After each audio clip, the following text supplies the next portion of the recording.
Throwing a long look at the beautiful glass bottle in his hand, Sunny remained motionless for a while, then dismissed it and knocked on the lid of the dead mimic.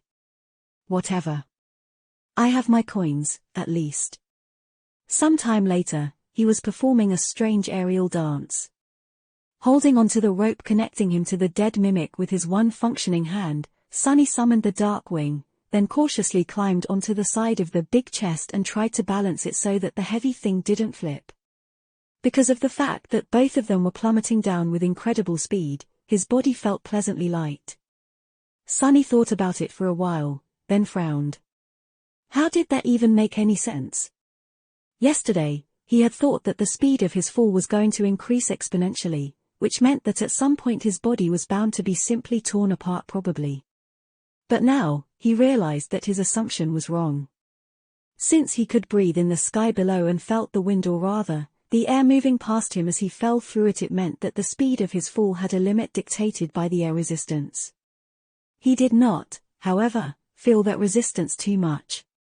By all accounts, he should have been hearing the roaring of the wind and feeling it assault his body, instead of falling through the emptiness in something that resembled comfort. Common sense didn't seem to be working the sky below. Better not think about it too much. What was the point of trying to understand the laws of a place that simply denied all logic? He had far more practical things to do. Trusting the leather rope to hold his weight, Sunny let go of it and summoned the Moonlight Shard. Then, perched precariously on the side of the treasure chest, he inserted the narrow blade of the ghostly stiletto between its lip and the lid, and tried to pry it open. The task turned out to be far more difficult than Sunny had anticipated. Not only did he have to do everything with only one hand, he also had to balance the chest to prevent it from spinning in the empty void as well as keep an eye on the rope, hoping nervously that it would not break. After some time and plenty of exasperated curses, however, he finally managed to pry the jaws of the dead devil open. Inside its maw, a pile of golden coins was waiting for him to claim them. A dark smile appeared on Sunny's face. Then, he let out a shaky, slightly unhinged laugh. It feels nice to be rich. Chapter 434. A lot of nothing. Summoning the covetous coffer, he commanded the toothy box to climb inside the bigger, toothier box and open its lid. Then, he started whistling a light-hearted melody while throwing the heavy coins inside. 1, 2, 3, 4 what a day to be alive. 5, 6. One after another, the miraculous golden discs disappeared into the coffer. After a while, Sunny shifted his weight slightly, got more comfortable, and continued gathering his spoils. In the end, he had recovered almost 1,400 coins from inside the dead devil. Just as Sunny had expected, the entire top layer of the treasure pile had turned out to be real.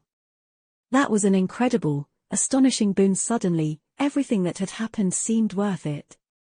Almost. Glancing at the lightless void around him, Sunny sighed. Who knows if I will even be able to return to the sanctuary? Without the altar, these coins are just dead weight. Somewhat disheartened, he lingered for a few moments, then turned his gaze back to the opened treasure chest. The top layer of the treasure pile that he had successfully plundered was indeed real, but beneath it, Sunny struggled to keep the contents of his stomach inside. Beneath the treasure, the limbs and organs of the mimic were tightly packed together, taking up most of the chest's volume. The whole thing was soaked in black blood and producing a sickening stench, not to mention looking like a butcher's nightmare. Disgusting, so disgusting. Thinking about how repulsive the sight in front of him was, Sunny used the Moonlight Shard to cut through the terrible sludge and fished out 4 large soul shards with a wide smile on his face. After cleaning them up a little, he placed the alluring crystals inside the covetous coffer and dismissed the memory with a feeling of great satisfaction. After that, Sunny stared inside the treasure chest with a dubious expression on his face. The thing was, he only had around 3 days' worth of provisions left, stored neatly inside the covetous coffer. If he rationed his food, it would probably last him for about a week.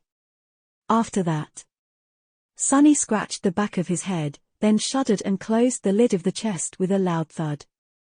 I'll think about it when the time comes. But, hopefully, It never does. With that, he climbed back onto the dead devil and rested for a while, looking into the darkness. As time slowly passed, Sunny grew more and more solemn. Finally, he came to a frightening realization. He had nothing else left to do. This is going to be a problem. An eternity later or just a few hours, who knew Sunny was sitting on top of the treasure chest and dying from boredom. He was still falling through the boundless dark abyss. Of course, what else would he be doing? There was nothing else to do. The cruel sight was in his hand, the silver blade shining with a bright radiance. He was using its light-eater enchantment to summon the sunlight the Samba spear had absorbed and projected into the darkness of the sky below. Thanks to that light, the shapes of his two shadows could be clearly seen, one resting on the surface of the chest to his left, the other to his right. Sunny shook his head, then said, "I am dying of boredom here. I have never been this bored. How are we going to survive weeks of this crap? What do you guys think?" The happy shadow to his right hesitated, then raised a fist encouragingly. Its sentiment was quite clear. "You got this." The gloomy shadow to his left stared at him grimly, then simply shook its head. Its meaning was clear, too.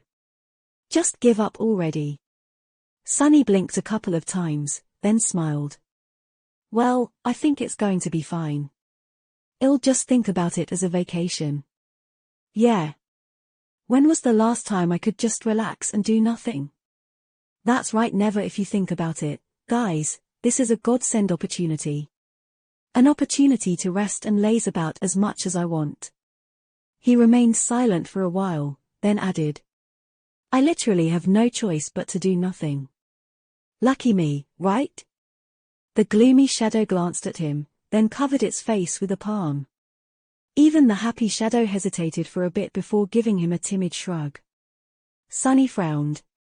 "What do you mean, go crazy?" "I am not going to go crazy. I'm so done with being crazy. Been there, done that, as they say. There is zero possibility that I will go crazy." The shadows didn't answer, making him huff angrily. "Whatever, why am I even speaking to you two? It's not like you even have enough decency to pull your weight in the conversation." He scowled and dismissed the cruel sight, letting the darkness shroud everything once again. The shadows became invisible. After a while, Sunny said scornfully, "And it's not like I don't have better alternatives to talk to anyway." Where had he put the ordinary rock? By the time 3 days had passed, at least Sunny suspected that it had been 3 days, since that was how long his shadow essence usually took to fully recover without the aid of the soul serpent. He was, indeed, on the verge of losing his mind. It wasn't even the boredom that was the worst, it was the absolute lack of any external stimuli. Nothing ever changed in the sky below. Nothing ever happened. Nothing ever appeared, or disappeared, or was there at all. There was nothing but empty darkness, the distant shimmering stars, and him. And falling. At the start of it all, Sunny had been worried that he would encounter evil, colossal, inconceivably horrifying creatures in the abyss. That was what one would expect from an abyss, right? But there was none. By now, he almost hoped to encounter a stray titan or two. He had heard that people were prone to going insane in isolation, but never expected to be in such a situation himself. Sunny had spent the first day thinking about this and that, remembering his experiences and trying to learn something from them. He wondered about the mirror beast and the cruel sight. Why was the silver spear even called that? Then, he understood. It was called the cruel sight because its polished blade showed a person their own reflection. He wondered about the shipwreck, the coins, the mimic, and the person called Noctis.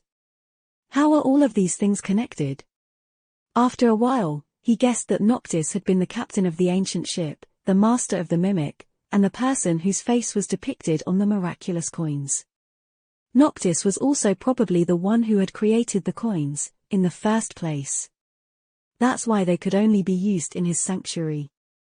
He wondered about what Kai, Effie, and Cassie were doing. He wondered about Nephis. On the second day, He summoned the runes and saw that she had become a devil. Sunny stared at the counter that showed 24,000 with a deadpan expression, then sighed and dove into the soul sea. There, he had studied all of his memories and the shadows of all the creatures he had killed. That only took him a couple of hours. Or an eternity. On the third day, Sunny just lay on the lid of the dead mimic and stared into the void. His mind was starting to behave in strange ways.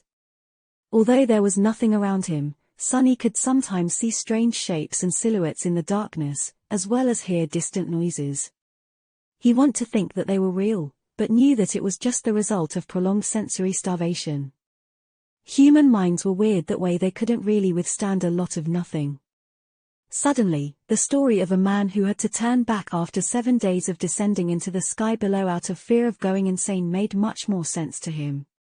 To make himself perceive at least something, Sunny summoned the silver bell and rang it in the darkness, listening to the melodious ringing as it disappeared into the abyss. And now, he was sitting on the treasure chest, looking at the distant stars, and speaking with the ordinary rock. "So, how has your day been, rock?" The memory answered in his own voice. "Same old nothing." "Yours?" Sunny remained silent for a while, then said, "I am enjoying my vacation." The ordinary rock laughed. "Sounds wonderful. How is your vacation going?" He sighed. "Splendidly. I've yet to hit the rock bottom." For a while, there was nothing but silence. Then, a new question came. "Why is it so dark?" Sunny smiled weakly. "Why wouldn't it be dark? This is the sky below, after all." But then, he froze. What? The voice that asked the question had not come from the ordinary rock. That voice was not his own. Chapter 35 Listening to Nothing. Sunny shuddered. The voice he heard was not his own. It sounded pleasant and calm, and seemed to have come from the darkness of the sky below itself. Have I finally lost it? His first thought was that he had gone crazy again and was now hearing things. His second thought was much less comforting. Damnation. Had he summoned some unholy titan from the depths of the sky below, after all? Sunny outstretched one hand, ready to manifest the cruel sight, but then hesitated. If the owner of the voice was not a figment of his imagination, but some harrowing being of the void, was it really wise to agitate it? Would the silver blade even do anything against it? Calm down. Calm down. Maybe you just imagined the whole thing. As if to answer his thoughts, the void laughed softly. Ah, my apologies. I seem to have startled you. Sunny gulped. The pleasant voice seemed to belong to a young man, but no matter how hard he looked into the darkness, he couldn't see anyone or anything nearby. He was reminded of his first meeting with Kai, only this time, things were much more frightening. No worries. I just didn't expect to hear another human's voice here. You are human, right? The void was silent for a while, then answered in a neutral tone. A human? I used to be a human once, I guess. Sunny realized that he couldn't even pinpoint the direction from which the voice was coming. It was just there, somehow. Everywhere. Around him. He tensed, then asked cautiously. Used to? Then what are you now? The voice disappeared for a few moments, then sighed. Finally, it answered. Lost. Sunny blinked. What the hell does he mean? Lost. As in lost in the sky below? The darkness let out a sad laugh. No. Not in the sky below. As Sunny felt cold shivers run down his spine, it hesitantly added. I am sorry. I haven't spoken to anyone in a long, long time. Instead of lost, it would be more proper to say that I am one of the lost. My body in the waking world was destroyed, but my soul continues to exist here, in the dream realm. I hope that explanation is more clear. One of the lost. Sunny knew of these people, although he had never met one in person. Just like there were hollow people whose souls were destroyed, leaving an empty body behind, there were also the lost. People whose bodies had somehow died in the real world, leaving their souls stranded in the dream realm.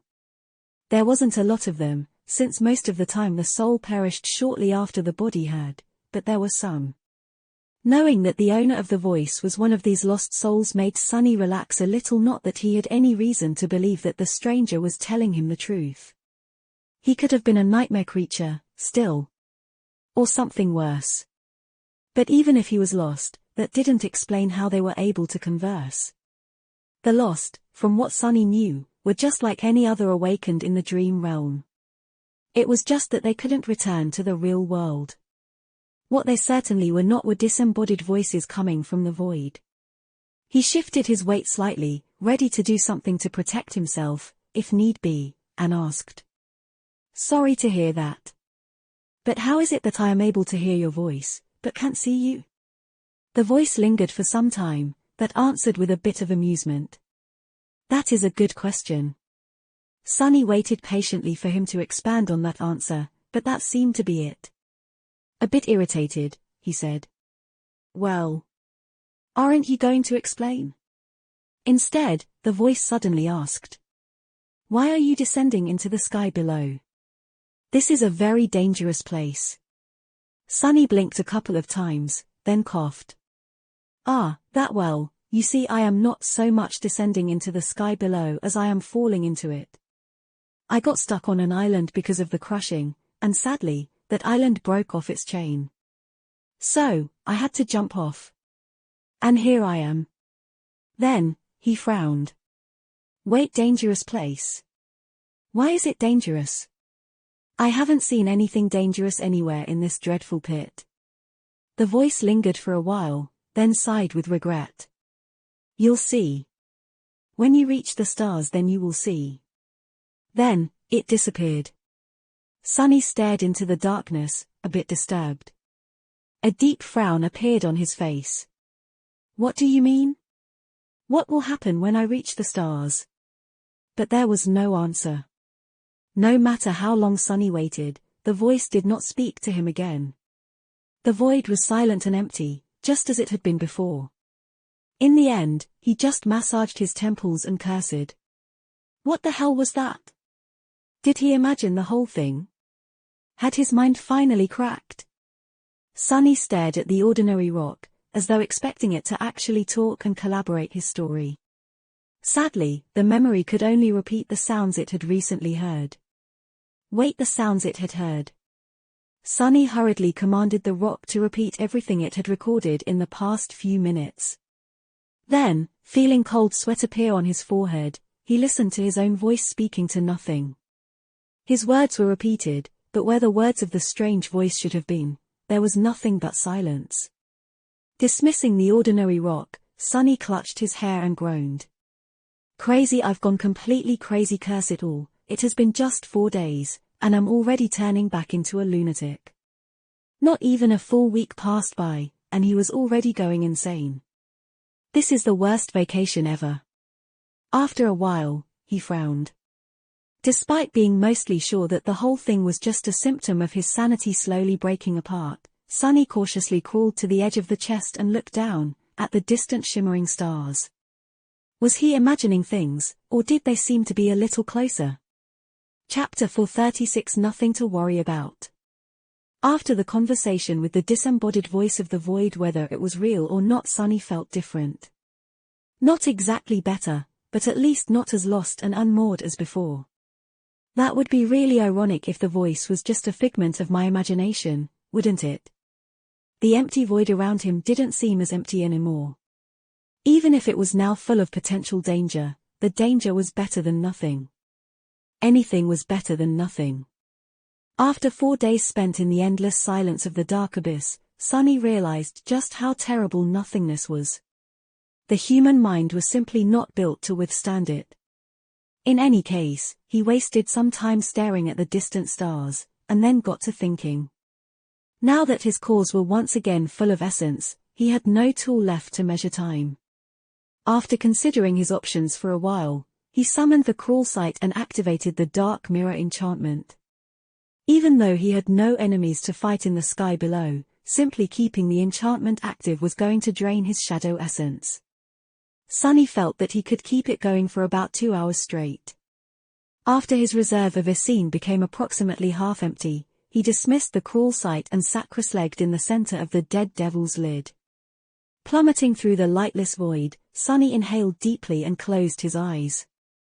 Then, he concentrated on the flow of essence through his body, feeling it permeate every fiber of his being. Directing it into the coils of the soul serpent, he felt its flow accelerate and widen. By using the shadow, he was going to replenish all of the spent essence in about a day. That was going to be his clock from now on. Sunny exhaled, directed the shadow essence into his left hand, and concentrated it in his thumb, then in his index finger. Thanks to the soul serpent, his control of the essence was better than that of most awakened. However, it was still rather crude. Sunny innately knew how to enhance his physical attributes by expending it, but wasn't really efficient with how he did it. To him, it was a matter of instinct. He just thought about making his hands stronger, and the essence flowed like a torrent to achieve the desired effect. That was how all young awakened used it. True masters, however, were much more intricate in their control of essence. They could isolate every muscle, every nerve, every bone in their body and only enhance those parts of it that they needed to perform an action. Their expenditure of essence was more akin to a trickle than a torrent, but achieved the same result. That's why between two awakened with similar soul core capacity, one could be able to fight at his peak physical prowess for much longer. Now that Sunny had nothing else to do, he decided to really work on this aspect of mastery over his own body and soul. He had practiced essence control before, of course, but between the constant need to hunt down nightmare creatures and the fact that Soul Serpent served as an effective replacement for months of training, not as much as he could and should have. Directing the flow of essence into his right hand, Sunny sighed and thought. Vacation is over. 2 more days passed, or rather, 2 cycles of spending shadow essence with the help of the cruel sight and then waiting for it to regenerate, which Sunny had decided to count as days. He spent that time meditating as he controlled the flow of the essence through his body, sleeping, and feeling hungry. Now that Sunny was rationing his food, the feeling of hunger that he had forgotten ever since becoming infected by the nightmare spell returned. Even then, his supplies were on the verge of running out. He only had enough for 2 meager meals left. After that, Sunny was either going to have to starve, or consider opening the treasure chest again and gnawing on the dead devil's raw meat. Both possibilities seemed rather bleak. What he was more concerned about, however, were the shimmering fake stars of the sky below. Now, he was more or less sure that they were slowly growing larger. If not for the conversation with the voice of the void, he would have never noticed the subtle change. But after being alerted to their importance and spending a lot of time observing the stars, he had become convinced that the voice, whether it was one of the lost, a nightmare creature pretending to be human, or simply a manifestation of his damaged psyche, had been right. He was slowly drawing closer to the stars burning in the deepest reaches of the abyss. If only the voice had told him why, exactly, the stars were dangerous. Luckily, on the 7th day of his plummeting through the sky below, the voice returned. Sunny was grimly eating his second-to-last piece of food and staring into the darkness, feeling his mind teetering on the verge of madness, when the voice resounded from the void again. "What a curious creature you are." "Oh, thank God." Sunny choked on a piece of dried meat, took a sip of water from the endless spring to chase it down, and glanced at the empty expanse of the sky below with a dark expression. "Where the hell have you been?" The voice remained silent for a bit, then answered apologetically. "Talking like this is draining for me. I was recovering." Sunny frowned, trying to glean some information about the nature of the owner of the pleasant voice from this statement, but then gave up. He had too few clues to guess. "Well, if you are about to disappear for a few days again, at least tell me what's the deal with these stars first. Why are they so dangerous?" The void hesitated. "You don't know?" Sunny blinked. "Of course, I don't know. Why would I ask if I knew?" When the void answered in a few moments, it sounded slightly surprised. Well, those lights are not really stars. They are actually remnant conflagrations of the divine flame. Sunny thought about what he just heard, then tilted his head to the side. Divine flame? What? Why would divine flame burn in the depths of the sky below? The voice chuckled. Then, it said with a bit of amusement. How do you think the sky below came to be? A long time ago, this was a beautiful and prosperous land, you know. The amusement drained from its voice, replaced with something much darker. But then, its prideful ruler provoked the wrath of the Lord of Light. The Lord, you probably only know him as Sun God, brought down his heavenly flame upon the lands, shattering the earth and burying an unquenchable fire beneath it. The void grew silent, and then sighed. Over the ages, that fire devoured everything: the earth, the land, even reality itself. All that is left is this empty abyss, and the remnant fragments of the divine flame still burning deep below. So, I am sorry to say this, but unless you know a way to survive the searing heat of the all-destroying heavenly fire, you will probably burn to death in a few weeks. Chapter 437. Nothing, nothing, nothing. Sunny sat silently for a few moments, thinking. Sun God. So, the ruler of this land had angered the gods, and one of them struck down her kingdom. He could just imagine it, a vast pillar of incandescent white flame falling from the skies, piercing the ground and causing the whole region to fracture, its fragments falling into the searing inferno of the divine flame one after another. Well, not all of them had fallen.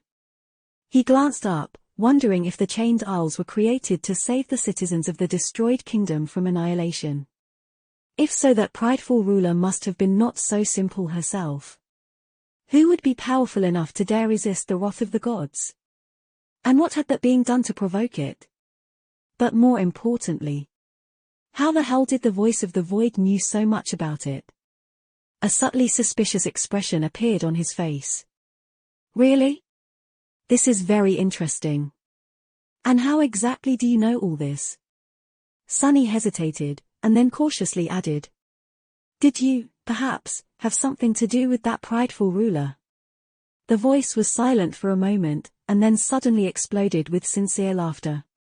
Oh my, I wish wouldn't that be grand, but no, I am just an awakened who had studied the chained isles, probably the same way that you have studied them in your travels. The ruins here are all but destroyed by the endless cycle of the crushing, but if one knows where to look, there are still some answers left to find. Sunny smiled. True. But I am actually a research assistant for the Wilderness Survival Faculty of the Academy, and yet I have never seen any of the information you possess in the database. With the level of access that I have, that is very strange, isn't it? The voice chuckled. How am I supposed to report my findings to the Academy? I can't even leave the dream realm. Sunny blinked. That actually made a lot of sense. Sort of. Lost or not, an awakened still had to survive somehow in the dream realm, so they were bound to live in one of the citadels. Probably. So, it wasn't like they had no contact at all with the real world, even if it was only through the other inhabitants of their citadel. Unless the owner of the voice was not a usual lost. Or was lying to Sunny. Or was just a figment of his imagination. He frowned. By the way, where are you, exactly? I haven't heard a voice like yours anywhere in the sanctuary. And I have spoken to most of the awakened there at least once. The voice lingered for a while, then answered. I am not in the sanctuary. What was that supposed to mean? There was another citadel on the Chained Isles, the Night Temple. But only those serving Valor were allowed to anchor there. Well, excluding Cassie and her cohort. Did the owner of the voice have something to do with the great clan Valor? Sunny raised an eyebrow. Are you from the Night Temple, then? But there was no response. It seemed that the mysterious young man Sunny had been speaking with, if he was even real, had once again reached his limit, thus ending their conversation. Sunny sighed. I swear to gods, this is even more annoying than when Effie leaves me on read. Who knew that a voice of the void could be more irritating than someone who had been almost literally raised by wild wolves? No manners, no decorum. Soon, Sunny regretted not asking the voice necessary questions. He would have to be more strategic with his words in the future. Survive heavenly fire, survive heavenly fire. Sunny glanced at the stars and felt that they had drawn even closer. How was he supposed to withstand the searing heat of the divine flame? Could that flame burn shadows? He didn't really have an answer, but felt that it would be at least damaging to him, even in his shadow form. And then, there was a more looming problem. The voice said that it would take Sunny a few weeks to reach the layer of the abyss containing the false stars, which meant that he was going to be very, very hungry by the time he did. Humans could survive a surprising amount of time without any food, but it would take a heavy toll on his body. Sunny had no idea what he was going to find on the other end of the golden string of fate, but doubted that it would be a warm welcome. He had to be ready to confront danger, and becoming starved and weak was not really an option. Sunny lingered for a while, then stared down at the lid of the treasure chest. Was he really going to have to eat that? Even his shadows seemed disgusted by the idea. But hey, food was food. Right? With a sigh, Sunny summoned the covetous coffer, took out his last meal out, and looked at it with regret. Tonight we feast. Tomorrow, we mourn. And bath. Probably. A few days later, the stars were visibly brighter than they had been before. The sight of the black void littered with shimmering lights would have been beautiful if not for the terrible danger they represented. Sunny was sitting in the center of the plummeting treasure chest with an extremely miserable expression on his face. It was deathly pale, and his chin was covered with drying black blood. Raising a piece of raw devil meat to his mouth, he tore a piece of it with his teeth, and forced himself to chew. Disgusting, this is so disgusting. Who knew I would miss the taste of synth paste one day? Maybe I should just starve, after all. As soon as he thought that, the void suddenly spoke again. Oh, gods, you are actually eating that. Sunny stared into the darkness with hatred, swallowed the piece of mimic meat, and said evenly. Sure. Want a bite? The voice hesitated for several seconds, then asked. You're eating it raw? Sunny gritted his teeth. Of course I am eating it raw, you fool. How else am I supposed to eat it? I don't exactly have a kitchen here. Then, with a furious determination, he tore another piece of meat and chewed on it. As it turned out, his face had not reached its maximum paleness before. Now, it seemed not only white, but also a little green. The void sighed. Then, it asked curiously. Are you not afraid of poisoning yourself? Sunny snarled. I have a strong stomach. He had, indeed, considered the possibility of catching a severe case of food poisoning from eating the corrupted meat of the vile devil. As an awakened, however, his digestive system was much stronger than that of mundane humans. And on top of that, there was bloodweave. So, he judged that his chances of dying from eating the mimic were rather low. No matter how poetic it would have been. Choking to death on the flesh of a devil you killed would be, too. How funny. Sunny swallowed the disgusting meat and took a sip from the endless spring. A few moments later, the voice asked. Have you thought of a way to survive the divine flames? He stared at his broken arm, then shrugged. I considered a few. The voice seemed to be pleased to hear that. Good. I have thought about it, as well. Chapter 438 Prince of Nothing. Sunny stared into the void suspiciously. Yeah? And how come you are so concerned about my well-being? The voice remained silent for a bit, then answered wistfully. I haven't really spoken to anyone in a long, long time. It would be a shame to finally find someone to talk to, only for them to die soon. Don't you think? That guy is definitely not just a simple lost. What is his deal, really? Is he actually a human or only pretends to be one? Sunny thought for a bit, then said. I guess. And since we're on the topic, how is it exactly that we are able to talk? He expected the voice to change the subject or ignore the question, but to his surprise, it actually answered. I am not really sure. This has never happened to me before, either. After a while, it added hesitantly. Have you perhaps found a piece of a broken mirror somewhere? Something clicked in Sunny's mind. Broken mirror, mirror, beast, beastie. The ascended reflection, the shard of a mirror that the strange creature had left behind, was still inside the covetous coffer, smeared with his blood. Crap. So the owner of the voice was the creator of the murderous reflection Sunny had encountered on the reckoning. That gave him as many questions as it had given him answers. He couldn't really think about it right now, though, because the pressure of the floor was already building in his mind, forcing him to speak. Now that you mention it, I did, indeed, recently find a piece of a broken mirror, with the word beastie written on it in a child's handwriting. The voice remained silent for a while, then asked quietly. Oh? How exactly did you find it? Sunny did not answer for as long as he could, then reluctantly spoke. That mirror shard was left behind by a powerful creature I killed. I took it with me, thinking that it might turn out to be important. This time, the voice was quiet for an especially long amount of time. When it finally spoke, there was a hint of anguish in it. The owner of the voice tried very hard to suppress it, but his pain seemed to be too deep to not seep into his words even slightly. So it's dead. I see.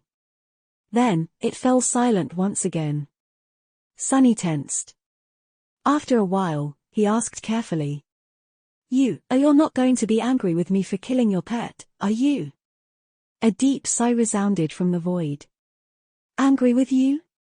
Why would I be angry with you? You are not to blame for what happened to us. Sunny shivered, suspecting that whoever or whatever it was that had been responsible for the mirror beast becoming separated from its creator and eventually dying by his hand was extremely lucky that the owner of the voice had become one of the lost. Then, he asked cautiously. What exactly was it, though? I have never seen a creature like that. The voice seemed more in control of itself when it answered after a few long moments. A manifestation of my aspect ability. A kind of an echo, you can say. I created him when I was just a lonely kid. We were together for a long time, before we went anymore. Sunny tilted his head, then frowned slightly. What do you mean, a kid? A kid with an aspect ability? The voice laughed bitterly. That I had my first nightmare when I was 12. It's rare, but does happen sometimes. Few children survive the trial, though. Sunny blinked. Being sent into the nightmare at 12, of course very few survive. He did know that, in extremely rare cases, the people infected by the spell were outside of the usual age range. The entire first generation of the awakened had been, for example. And there were cases of this anomaly to this day, even though it usually happened to someone older than the norm, not someone younger.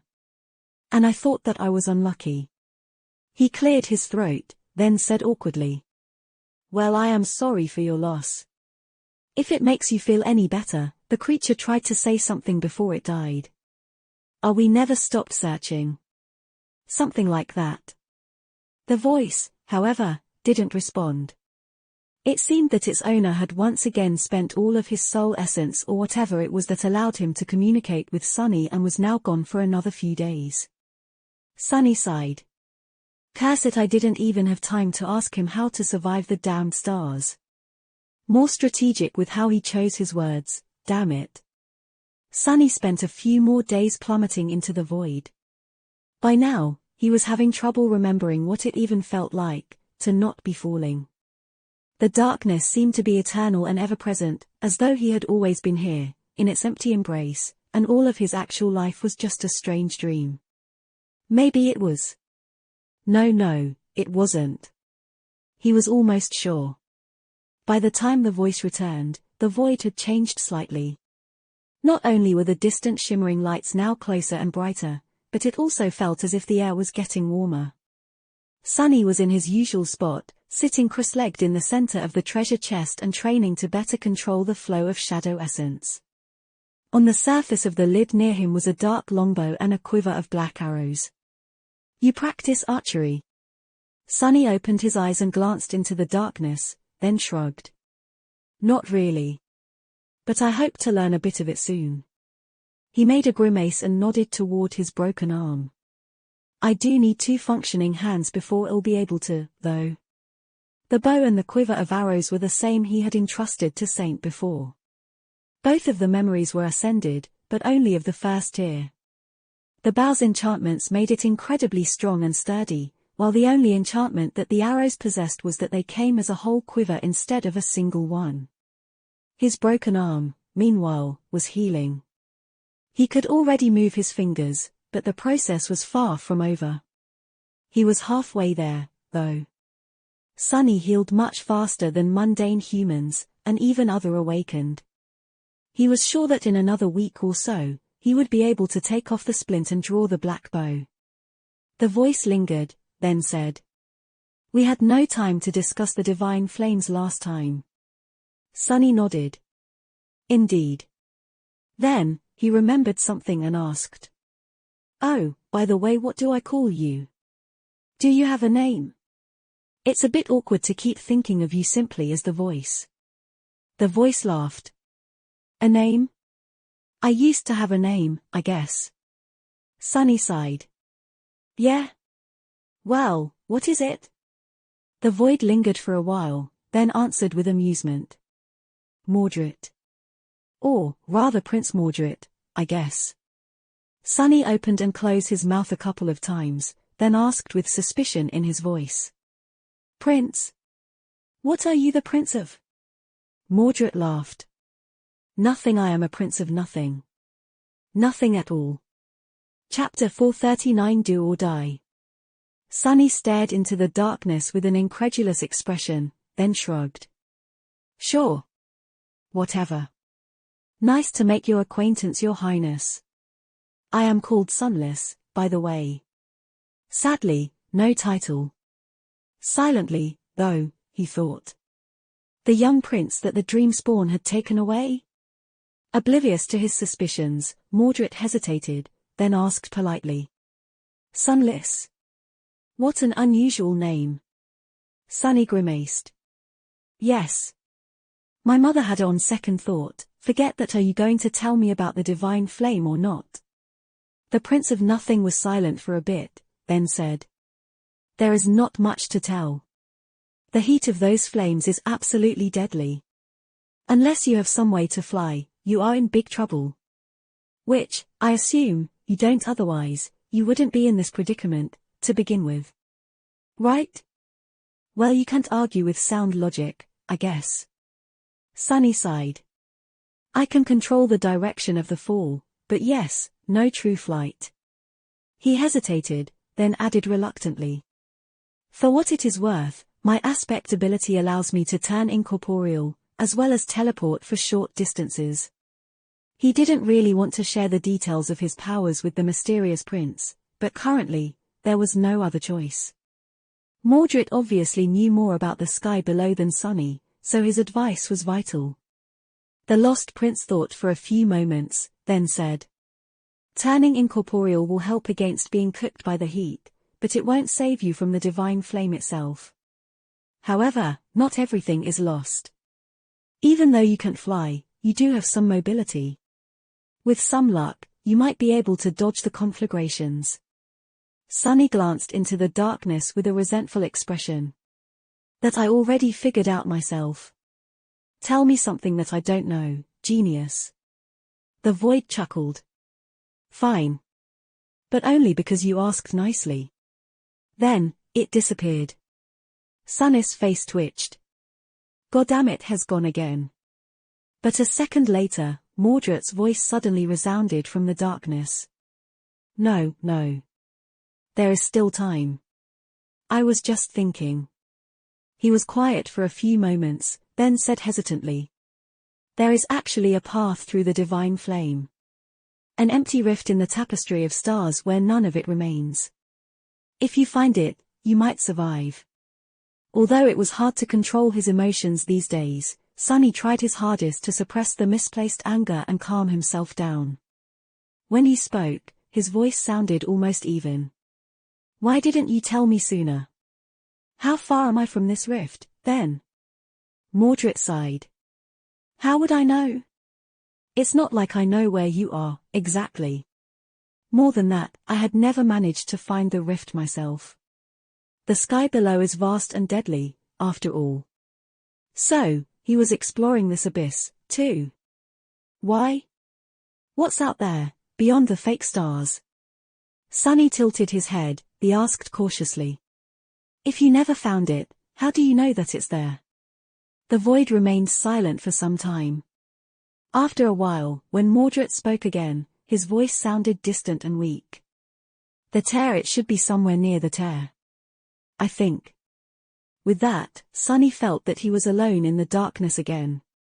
This time, the mysterious prince was truly gone. He sat motionlessly for a while, staring into the endless nothingness of the sky below. Near the tear. The string of fate, too, had pointed toward the tear. To somewhere very near its center. If the rift in the annihilating field of the divine flames had anything to do with the golden thread, then Sunny had a much better chance of finding the path through the merciless stars than Mordred had ever had. He had already half found it, really. Looking down, Sunny sighed and closed his eyes again, returning to the endless routine of circulating the shadow essence through his body. Day passed after day.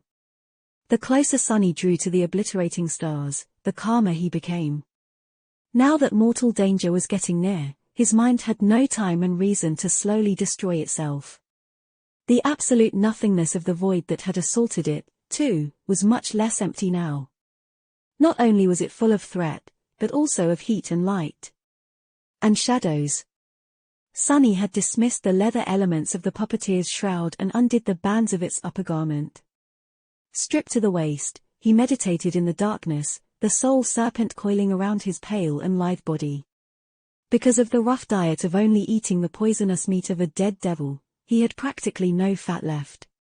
His skin looked a bit feverish and was drawn tautly across his lean muscles, making for a sight that was both splendid and a little disturbing. His broken arm had almost healed, so he removed the splint and spent some time every day doing simple exercises to bring it back to its former strength. He had to be cautious not to overexert it too soon, though. The plan of how to survive the field of stars was slowly forming in his mind. It was bound to be a gamble one way or another, but Sunny was not going to give up without doing everything he could to survive. His confidence was somewhat reinforced by the fact that he had, most likely, discovered the rift that Mordred told him about. Following the direction of the golden string of fate that had been practically burned into his mind, Sunny studied a particular cluster of the stars for an entire week before finally noticing something that looked like a tiny, almost imperceptibly minuscule gap in the vast tapestry of countless shimmering lights. Trusting his judgment, he summoned the dark wing and used it to push the treasure chest toward that particular cluster. Luckily, he was already not too far away from it, most likely because he had been aiming to follow the golden string from the very beginning of his fall. As a few more days went by and the stars grew even larger, Sunny became more or less certain that the tiny gap was, indeed, there. It had grown slightly bigger, too. What he was uncertain about, however, was his ability to reach the rift without being incinerated by the annihilating heat of the divine flame. The field of false stars was vast, and the rift was tiny in comparison. At the speed that he was falling, missing it would be far too easy. But what choice did he have? Do or die? Well, when had it ever been any different? Chapter 440. After more than 3 weeks of falling into the sky below, at least Sunny thought that it had been that long. He sighed and stood up, balancing on the dangerously swaying treasure chest. His hair was wet with sweat, and his skin glistened in the piercing white light of approaching stars. By now, they did not resemble white dots in the boundless darkness of the abyss. Instead, each was the size of a fist, surrounded by a furious, blinding halo. The heat permeating the void was suffocating. Sunny stared down, at the ocean of white flames beneath him. If this was what remained of the inferno of heavenly fire after thousands of years of burning in an empty void, he shuddered to imagine what it must have looked like right after the hammer of divine punishment had fallen on the ancient land. His gaze was locked on a small empty space between several radiant stars. The rift. This was his goal. As Sunny stared darkly at the tiny patch of emptiness amid the vast field of flame, the void suddenly spoke. Have you Is that what a large tattoo you have? Sunny glanced at the darkness, then shrugged. What about it? Mordred lingered for a few moments, as though not sure what to say, then asked with amusement. Sunless, are you sure that you are a research assistant? Sunny grinned. Of course I am. Do you know how many contribution points they give me every month? I scribbled a few words about this and that bought me a house. An entire house. Maybe being a researcher is not as swell as being a prince, but it's still a sweet gig with all due respect, of course. Your Highness. The void laughed. You are such an interesting person. Sunny stared into the void with an incredulous expression. You are a bit of an enigma yourself, are you not? Mordred remained silent for a bit, then asked. Are you ready for what is about to come? Instead of answering, Sunny pointed to the ocean of merciless stars. Look there. When the lost prince spoke, his voice was strangely regretful. I can't really see that well. What is it? Oh right. Sunny hesitated for a few seconds, then said. I think I found the rift you told me about. Mordred asked with surprise in his voice. Really? You found it? Sunny shrugged. Well, see. You said that it should be somewhere under the tear, right? Since I fell right into the tear, there's a chance that I'm right. The void lingered, then said in a somber tone.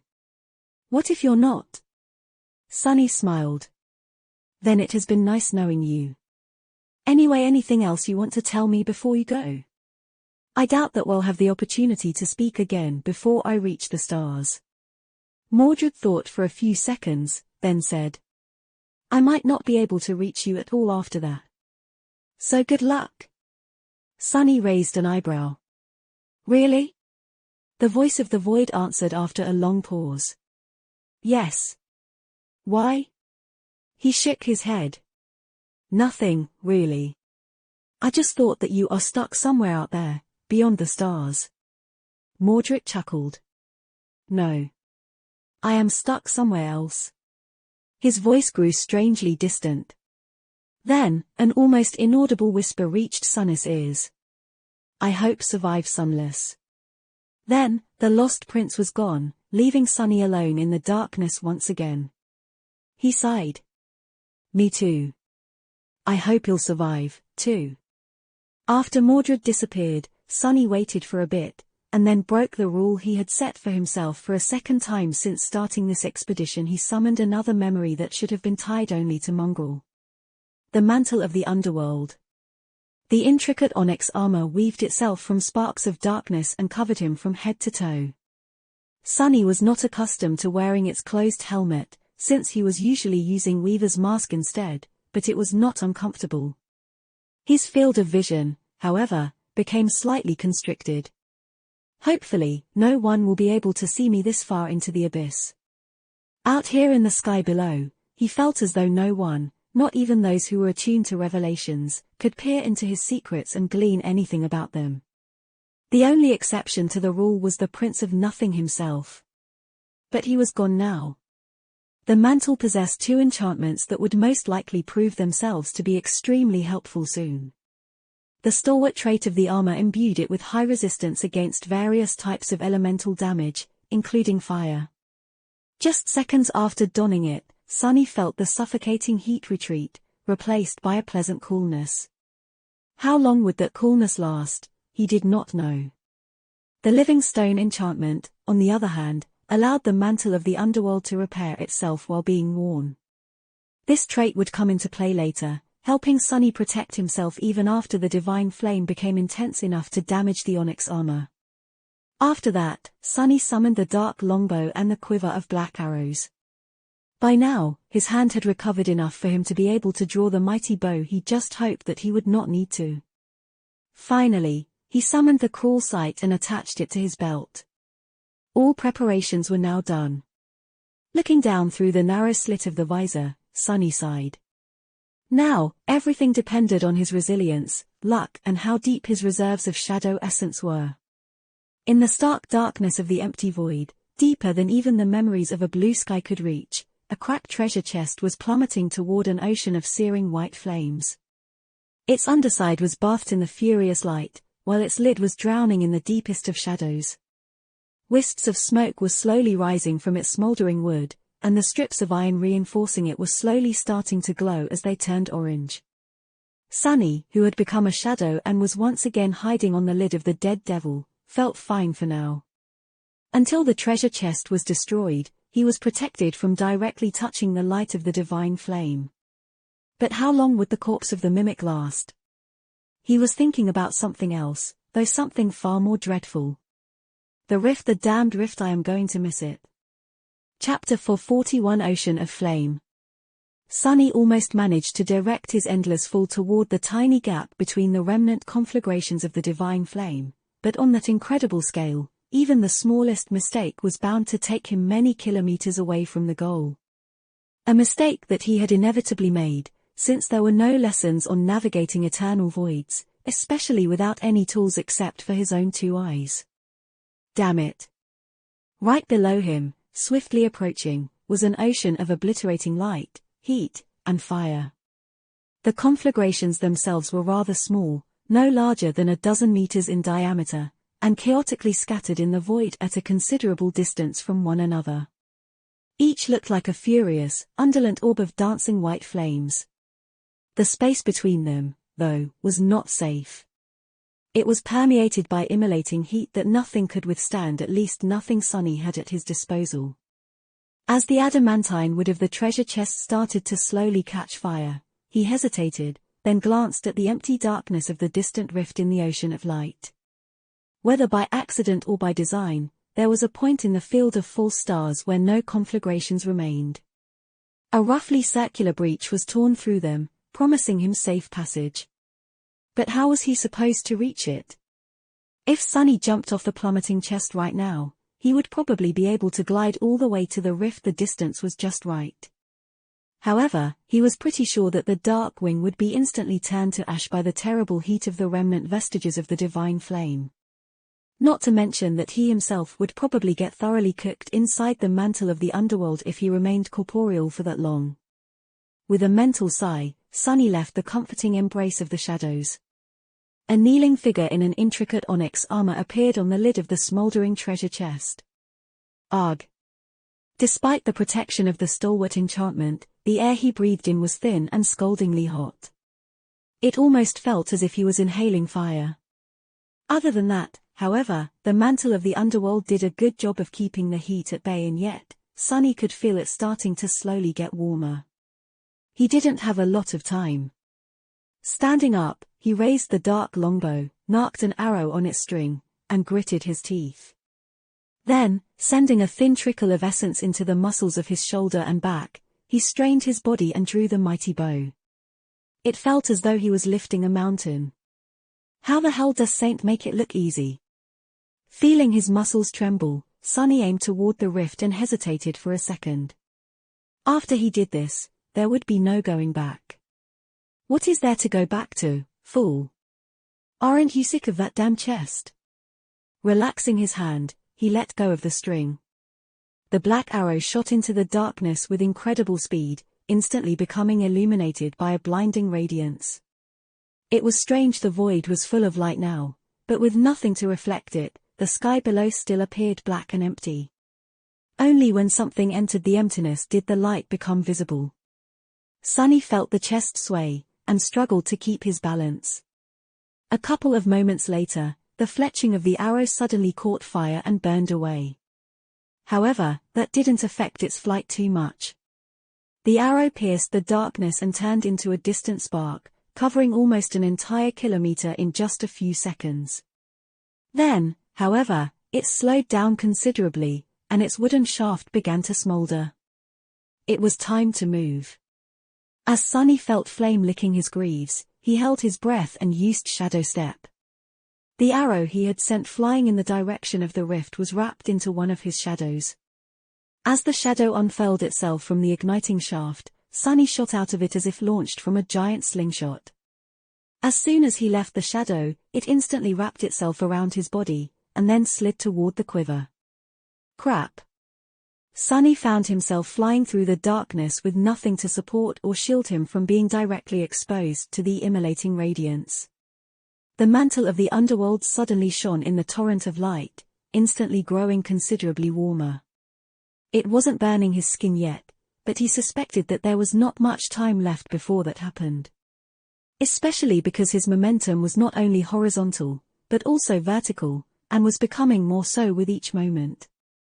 He was still plummeting toward the ocean of flames, approaching it with terrifying speed.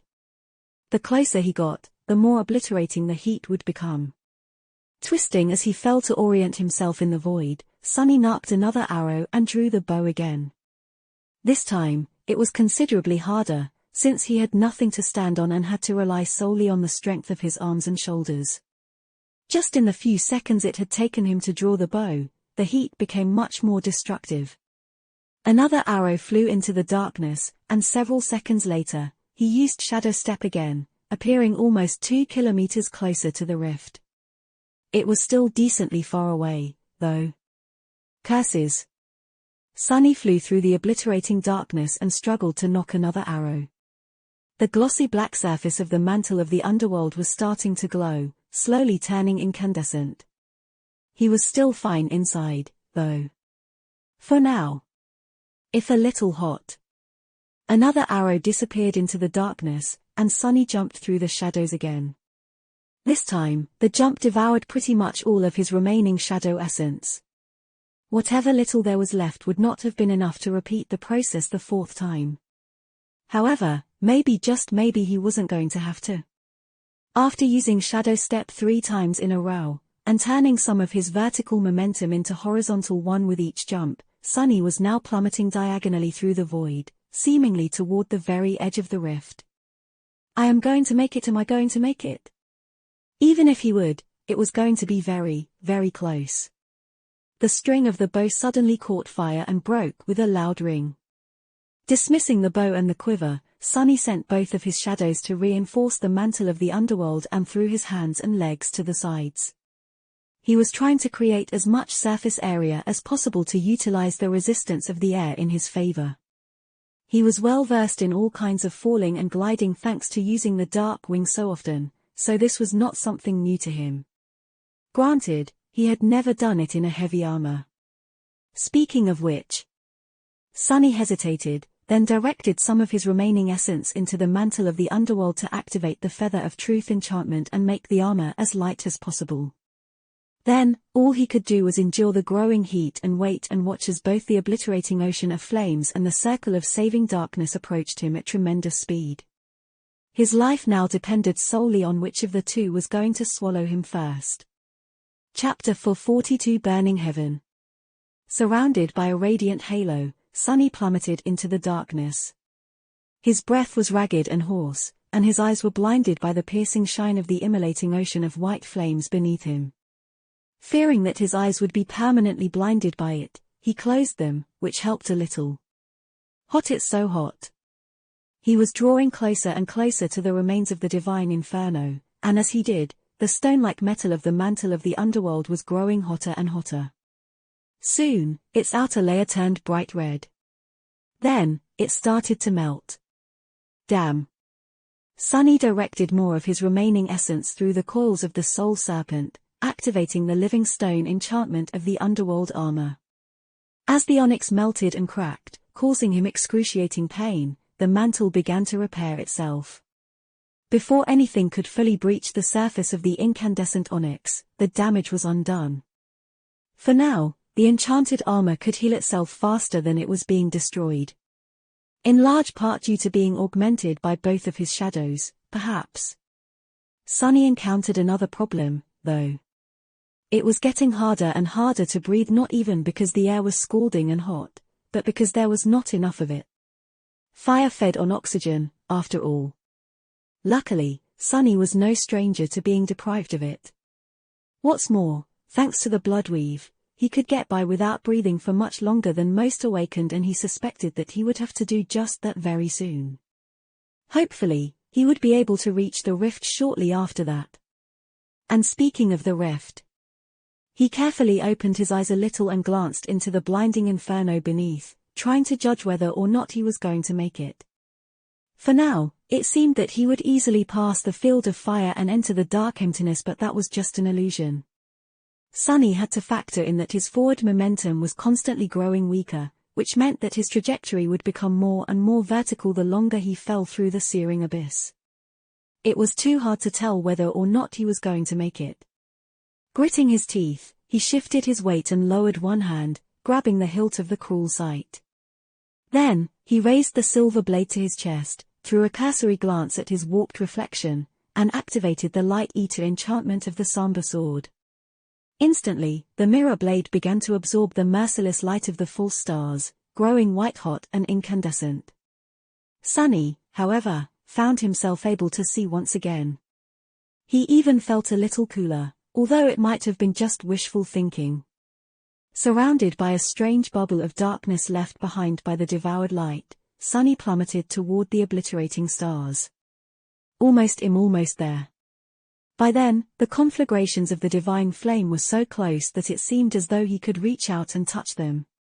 No matter how hard Sunny tried, he couldn't draw in even a little bit of air into his lungs. The rift was so close. But in the end, it turned out to be just a little bit too far. Sunny reached the very edge of the field of flames. He only had to fly past one last cluster of conflagrations. However, his fall took him straight into the embrace of fire instead. Sunny would have screamed if there was any air in his lungs. Moving at a terrible speed, he pierced right through one of the seething orbs and emerged from the other side of it, wreathed in white flame. A terrible pain enveloped his whole being. But it wasn't physical pain, it was the similar kind of pain he had experienced while using the broken oath, only magnified 100-fold. Shadows, my shadows. His shadows were wrapped around the mantle of the underworld, and so, they had been badly damaged by the divine fire. The armor itself had caught aflame and was now quickly disintegrating. The fire was spreading, too, threatening to envelop him whole. Half blind from pain, Sunny did the only thing that could save him. Now he dismissed the onyx armor. The mantle of the underworld fell into countless sparks of darkness, which then disappeared, causing the fire to be extinguished. Naked and hurting, Sunny fell into the darkness and saw the cruel sight crack, the silver of its blade becoming dull and tarnished. Following an instinct, he activated the dark mirror enchantment, and then dismissed that memory, too.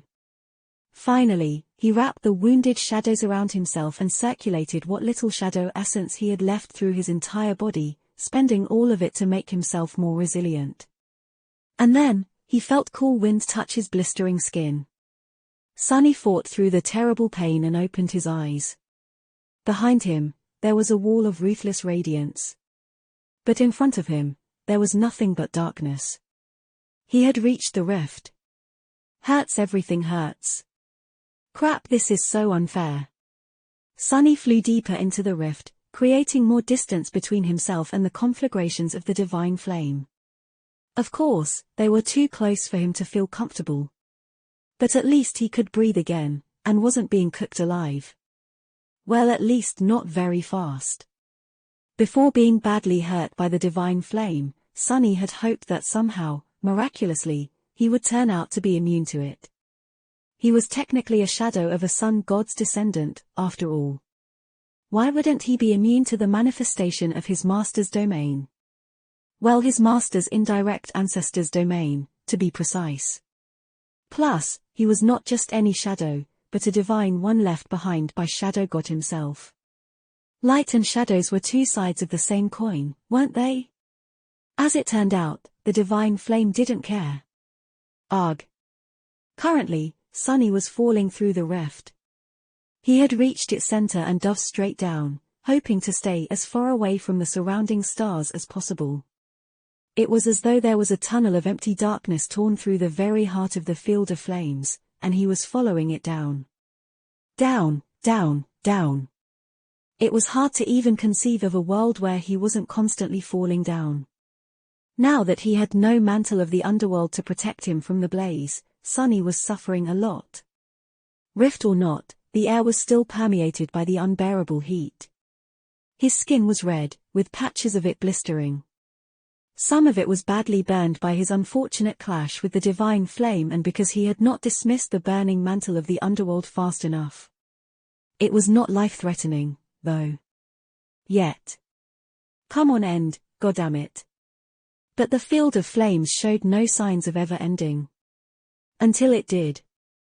After a while, when Sunny was on the verge of losing conscience from the constant heat, he noticed that the scattering of the immolating stars around him became a bit thinner. And then, even more so. And then, suddenly and without any warning, he fell out of the field of divine flame and found himself surrounded by nothing but blessed nothing once again. The radiant inferno was now above him, growing further away with each second. It looked as if heaven was on fire. And beneath him. Sunny looked down and shivered. What, how? His eyes widened in shock. Chapter 443 Secrets of the Void.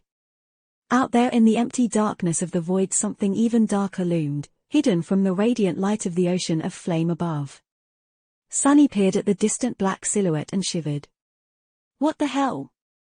What is it doing here? Far below him, a small island cut from dark stone floated in the endless emptiness, surrounded by drifting slabs of shattered obsidian. A tall and magnificent pagoda stood in its center, built of a flawlessly black material that was neither wood nor stone. Its lusterless walls seemed to devour any light that touched them.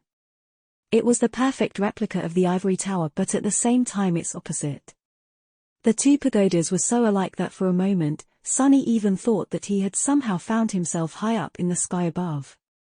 But no. The island that the obsidian tower stood upon was different. It was larger than the one every awakened on the Chained Isles was used to observing in the skies, and had no broken chains hanging from its stone slopes. On its desolate surface, remains of mysterious structures could be seen, turned to ruin by the passage of time. Several obsidian pillars protruded horizontally from its edges, stretching into the empty void like strange wharves. From high above, Sunny couldn't see much of the island in detail. But he was approaching it fast. Crap. Too fast. Sunny hesitated for a moment, then suppressed the desire to immediately summon the Dark Wing. The divine flames were still too close, and their heat could damage the fragile memory. He had to wait for a bit. There was still time. Even if it was going to run out pretty soon. Sunny continued to fall, waiting. With every minute, the heat of the immolating stars dissipated a little. And with each minute, the dark island grew closer and closer. Finally, knowing that there was no more time to waste, Sunny summoned the Dark Wing and commanded it to turn his fall into a glide. The dragonfly cloak turned into a blur behind his back, but it also began to produce thin wisps of smoke, threatening to catch a flame at any moment. Curses. Supported by the enchantment of the Dark Wing, Sunny's descent started to slow down little by little. His speed, however, was too great to be nullified in a single instant. It was dropping swiftly, but was it swift enough to prevent him from splattering all over the surface of the mysterious island? And was the transparent cloak even going to endure for long enough? Sunny cursed and trembled as he watched the obsidian tower approach. Here goes nothing, damn. In the end, he still landed with enough speed to shatter all bones in his legs from the impact against the ground. At the last moment, however, Sunny turned into a shadow and dove into the deep darkness enveloping the island instead. Safely embraced by the shadows, he submerged himself into them, and finally allowed his mind to relax. Safe. He was finally safe. For a few seconds, at least. Sunny was in a world of pain. His shadow essence was running out, too. Also, He had no idea what terrifying danger was waiting for him on the mysterious island that remained hidden in the deepest reaches of the sky below for thousands of years, nor what deadly secrets waited for him inside the obsidian tower. But for now, he did not care. All he cared about was that he was not falling anymore. Bliss, this is pure bliss. Floating in the dark embrace of shadows, Sunny couldn't get enough of the fact that, for the first time in almost a month, he was stationary. He finally had solid ground under his feet again, metaphorically speaking, of course. In any case, it was such a beautiful feeling. Sunny allowed himself to relax and rested for a bit, safely hidden in the deep dark shadows. After a while, he sighed and forced himself to turn his attention to the outside world. Moving closer to the surface of the deep darkness that embraced him, Sunny cautiously took a look outside. Huh? Strangely, what met him was complete and utter silence. There were no nightmare creatures on the island, no abyssal horrors, no terrifying beings to devour him whole. Not even a single unholy titan slumbered nearby, ready to wake up at the slightest disturbance. The island seemed empty. Which was very fortunate, considering that Sunny was running very low on shadow essence and was going to have to assume his physical form soon. He hesitated for a few moments, then took stock of his equipment and himself. His soul was seriously wounded, but not beyond its ability to heal itself in time. His body was not exactly whole, but in somewhat of a splendid shape, considering all that had happened. He even had all his limbs intact. Both the mantle of the underworld and the crawl site, as well as the dark wing and Saint's bow were heavily damaged. Luckily, none of these memories were completely destroyed. It was going to take a long time before he could use them again, though. Days, maybe even weeks. On the bright side, Saint herself had recovered from the wounds received on the shipwreck island ages ago. Sunny actually could have summoned her at any point during his journey through the sky below, but there was no real reason to. Plus, the treasure chest would not have accommodated both of them, especially considering how much the living statue weighed. The dark mirror enchantment of the crawl site now also had 2 elemental augmentations for Sunny to choose from.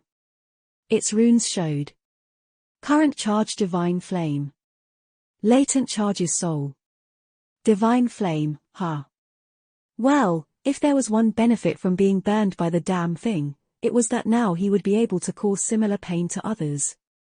So, it was totally worth it in the end, no doubt about it. I guess we will have to see. And lastly, Sunny was now completely sure that the thing on the other end of the golden string of fate was the obsidian tower. His intuition was calm and silent. That told him that he had arrived at his destination. Somewhere inside, a thing that was deeply connected to his fate waited. Glancing at the magnificent silhouette of the Black Pagoda, Sunny sighed and left the safety of the shadows, emerging from them to step onto the surface of the island that no other human had visited in thousands of years. If ever. Chapter 444 Obsidian Tower. Sunny stood naked on the rocky surface of the dark island. He grimaced and looked at his body, which was a map of burns, some more severe than others, then summoned the puppeteer's shroud. Not wishing for the soft fabric to touch the worst of his wounds, he left it the way it had been during the latter stages of his journey through the sky below, with the leather elements gone and the upper garment undone and tied around his waist. This time, his body was wrapped in shadows and appeared black, as if cut from the same obsidian that the dark island consisted of. The coils of the soul serpent seemed to shimmer as the essence flowed through them. A moment later, Saint stepped from behind him and moved forward, summoning the midnight shard as she walked. Knowing how badly his soul was damaged, Sunny decided to keep the broken oath locked away for a while, so the shadow was not surrounded by the destructive aura anymore. He was also not in any shape to fight himself, at least not very effectively, and that was why the austere Tachi was currently in the hands of the taciturn demon.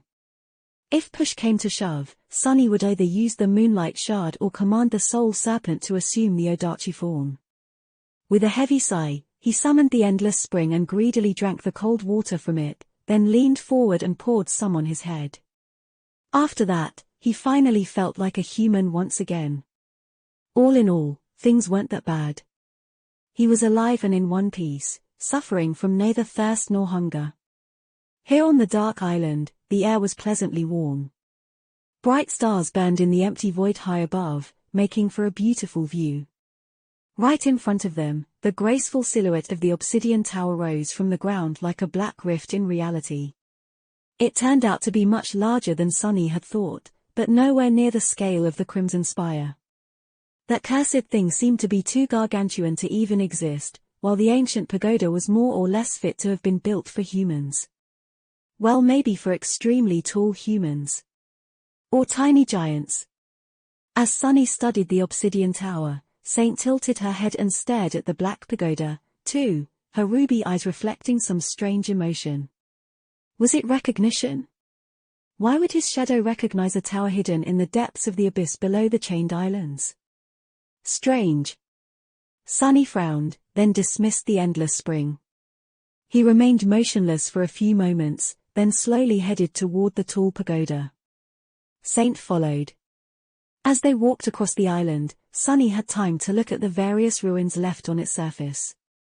It was hard to determine what they had been once, but Sunny got the feeling that he wasn't looking at the remains of buildings. More like structures. Devices. Their purpose was now impossible to determine, but whatever it had been, he doubted that anyone could have ever lived inside. The closest he could get to putting his feeling in words was that these ruins reminded him most of the bowels of the underground factory his mom had worked in when he was little. Even though the factory was much larger and built of alloy instead of cut blocks of obsidian, not to mention being much more advanced, the sensation was the same. Just what was the purpose of this island? Who lived here? Who built that strange tower? The closer Sunny got to the obsidian tower, the more he was impressed by its graceful beauty. Even though the pagoda was hidden in the depths of the sky below, where very few creatures would have ever seen it, the unknown builder spent time to ensure that it replicated the magnificence of its ivory counterpart perfectly. It would have been breathtaking if it wasn't so menacing. Surrounded by nothing but emptiness and silence, the obsidian tower appeared ominous just by virtue of existing. I am not scared at all. He did, however, was thinking about one thing in particular. Which tower was really the replica, and which one was the original? The beautiful white pagoda that flowed high above the chained isles, or the menacing black one that hid in the darkness below? Maybe he was going to find out. Soon, Sunny and Saint approached the tall gates of the obsidian tower. Nothing attacked them, and no frightening sound came from inside, announcing that something that dwelled beyond the black gates was awakening in hunger. The pagoda was silent, just like the rest of the dark island. The strange thing, though, was that Sunny could not feel any shadows on the other side of the massive door. Not because there weren't any, but because the walls of the tower seemed to shield the interior from his shadow sense. A cold shiver ran down his spine. I have never encountered anything like this before.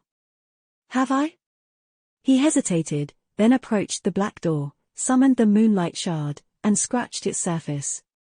A layer of black dust fell down, revealing a much harder, and even blacker surface beneath. Sunny raised an eyebrow. Soot? The entire pagoda was covered in a thick layer of soot. He stood motionlessly for a bit, trying to understand what meaning was there in this fact, then simply shrugged and studied the ancient gate. The problem he was facing was that the gate didn't have a handle to open.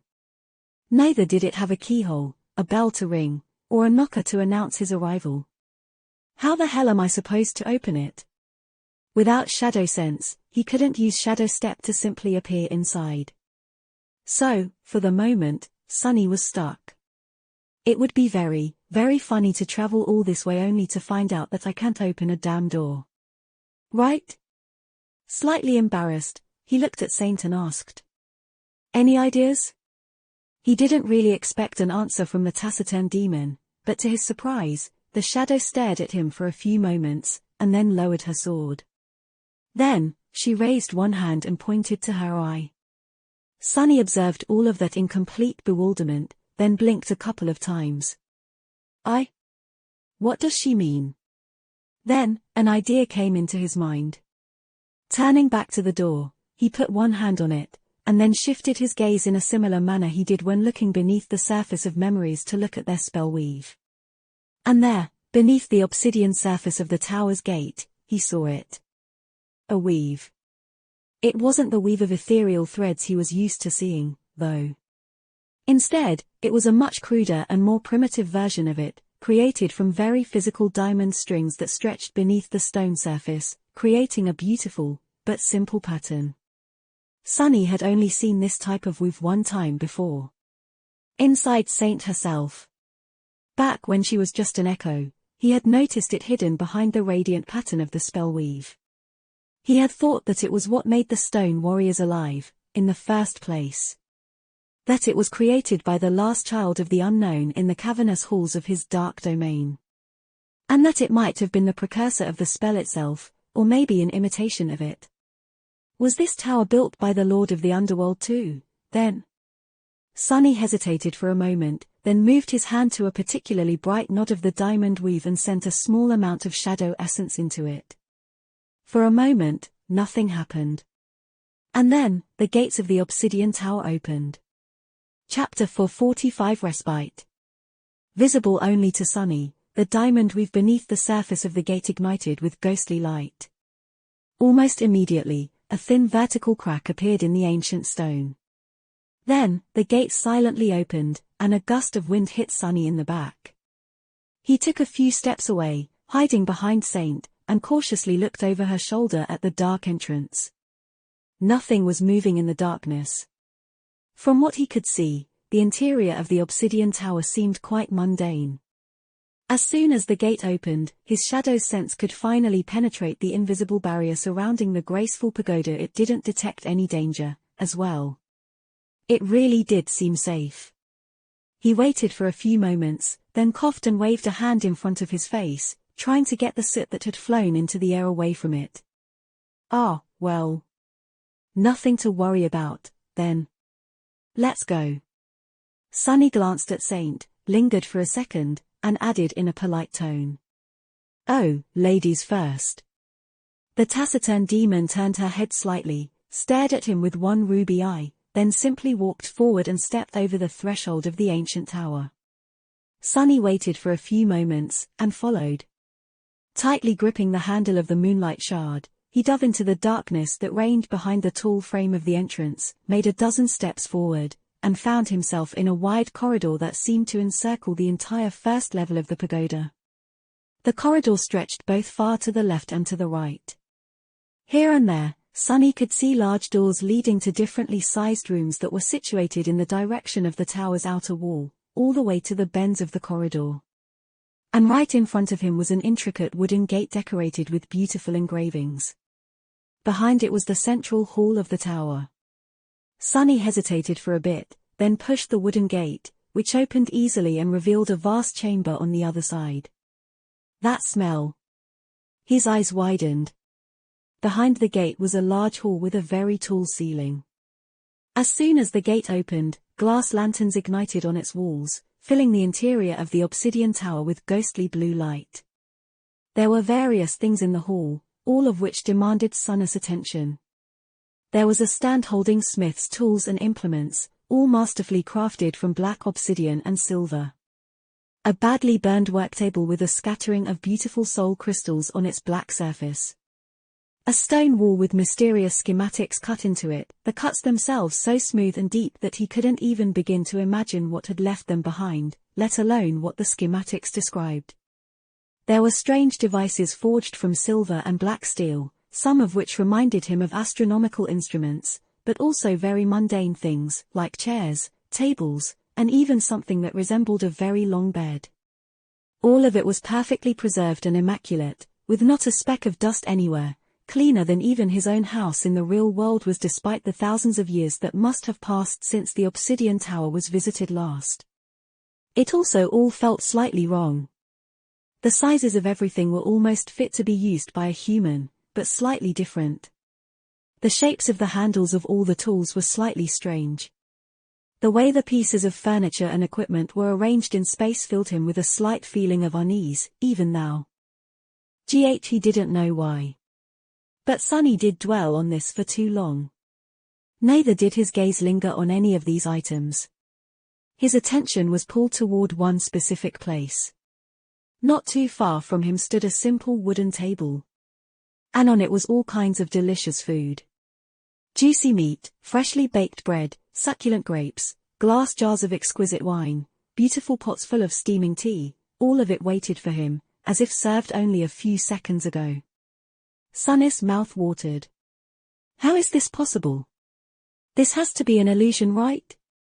Covered in layers of soot, sweat, and blood, he walked toward the table. His boots left black marks on the pristine floor of the hall. Arriving at his destination, Sunny reached out and grabbed a piece of bread with his dirty hand and greedily devoured it, then took one of the intricate silver goblets and filled it with wine. The rest of the goblets clattered to the floor, thrown off the table by his careless movement. Not paying it any attention, Sunny gulped down the sweet wine and laughed, sending breadcrumbs flying into the air. This is not bad, really. He would have preferred something without alcohol, but then again, this wine tasted so good. There was a wide grin on Sunny's face, but also dirty traces left by tears. His shoulders trembled. This really hits the spot. He was aware of the fact that the food could have been full of poison, but didn't care too much. He was just too hungry, tired, and spent. His body and his soul both hurt too much. He was at his wits' end.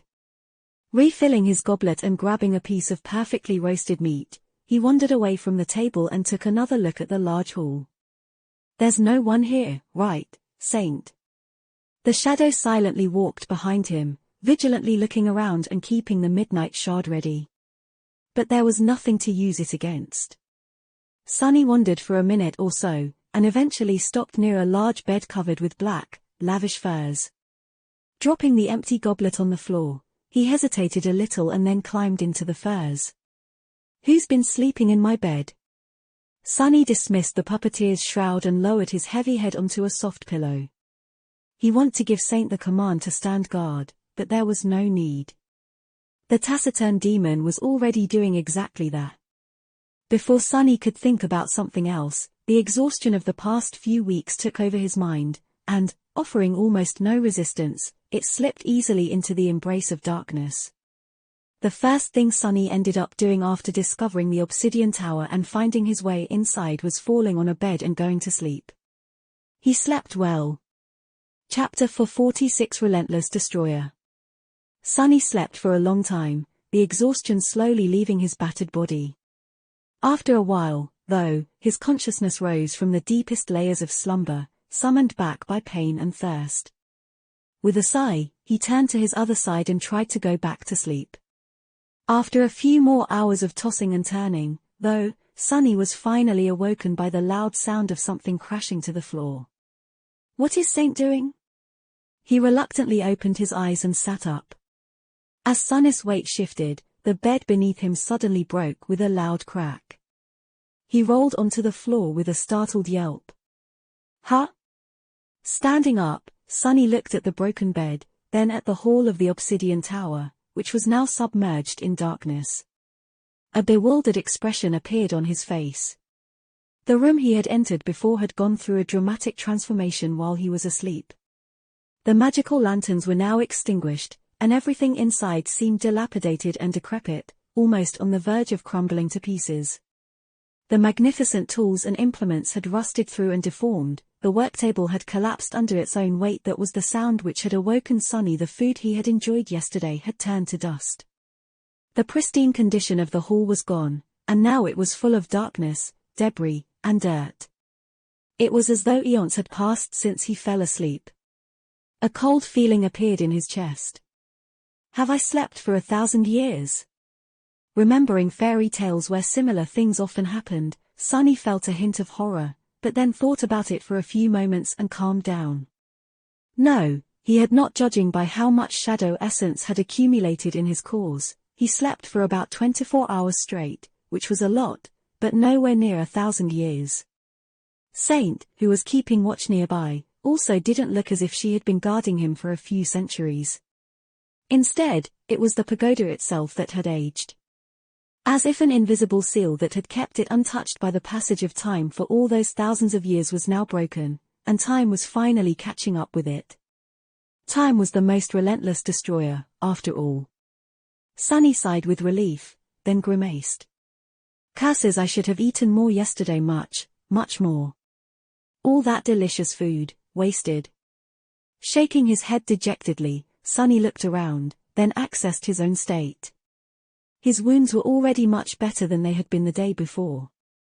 The burns were still rather painful, but within his capacity to endure without being slowed down in battle too much.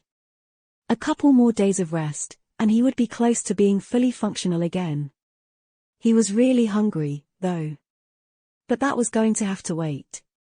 Summoning the Moonlight Shard, Sunny gave Saint a command to follow, and went to explore the Obsidian Tower. It took Sunny about an hour to fully explore the first level of the ancient pagoda. Some of the doors in the outer corridor had collapsed and turned to dust, some remained standing and required him to use a tiny bit of shadow essence to unlock them. Behind the doors were all kinds of rooms. Most of them were empty, suggesting that the master of the tower had moved away a long time ago, taking all the valuable things with him, while some contained weathered debris and dust. Sunny spent a lot of time trying to understand what all these things had once been, but the damage done by the accelerated time was too extensive to even guess. Such a shame. Feeling strangely disappointed, Sunny decided that it was time to move on to other levels of the tower. He still had to find the thing that had pulled him toward this place, as well as hopefully some means of returning either to the Chained Isles or to the real world. The idea of being stuck on this island forever did not seem very appealing. Especially now that there was no food anywhere around. Not finding anything interesting on the first level, Sunny decided to explore further. From the outside, it had seemed as though the Obsidian Tower had 6 levels, which really surprised Sunny. He had expected there to be 7. However, after finding 2 stairwells, one stair leading up, the other down, he realized that there was an underground level, too, which explained this small discrepancy. Everything having to do with the spell and the dream realm had a tendency to be tied to the number 7 except the gods, of whom there had been only 6. I guess that's why they are called gods. No law can bind them. Not even such a weird and random law as all things coming in 7s. Sunny looked up, then looked down, and decided to explore the underground level first. Letting Saint go ahead, he entered the spiraling staircase and descended into the depths of the Dark Island. Unlike the ground level, the basement of the Obsidian Tower turned out to be one giant hall. And in it, Sunny recoiled. For a second, it seemed as though hundreds of dismembered corpses were piled at the center of the hall, forming a morbid hill. But as Sunny took a step back and instinctively raised the Moonlight Shard, he realized that he made a mistake. The bodies piled in the center of the chamber were not that of people. Instead, they were dolls. Hundreds of broken porcelain dolls, each the size of a human, were discarded in the underground hall. Their fragile bodies were shattered and broken, laying there like abandoned toys. Some were missing limbs, some were left with gaping holes in their torsos. Some had long ago turned into piles of small fragments, with not even their faces remaining. But those faces that did remain. Sunny tilted his head, then glanced at Saint. Every broken doll had the same face, or rather, all of their faces looked alike, as if they were all imperfect copies of the same original. They had the same flawless, inhumanly beautiful features that Saint had, only the craftsmanship behind the faces of the broken dolls seemed much less refined, as though the sculptor had not yet perfected his skill when creating them. They all looked like Saint's lesser siblings. If Sunny ever had doubts that the Obsidian Tower had once belonged to a certain underworld demon, now there were none. The last child of the unknown had clearly spent some time here. Was probably the one who had created the Black Pagoda, in the first place, for some mysterious purpose Sunny couldn't even begin to guess. Then, however, his attention was drawn to something else. The floor of the vast hall was covered by a thick layer of dust, which should not have been disturbed in a few thousand years. But it had been. A set of fleet footprints led all the way from the bottom of the stairs, where Sunny was standing, to the pile of broken dolls, circled it, and then mysteriously disappeared. Sunny stared at it for a few moments, surprised. Someone had entered the obsidian tower before me. Chapter 447 Primal Fear. Sunny stared at the footprints for some more, then frowned. How does this make any sense? The obsidian tower had been sealed before he opened its gates. After he did so, the magic that had preserved everything inside was dispelled, which meant that those doors had not been opened in thousands of years. It wasn't that easy to gain entry into the pagoda, to begin with. Not even mentioning the fact that one had to travel through the sky below and find the only rift in the boundless ocean of divine flames. There was also the fact that the gate had to be opened by pouring essence into the weave of diamond strings beneath its surface. Sunny could only see the weave and understand its meaning a little because his eyes had been transformed by the drop of Weaver's blood. He assumed that there were other awakened with similar abilities, but there had to be very few of them, and what were the chances that one would find their way to the dark island beyond the immolating sea of stars, which was hidden in the depths of this endless void? And how would they enter the pagoda without causing its seal to break? Just who was it that snuck into the obsidian tower unseen? And when? It had to have happened long before today. Sunny knew for a fact that Saint would not have let anyone come and go without waking him up. Neither would his shadows even when he slept. They were aware and vigilant. So it could have happened at any point in the thousands of years since the tower had been abandoned by its rightful owner. For now, he had no answer. Feeling a little apprehensive, Sunny approached the pile of broken dolls and studied them for some time. Saint came closer, too, and stared at them silently. Then, she poked one with the tip of the midnight shard and turned away indifferently, as if losing all interest in the porcelain mannequins. I guess she doesn't care too much about lesser versions of her. Saint repeatedly shown her disdain toward things that seemed to be replicas of her kind. It had been the same with the Black Knight, and even with the walking colossus of the Forgotten Shore. Sunny clearly remembered how unimpressed his shadow had been with the awesome stone giant. Turning away from the broken dolls, Sunny looked around and noticed that the walls of the chamber were lined with massive glass vessels. Some were whole and some were broken, but all were empty. The glass was black and opaque, covered with a thick layer of soot from the inside. Weird. Not finding anything else of interest on the underground level, he returned to where he had started and rested for a while, drinking water from the endless spring and trying to suppress his hunger. This place is so eerie. It was, indeed. The Black Tower stood at the edge of an endless void of darkness, empty and abandoned, with everything inside of it made out of nothing by an inhuman mind. It was not a very welcoming place, at least not for humans. Sunny stared at the ancient walls that surrounded him, and wondered about the secrets of the past. After a while, he stood up and cautiously headed for the second level of the Great Pagoda. As soon as Sunny set foot on it, though, he instantly felt that something was very wrong there. The feeling of deep, subtle, primordial terror he suddenly experienced was unlike anything he had known before, with the exception, perhaps, of those few moments back on the Forgotten Shore when the walking colossus had lifted the giant three-eyed skull from the depths of the dark sea. But here, this feeling was even more dire, even more invasive. What is this? Just like the underground level, this one consisted of only one great hall. The black walls rose high into the darkness, creating a magnificent and solemn atmosphere. At the center of it, cut into the obsidian floor, was a massive silver brazier. And in it, Sunny shuddered and took a step back. Something was growing from the brazier, spreading outward like a vile kind of rot. It had infected the very stone of the ancient tower, turning it into a semblance of repulsive, black, pulsating flesh.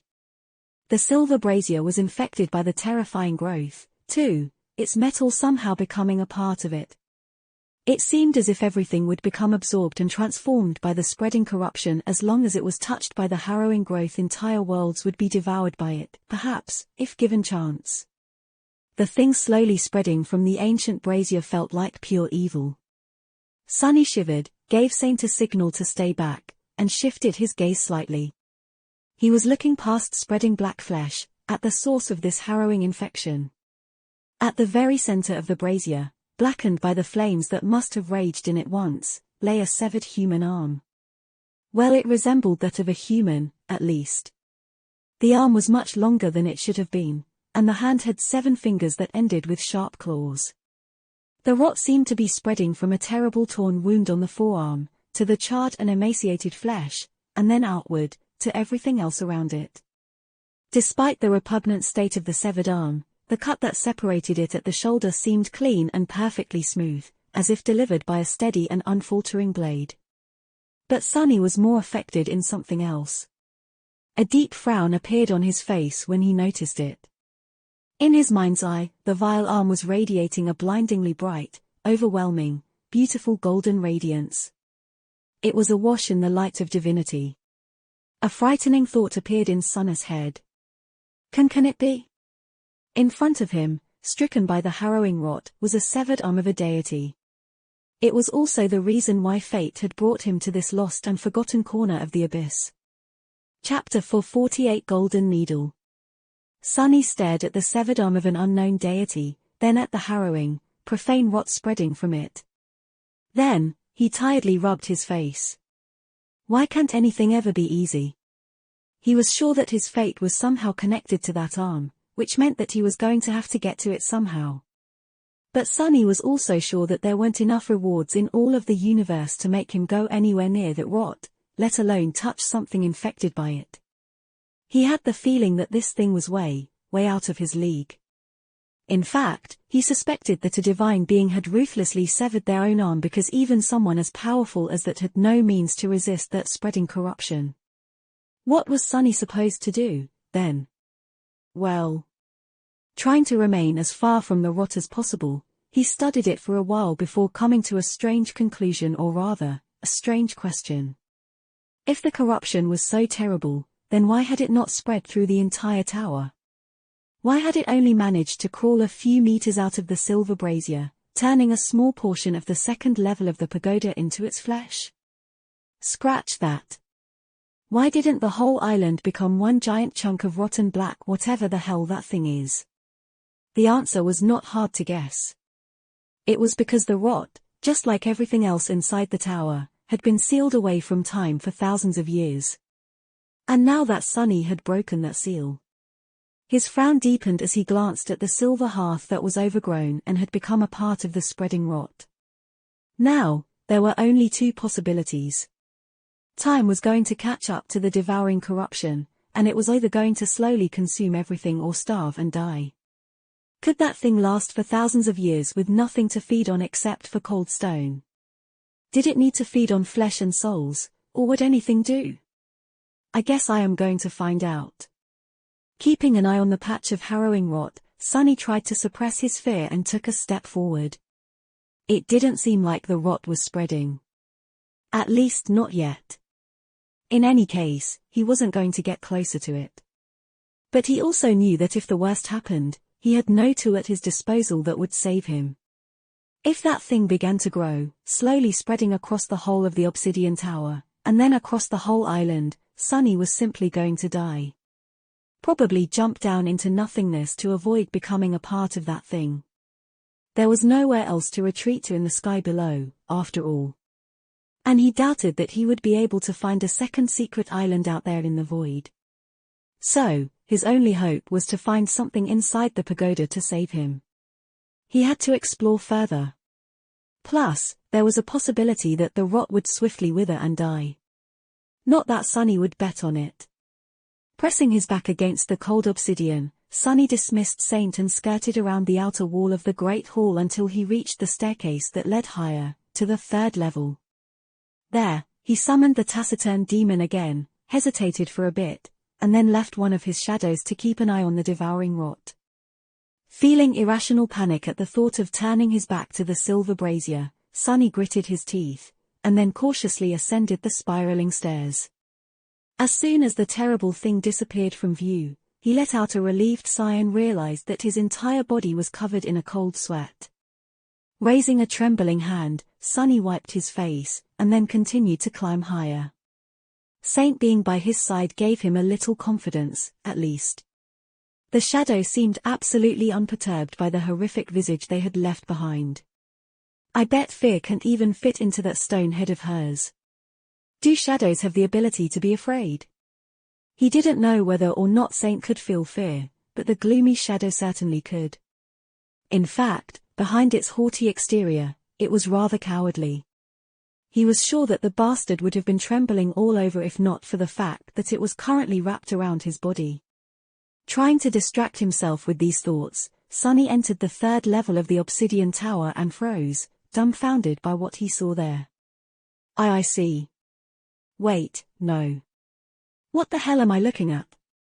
The chamber he found himself in was smaller than the previous 3 halls he had explored, mostly because the pagoda narrowed the higher it went, but also because the level was separated into several chambers. And in that chamber in particular, dozens of porcelain's arms floated in the air, each at a different level of being disassembled into tiny parts.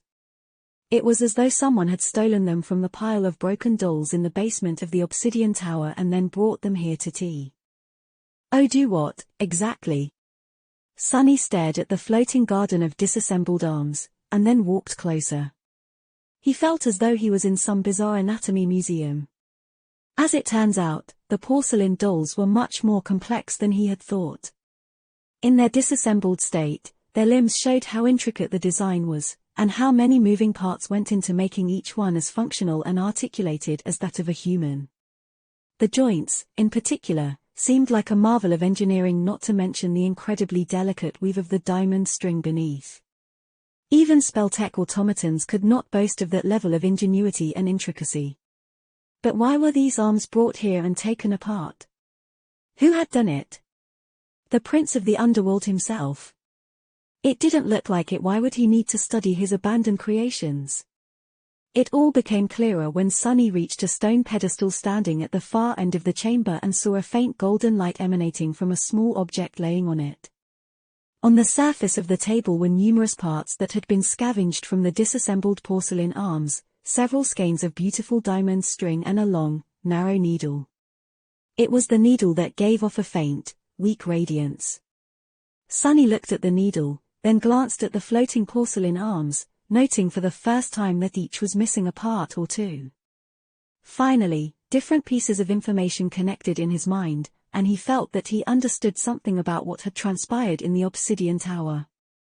Sometime after the Prince of the Underworld had left this hidden island, perhaps years, or perhaps thousands of years, an uninvited guest had snuck into the Black Pagoda like a thief, somehow getting past the closed gates without ever opening them or disturbing the seal that had been preserving this place from being ravaged by time. That thief was a divine creature themselves and also horribly wounded. One of their arms had been torn open and infected by the spreading rot that no one, not even a deity like them, could expel. That was why the thief had severed their infected arm at the shoulder and tossed it into the divine flame that had been burning in the silver brazier on the second level, and then went down to the basement to collect limbs from the broken porcelain dolls. It was that deity that had circled the pile of them and left the footprints in the dust for Sunny to notice. In the end, the thief ascended to the 3rd floor and fashioned a new arm for themselves from the parts of the prince's discarded mannequins and then sewn it onto their body with the diamond strings threaded through a sharp needle. That was the needle Sunny was currently staring at, and the divine light on it was emanated by the remnant traces of the thief's blood still left on its surface. But who was the thief? And why was Sunny connected to their severed arm by a golden string of fate? Sunny hesitated for a few moments, then reached for the needle but suddenly froze. The shadow left behind to monitor the harrowing rot had noticed something. The black, ulcerous flesh was changing. Chapter 4: 49,000 Years of Hunger. Here we go. Sunny faced the stairwell and stood motionless, looking at the black rot through his trembling shadow. Sensing something, Saint turned around, too. The tip of her sword hesitantly rose into the air. The next few moments were going to decide whether he was going to live or die, or maybe be condemned to a fate much worse than death. One level lower, the harrowing corruption that had been spreading from the severed arm of a deity was moving. The black ulcerous flesh was rising and falling, as if in the throes of death. Or transformation. Sunny gritted his teeth, waited for a second. and then breathed out with immeasurable relief. Dying, it's dying. It felt as though he had been sentenced to execution, only for a pardon to arrive at the last possible moment, when the rope was already pressing on his neck. Indeed, the terrifying rot was withering. As thousands of years that passed since it was locked in the obsidian tower caught up with it, the devouring corruption appeared to be dying of starvation. The stone surface assimilated into it, convulsed and wriggled, as if consumed by pain. The silver brazier was melting. The growths of the bulbous black flesh were slowly receding, their color turning ashen. The process was slow, but at the edges of the patch of corruption, the rot was already turning into wisps of darkness, which then disappeared without a trace. As tension left Sunny's body, he couldn't help but sway a little. Good, something has gone my way, at last. Before, he had been considering his options and finding no possible way to escape from the rot if it was to start spreading. He had considered trying to damage it with broken oath, but doubted that anything the awakened memory could do would work, considering that even the original owner of the seven-fingered hand resorted to severing their limb completely instead of trying to destroy the spreading corruption. He had also entertained the idea of using the crawl site, which was now infused with divine flame. But something told Sunny that the massive brazier where the rot had taken root had once been full of it, too. That was apparent from how charred the severed arm of the transient deity was. If even thousands of years of burning in annihilating divine flame couldn't destroy or stop the black rot, then what hope did he have? In the end, though, the corruption had destroyed itself. Neither divine flame nor an actual deity had been able to damage the black rot, but its hunger and the relentless nature of time were. Thank gods. Sunny inhaled deeply and tiredly closed his eyes. The corruption was slowly dying, pieces of it slowly disappearing, bit after bit. All that was left behind were the damaged stone and the memory of primal horror. He grimaced. But also, damn the gods, why would they allow for such a thing to exist? Shaking his head, Sunny wiped the sweat off his face, then turned around and walked back to the stone pedestal. Reaching with one hand, he picked up the long, sharp needle and stared at it for some time. The needle seemed to have been made out of polished iron, but due to the traces of divine blood absorbed by it, the cold metal had assumed a faint golden shine. Sunny looked at it for a long time, trying to understand if this was a mundane item or some mystical artifact. In the end, he had to admit that he had no clue. The needle did not turn into a memory like Weaver's mask had. He didn't see any spell weave inside of it, either. However, the needle also didn't feel like a simple object. It was strange. He thought for a bit, then summoned the covetous coffer and carefully placed the needle inside. The skeins of diamond string also went in, easily disappearing into the gluttonous box. I will have time to study it later. With that, Sunny hesitated for a bit, then reluctantly headed back toward the second level of the Great Pagoda. He was going to watch the harrowing rot die, and then try to approach the severed hand of the mysterious deity. Some time later, Sunny was sitting on the lowest step of the stairs leading to the Great Hall, staring at the massive brazier in its center. What was left of it, to be precise. The devouring corruption took its sweet time dying. Even the hunger of thousands of years could not destroy it so easily, it seemed. The black flesh writhed and pulsated, disappearing little by little. Several times, veins of rot tried to spread outward, clearly sensing the presence of a living being nearby and lusting to absorb him. But the profane infestation was too weak to overcome the entropic power of starvation. The silver brazier, which had long ago become a part of the horrid corruption, melted and fell apart, then disappeared into wisps of pure darkness. Soon, it was clear that the rot was not long for this world. All that remained from its vile flesh were a few growths infused into the severed arm itself. Staring at the disintegrating rot, Sunny felt both deep, primal terror and a strange compulsion to try and damage it a little in hopes of being credited for the kill by the spell. Who knew what reward he would receive? But in the end, Sunny remained still. Firstly, because he wasn't even sure that the corruption would be acknowledged by the spell as a creature. He didn't really know if that thing was alive, for the lack of a better word. If it was an entity, a process, or a manifestation of some profane law that he didn't know of. Secondly, because he was absolutely unwilling to approach the rot, even now that it was dying.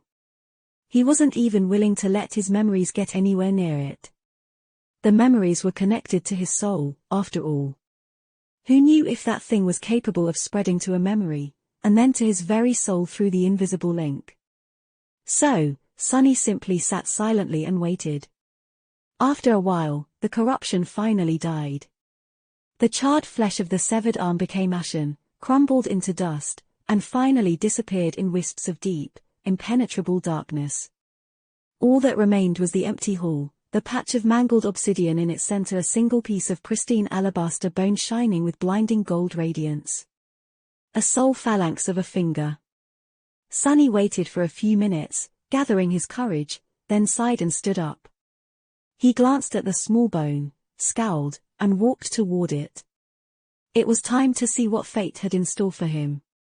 Chapter 450 Alabaster Phalanx. Sonny stepped into the patch of mangled obsidian and slowly approached the alabaster phalanx, then kneeled beside it and lingered, studying its golden shine. He was trying to determine if any sign of the harrowing rot remained, but also felt pulled toward the radiant bone and found it hard to look away. All of this insanity, just for that little piece of bone. What secrets does it hold? He hesitated for a moment, then reached down and picked up the phalanx. Sonny had instinctively expected it to crumble into a torrent of white sparks and hear the spell proclaim that he had acquired a new memory, just like what had happened with Weaver's mask, that memory being, perhaps, another drop of ichor. But nothing of the sort happened. The bone felt cold and smooth to the touch. There was still marrow inside, wet and infused with bright golden radiance. Sonny tilted his head, stumped. What was he supposed to do now?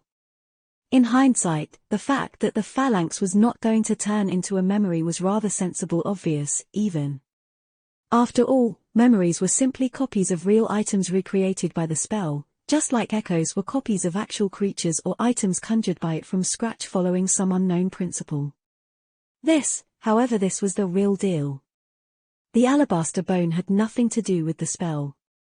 It wasn't a recreation, it was the original. Sonny frowned, feeling unsure about how he was supposed to proceed. Then, a certain scene suddenly appeared in his mind. Back in the ruined cathedral of the Dark City, Saint stood above the rusted remains of the Black Knight, holding a black gem in her hand. With a hint of some dark emotion burning in her ruby eyes, she raised the gem to her mouth, and bit into it. Before he could fully process the implications of this image, Sonny followed a strange instinct. Without allowing himself time to think about it, he opened his mouth, put the phalanx inside and swallowed it. What? He blinked a couple of times. What did I just do?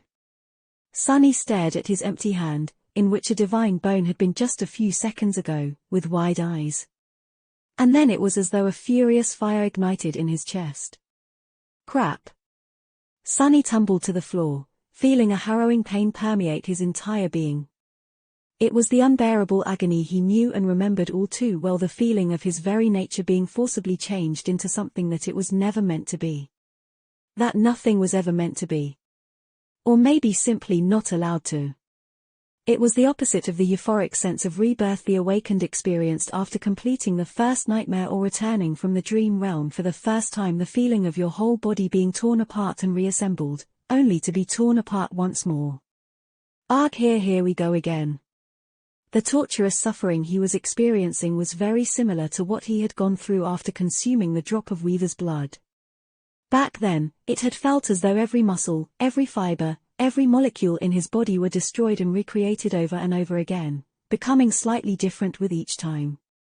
The agony had been especially excruciating when it came to his eyes, which had felt as though two white-hot rods were inserted into them. This time was different. The pain was concentrated in his spine, in his bones, in the marrow permeating them. His fingers in particular felt as though there was molten, incandescent, liquid metal flowing through them. Sonny shrieked. Damn it, God damn it all. It hurts so much. However, the torture did not last as long as it had back in the branches of the soul-devouring tree. After a few more minutes of it, Sunny felt the blood weave suddenly come alive and rush through his veins, absorbing the harrowing heat and then carrying it to every cell of his body. Slowly but surely, the pain lessened. But the process of transformation continued. Sunny sprawled on the floor, covered in sweat and breathing heavily. He could feel himself changing. It was a strange and extremely unpleasant sensation, one suffused with a feeling of profound wrongness, but not as devastatingly excruciating as it had been just a few seconds ago. Hell, that was rough. His voice was hoarse and creaky. Sunny glanced to the side and noticed Saint, who was standing silently above him and looking away with cold indifference. Such heartlessness, no sympathy at all. At least the happy shadow seemed very concerned about him or itself. It was pacing nervously, turning to Sunny from time to time and timidly offering its encouragement. The gloomy shadow was currently wrapped around his body, so it couldn't offer any feedback. He had no doubt that it would have just mocked him, anyway. That jolly guy is really irritating. I would rather be mocked, curse it all. Gritting his teeth, Sunny closed his eyes and endured the unpleasant feeling of his body being demolished and reconstructed as best as he could. After a long while which felt like an eternity, it was all finally over. A deep feeling of relief spread through Sunny's body. It felt more solid, somehow. Strong, firm. Resilient. Just what have I? The voice of the spell suddenly thundered in the solemn dark hall, interrupting his thoughts. Was he imagining it, or had there been a note of dark excitement in it? It said, "One of your attributes has evolved. You have acquired a new attribute." You don't say. Sunny struggled to sit up, and then hurriedly summoned the runes. What have I done to myself this time? The runes shimmered in the air in front of him, and Sunny quickly looked at the cluster describing his attributes. Attributes fated, Ember of Divinity. Wait, Ember. This was new. He concentrated on the Ember of Divinity and studied the string of runes. Attribute description: deep within your soul, an Ember of Divinity shines, almost ready to erupt into a radiant flame. So I have an even higher affinity to divinity now. Makes sense. He had just swallowed a phalanx of an actual deity, after all. Impatient, Sunny turned back to the list of attributes, where 3 more remained. The first 2 he knew all too well. Child of Shadows, Bloodweave. But the third one was new. At the very end of the list, several new runes appeared. Sunny held his breath, and read. Attribute Boneweave. Chapter 451 Boneweave. Boneweave. Sunny let the sound of it echo in his mind, overwhelmed by a feeling of savage joy. He didn't know what that attribute gifted him, yet, but was certain that it would be something special. The Bloodweave had saved his life so many times, after all. And after his encounter with the Mordant Mimic, he learned that having strong bones was as important as having tenacious blood. Shifting his gaze away from the runes, he stared at one of his hands, then made a fist. This was the arm that had been shattered by the vile creature, and then slowly healed while he was falling into the sky below. Even though Sunny had already been able to use it for the past few days, it used to feel weak, awkward, and slightly damaged. But now, it was as good as new. More than that, actually. It was better than ever before. All of his bones felt much more durable and resilient. Stronger. His joints seemed to be slightly more agile, too. His teeth felt as though they could crush stones and cut through metal. The strangest change, however, happened to his fingers. It wasn't very apparent, though. On the surface, it simply felt as though they had grown subtly more sensitive, the tactile feeling of touching things becoming deeper and richer. However, Sunny suspected that the true change was more profound. He just didn't know what it was, exactly. Bloodweave had altered his eyes in a very fundamental way, so Boneweave had to have a lot of promise. He ran his fingers across the soft surface of the puppeteer's shroud, vividly feeling the silken fabric slide against his skin. Neat. Then, Sunny stretched his limbs, sensing their newfound agility. He was already weirdly limber due to practicing shadow dance, which demanded the utmost level of pliability from the practitioner's body. Now, however, it was even further enhanced. Satisfied, Sunny turned back to the runes and read. Attribute Bone Weave. Attribute description: you have inherited a part of Weaver's forbidden lineage. Your bones have been altered and imbued with steadfast temperance. He tilted his head, stunned by the somewhat expected, but still profoundly fascinating piece of information he'd just received. Weaver's legacy. So the severed arm had actually belonged to the mysterious demon of fate. It was Weaver who had snuck into their siblings' tower while bearing a terrible wound, sliced off their rotting limb, and then fashioned a new one from the parts scavenged from the broken porcelain dolls before sewing it onto their body with diamond strings. It was Weaver's footprints that Sunny had seen in the basement of the Great Obsidian Pagoda. He trembled. Even though Sunny had seen many incredible things and lived through many unlikely events, both wondrous and terrifying, he suddenly felt awe. It was as though he was suddenly in the presence of divinity. Demon of Fate had been to this dark island, had walked the same halls that Sunny walked, and breathed the same air. The sharp needle infused with remnant traces of their blood was currently inside his storage memory, as well as the diamond string they had used to sew a new arm to their body. Unlike the miraculous black mask, the needle was not a memory either. It was the actual thing. But most of all, Sunny had swallowed a phalanx bone of the divine being in question. Crazy, this is crazy. He blinked a few times, then suddenly thought.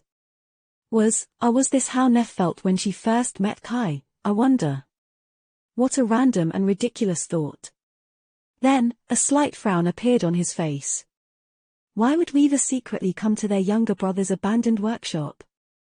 What was the harrowing rot that had been spreading from their wound, and what manner of creature could have wounded them so terribly? What could even damage a deity? Sunny had so many questions. Luckily, the description of the bone weave was not over. Several strings of runes still remained. He concentrated and read. When children of the unknown rebelled against the gods, Weaver was the only one to refuse the call of war. Despised and hunted by both sides, they disappeared. No one knew where Weaver went and what they did until it was too late. Sunny shivered. A few things became more clear from this short description. Firstly, it cemented his suspicion that, at some point in time, the Seven Diamonds, children of the mysterious unknown, who were also strangely described as having created themselves, had waged war against the gods. Or, rather, 6 of them, since Weaver apparently decided to not join either side in this conflict. Secondly, Weaver's reluctance to participate in the war had landed them in big trouble with both the gods and the other diamonds, unsurprisingly. One side would have seen the demon of fate as one of the enemies simply by virtue of them being a demon, while the other would have seen them as a traitor for that same reason.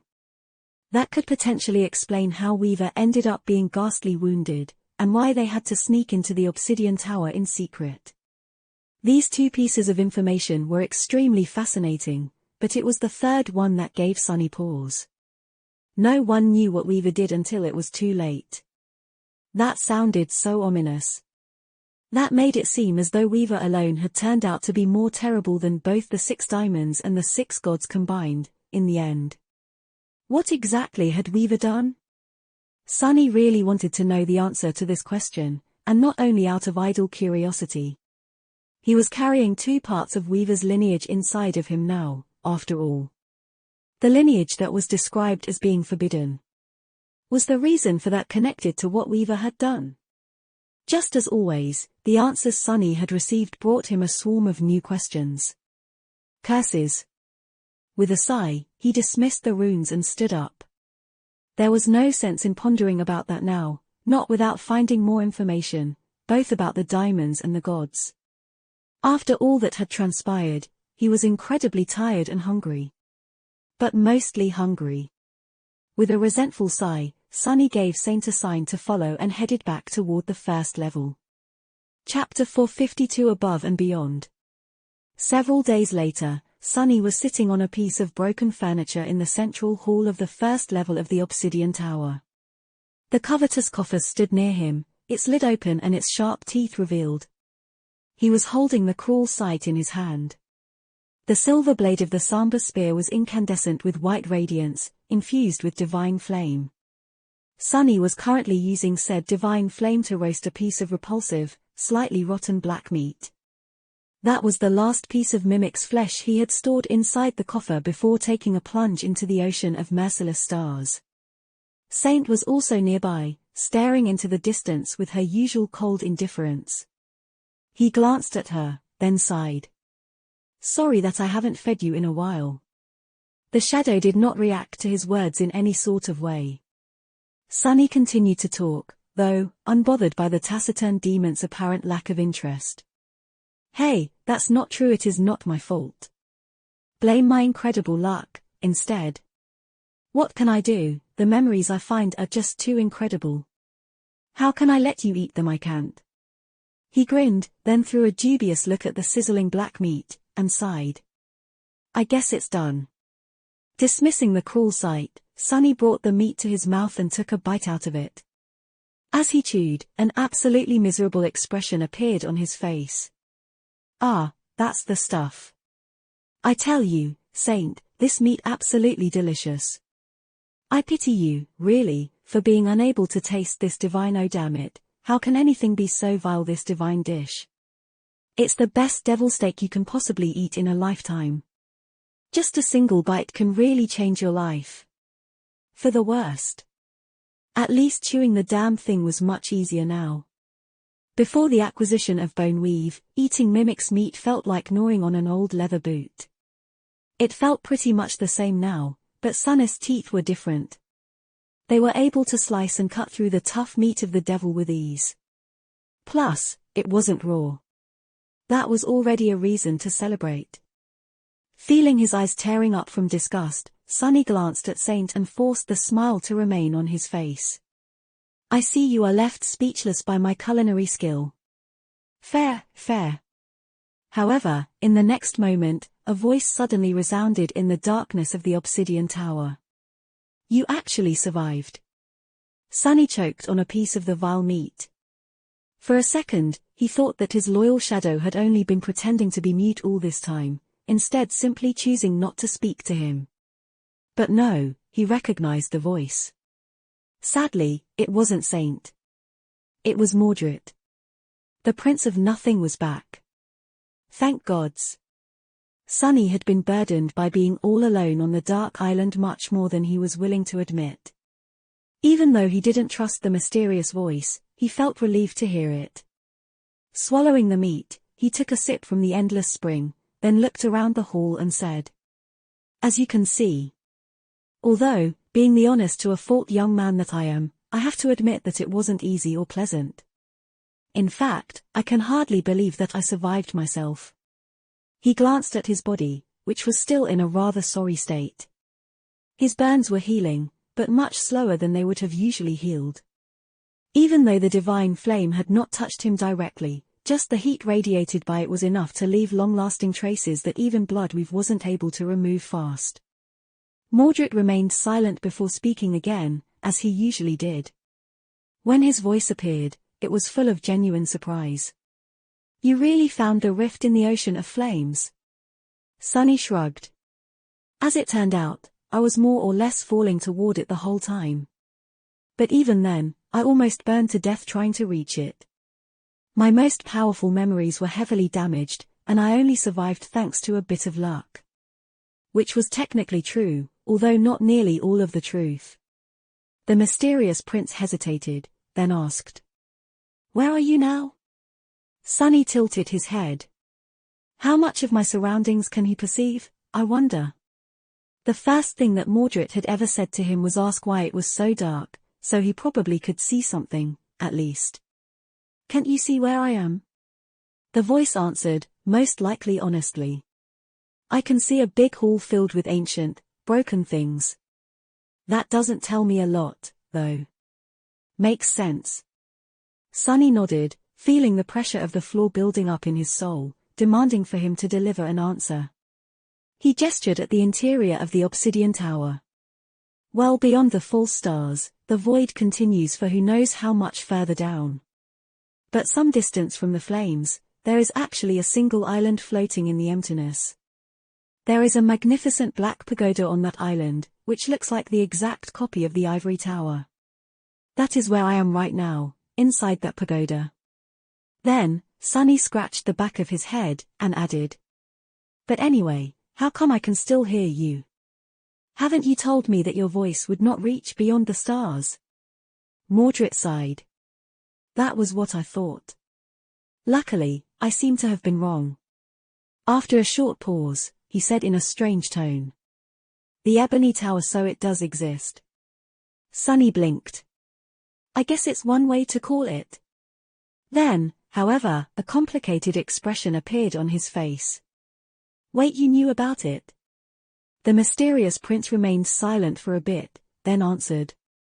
That is what I had been trying to find before I couldn't search anymore. There were some hints that a duplicate of the ivory tower exists somewhere in the sky below. I hope to reach it. Sunny chose his next words cautiously. Oh, really? What else do you know about that place? Mordred thought for a few moments, then answered wistfully. It is said that a very powerful being came to this shattered land after it had been destroyed by the Lord of Light. Back then, the sky below was not as boundless, and there were much more fragments of divine flame still burning in its empty darkness. That being wanted to harvest those flames. Suddenly, a lot of small details about the Dark Island and the Obsidian Tower became much clearer. Sunny already had suspicions about the true purpose of this place, but now, they were confirmed. The ruined machines outside the pagoda, the blackened work table, the massive glass vessels covered with soot from the inside, the silver brazier. The prince of the underworld had not truly lived in the magnificent pagoda. It was not his home, just a station he had built in the ocean of flame which had been much larger back then to harvest some of the divine fire.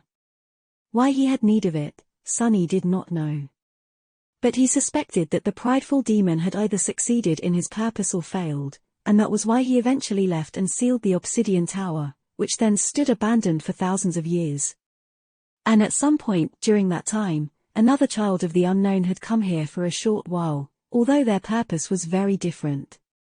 This revelation came and went. There was a question burning in his mind that had nothing to do with such distant past, instead. It was much more pressing. Sunny swallowed another piece of meat and asked casually. Harvest divine flames?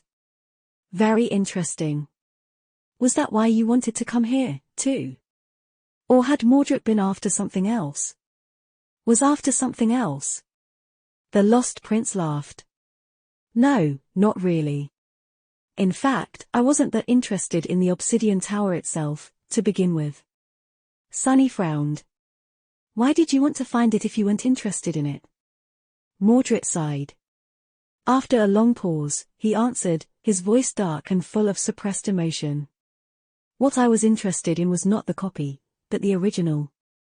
The ivory tower. The two are supposed to be connected somehow.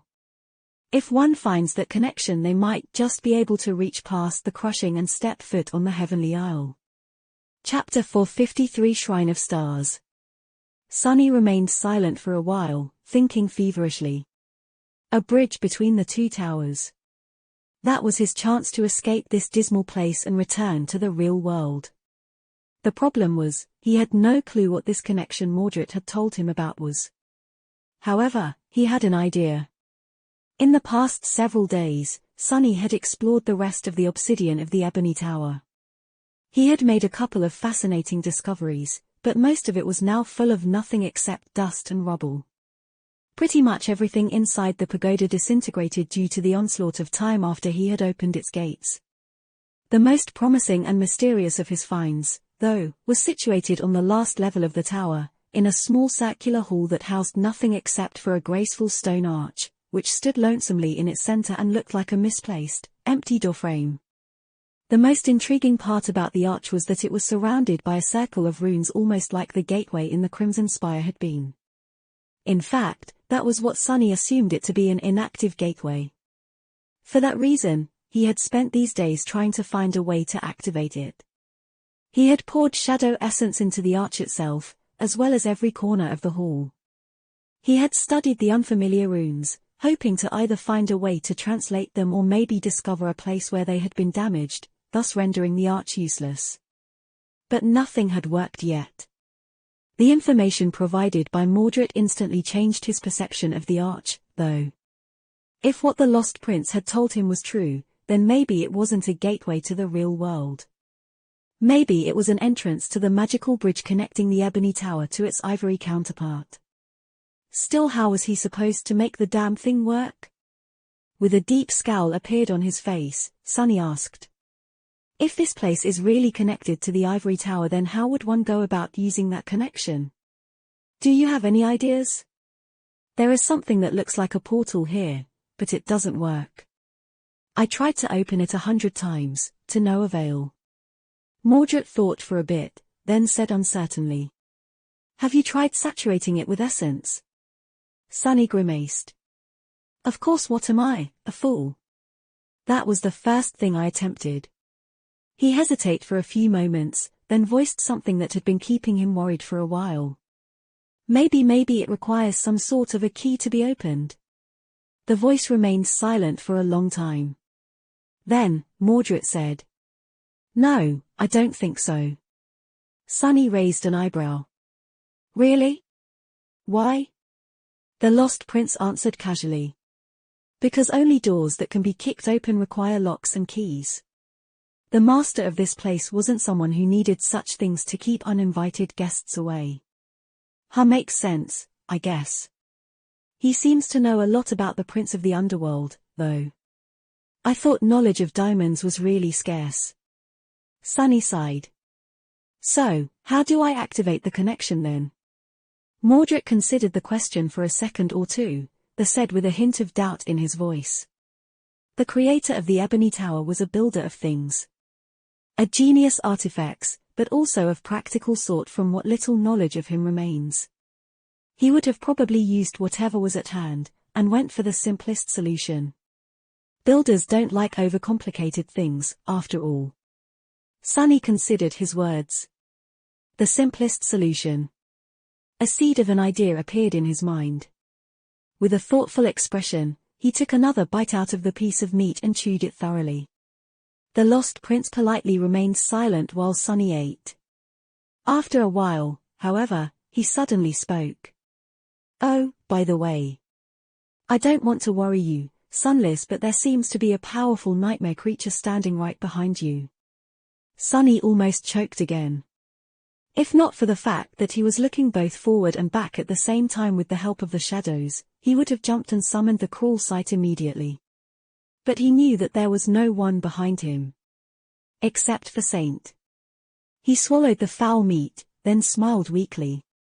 Curses, you almost gave me a heart attack. That's not a nightmare creature. Can't you differentiate a real demon from an echo? Mordred remained silent for a bit, then said with amusement. She is your echo. Fascinating. Sunny frowned. What's so fascinating about it? However, there was no answer. The mysterious prince was gone once again, disappearing as suddenly as he had appeared. Usually, Sunny was irritated by this annoying habit of his, but this time, he was glad. Sunny couldn't wait to go back to the 6th level, but didn't want Mordred to see what he had found on the level before. He still didn't trust the Lost Prince even though Mordred had been nothing but helpful up until now. Extremely so, in fact. Sunny didn't know if he would have even been alive without his guidance. Later, if I manage to return to the sanctuary in one piece, I'll start trusting him then. A little. Maybe. Finishing up his meal, the last he was going to have in a while, Sunny stood up, stretched, and headed toward the stairs. After he had received the bone weave and rested, Sunny explored the rest of the 3rd level of the Ebony Tower. However, he had not found anything of note there. He also had not discovered any more traces left behind by Weaver, which disappointed him a great deal. The 4th level, however, was much more interesting. The central hall of it was fashioned into a vast, somber shrine. At the center of it stood an altar cut from a single slab of black onyx, and behind it was an incredibly beautiful statue of a young woman dressed in a flowing tunic, her face obscured by a veil. The young woman was holding a star in one hand, and a bolt of lightning in the other. Sunny was pretty sure that she was none other than Storm God, also known as the goddess of black skies. Deity of the oceans, of the depths, darkness, stars, travel, guidance, and disaster. Which was really interesting. Why would the prince of the underworld build a shrine to his sworn enemy at the very heart of the Ebony Tower? Their relationship, it seemed, was not as simple as Sunny had thought. He had been much more interested in the altar itself, though. After finding the shrine, Sunny had tried to place magical coins on the onyx surface, and even spilled a bit of his blood on it. But this time, the gods had not answered. The coins, too, simply remained laying on the altar instead of turning into shadow essence. It seemed that the altar was not mystical at all.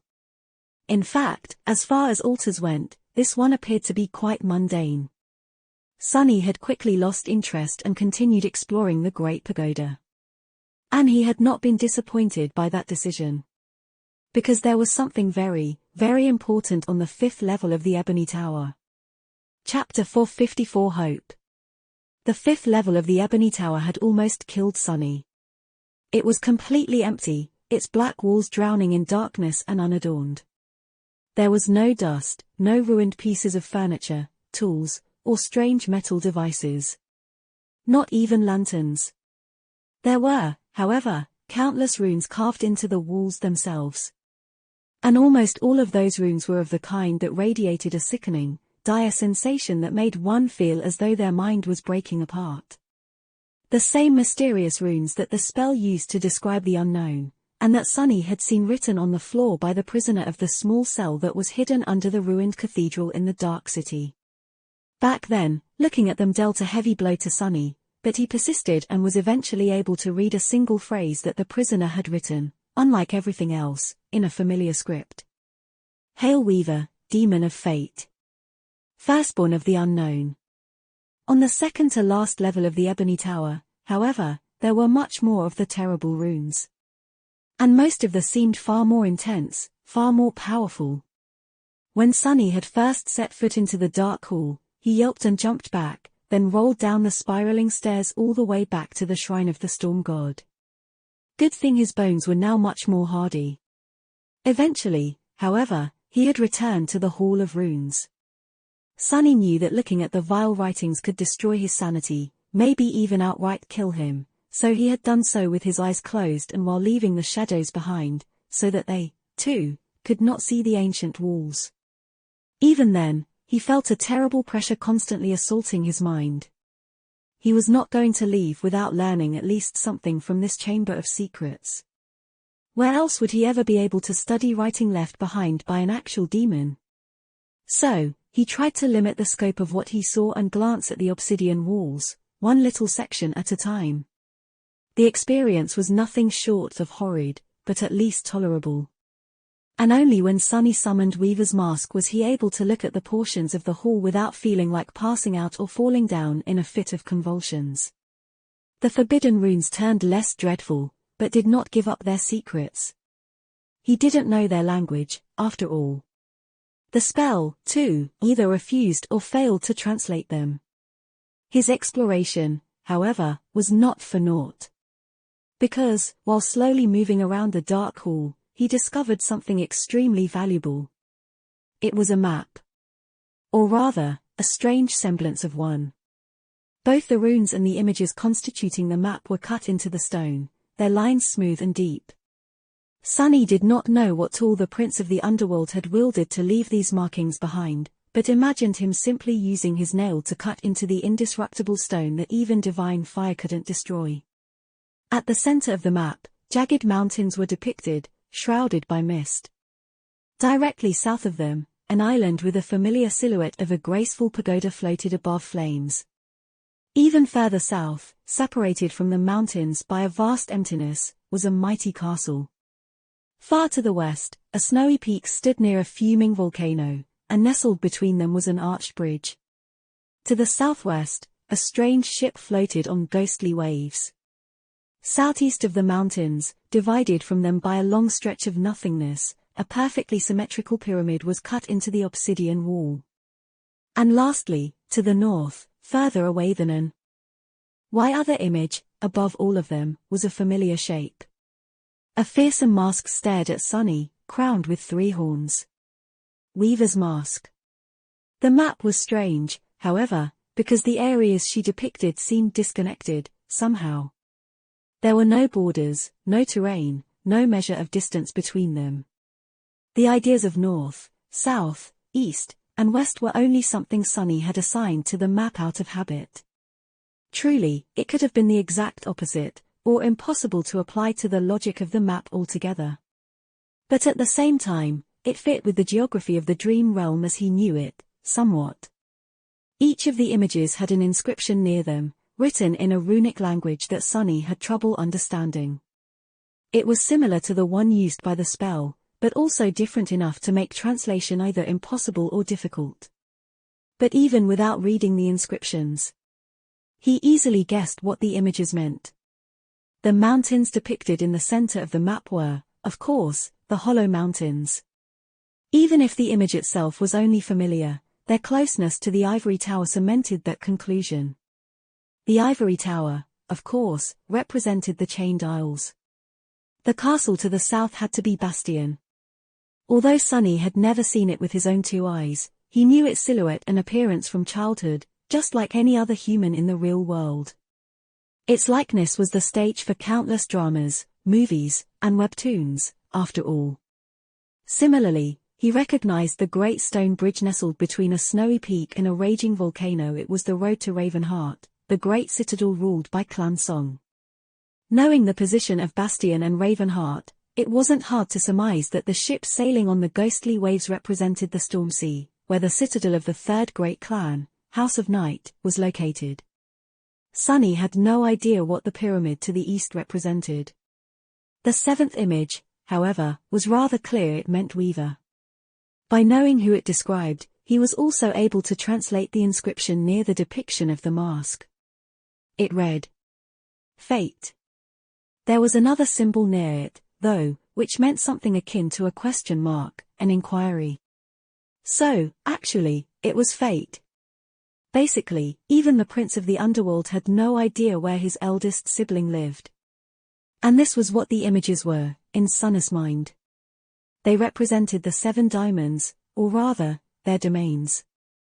Which was nothing short of tantalizing in and of itself, but also meant several things. Firstly, that the 3 great clans had inherited their citadels from 3 diamonds, or at least built their strongholds in the regions of the dream realm where diamonds had once dwelt. Secondly, that the underworld, most likely, was situated beneath the Hollow Mountains. This death zone was the very dark and cavernous domain to which the Prince of the Underworld had retreated after his conflict with the goddess of the black skies. And lastly, that the ruler of the beautiful and prosperous land that had invoked the wrath of Sun God and doomed their kingdom to destruction and eventual transformation into the Chained Isles was a demon, as well. Coincidentally, the inscription cut into the stone near the image of the ivory tower was the only one after that of Weaver's that Sunny was able to translate, since the runes closely resembled those usually used by the spell. It was desire. The other meaning of the runes, however, was hope. The ivory tower had once belonged to the demon of hope. Chapter 455 Doorway to Heaven. That revelation had given Sunny a lot to think about. The demon of hope or desire. A demon whose power was most likely tied to souls and mind. What act could such a being have committed to cause Sun God to destroy their whole domain? And what had happened to that being after? Just as usual, there were no answers. Sunny was slowly learning more and more, though. For now, the pieces of information he had earned were scattered and disconnected. But if he continued to slowly accumulate knowledge, one day, they were going to start clicking together. And then what terrible and wondrous truths would he uncover? Enough to make up for a lifetime of lies, perhaps.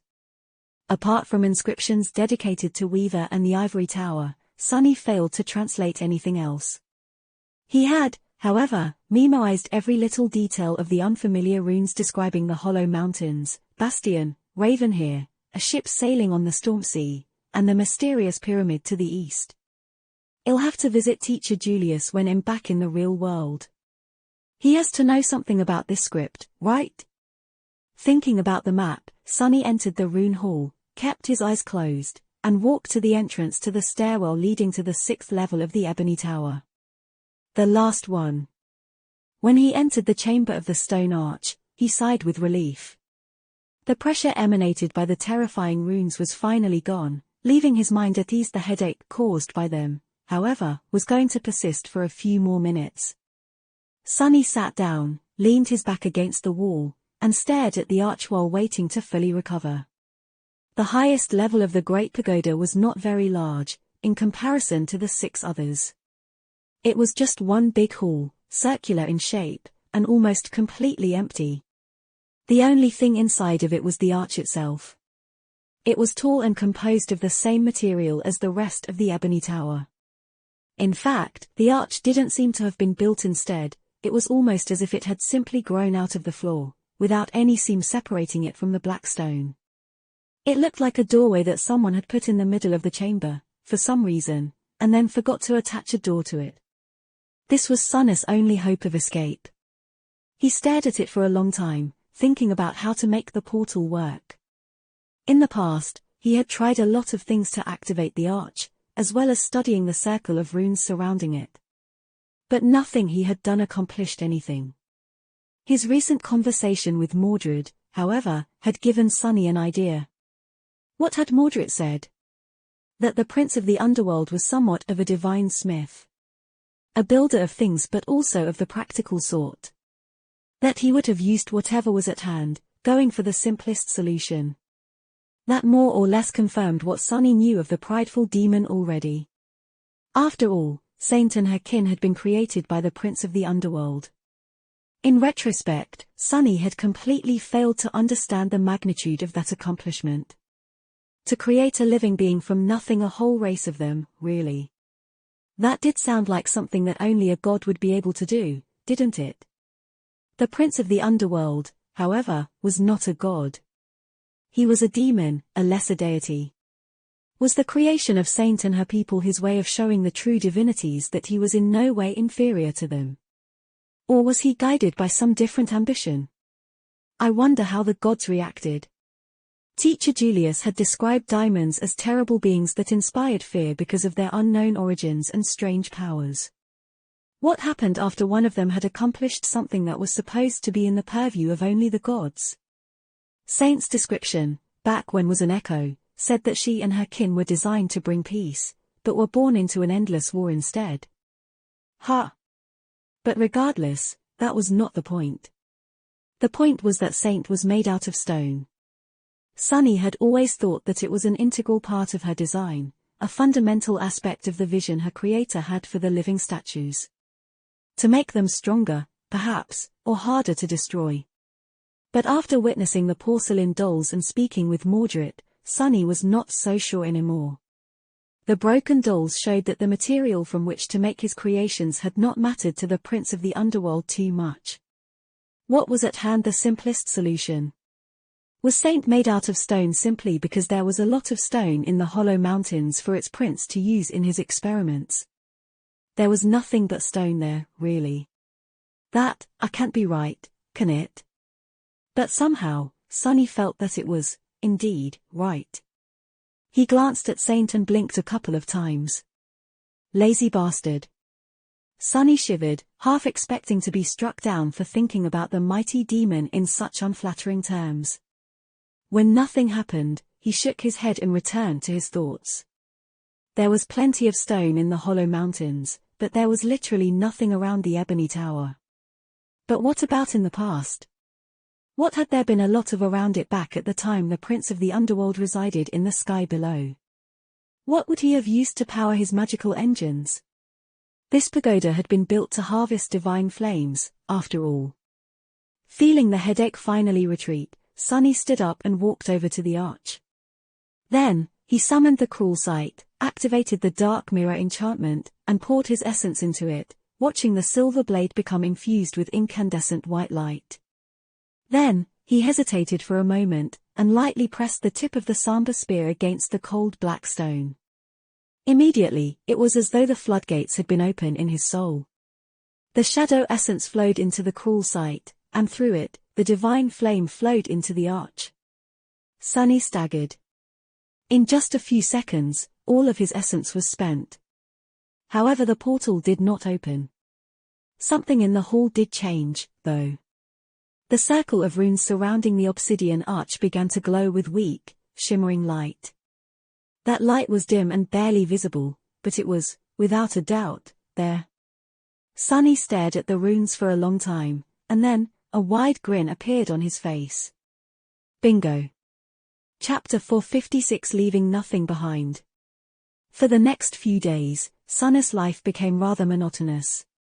He would meditate while circulating the shadow essence through the coils of the soul serpent to enhance the speed of its recovery, pour it into the obsidian arch and repeat the process. With each cycle, the runes surrounding the portal became brighter and brighter. The portal was slowly coming to life, filling Sunny with hope so intense that he struggled to contain it. He had no doubt that he would be able to activate the arch. And then he would go to the ivory tower, find a way to descend back to the chained isles, somehow, and return to the real world. And buy a new refrigerator. And stock it with all kinds of food. Sitting on the stone floor of the highest level of the ebony tower, Sunny looked at the covetous coffer, which stood nearby, with a resentful expression. He knew full well that there was no meat left there, or any other kind of food. Who knew he would miss the vile flesh of the mordant mimic one day? I guess one should never say never. Sunny was close to fully replenishing the shadow essence, so his thoughts began to wander. Out of boredom, he dove into the soul sea, stared at the shadows for some time, then paced around, then summoned some of his memories and read their descriptions for the 100th time, then stared at the looming black suns of his shadow cores, then paced some more, then summoned a few other memories. Boring, so boring. After a while, something finally attracted his attention. The runes of Weaver's Mask had apparently changed a little.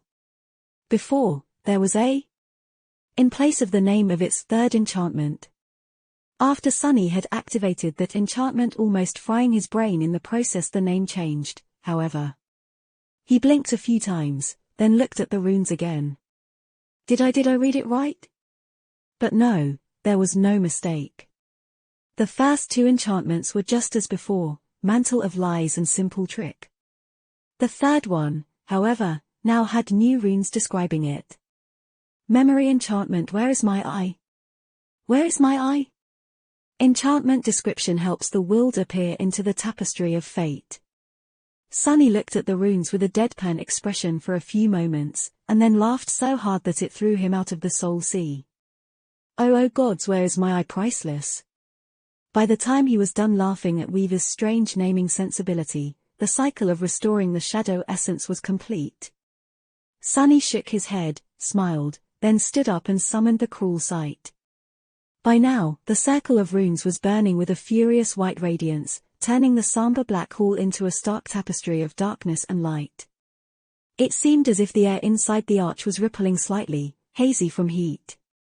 He walked toward the obsidian arch and, without wasting any time, touched it with the tip of the silver spear. Once again, his soul essence was devoured at terrible speed. This time, however, only half of it was consumed.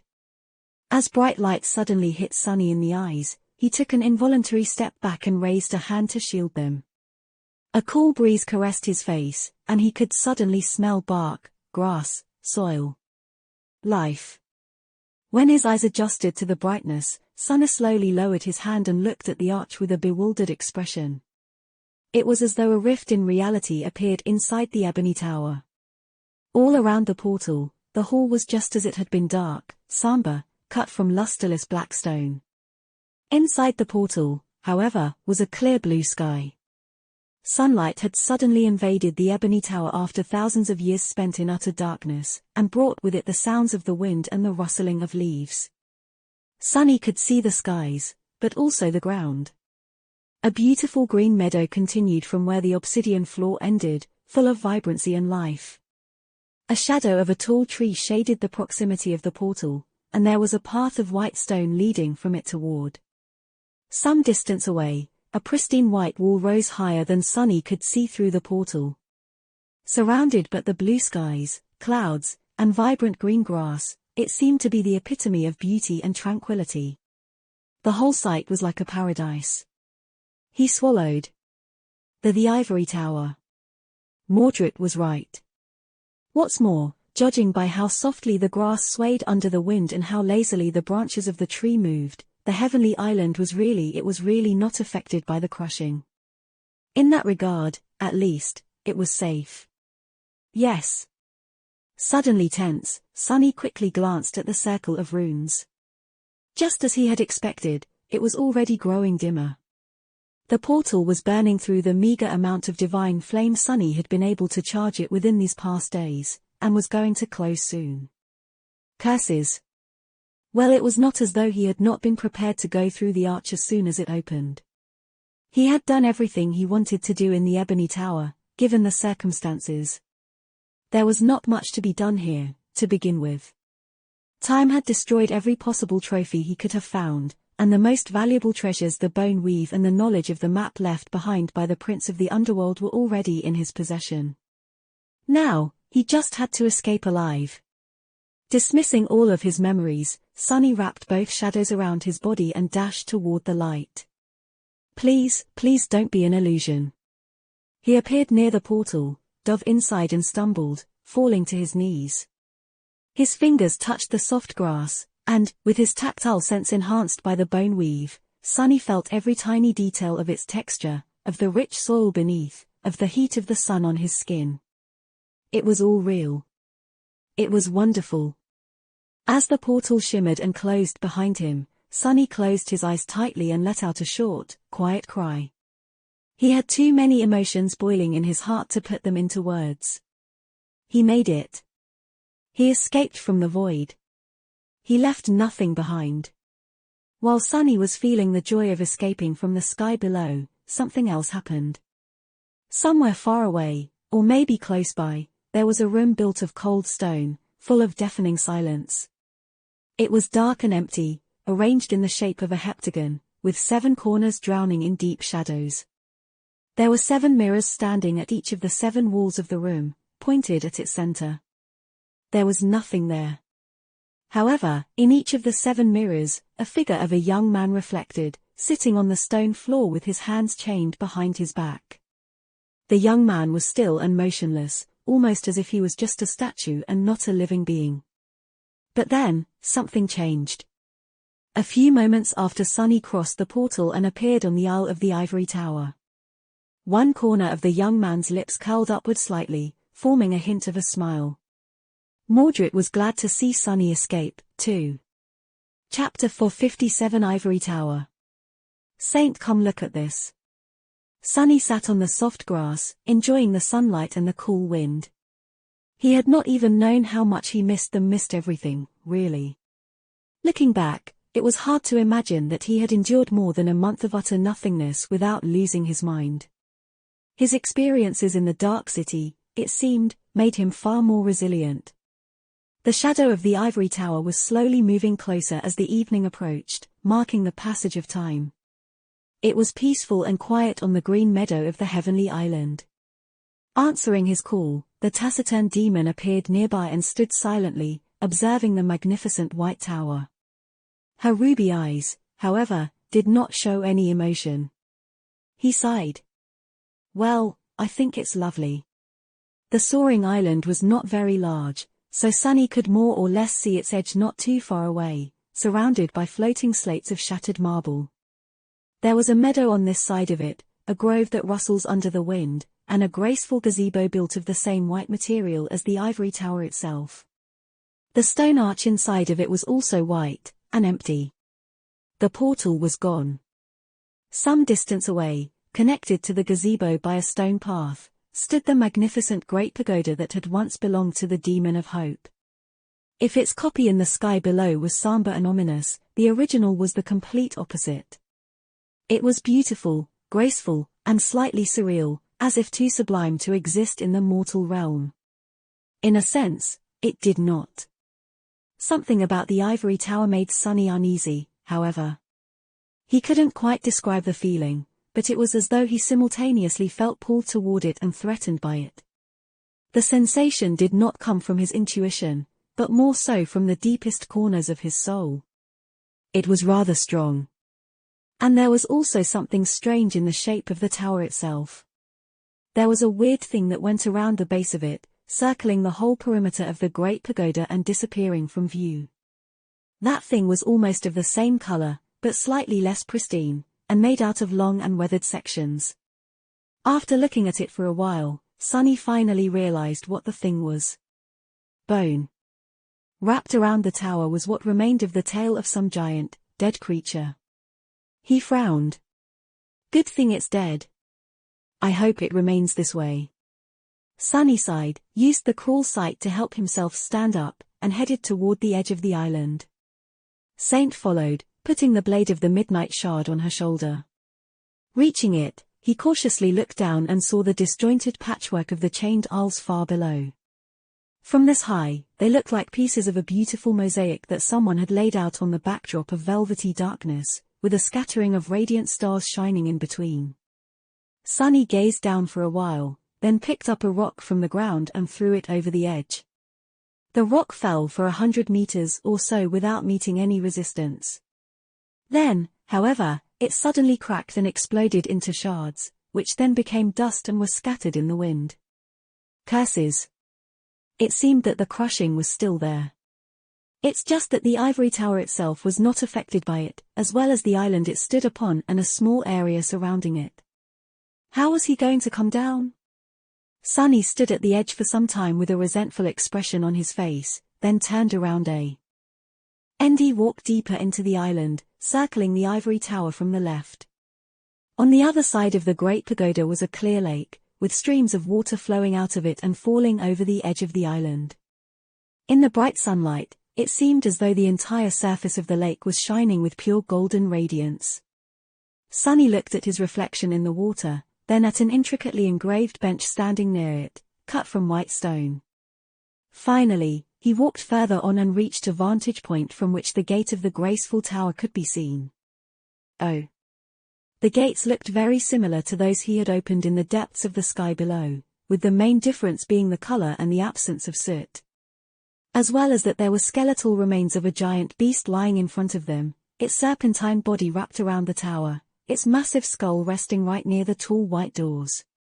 Each of the terrifying fangs of the great beast was as long as Sunny was tall, at least. Deep darkness nestled in its empty eyes. He shivered. Is that a dragon? Indeed, it was. Right in front of Sunny were the weathered, snow-white bones of an actual dragon. The image of the mighty creature laying dead in front of the pristine tower was solemn, mysterious, and terrifying. What could have killed such a being? Thinking that he didn't wish to know, Sunny lingered for a while, then headed toward the remains of the dragon. He was desperately hoping that the great beast would not stir and come to life. If that happened, well, it was better to not even think about it. Reaching the white skull of the mighty creature, Sunny hesitated for a bit, then walked between the terrifying fangs and approached the gates. They were slightly ajar, so he didn't even need to use essence to unlock them. Sunny gathered his courage, raised his hand and pushed the gates open. Suddenly, he felt a bit sleepy. What is this? Shaking his head to chase the sleepiness away, Sunny walked inside the tower and found himself in a great hall, bright light streaming through its tall windows. The air inside, however, was infused with a strange, shimmering darkness. And in its center, there were chains. 7 chains sprawled from the pristine white floor, as if growing out of it, each ending in a broken shackle. The shackles were inscribed with a myriad of runes and marred, their metal torn. They were also the source of the strange shimmering, which rose from their surface in ethereal wisps. A chaotic, ever-changing mass of pure darkness pulsated in the very center of the great hall. No, it was not darkness rather, it seemed like a rift in the fabric of reality, one that could devour even light itself. Sunny tensed, then took a tentative step forward, hoping to see what was hidden behind the darkness. As soon as he did so, however, a familiar voice echoed in the silence of the great hall. "Stop, Sunless, turn back if you wish to live." Chapter 458 Shackles of Hope. Sunny froze, then took a careful step back and stared at the walls of the great hall. Mordred's timing, this time around, was impeccable. It was not like Sunny had planned to get too close to the mass of darkness, but he might have underestimated the danger it presented. To be honest, he felt that he wasn't thinking entirely straight. It was not like he had lost control, but the strange pull he felt outside the tower was much stronger here, exerting a subtle effect on his mind. Sunny tensed and glanced at the pulsating dark rift, then realized that the pull emanated from the shackles that were the source of it. Why? What is that thing? The Lost Prince remained silent for a few moments, then sighed. "I really can't make sense of you." Sunny blinked. That was not the answer he had expected. What? What is that supposed to mean? Mordred answered with a bit of doubt in his voice. "Nothing, really. It's just that some things about you suggest a certain background, but then there are as many contradictions. Don't you know what a seed of nightmare looks like?" Sunny jumped back, then cautiously looked at the mass of shimmering darkness again. So that was a seed of nightmare. A vile manifestation of the spell that grew in the dream realm and eventually blossomed, opening a gate to the real world for the nightmare creatures to enter. The thing that awakened was supposed to seek out and destroy by challenging the nightmare contained within. No wonder it exerted a pull on him. He scowled, then said with annoyance, "How am I supposed to know what a seed of nightmare looks like? I only became an awakened a few months ago." Mordred spoke in his usual polite tone. "Have your clan elders not taught you anything?" Sunny opened his eyes wide, a shocked expression appearing on his face. "Clan? What clan? Do I look like a legacy to you?" The Lost Prince did not answer, letting Sunny boil with outrage in silence. Eventually, he slowly exhaled and asked dejectedly, "Anyway, are you sure that that's what it is?" Mordred lingered for a long time, then said quietly, "I am. I searched for it for a long time, after all." Hearing these words, Sunny frowned. "What? Wait, is that why you were trying to reach the ivory tower? To challenge a nightmare?" He rubbed his face in frustration, trying to find a way to make sense of that statement, then shook his head. "Why the hell would you do that?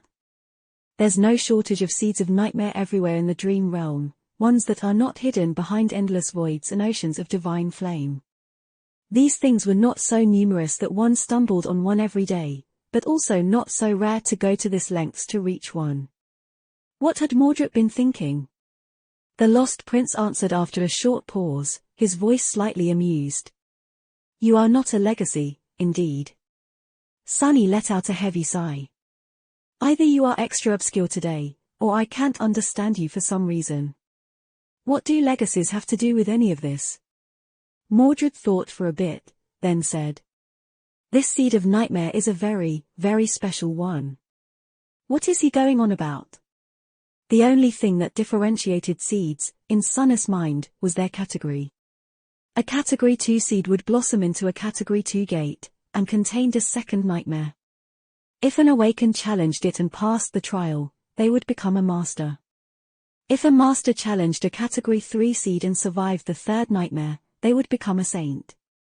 The same thing went for sovereigns, although there only had been 3/4 nightmares conquered in all of human history, as far as Sunny knew, and he knew more than most people. How could a seed be special? As if guessing what he was thinking about, Mordred spoke. "There are a lot of master, but not all masters are equal. There are a few dozen saints, but not all saints are equal. And similarly, there are numerous nightmares, but not all nightmares are equal." Sunny scowled. "How so? Is it easier? More difficult?" The Lost Prince sighed. "Neither. As far as the difficulty of the trial is concerned, the spell is always fair in its own perverse way. However, that doesn't mean that the outcome is always the same. What enemies you vanquish determine what memories and echoes you receive. What battles you fight determines what experience you will bring back. Sunny thought back on his own arsenal of memories, and had to admit that the more unique nightmare creatures he had thought, the greater the reward was. In that sense, challenging a unique nightmare would certainly pose more risk, but also promise a greater boon. Add the existence of the lineage memories into the equation. A deep frown appeared on his face. Mordred, however, was not done talking. But more than that, the nature of the nightmare you challenge determines what knowledge you will receive, and what secret you will be able to glean. As a researcher, you should know that the lessons humans can learn from the decrepit ruins in the dream realm are not that profound. Where do you think most of our knowledge comes from? It comes from the stories people bring back from their nightmares, of course. That made sense. There were actual natives of the dream realm out and about in the nightmares, after all. Like Oro of the Nine. Even if he was really just an illusion created by the spell was no simple thing. Most of the knowledge Sunny possessed was built on the foundation of what he had learned from the noble swordsman and scholar. How much more would he know if he had gone into the nightmare with the intention to not only survive, but also learn? Sunny glanced at the dark seed. It had grown in the tower that had once belonged to one of the 7 diamonds. What mysteries would such a nightmare reveal? Mordred gave him time to think, then said in an even tone. For that reason, legacy clans, not all of them, but the truly powerful ones, select the nightmares for their members to challenge very carefully. Sunny lingered for a bit, then raised an eyebrow. What crazy clan chose that cursed seed for you to try and find, then? The Lost Prince laughed. Oh, no one had wished for me to seek it. It was my decision alone. In fact, I suspect that only 2 people in both the waking world and this one know about its existence. Me and now you. He chuckled again, and then added. But that is what makes it so special, as well. None of them could have learned of its existence, reached it, and taken its rewards as their own. After that, Mordred suddenly grew silent. He remained that way for a while, and then added quietly. Well, it's not like I managed to do it, too. He sighed, lingered for a few moments, and then added in a wistful tone. Can you imagine what secrets that seed hides? What one would learn from that nightmare? A nightmare that was created from the chains with which Hope herself had been bound. Chapter 459, Seed of Nightmare. Hope herself. Sunny stared at the 7 chains, finding new meaning in their cruel visage and the misshapen, torn remnants of the 7 rune-inscribed shackles. So the sun god's ire had not been quelled by just destroying her kingdom. He had gone a step further, binding the demon of Hope at the heart of her decimated domain. For how long? And how had she escaped, in the end? He tilted his head. So the demon of Hope was chained here. Mordred answered with a hint of surprise in his voice. You know of the diamonds? A crooked smile appeared on Sunny's face. I do a bit. Why wouldn't I? Although truth be told, there's not a lot of information about them, even among the Dream Realm researchers. So the ruler that you had told me about was one of the diamonds? A lesser deity?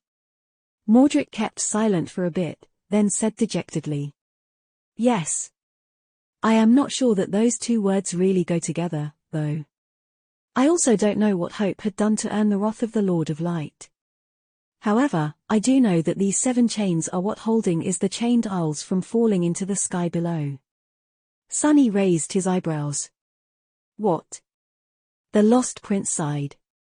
People think that there are numerous heavenly chains connecting all the island, but in fact, there are only 7, and you are looking at their roots, or rather, there were only 7. Each of them had to be broken for the ivory tower to become untethered, of course.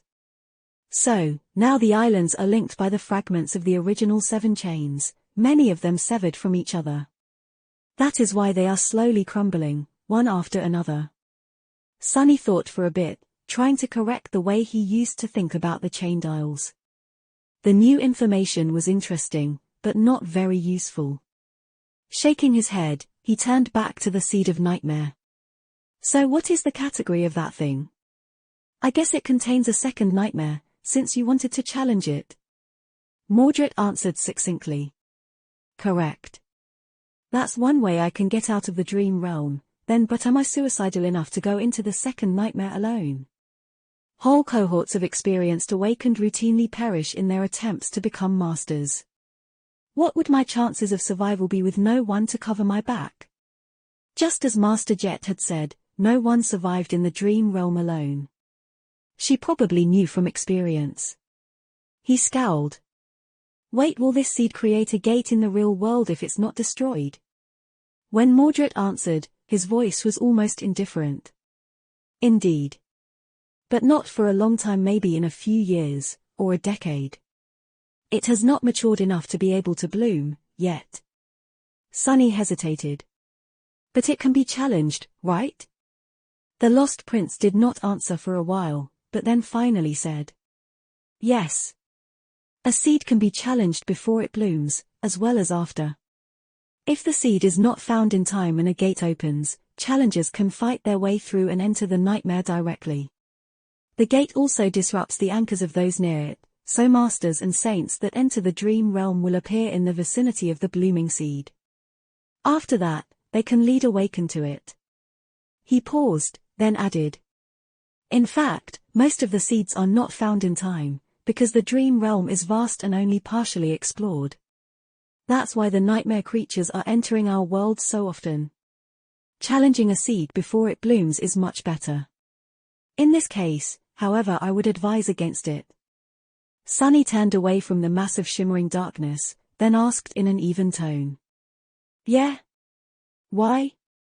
Mordred let out a heavy sigh. Conquering a second nightmare alone is not impossible, but attempting it is tantamount to gambling your life away. The chances of returning alive are very slim. That is why Awakened challenge them as members of cohesive, experienced cohorts. Even then, many don't survive, most, even. But this nightmare is actually far worse. Entering it is a guaranteed death sentence, regardless of how many challengers there are. Unless. Sunny kept his ears open, suddenly very attentive. Unless what? The Lost Prince remained silent for a short moment, then said. There is a black altar in the place you call Night Temple. On it lies an ivory knife. Only those who have shed blood on the altar and received the memory of the knife have a chance to survive the trial that hides within this seed. Sunny blinked a couple of times. Wait, that sounds very familiar.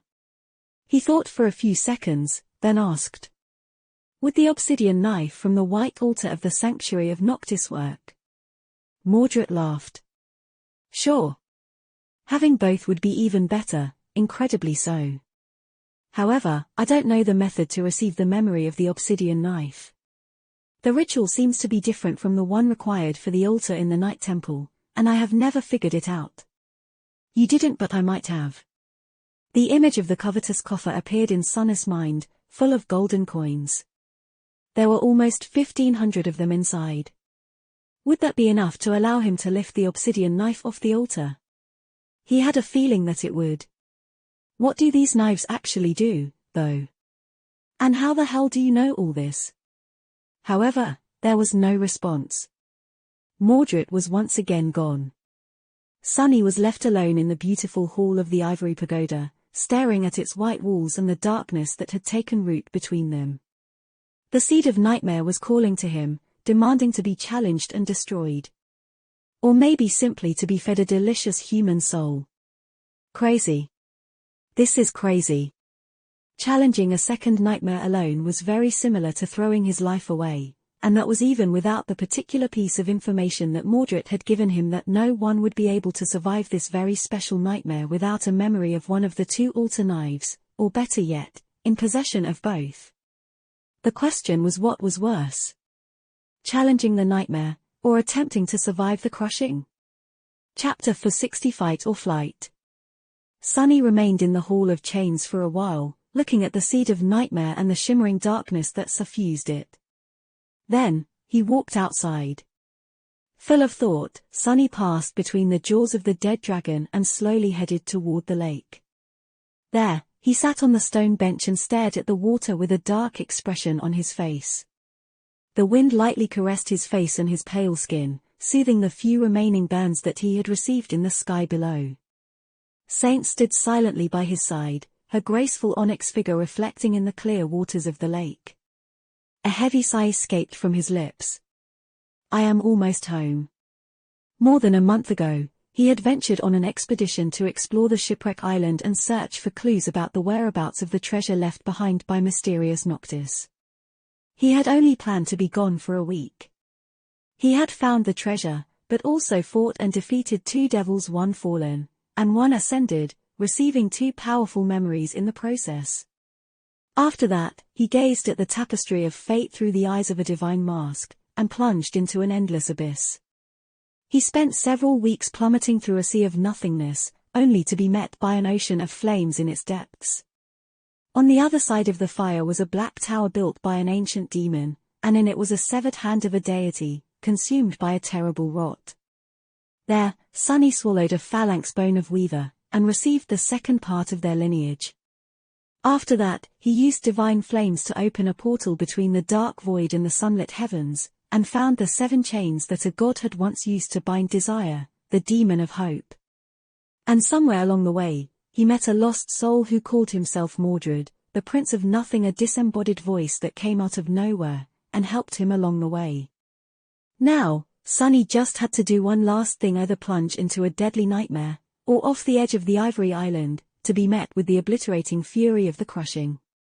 With a heavy sigh, he turned around and stared at the white bones of the great beast that had wrapped its mighty body around the base of Hope's beautiful tower once, thousands of years ago, before succumbing to death. Let's get this show on the road, I guess. Some time later, Sunny was leaning on the wall of the ivory tower. He was in a tight spot between the tail of the dead dragon and the white surface of the great pagoda, with Saint standing near him, her weapons dismissed. With a crooked smile, Sunny wrapped the 2 shadows around his body and circulated shadow essence through the coils of the soul serpent, preparing for what was about to come. Then, he looked at the taciturn stone demon and raised his eyebrows. What are you waiting for? Push. Saint gave him an indifferent look, then took a step forward, placed her hand on the surface of the massive bone in front of her, and pushed with all her demonic strength. Her feet sunk into the soil by a few centimeters, but the ancient bone did not move. Until Sunny joined his shadow, that was. Pressing his shoulder against the adamantine white surface, he poured shadow essence into his muscles, and pushed, too. Although it felt as though the strain was going to kill him, the bone finally gave.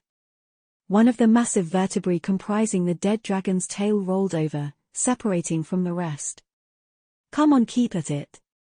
Of course, Sunny was not going to challenge a second nightmare alone. What was he, crazy? Well, maybe he was a little. But being suicidal was not a part of his very mild, borderline charming craziness. Instead, he was going to throw a piece of the dead dragon's tail off the edge of the Ivory Island and ride it all the way down to the ground, hoping that it would survive the onslaught of the crushing. If a dragon couldn't, then what could? Put your back into it. Saint didn't really need his encouragement or advice, so Sunny was mostly shouting for his own benefit, since producing loud noises seemed to help him cope with the strain of trying to push the ancient bone, for some reason. Luckily, now that it had been dislodged, the process became easier. Together, they slowly moved the massive vertebra past the gazebo containing the inactive portal, then past the grove of ancient trees, and finally to the very edge of the island. There, Sunny stopped for a moment and tried to catch his breath. Then, he cautiously looked down. That was a mistake. If before the colorful mosaic of the flying islands far below was simply a breathtaking sight, now that he had to actually jump down, it made Sunny dizzy and frightened out of his wits. Ah! But it was too late to change his mind. Wasn't it? Gritting his teeth, Sunny tried not to think about the inconceivable height and climbed inside the vertebra, which, of course, was hollow at the center. There was just enough space there to fit his body, and that was the reason why he had chosen this particular one, in the first place. He lingered for a long time, trying to gather his courage. Maybe it's not too late, maybe I should just enter the seed. What's the big deal, anyway? It's just a second nightmare. But no, there was no way back. He simply had to do it. Inhaling deeply, Sonny held his breath for a moment, and then screamed in a small voice. "Saint, push it over." Outside the massive vertebra, the taciturn demon stared at the surface of the ancient bone for a moment. And then gave it a devastating kick. As the tailbone of the dragon plunged off the edge of the ivory island, giving Sonny a serious rattle, he yelped, dismissed Saint, and dissolved into the shadow that dwelt in the hollow space inside the vertebra. Of course, he wasn't going to try and survive the crushing in his physical form, he just needed a large enough shadow to hide in. As long as the dragon bone endured, the shadow would too, and he would be safe. If it endured. For a couple of seconds, everything seemed fine, but then the vertebra left the bubble of safety surrounding the heavenly island, and suddenly an inconceivable pressure struck it from all sides like a hammer of a wrathful god, making the porcelain bone produce terrifying cracking noises. Once again, Sonny was plummeting with terrible speed through the sky. Only this time, the vehicle he had chosen to transport him was even stranger, as well as spinning like crazy, with the wind roaring deafeningly all around. Luckily, he couldn't get sick as a shadow, otherwise, his already empty stomach would have become emptier. Curses don't break, you damn bone. The vertebra of the dead dragon was cracking and slowly breaking apart, but, miraculously, still holding together. At this height, the crushing was deadly enough to pulverize the flesh of a saint, a bona fide demigod, into a bloody paste. Maybe even a big, red cloud. But the adamantine dragon bone was only now beginning to slowly crumble apart. Once the process started, though, it became unstoppable. Sonny panicked as he watched Wide's crack appear on the white surface all around him. Then, a piece of the bone flew away, letting in a chaotic flood of light. Cursing, he shifted away from the breach, but seconds later, another appeared, and then another. The size of the shadow he could hide in was growing smaller and smaller. Crap. Soon, there were more holes and cracks in the bone than he could count. And then it crumbled completely. At the last second, Sonny slid onto the biggest remaining slab of the ancient vertebra, and then went into a crazy dance, shifting from one side of it to another as the fragment spun and exposed different parts of it to the sunlight. Small pieces broke off from it, and then, the fragment itself cracked, too. Ugh. Finally, the piece of the adamantine vertebrae disintegrated into a rain of splinters that were too small to fit Sonny into their shadows. With nowhere else to hide, he was thrown out into the physical world, his body instantly becoming the victim of the bone-breaking force of the crushing. Luckily, his bones were now much more robust than before. And the crushing was already not as irrevocably obliterating as it had been higher up. As a loud scream escaped from Sonny's mouth, he continued to fall, feeling his body go through a cruel meat grinder. But with the help of two shadows and a generous outpour of shadow essence, it wasn't enough to kill him, or even seriously wound him. It was simply painful, damaging, and unpleasant. The tailbone of the dead dragon had carried him down for long enough to go through the worst layers of the crushing. Now, all he had to do was stick the landing. With a suppressed groan, Sonny struggled to control his fall and finally managed to stabilize his body, preventing it from spinning madly. The chained owls were now much closer than they had been before. In fact, he could even recognize a few nearest ones. "Don't you dare miss, you pale bastard." He really didn't want to repeat the whole damned process again. Summoning the dark wing, Sonny waited for a second for the dragonfly cloak to activate its enchantment, and then slowly started to turn his fall into a glide. A single thought rang in his mind.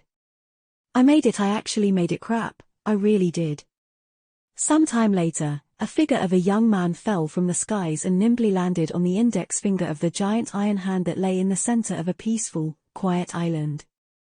The young man looked a bit strange. He was naked above the waist, with several half-healed burns covering his pale skin, and a menacing, intricate tattoo of a coiling black serpent covering his arms, as well as a large part of his torso. His black hair was wild and disheveled, and his dark eyes seemed a little crazy. Sunny swayed a little, caught his balance, and turned to a group of awakened who were sitting around a dancing campfire, staring at him with their mouths wide open. A bright smile appeared on his face. "A good day to you, fellow humans." "Say." As mad intensity appeared in his eyes, Sunny licked his lips and asked hoarsely, "Is that food I see roasting over your fire?" Chapter 461. Welcome home. The heavy lid of the metal sarcophagus opened, letting out bluish light and wisps of cold mist. Soon, a pale hand emerged from inside. Jumping out of the sleeping pod, Sunny landed on the floor, felt the ceramic texture of the armored plates beneath his bare feet, and let out a low, satisfied sigh. "I'm back, finally." It was so nice to return to the real world. After meeting the cohort of the Sanctuary awakened on the Iron Hand Island, he traveled back to the Citadel with them. Some were curious about where he had been for more than a month, but most weren't even aware that Sunny had gone missing.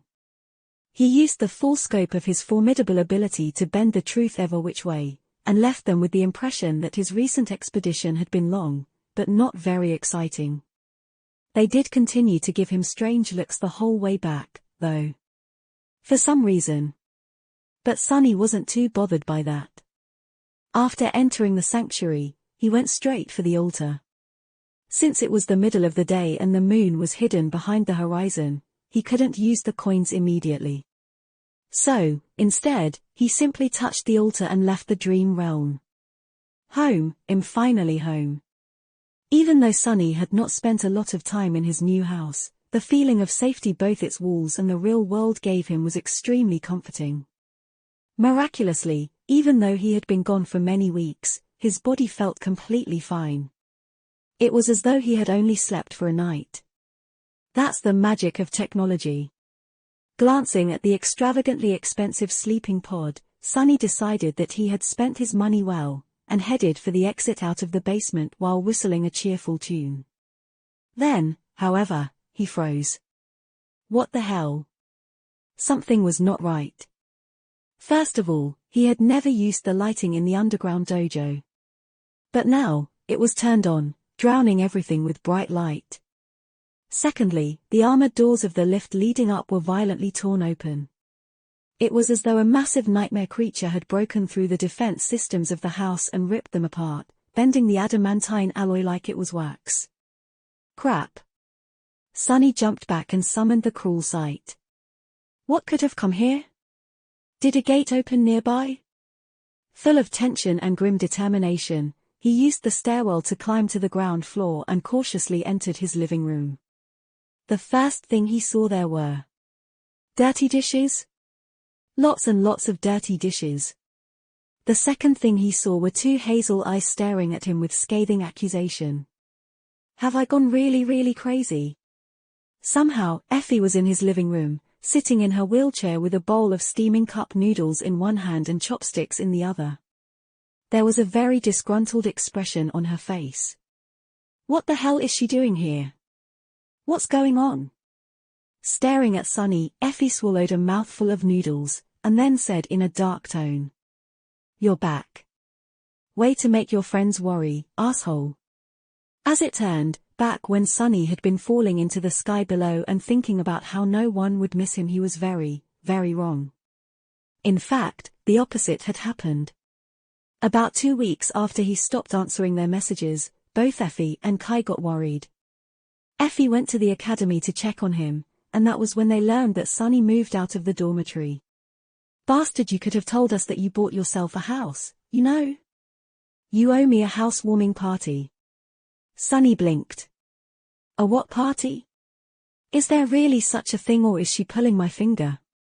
Not knowing where to find him, Kai used his connections to learn Sunny's new address. Since he was limited in where he could go without drawing the attention of the press, Effie went instead.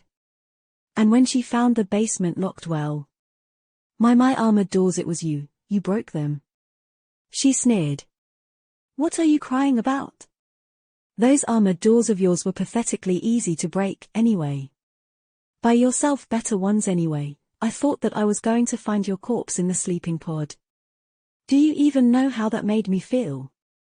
A heavy expression appeared on her face. That would have been a real tragedy. Sunny sighed. Well, at least she cares. I mean, just think about it, all those amazing memories you hoard, gone just like that. If you're going to die, at least give them to me before you do. Spoke too soon. After making sure that his life signs were stable inside the sleeping pod, Effie stayed to keep a watch on him, while both she and Kai tried to find out where Sunny was. Apparently, they went as far as contacting the representatives of the White Feather clan. You didn't. Sunny grabbed his head, realizing that he had a lot of explaining to do once he was back in the sanctuary. A cohort of random awakened was one thing, but if Saint Tyrus herself was aware of his disappearance, things were going to get much harder for him. Effie snorted. Of course we did. We also contacted Cassie and her firekeepers, since they have a cohort in that remote hellhole you are anchored at. But even she didn't know where the hell you have disappeared to. Curses. They even brought Cassie into it. Sunny groaned. But why would you do all this? Effie gave him a long look, then shook her head dejectedly. Doofus, can you stop being such a doofus? He stared at her in bewilderment. What is that supposed to mean? She shook her head again and activated her communicator. Ponder on it, and while you're at it, be quiet for a few minutes. I need to call Kai and tell him that you have turned up. Poor Guy must have flown halfway to the Chained Isles by now. Sunny eyes grew wide. Flown what? Effie gave him a pitying look. Then, she said. What part of be quiet did you not understand? Chapter 462, an epic quest. After Effie gave Kai a call and let him know that Sunny was alive and back in the real world, they spent a minute in awkward silence.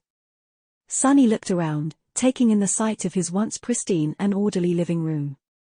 Now, there were dirty dishes everywhere, as well as empty packets of takeout food. At least he thought that that was what they were, since he had never actually bought one before. Effie was such a slob. There were even several pieces of clothing thrown into a corner. Speaking of clothing. Crap. By the way, Sunny, when did you get this badass tattoo? A big, long snake no less makes a girl wonder. He sighed heavily, cursing the fact that he had not adjusted the puppeteer's shroud after summoning it back in the basement. There were no burns on his skin now, after all. It's not really a tattoo. It's a magical serpent that helps me control and regenerate essence faster. Don't ask why it manifests as a tattoo, because I have no idea, really. He hesitated for a bit, then asked. So you've been just living here for these past few weeks? Effie shrugged. Sure. Someone had to monitor your vital signs. Plus, my family, well, they deserved a break after taking care of my comatose body for 4 years, and everything before that. So I bought a very nice place for us, and then, sort of moved out. Then, an animated expression appeared on her face. Don't worry, though the stuff you keep in your bedroom remained a secret. I can't even go up the stairs, remember? Sunny stared at her in outrage. What stuff? There's no stuff. I don't even use the bedroom. I can't really sleep, can I? Effie laughed. Right. Makes sense that you are not doing it on the bed kind of guy. Oh, yeah, what happened to your fridge? He glared, then looked away in embarrassment. Ah, that I sort of broke it. By accident. Then, a sudden smile appeared on his face. Wanna go buy a new one? Since Kai wanted to meet, Sunny and Effie decided to visit an elite shopping center in the center of the city, and then wait for him in a posh restaurant nearby. The former huntress also told Sunny that she would hold off on asking questions about his unexpected adventure until all three of them were together, so that he didn't have to repeat everything twice. Which suited him fine, since he needed time to decide what he wanted to tell his friends, and what would be better kept to himself. There was so much he needed to think about, and do the journey into the sky below had not only disrupted his plans in the real world, but also added new things to his agenda. From training to wield a spear better to setting up a shop to sell the soul shards he had brought back with the help of the covetous coffer, there were just too many opportunities in front of him. He also had to decide what to do about Rain. And continue practicing shadow dance in the dreamscape everyone had forgotten about Mongrel by now, surely. No doubt about it. Adult life is hard. They reached the shopping center with the help of a passenger PTV, which seemed a bit too luxurious to Sunny, but was a necessity, considering that it would have been hard for Effie to move around in public transport. Not only because of her disability, but also because she was somewhat of a celebrity. He had noticed at least 3 propaganda posters depicting her the way she looked in the dream realm, to be exact, on buildings as the PTV drove toward the heart of the city. Even he had to agree that Effie looked impressive. Like a beautiful goddess of war that knew no fear or would never surrender to anything, not even the hopeless darkness of the forgotten shore. Triumph and perseverance, that was what people needed to see, considering how hard and dire life in the real world could seem sometimes. Even if it was just a sweet, benevolent lie. It gave them hope, at least. A hope gave them strength. Noticing his gaze, Effie grinned. Looking good, am I? He had no choice but to tell the truth. Yeah. She giggled. Do you remember how Scar and Park came up with a story to make me seem like some kind of a folk hero in the outer settlement, back when Gunlog's people were searching for me? Well, the government ran wild with it, as you can see. Plus the fact that I was in charge of the first line during the siege, they made me into a poster girl for the young generation of the awakened. Right after Nephis, of course. Her face suddenly grew dark and solemn. After a long pause, Effie added. It's a shame that neither of them lived long enough to see their stupid story become a worldwide hit. Park would have been so full of himself now, if he did. I can just about hear him boast. And that was the bitter truth that people didn't get to see. The terrible price of the triumph they celebrated was known only to those who had gone through it, and somehow emerged alive on the other side. The two of them spent some relaxing time in the shopping center, Effie resting in her wheelchair, Sunny pushing it from behind. From time to time, someone recognized her as the famous Raised by Wolves, and politely expressed their respect and admiration. He, on the other hand, seemed almost invisible. Sunny didn't mind. It was better that way, really. Being invisible suited a shadow very well. More importantly, the act of buying a stupid refrigerator filled him with pure delight. He had been fantasizing about it for so long in the sky below, after all. In a sense, this whole thing had just been a giant obstacle on his epic quest to buy a fridge. And now, after overcoming countless dangers and hardships, that deadly quest was over. Sunny worked out the details about the delivery, and soon, it was time to meet up with Kai. He had never been to a posh restaurant before, but it seemed as though his outer appearance was decent enough to not look out of place. The mundane clothes he wore had been chosen with the help of the charming fashion icon himself, after all. Or maybe it was Effie's presence that made everyone there extra polite and a little bit reverent. They entered a tastefully decorated space and saw a tall individual in a black cap and an ordinary face mask standing nearby. The weirdo was wearing sunglasses inside. Before Sunny could understand what was happening, the masked individual quickly approached and gave him a big hug.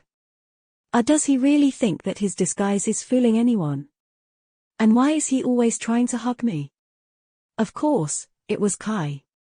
No amount of masks and sunglasses could hide the glamorous aura of the enchanting nightingale. It only made him stand out even more. Sunny sighed. That dashing bastard. Chapter 463. The three of them sat down and were presented with old-fashioned, paper menus to make their choice from. Sunny stared at the word steak for a bit, then shuddered and shifted his gaze to the salad section. A few minutes later, a waiter approached to take their order. Effie spoke. I guess 3 portions of bibimbap, 3 portions of samgyeopsal, 3 bowls of jjajangmyeon, and 3 portions of tteokbokki. Then, she turned to them, smiled innocently, and asked, "Oh, and what about you, guys? What are you going to order?" Sunny almost choked on the water he was drinking from a beautiful crystal glass. The waiter, though, somehow managed to keep a straight face. What a professional. Since they were seated in a private booth, Kai finally took off his cap and sunglasses, then smiled brilliantly. His voice sounded so sincere that it irked Sunny a little. "It's so nice to see you, Sunny. Effie and I were really worried." Sunny cleared his throat. "That's, thanks. I guess. I sort of assumed that you wouldn't notice that I was gone." Effie sighed. "I am starting to wish that I didn't, you idiot. Anyway, what the hell happened? Why were you gone for an entire month?" He hesitated, then said, "Do you want to hear the long version, or the short version?" Kai gave him a curious look. "Let's start with the short version, I think." Sunny scratched the back of his head. "All right. Well, in that case it basically just wanted to find clues about a hidden treasure, but ended up almost being eaten by a treasure chest, falling into a bottomless abyss on top of a devil's corpse, and being burned by divine flames. Luckily, there is this voice I can hear in my head sometimes, and it helped me to only get burned a little." Effie tilted her head and gave him a strange look. Kai's smile paled a little. Sunny took a sip of water and continued in a carefree tone. "Anyway, deep in the void, I found a black tower. There was some broken LLS and a rotting severed arm inside, which I ate, sort of. From the black tower in the abyss, I went to a white tower in the skies, and then rode back to the ground on a dragon's tail. That's basically it. Oh, and before all that, I kind of killed myself, I guess. Got a very nice memory out of it, too." The two of them stared at him for a few moments, and then sighed almost simultaneously. Kai shook his head. "I take it back. Let's hear the long version." Sunny explained the sequence of events that led to him being gone for more than a month, keeping a few things to himself like the true number of the miraculous coins he had collected, everything having to do with Weaver, and the real reason for why he was so desperate to grow stronger as fast as possible. When he was done, Effie giggled. "Well, that fated attribute of yours has really been in overdrive lately, hasn't it?" A sour expression appeared on Sunny's face. "I guess. I had solid 3 months of nothing too bad or too good happening before that, though. But that's the thing, when it does finally happen, one thing usually leads to another. It's not all terrible, though. I had to work really hard to survive, but other than that, this expedition was a windfall for me." Kai took a sip of tea, and then said thoughtfully, "And what about this voice Mordred? Do you trust him?" Sunny hesitated, then shrugged. "After I made sure that he is not just a figment of my imagination, I came to believe that Mordred is indeed one of the lost, and most likely an awakened just like we are. Most likely, he can communicate with me over a large distance because of the mirror shard I picked up after putting down that strange artificial echo of his. Other than that, though, I don't know. He is very mysterious, to say the least." He thought for a bit, and then added, "Every piece of information he had given me turned out to be true, so far. And very helpful.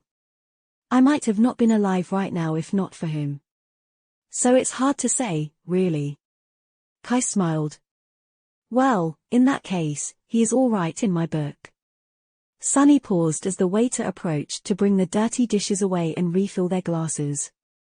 After they were alone once again, he remained silent for a bit, then turned to Effie. "But anyway, I do believe that what he said about the seed is true.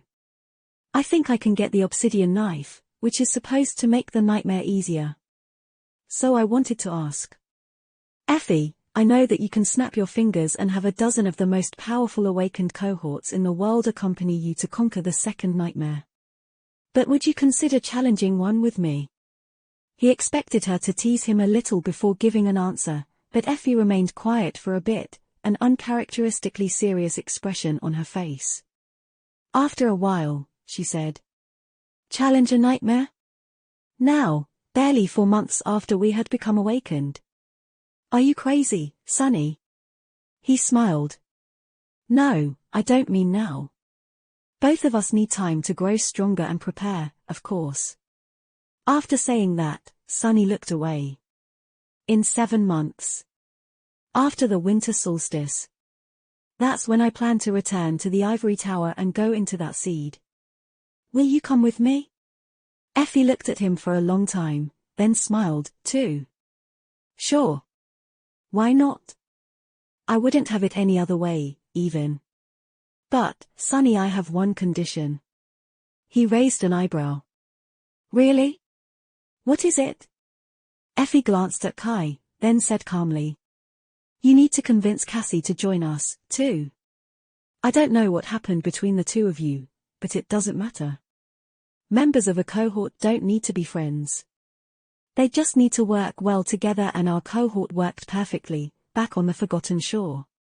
Castor is dead, and Nephis is gone, but Cassie is still here, and we both know how invaluable her aspect is.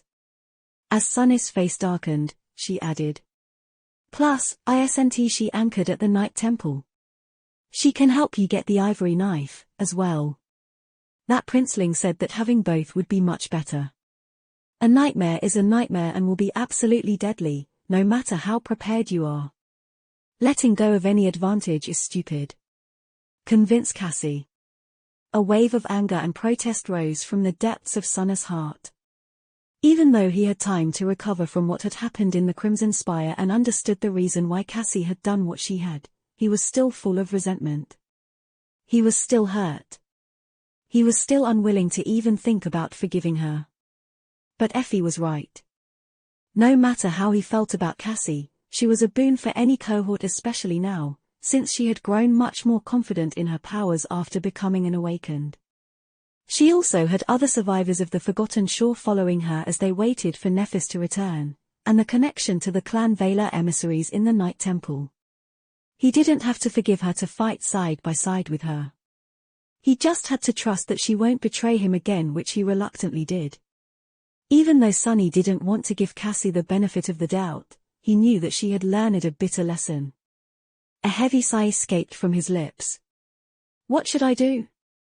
It was at that moment that Kai, who had remained silent during their conversation, suddenly spoke. If you don't mind, count me in, too. I want to challenge the second nightmare with the three of you, guys, as well. In fact, even if you do mind, I insist. Chapter 64 Passion blossoms hotter in the cold heart of despair. Both Sunny and Effie stared at him in surprise. After a while, the former huntress asked. Challenge the nightmare with us. Don't you have a great position in Bastion, safe behind its walls? Have Sunny infected you with his madness? Kai frowned, then looked away. After a while, he said. Yes, I do. But do you guys remember Aiko? She had a gambling den in the Bright Castle. Well, anyway, Aiko has a real talent for managing various things, so the agency hired her as my manager. One evening, we ended up talking about the Dark City. A sad smile appeared on his face. Both of you only lived in the outer settlement, which had its own share of challenges, of course. Much more dire than what we who paid tribute faced in the castle. But life wasn't that bright there, too. He remained silent for a bit, then continued. Aiko had it way worse than I, though. Especially after one of the Pathfinders made a point of making her life a living hell, Andal, whose head Lady Nephis eventually took off his shoulders.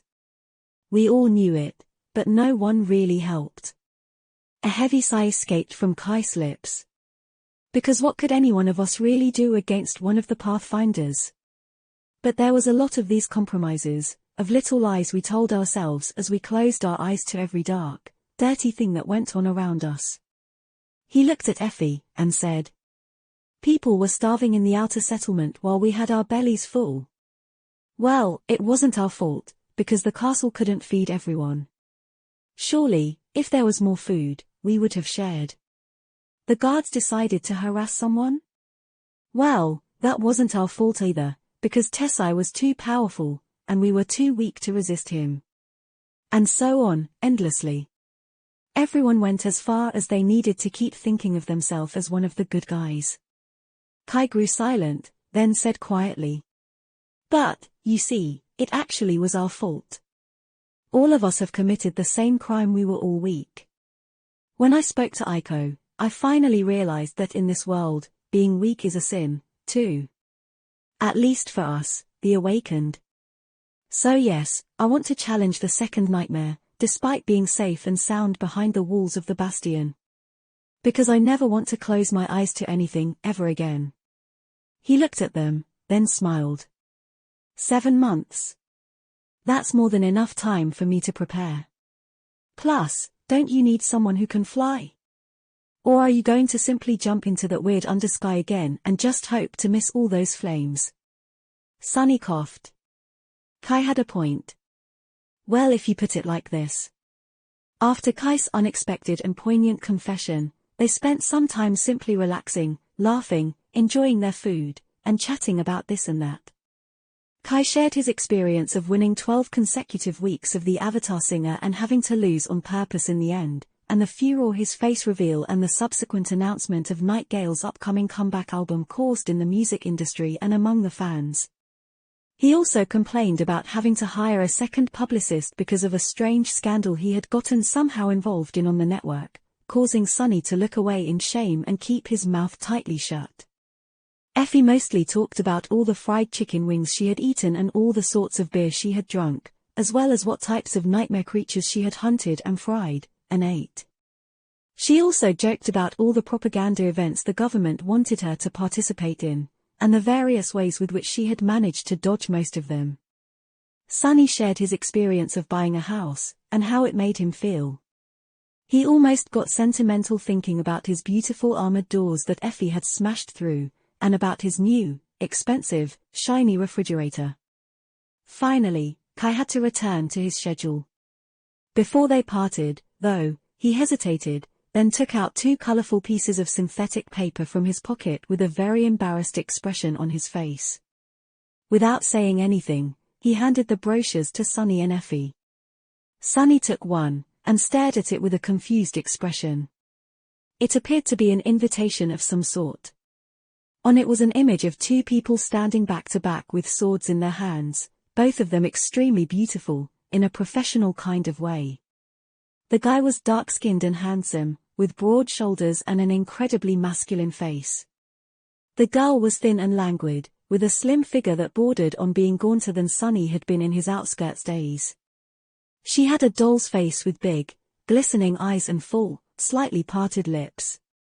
She was also wearing a very strange and impractical armor, a regal cloak, and a very expensive silver wig. What the hell is this? The title at the top of the brochure read, A Song of Light and Darkness. And right below it, in a smaller font, Light shines brighter in the darkest of nights. Passion blossoms hotter in the cold heart of despair. Sunny stared at the piece of paper in his hand with wide eyes. Kai, my friend, what did you just hand me? Effie laughed. No way, they finished filming it. Kai coughed. Yeah. The premiere is in a week, actually. My agency arranged for me to attend and give a short speech. So, will you two come, please? Sunny shook his head. No, wait, no, actually, what is this thing? Effie looked at him with pity. Haven't you heard? They made a movie about us. I mean, about what happened on the Forgotten Shore, sort of. Have you not heard about all the casting news? He slowly shook his head. No. Then, Sunny frowned. All right, I get it. But why would I ever want to go and watch this? I would rather eat another mordant mimic. Sorry, Kai, but I am not going. Effie looked at him with mischief and grinned. Oh hey Sunny, do you remember how I said that I only had one condition to join you in the nightmare?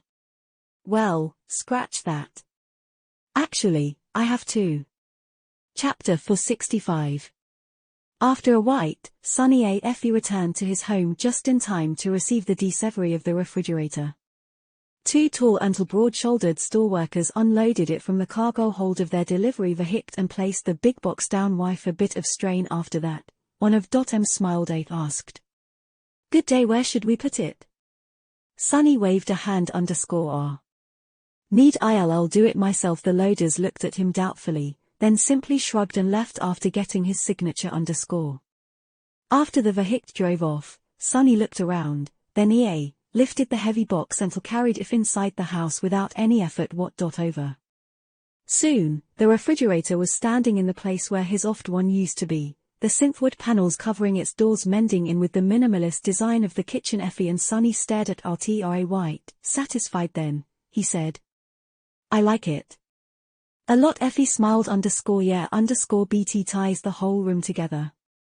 Doesn't it? Well, any case, I hope you won't break if again. After that she yawned and said in a fired voice, I'm beat lime. Refire to the dream realm.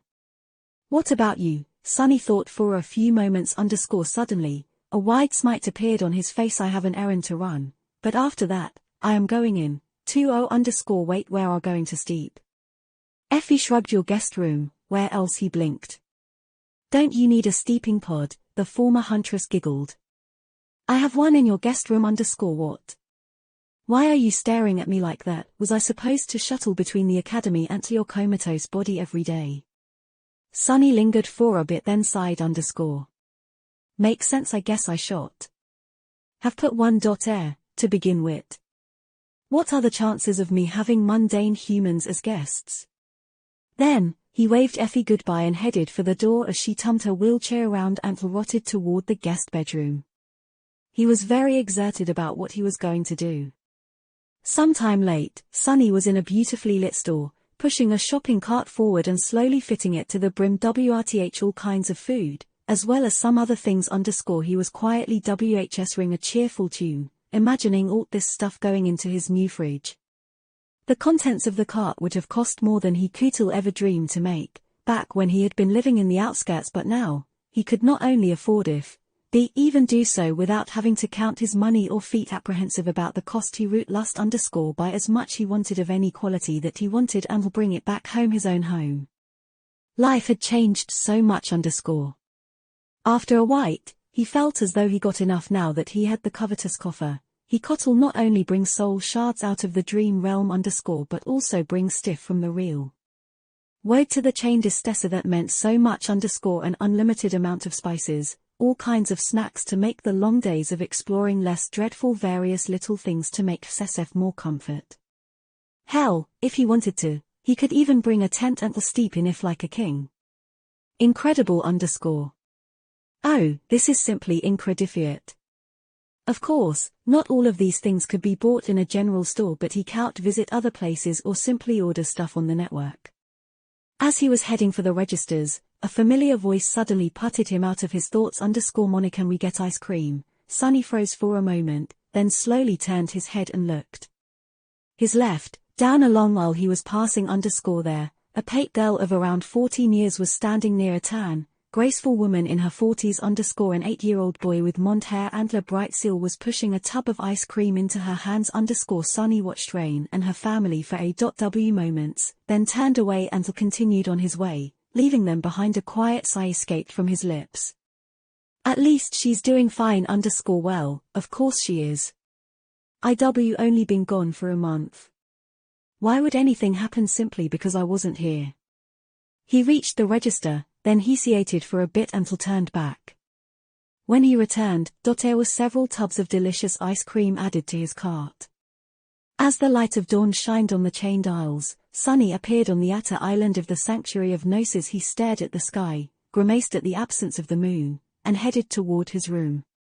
Sometime late, though, he emerged from their a peculiar wooden box following him. The help of 8 small iron legs with the covetous coffer in tow, Sunny walked into the garden, found a facet rock, lifted the tithy box, and to carefully taste if near Sesef. Then, he took out a single soul shard and to put it where everyone could see. Soon, one of the awakened noticed him. Approached _R, Sunny, you're back, looking to sell some shards again. Sunny smiled. Oh underscore yes, sure underscore but hey that's not Alt Brabant Emporium has some new merchandise. The Awakened looked at him with doubt, then asked really? Like what? Sunny's grin grew wider. How lucky that you happened to ask. Let's see underscore he put his hand inside the coffer, which then somehow disappeared into the comparative then. Sunny began taking out various items, speaking as he did so. More box up to the shoulder. What do I have a store? Take a look for yourself. Toothpaste, Salt Dean underwear, Salt Poppet and all in, Spices personal hygiene products. Are you a woman? No. Have a female friend, then.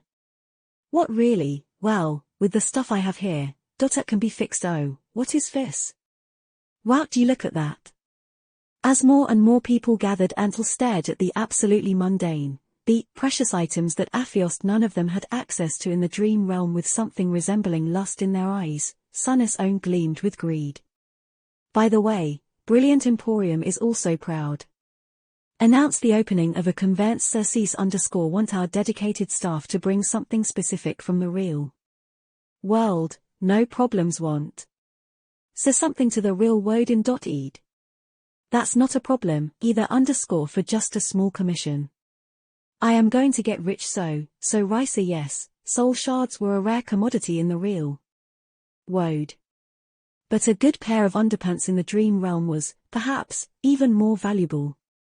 Chapter 466 A Gracious Invitation. Sunny spent a very pleasant morning selling all the stuff he had brought to the dream realm to a crowd of Awakened, each of them ravenous for the small comforts the real world could provide. Very few had a close enough relationship with a master or a saint to be able to get these things here. In a place as remote as the Chained Isles, things were slightly different in large citadels like Bastion or Ravenheart, but on the frontier, most people simply had to figure out ways to get by with makeshift replacements. Still, nothing could compare to the real deal. All in all, the Brilliant Emporium was performing splendidly. Of course, Sunny did not charge too much for the small necessities he sold, but it added up. He wouldn't charge a whole soul shard, even if it was from a dormant creature, for a tube of toothpaste. But a few tubes, plus a toothbrush, plus some soap and a box of tea leaves, and a promise to bring some sugar with him the next time. That could work. Unlike before, he wanted soul shards instead of memories. He was going to take these shards to the waking world, where their value was much higher. Out there, soul shards came from only two sources. Some were brought back by Ascended and Transcendent from their journeys into the dream realm, and some were scavenged from the corpses of the nightmare creatures that had invaded reality through a gate. They were always in short supply, because anyone in possession of a shard was more likely to use it themselves than to sell it for credits. Saturating their soul core meant much more to an Awakened than worldly currency. After all, dead men could not spend their riches. The demand, on the other hand, was extremely high. Not only because all Awakened strive to become stronger, but also because young sleepers, especially, were able to use these shards to increase their chances of returning from their first venture into the dream realm alive. That was the reason why even Caster, a scion of a prestigious legacy clan, had not entered the Forgotten Shore with his core already fully saturated. And that was the reason why Sunny was going to profit a lot from being in possession of his new favorite memory, the magnificent covetous coffer. After all, he for better or worse had no use for the soul shards whatsoever. He could not consume them, so there was no choice to be made between growing stronger himself or earning credits from others. He was going to sell the shards, buy memories, and feed them to Saint. This simple system was almost unfairly lucrative for Sunny, because memories, unlike shards, had no additional value in the real world. Every sleeper and every Awakened could bring back memories from the dream realm and freely exchange them there. Which did not mean that memories were cheap. In fact, they were extremely expensive. But the correlation between the number of soul shards he would have to sell and the number of memories he would be able to buy was very much in his favor. And of course, Sunny also didn't even need good memories. The worse, the better the usefulness of a memory dictated its price, but did not affect the amount of shadow fragments Saint received from consuming them at all. His smile was growing wider and wider. 2 months 3, maximum. That's how long it's going to take me to bring Saint to 200200. And what happens next? Oh my, I can hardly wait to find out. His pleasant thoughts, however, were eventually interrupted by a shadow falling over him. Another customer. Sunny looked up and tensed a little, recognizing the person in front of him. It was a young woman wearing a simple white garment, the same one that had escorted him to meet Master Roan before his journey to the shipwreck island. The representative of the White Feather clan. He suppressed a heavy sigh. What can I do for you? The young woman bowed slightly, then said in a neutral tone. Saint Tyrus invites you to share a meal with her, awake and sunless. Curses, that is what I have been afraid of. Sunny shivered slightly. What were the chances of him keeping all his secrets to himself during a conversation with the fearsome demigod in charge of the Chained Isles? Saints were creatures of another breed. It wasn't a coincidence that there were only a few dozen of them across all of humanity. They were not only the most powerful, but also the most skilled, strong-willed, brilliant, and deviously cunning members of the human race. Each was a force to be reckoned with. Nothing less would suffice if one wanted to survive the harrowing trial of the third nightmare. He wasn't sure of his ability to fool such a person. Sunny forced out a weak smile. It would be my pleasure. The young woman nodded, then turned around, obviously expecting him to follow. Sunny sighed, then dismissed the covetous cover and stood up from the rock. It was time to face Sky Tide again. The graceful stone chateau perched on top of the tall menhirs of the sanctuary was just as Sunny had remembered it. The open pavilion at the very edge of the ancient monolith had not changed, as well. It was bathed in sunlight and exposed to winds, opening to a breathtaking view of the Chained Isles. The ivory tower floated far above, shrouded in white clouds. This time, there was a simple meal served for 3 people on the round table in the center of the pavilion, and both Master Roan and Saint Tyrus were preparing to eat. The young woman led Sunny to them, gestured to a free chair, and then moved to stand silently by Sky Tide's side. Sunny lingered for a bit, then said awkwardly. Our greetings, Lady Tyrus, Master Roan. It's an honor to be invited to join you for dinner. A lunch? Yeah. To join you for lunch. Saint Tyrus simply nodded and didn't say anything, but Master Roan looked at him and grinned. Then, he gestured to the food on the table. What are you waiting for, Sunless? Dig in, food's growing cold. Sunny hesitated for a moment, then smiled. If there was one rule he tried to follow faithfully in his life, it was to never refuse free food. Master Roan didn't have to ask him twice. Chapter 467 Dinner with a Saint. It seemed that the conversation was not going to happen until after the meal, which suited Sunny fine. Not only did he get to enjoy a simple, but delicious food provided by the White Feather clan, but he also received a bit more time to think about what he was going to say, and how. Sunny focused his attention on the plate in front of him, and after a few moments, a delighted smile found its way onto his face. That's really good. Noticing it, Master Roan chuckled. You like it? Well, I am not going to say that I cooked it myself, because that would be a lie, but I did hunt the beast with my own 2 hands. I also watched and gave very wise advice when Tyrus was planting the vegetables. Sunny choked. Tyrus planted what? Sky Tide grew these vegetables herself. The image of the stern saint doing gardening did not fit into his mind at all.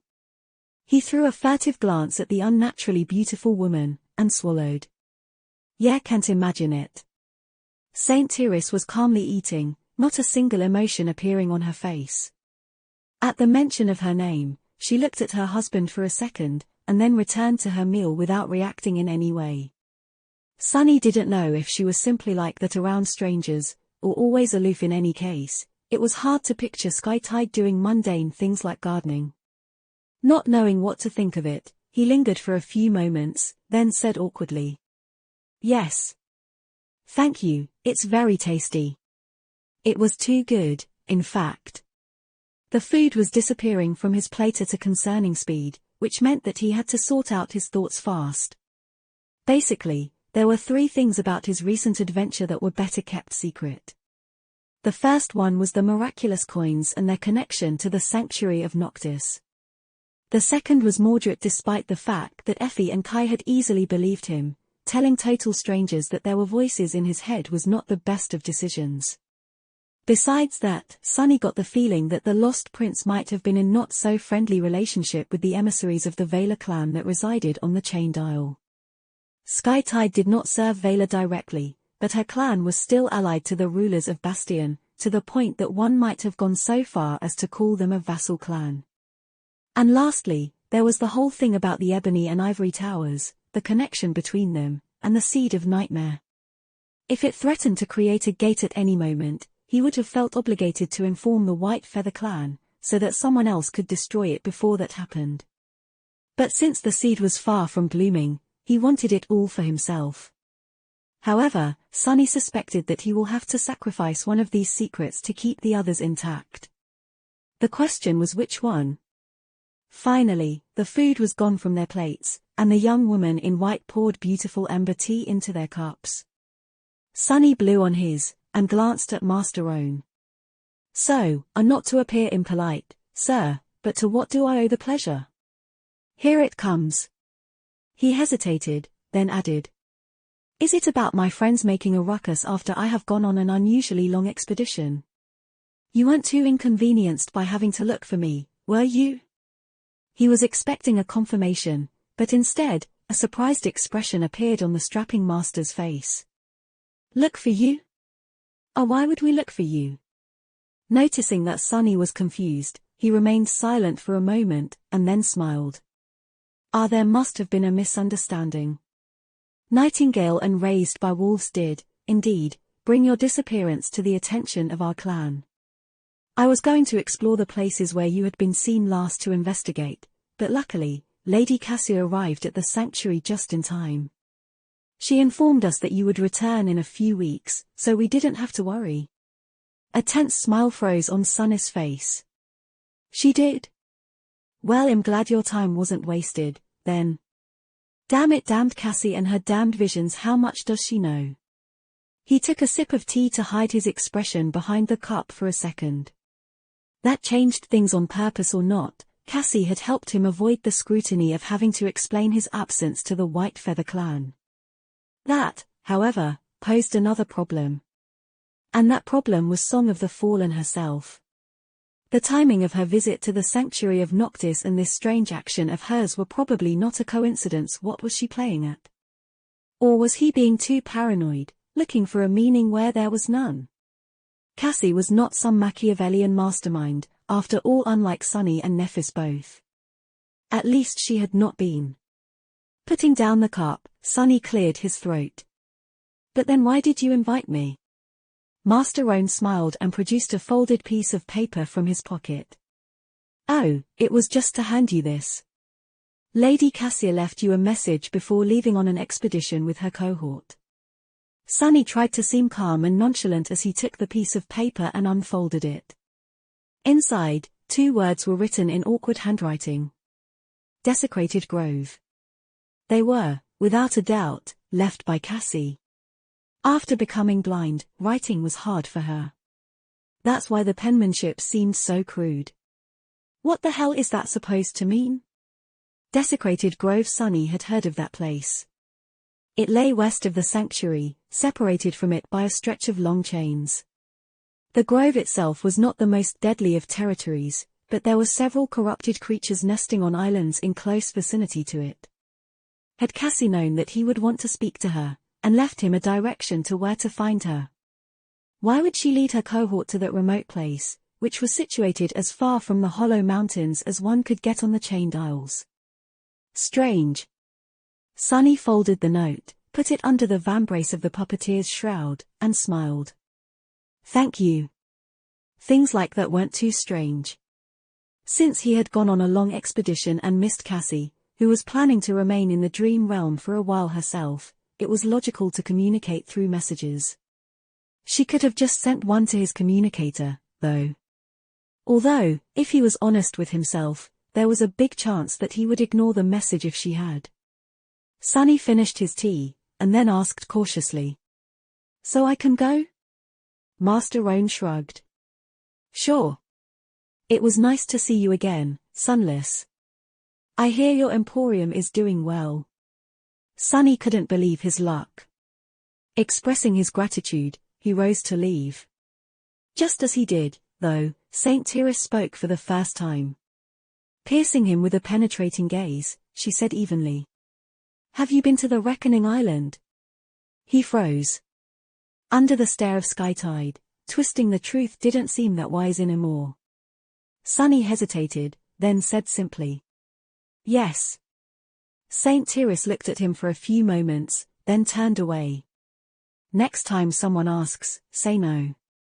Taken aback, Sunny stared at the stunningly beautiful woman for a bit, gather his courage, and then quietly asked. "May I know why?"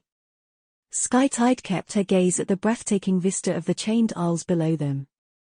Then, in a calm voice, she answered. "You may not." Chapter 468 Desecrated Grove. Sunny descended from the white feathers airy in a complicated mood. If he ever had doubts that the lost prince was harboring dire secrets, now, there were none.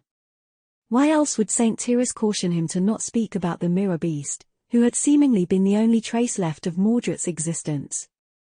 Mordred had conquered the first nightmare when he was only 12. Such an individual, surely, would have been as famous as Nephis back in the real world.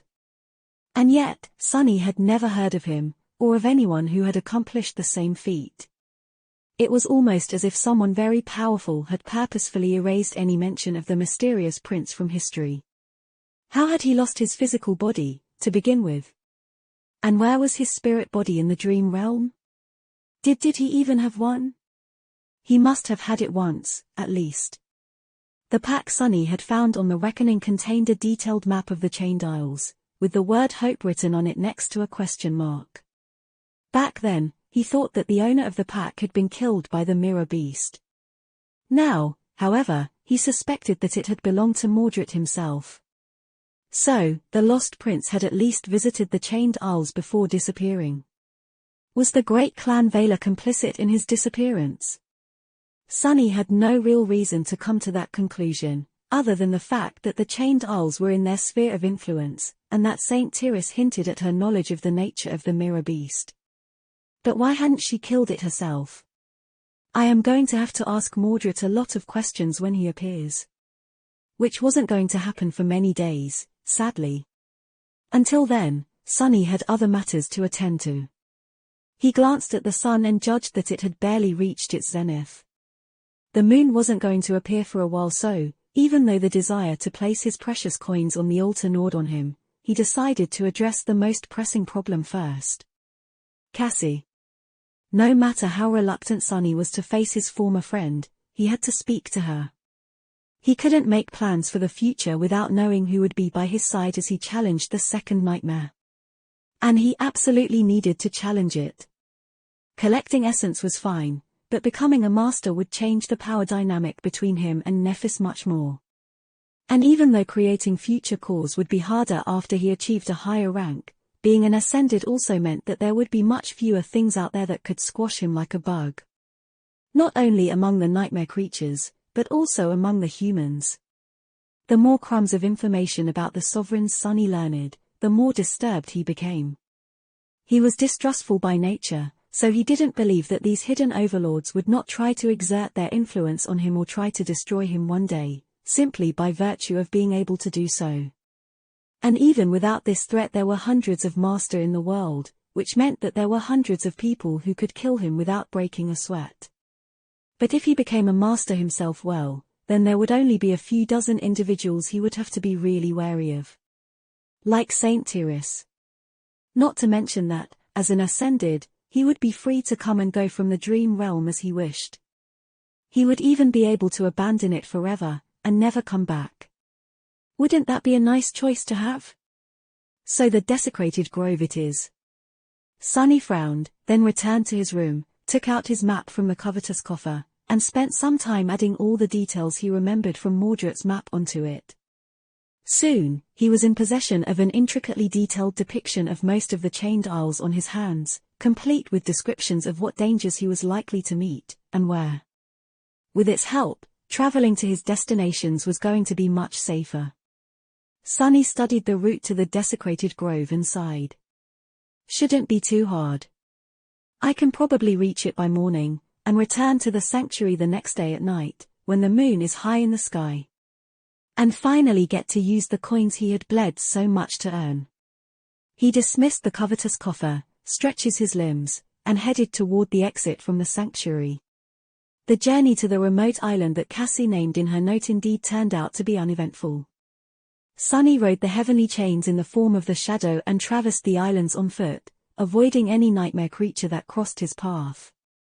The southern part of the chained isles was relatively safe, or at least safer than the northern part.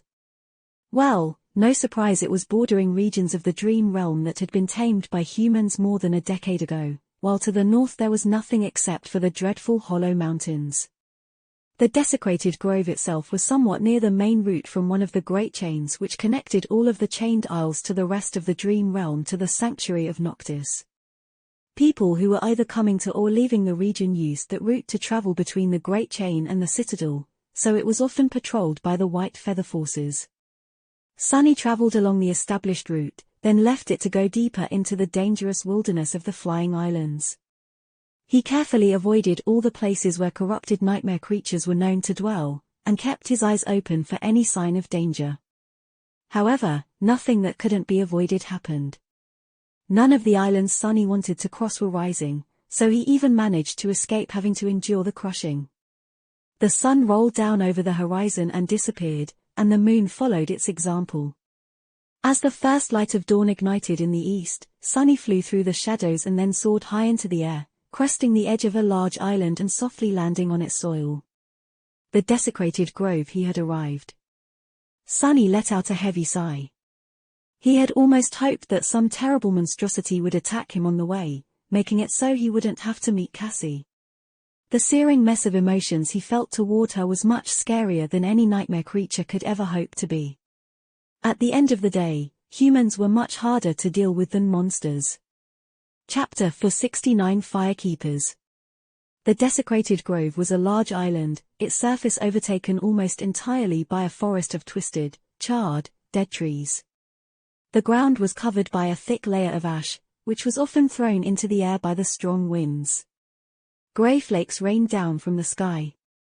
There were many nightmare creatures nesting in the dark forest, and although most of them were only of the awakened rank, one had to be careful to not get ambushed, surrounded, or stumble upon an especially ferocious abomination. Sunny couldn't even begin to guess why Cassie would choose such a place to establish a camp. However, he could already see the signs of human presence. There were 4 chains connecting the desecrated grove to other islands, but the one he himself had used was the most convenient. Any sane leader would have chosen the same route, and even though the crushing was capable of making anyone's path unpredictable, the other 3 were just too much of a risk. That's why Sunny wasn't surprised to see human footprints leading toward the menacing wall of blackened dead trees, already mostly covered by a new layer of ash. There were also signs of a battle, with several misshapen carcasses laying on the ground and showing clear signs of their soul shards being removed. Judging by the fact that they were only partially devoured by the scavenging nightmare creatures, Cassie's cohort must have passed through no more than a week ago. Sighing, Sunny tied a piece of cloth around his mouth and nose, summoned the crawl sight, and started following the footprints. Soon, he entered the ashen veil of the twisted forest. His ability to see through any shadow proved to be invaluable once again. If not for that gift, he would have been scared witless, expecting a sudden attack to come from the surrounding darkness at any moment. With his sight, the shadow sense, and the ability to see all around himself with the help of one of the shadows, Sunny felt confident that nothing would be able to get close to him unnoticed, at least not on this comparatively tame island. But that was the thing about the dream realm. Even creatures that were supposed to be easy to deal with could kill you in a second if you weren't careful enough. Tame or not, everywhere in this godforsaken world was a potential death trap. As Sunny went deeper into the forest, he discovered more signs of Cassie's cohort passing through. There were marks left behind by violent skirmishes, as well as several abandoned campsites. It seemed as though the firekeepers had been taking their time, slowly exploring the path ahead and moving their camp further and further into the depth of the desecrated grove after clearing a long stretch of it. Why travel here all the way from the Night Temple? She had to cross the entire region, getting away from the Hollow Mountains, only to get stuck on an unexceptional island. I just don't get it. Sunny was clearly missing something. With a slight frown, he turned into a shadow and glided through the darkness, covering much more distance with every minute than he had been on foot. He still preferred to be cautious, though, sending one of the shadows ahead and moving slow enough to be able to react in time if something unexpected happened. AF. An hour or so, he finally found them.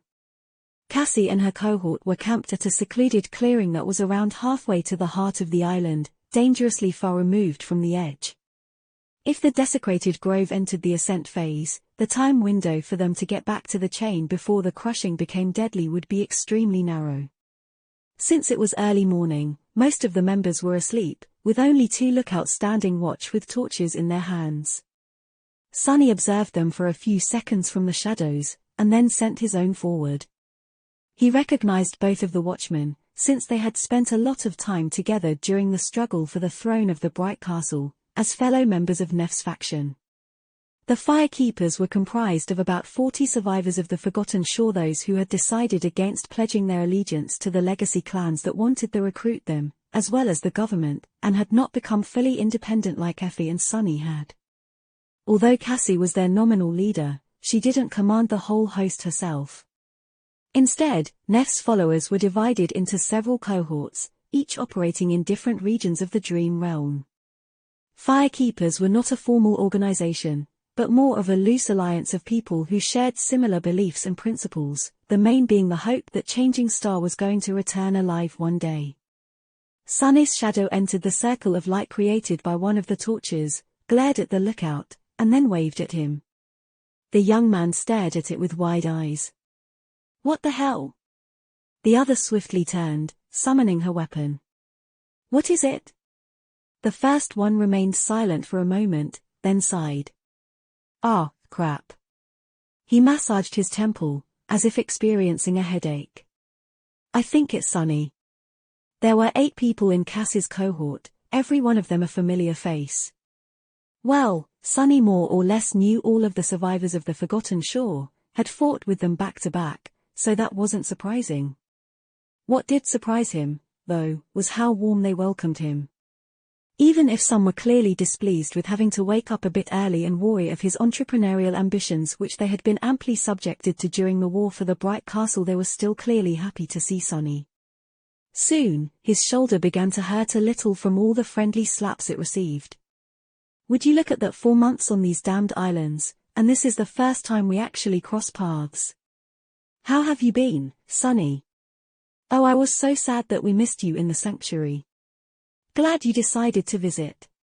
Sunny smiled weakly and responded to their greetings, feeling both strangely warm inside and extremely uncomfortable with all the attention.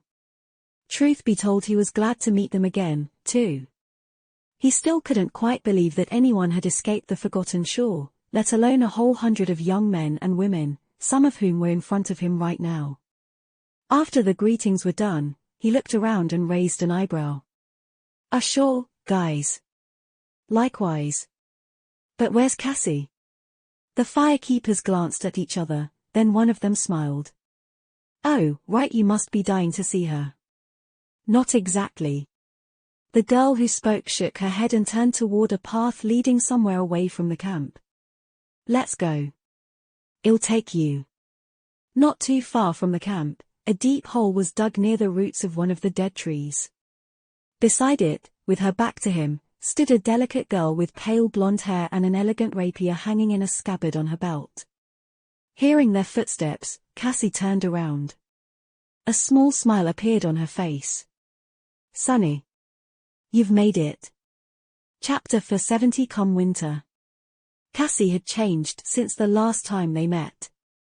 Her hair was longer, and there was a strange silver half-mask covering her eyes, its surface blind and intricately engraved. It matched the polished steel of the armor she was wearing on top of a midnight blue coat, comprised of a short cuirass, vambraces, greaves, and a segmented pauldron.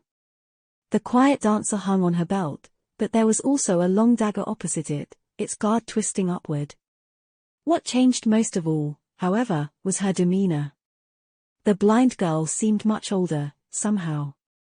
Firmer, poised, but also weary. As if pressed down upon by the weight of years. What? What years? She's younger than me. Sunny struggled a little, then pretended to smile, too, for the benefit of the young firekeeper who no doubt expected a warm reunion. No one knew what had happened between them, after all. Yeah. I received your note, cryptic as it was. And here I am. In the flesh.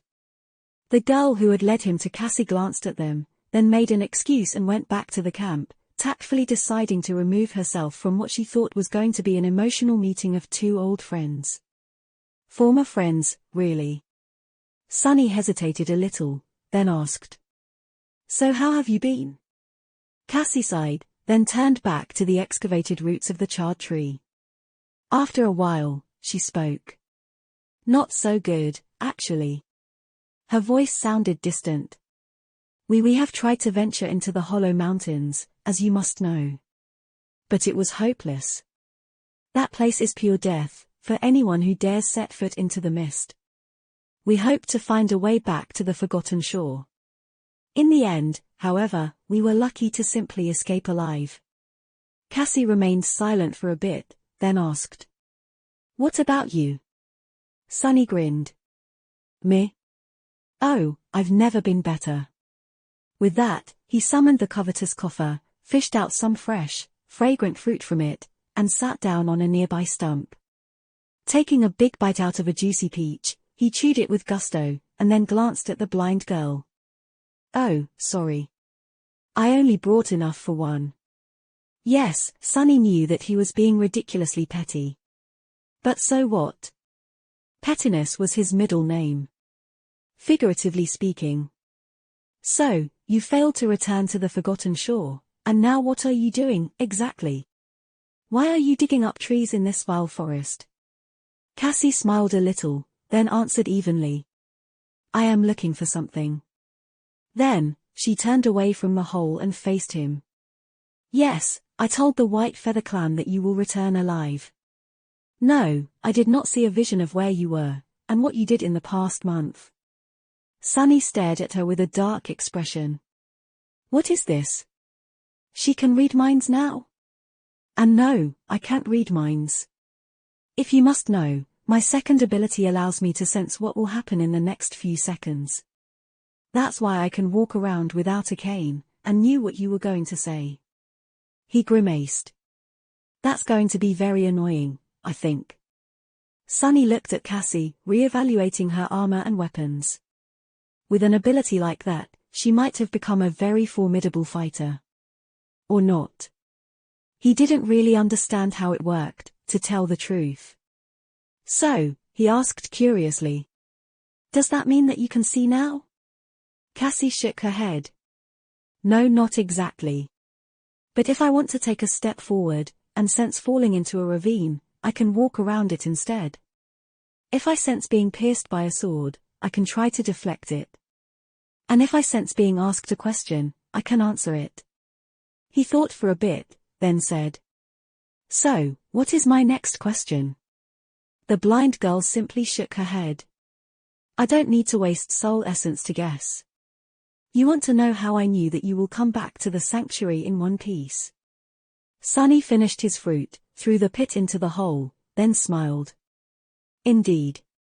If you did not spy on my recent adventures, then how did you know that I wasn't going to die? Cassie lingered for a bit, then turned away. After a while, she said. It's still spring. He scowled. What does that have to do with anything? You knew that I would be fine because it's spring. Cassie smiled. Yes. I knew that you wouldn't die. Because, you see. She paused for a moment, and then said calmly. I already saw you die, in winter. Both of us, actually. After Cassie dropped that bomb, Sonny simply stared at her for a whole minute, his eyes wide and the words refusing to come out of his mouth. Finally, he gritted his teeth and hissed. "What the hell? You saw us die?" Cassie sighed, then gave him a simple nod. "Yes." Sonny growled. "Elaborate." The blind girl hesitated for a little while, then asked evenly. "Are you sure you want to know? You've seen what happened the last time I shared my vision with someone, and tried to challenge fate." A dark, resentful expression appeared on Sonny's face. With his voice full of anger, he spat. "Who cares? Tell me what you saw this instant." Cassie sighed and turned to face him. "All right. But remember what happened to the three of us, before.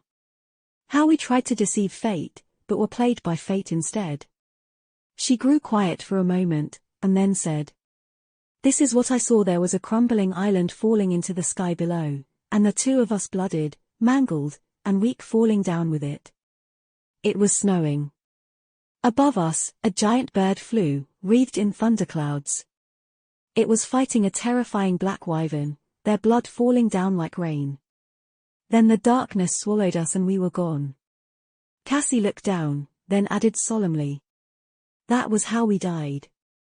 Chapter 471 Quid Pro Quo. When Cassie was done speaking, Sonny remained silent for a bit. Then, he said. "Anything else? More details?" The blind girl shook her head. Because of the blizzard, it was hard to see what surrounded the crumbling island, and it was already too damaged to recognize it. "So no more details. Are you all wearing a metal armor, I think?" "Not the puppeteer's shroud." Sonny massaged his temples with a bleak expression on his face. "Well, it's not as bad as I expected." Cassie tilted her head a little. "It's not." A dark smile appeared on his lips. "We already know that your visions are easy to misinterpret. You haven't seen us die, really, right? The light go out of our eyes, our bodies being torn apart, and so on. You just saw us badly injured and falling into the darkness.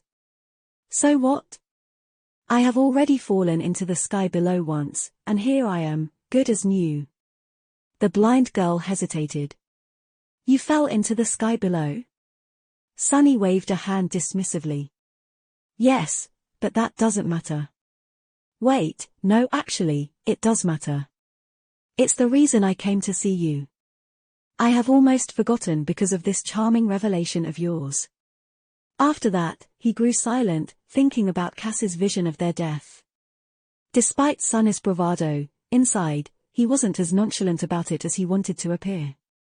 Yes, her visions had been misleading in the past, but not all of them. Some were as straightforward as possible.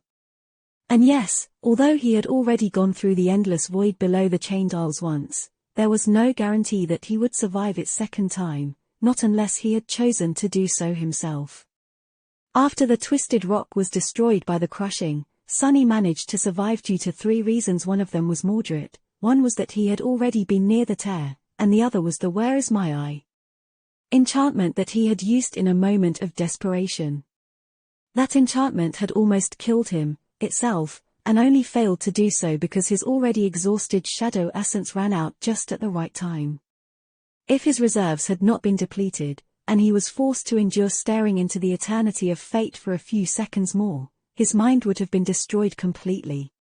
If he was thrown into the sky below once more, away from the tear, there would be a very slim chance of him finding the rift in the ocean of divine flame again.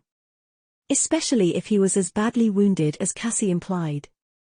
And there were giant birds fighting wyverns in the sky above. So, what he had to do now was, well, what the hell was he supposed to do? The vision did not provide any actionable information. The only thing Sonny could think of was to work really hard to get himself a flight-capable memory or echo before winter. And maybe make a will. He sighed. So what have you been doing to prevent the two of us from dying? How can you calmly dig around in the mud, knowing what is going to happen? Cassie lingered for a moment, then smiled. In fact, I am digging around in the mud for that very reason. Sunny snorted. What are you hoping to find there? A pair of wings. She shook her head. No, I am just hoping to find a preserved root. A root? What can a root do to save us from dying? He kept quiet for a bit, then said. All right. Suit yourself.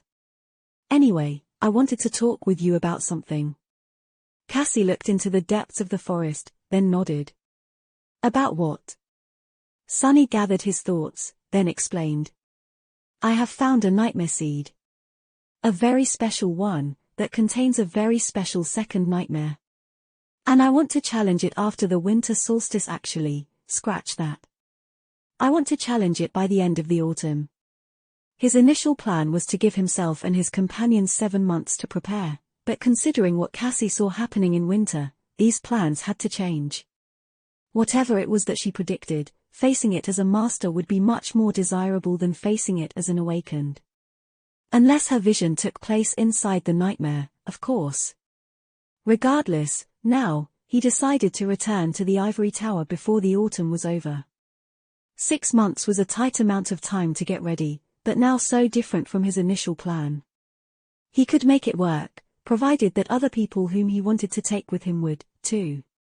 That seed is also located in a very special place. In fact, it's right above our heads, in the ivory tower. I found a way to get there without being killed by the crushing, although that other path is, arguably, just as dangerous. Sunny pointed down. It's in the sky below. Effie and Kai are coming to the Chains Isles to join me. We hope that you will challenge the nightmare with us, too. Oh, and we'll need your help getting into the Night Temple. There's an item we need to retrieve there. Cassie faced him and remained silent for a while. With her eyes being hidden by a mask and her face unmoving, it was hard to tell what she was feeling or thinking about. Finally, she said. You want me to join? After what I have done to you? Unseen to her, a cold expression appeared on Sunny's face. He looked at the blind girl for a long time, then shrugged. Why not? We don't have to be friends to go into a nightmare together. We don't even need to like each other. We can just be temporary allies. Wasn't that what I was to you, anyway? If you can handle that, so can I. I don't mind being used, as long as I get to use you in return. Pretty simple. Cassie turned away and didn't say anything for a few moments. Then, she answered. All right. I will go to the Night Temple with you, and help you conquer the second nightmare. But I want your help with something in return. Sunny raised an eyebrow. My help? With what? The blind girl hesitated for a second, and then said. You have been to the Shipwreck Island, haven't you? The creature that dwells there in a few months, I want you to help me kill it. Chapter 472. Sunny stared at the blind girl with surprise clearly written on his face. Allowing this surprise to seep into his voice, he asked the vine creature. You want to kill that thing? Why would she want to attempt to do something that dangerous? Cassie nodded. He shook his head. That bastard sprawls through the entire island, its vines buried underground. It is corrupted, which means that our weapons will barely be able to out it. And, if that was not bad enough, the vines produce clouds of deadly poison. Are you sure that you want to attack it? The blind girl lingered for a few moments, then answered calmly. It is a corrupted monster, indeed. It is terrifying and lethal, yes, but I am sure that we can destroy it, with enough preparation. Everyone has weaknesses, after all. That creature is susceptible to fire, for example. There must be other things we might be able to exploit, too.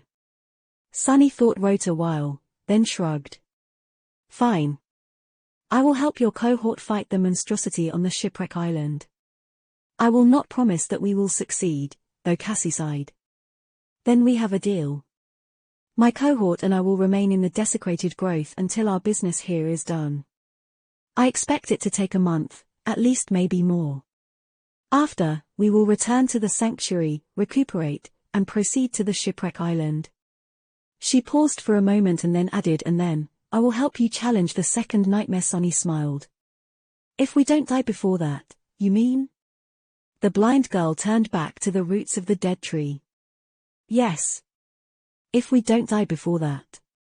On his way back to the sanctuary, Sunny had a lot to think about. Firstly, there was the fact that he would have to cooperate with Cassie again, which made him feel all sorts of complicated emotions. The manner of their relationship, at least, was set clear. It was purely an alliance of convenience, and nothing else. He could put away his resentment for the sake of mutual benefit. After all, Sunny could be a very pragmatic person when he needed to be. Secondly, there was the perspective of returning to the wreck of the ancient ship, this time to do bathe with the vine monster that ruled over the island. Sunny knew very well how dangerous that thing was, so he had a lot of preparations to do if he wanted to come out of that fight in one piece. The divine flame augmentation of the cruel sight, however, was going to come in very handy. And lastly, there was the ominous prediction that Cassie had made about both of them dying sometime in winter. Or falling into the sky below, at least. That underscore he didn't even know what to think about that. However, Sunny was not going to let this vision affect his decisions. The last time he had tried to act on the knowledge received through Cassie's prophetic gift did not end well for him or anyone, for that matter. The best thing to do was to keep it in his mind, but continue. Act as if nothing had changed. At least he thought that this was the best course.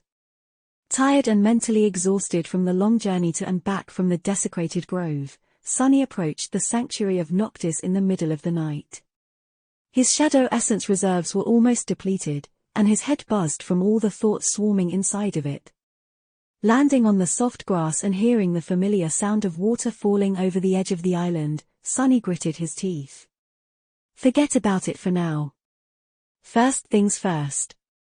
The moon was high in the sky, which meant that he was finally going to get his sweet, enchanting reward. His desire to find the source of the miraculous coins the dead chain worm had brought with it to the Iron Hand Island staled this whole ordeal, and now, the coins would be its end. His prize was waiting for him up ahead. Entering the sanctuary, Sunny walked through the empty garden and approached the clear pond in its center. Stopping for a couple of moments to make sure that no one was watching him, he then crossed the stone path leading to the small island in its center. There, a white altar stood in the shade of an ancient tree, and an obsidian knife lay on its surface. The moment of truth.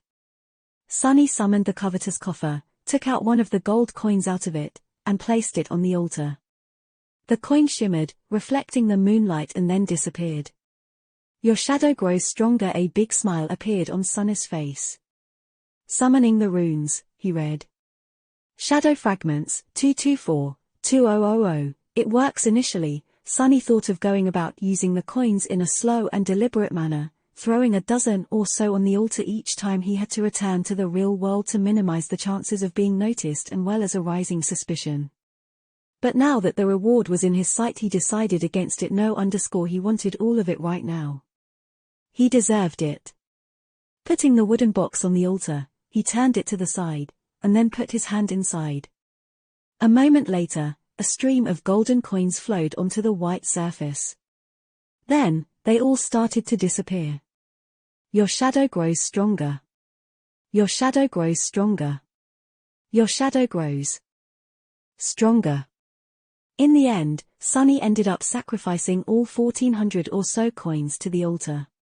Frightened to believe that it actually happened, he summoned the runes again, then rubbed his eyes, and read the line describing his shadow fragments 3 times in a row just to make sure that his eyes weren't deceiving to him. Luckily, they weren't. The runes now showed, I did it. I did it? In the first 2 months on the Chained Isles, Sunny worked really hard to hunt down nightmare creatures and slay them. And yet, he had only been able to collect 200 fragments. His last journey, harrowing as it had been, though gave him so much more. A wide grin appeared on Sunny's face. Who said that greed is a sin? It's a virtue, a goddamn virtue, I say. Chapter 473. A big hit with young adults. Feel the fighting spirit surge and burst through your beautiful warrior's tight armors. Queen's Blade visit site. Because of the sudden influx of so many shards, Sunny got disoriented and swayed. His body was subtly rebuilding itself, growing stronger, more powerful. The difference was stark enough for him to feel it with every fiber of his being. As awakened absorbed soul shards are shadow fragments, in his case the capacity of their cores grew, and their physical capability was slightly enhanced. Usually, it happened at such small increments that the difference was hard to judge, but this time, Sunny had done something pretty preposterous and consumed 1,400 shadow fragments all at once. He wondered if anyone else in history had accomplished the same feat. Not likely. Grabbing the edge of the altar to support himself, he endured the strange and euphoric sensation as best as he could. How could anyone do such a thing, if as far as Sunny knew everyone except Nephis and him were limited to having only one core? They wouldn't even be able to absorb this much. Back on the Forgotten Shore, Sunny had gone from having almost no shadow fragments to fully saturating his core at 1,000. In the process, he went from being no different from a mundane human, to the pinnacle of humanly possible, to breaking past those limits. Becoming an awakened had elevated him even further above what was considered normal. He was much stronger and faster than any mundane human could ever hope to be, and capable of enhancing his prowess even more with essence, achieving truly superhuman might. And now, he went through a transformation that was similar in scale. His rise on the Forgotten Shore, becoming so much more powerful. In fact, he was now probably the strongest awakened both in the waking world and in the dream realm, with the exception of those whose aspects directly enhanced their physique. And even then, he could soil double even triple his physical ability with the help of the shadows. Insane. Sunny drew in a deep breath, then silently flexed his muscles, feeling a new strength course through his veins.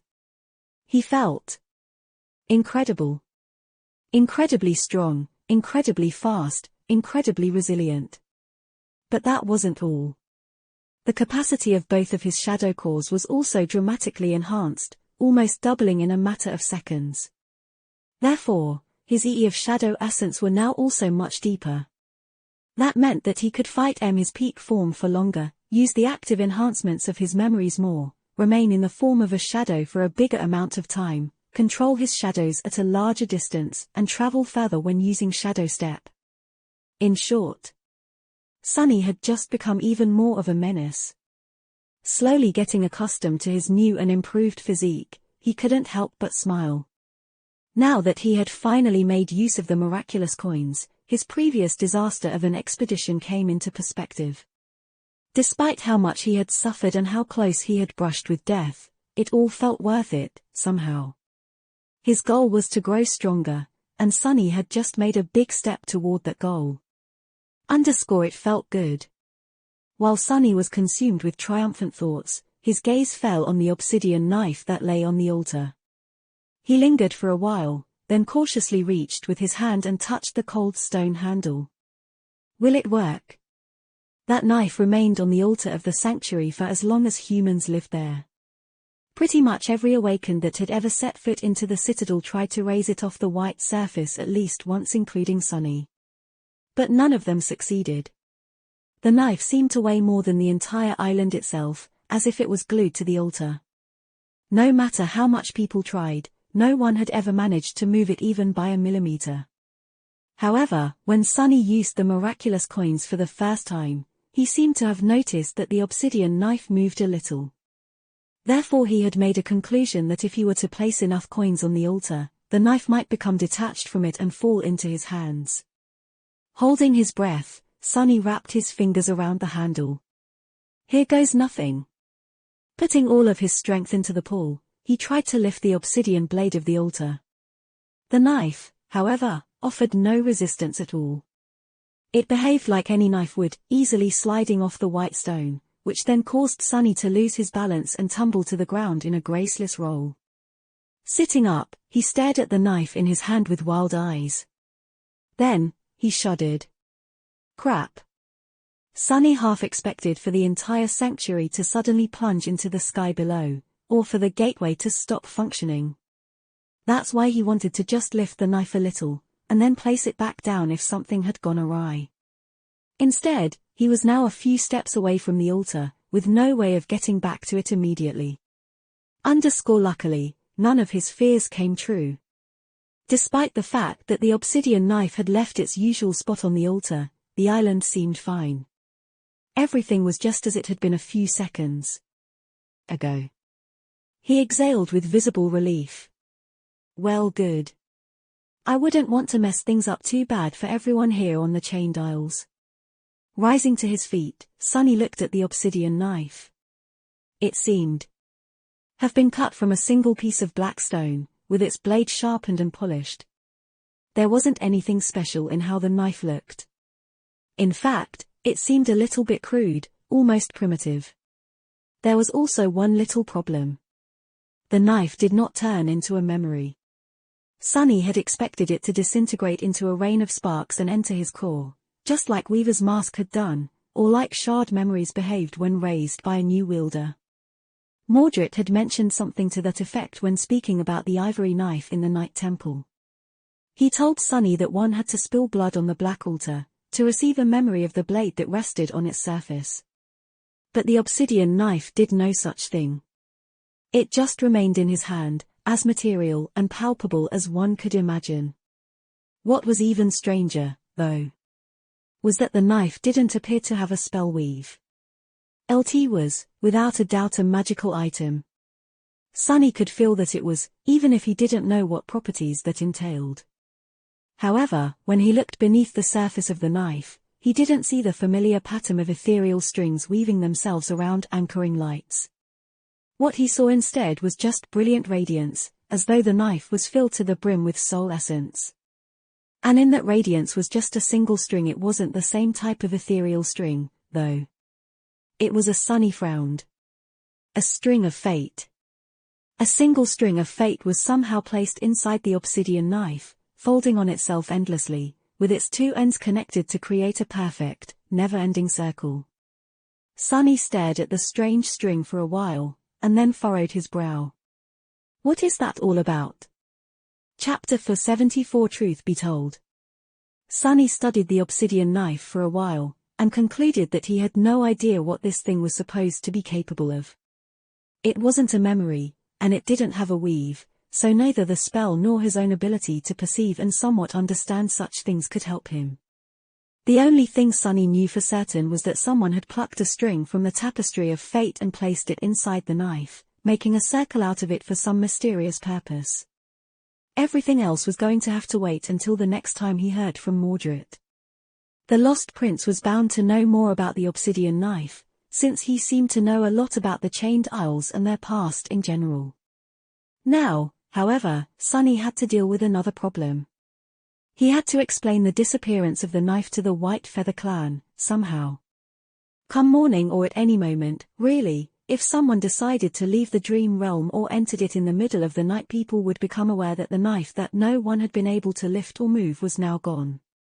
Sunny had no doubt that it was not going to take a long time for them to figure out that it was him who had taken it. And after that, what to do? In the end, he came up with a really crazy idea. Something that he would have never even considered, in normal circumstances. Something that went against his very nature. He went and told Master Roan the truth. Well, the part that had to do with the miraculous coins, to be precise. Visiting the White Feather compound in the middle of the night was a bit strange, but luckily for him, the older man turned out to be up. He was preparing to leave on a patrol, and so rose early to make the necessary preparations. After Sunny was done talking, the mighty griffin rider stared at him for a while with a perplexed expression. Then, he asked to take a look at the knife. Sunny reluctantly handed the obsidian blade over and watched nervously as Master Roan inspected it. He was really hoping that the White Feather clan would not decide to keep it. There were very few things Sunny could do if they did. Finally, the strapping master returned the obsidian knife to him and asked curiously, "So you managed to lift it by using Noctis coins on the altar?" Sunny nodded. Yeah, wait, you know about the coins? Master Roan nodded. A few have been found here and there on the Isles over the years. It seems that this was the preferred currency people who lived here thousands of years ago used. No one had ever discovered a literal treasure trove of them, though, as you did. He thought for a bit, and then smiled. Actually, I think I have one stashed somewhere. Wait here for a bit, all right? With that, Roan disappeared into the stone chateau, and then returned 10 or so minutes later, holding a familiar golden coin in his hand. Found it. I used to carry it with me a lot before, as a lucky charm. Let's go. Together, they returned to the altar island. The first thing Master Roan did was glance at the moon, and then place the coin on the altar. Once again, it gleamed and disappeared, leaving a bewildered expression on the handsome man's face. I'll be damned, I just received a bit of soul essence. You were right. He shook his head in astonishment. To think that these coins had such a use all this time, and no one was the wiser. Good job, Sunless. Then, Master Roan hesitated for a few moments, and asked. Can you place the knife back on the altar?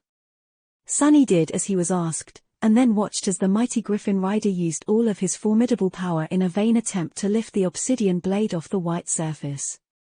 When he was done with that futile attempt and stepped back to catch his breath, Sunny simply took hold of the handle and retrieved the knife without any problem. Interesting.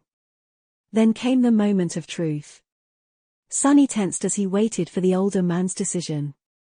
After thinking about it for a while, Master Roan said, well, I don't know if you know this, Sunless, but there is a sacred rule among us awakened in the dream realm.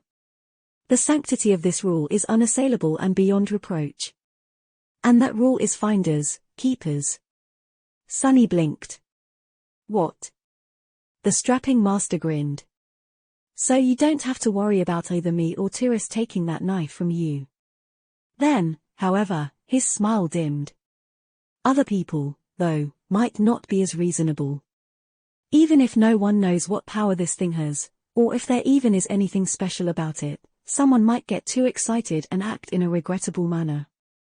So I'd advise you to put the knife back on the altar, until the time you feel like using it. Sunny considered his words and had to admit that this, indeed, would be the best decision for now. Master Roan helped him confirm that no one else would be able to take the knife, and carrying it around before venturing into the nightmare had no benefit. Summoning the memory of how exactly the obsidian blade had been placed on the altar, he put it in its previous spot and took a step back. Master Roan nodded. Good choice.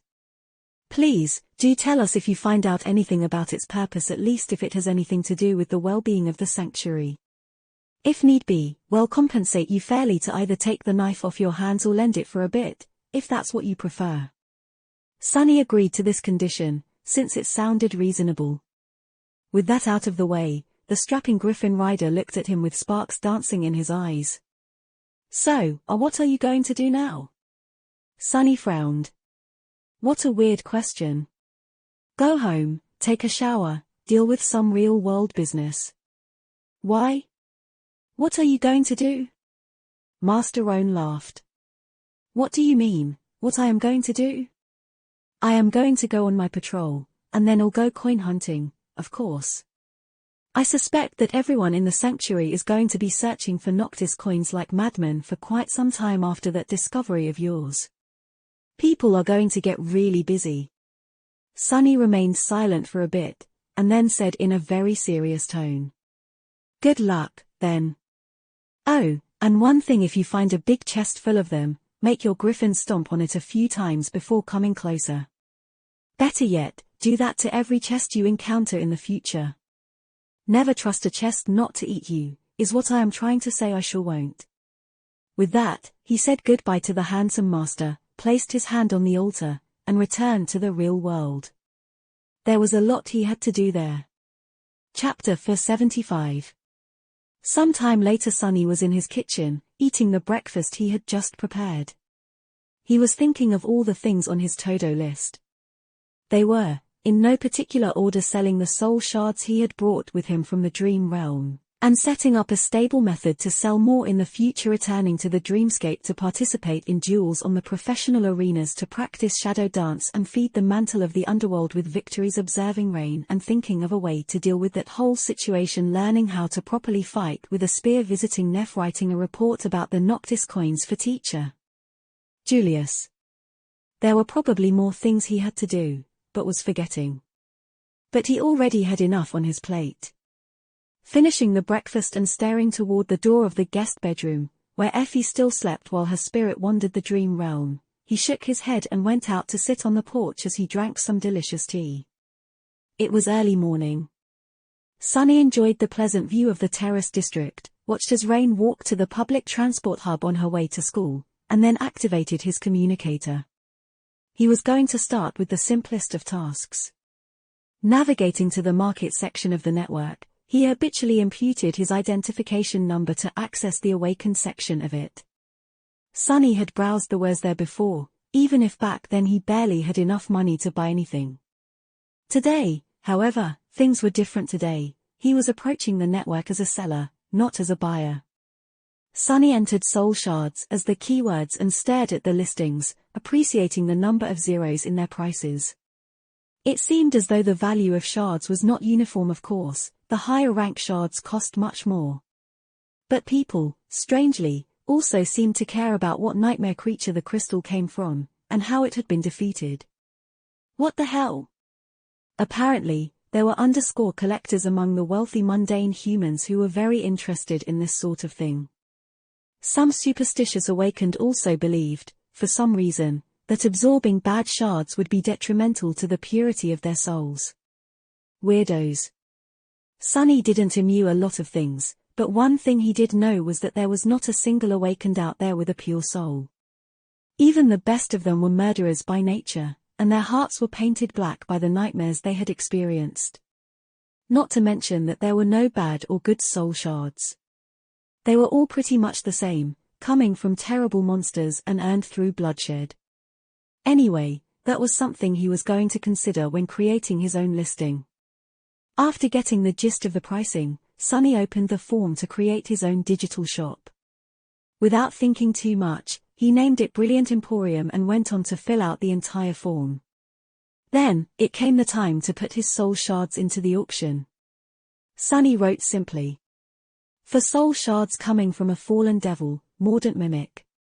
The creature was killed and eaten by the proprietor of the Brilliant Emporium himself. Before that, the Mordant Mimic had been pretending to be a treasure chest and devouring those lured by the promise of treasure. In the end, it bit off more than it could chew. Satisfied with that, he finalized the listing and stared at it for a bit as if expecting someone to bid instantly. However, nothing of the sort happened. With a sigh, Sunny deactivated the communicator and went back inside. Soon I will be rich soon. It took several days for all 4 of his soul shard to sell. After that, Sunny had to arrange secure delivery, which was somewhat of a headache on its own. Overall, the process took too much time from his already packed schedule. He also felt that he was missing some crucial knowledge on how to make his business really boom. Even though the product he was trying to sell was first class, there was not a lot of fallen rank soul shard out there. Compared to dormant and awakened ones, the bidding had not really taken off. He did make a sizable amount of money, but not as sizable as it could have been. Still, it was enough to purchase a couple of cheap lower-rank memories. Sunny simply looked for the most useless ones, which no one else would ever want to buy, and made the minimum offer. Whoever it was selling them must have been happy beyond belief to finally be rid of these things. Sunny was going to feed the memories to Saint immediately after receiving them, but before that, he spent a lot of time training with the crawl site in his underground dojo. He had a solid understanding of how to use a short sword, but a spear was an alien beast to him.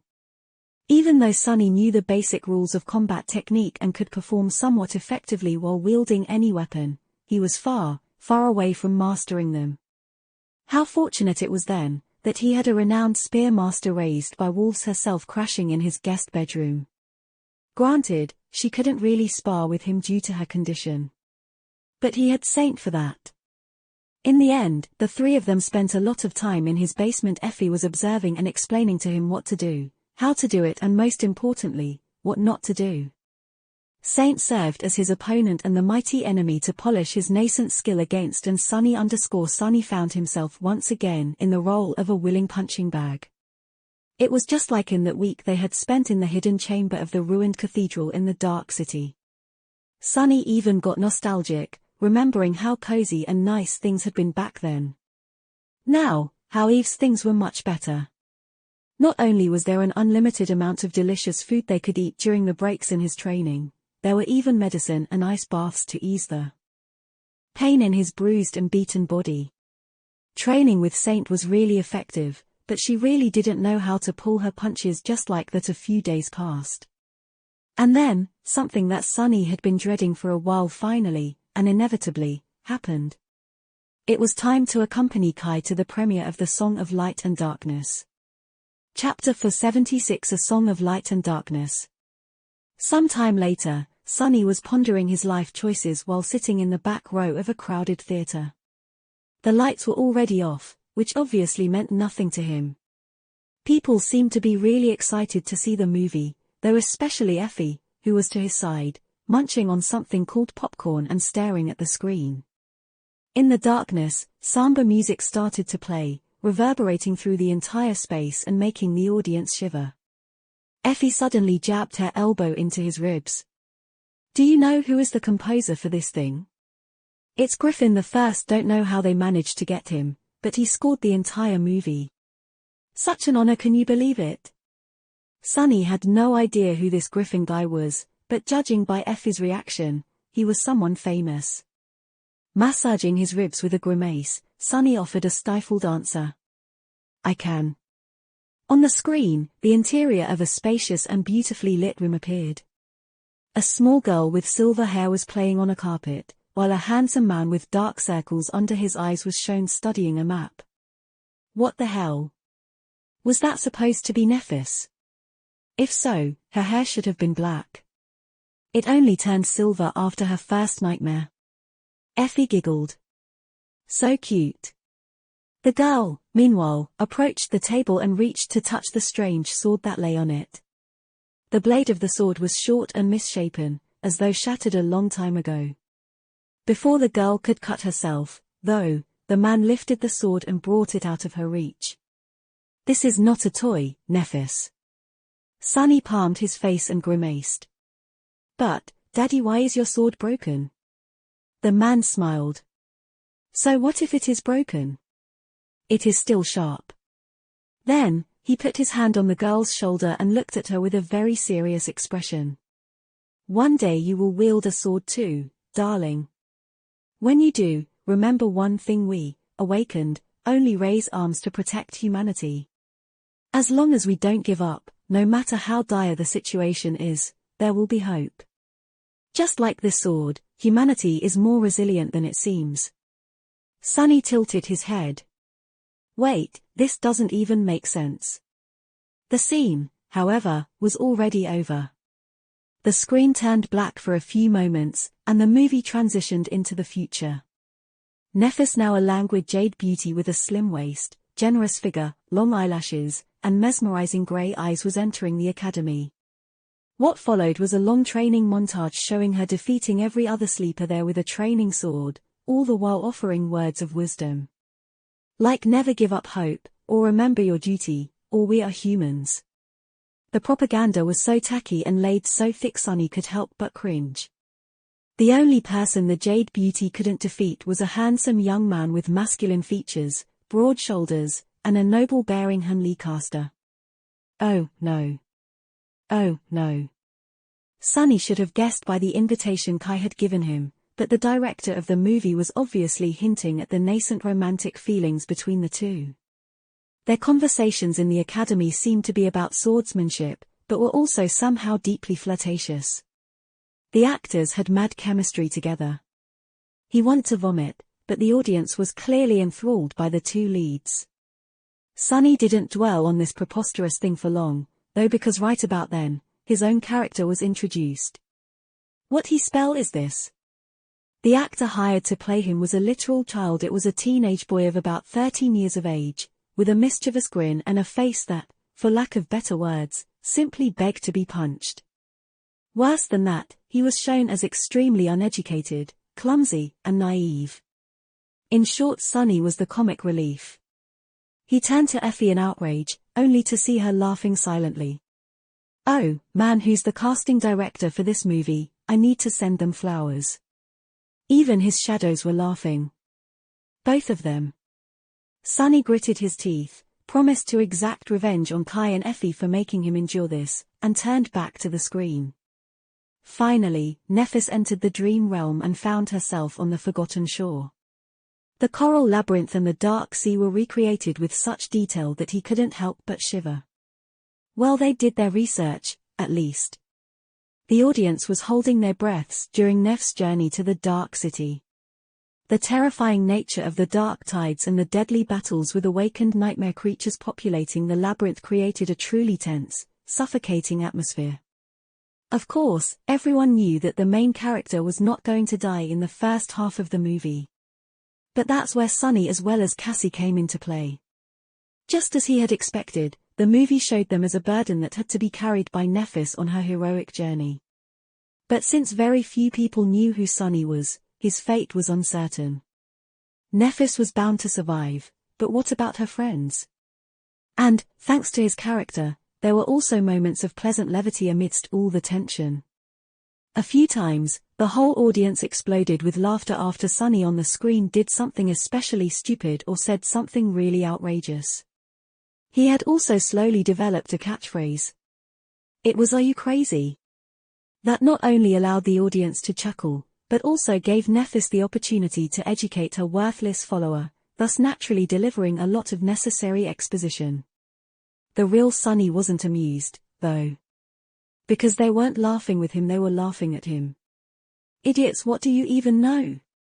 They didn't know anything. Since no one really knew what the three of them had gone through on their way to the Dark City, the writer simply came up with some dire dangers for Nephis to overcome. Eventually, though, they made it to the ancient city, and met Effie. Effie was played by a very tall, athletic, and attractive actress. The way she played her, though, was a sight to behold. Basically, the actress went out of her way to portray the Huntress as a charismatic, but not very bright savage who was all brawn and no brain. All she knew how to do was fight, eat, and break things. Sonny turned to Effie and grinned, full of malice and gloating. This was the first time he had ever seen the boisterous young woman completely mortified. Casting director, you say? I think you'll send them flowers, too. Chapter 477 Standing Ovation. After Nephis reached the Dark City and the Huntress was introduced, both Sonny and Effie watched the rest of the movie with bleak expressions. The second act took place in the outer settlement, and was dedicated to Neph's heroic attempts to protect and inspire the young men and women trapped there. There were a lot of impassioned speeches, blood-chilling expeditions into the Dark City, and tense altercations with Gunlog's forces. There were also a lot of shenanigans from young Sonny, to the delight of the audience. At some point, people started to scream, "Are you crazy?" along with him. And a bit later, there was a sort of comical moment of growth for the character, when he asked, "Am I crazy?" instead, and went along with Nephis without offering his usual critique, which was met with cheers. Most of this part of the movie, though, was dedicated to the genuine respect and camaraderie that blossomed between Nephis and Castor in this dire time. With the handsome male lead as her right hand, Changing Star successfully united the people of the outer settlement, reminded them what it meant to be humans, and challenged Gunlog to save boisterous Effie from unjust imprisonment. The duel itself was choreographed somewhat well, even if it had nothing to do with the real thing. The moves both the radiant heroine and the cruel tyrant used were flashy and dramatic, and expressed the mood well, but anyone trying to actually fight like that would probably risk having their enemy die of laughter. The third act showed the siege of the Crimson Spire, the heroic stand of the warriors of the First Line and Effie, Kai's battle in the skies with the Spire messengers, and Neph and Castor fighting back to back, slaying dozens and dozens of nightmare creatures together. The audience seemed to have forgotten to breathe, and even Sunny had to admit that the battle scene was filmed especially well, showcasing the chaos, horror, and terrible toll of human lives that such a massacre was bound to reap. Many side characters that people had already grown to love died heroically, and he even heard a few sobs coming from the darkness. Enhanced by the beautiful music, the atmosphere was not tragic, though. On the contrary, it was triumphant and exalted, as if to die in this way was the highest honor a human could receive. A bit uncomfortable, Sunny shifted in his seat. That Griffin guy really knows how to make a tune. When the situation was the most desperate, with the dark water rising and threatening to drown all the surviving warriors, a sudden change happened. The sea suddenly retreated, and the monster started to fall to the ground. Castor, covered in blood and wounds, looked at Nephis and whispered, "My lady the sun." Indeed, the sun had suddenly turned menacingly red, its light eradicating the remaining nightmare creatures and assaulting the humans. For the first time in the entire movie, an uncertain and desperate expression appeared on Changing Star's face. Salvation came from someone who the audience would have never expected to see do something so profound. A clear ringing of the bell resounded in the air, and the small figure of clumsy, useless Sunny could be seen near the tower, waving his hand in the air. The survivors rushed toward the Crimson Spire and entered inside. There, Nephis looked up, and then turned to Sunny. "Someone has to stall the terror so that everyone could escape. I will do battle with that nightmare, but there's an important task you must complete. Lead all these people to the gateway." Sunny on the screen looked at Changing Star with fear. "Lady Nephis, are you crazy? I am just a clumsy kid from the outskirts. How can you entrust something so important to someone like me?" Sunny in the real world suppressed an infuriated groan. People in the audience, though, were rather emotional. "You can do it, Sunny. You got this, kid. You're a great scout, don't sell yourself short." On the screen, the beautiful actress playing Nephis looked down on the comical, slightly pathetic boy in front of her and put her hand on his shoulder. "We, awakened, must rise to the occasion to protect humanity. As long as we don't give up, no matter how dire the situation is, there will be hope. I believe in you, Sunny. You are capable of much more than you think." With that, she left the survivors and went off to fight the terror, while Sunny guided everyone to the gateway. And somewhere in the process, Castor left the group to aid Changing Star in battle. The last scenes of the movie cut between the 100 survivors fighting their way to the gateway and the tragic duo battling the terrifying creature at the top of the spire. Many people in the audience were crying, knowing full well that neither of them was going to return to the real world. In the end, Castor heroically sacrificed himself to protect Nephis, breaking the hearts of so many viewers. The survivors found the gateway and escaped seconds before it was destroyed. The last shot showed bloodied Neph walking out of the tower, holding a broken sword in her hand. As she gazed at the forgotten shore, a lone tear rolled down her cheek. "As long as we don't give up, there is hope." The screen turned black, and in the next moment, the audience exploded with applause. Sunny stared at all those people, many of them applauding with tears in their eyes, with a strange expression on his face. Did they actually like that crap?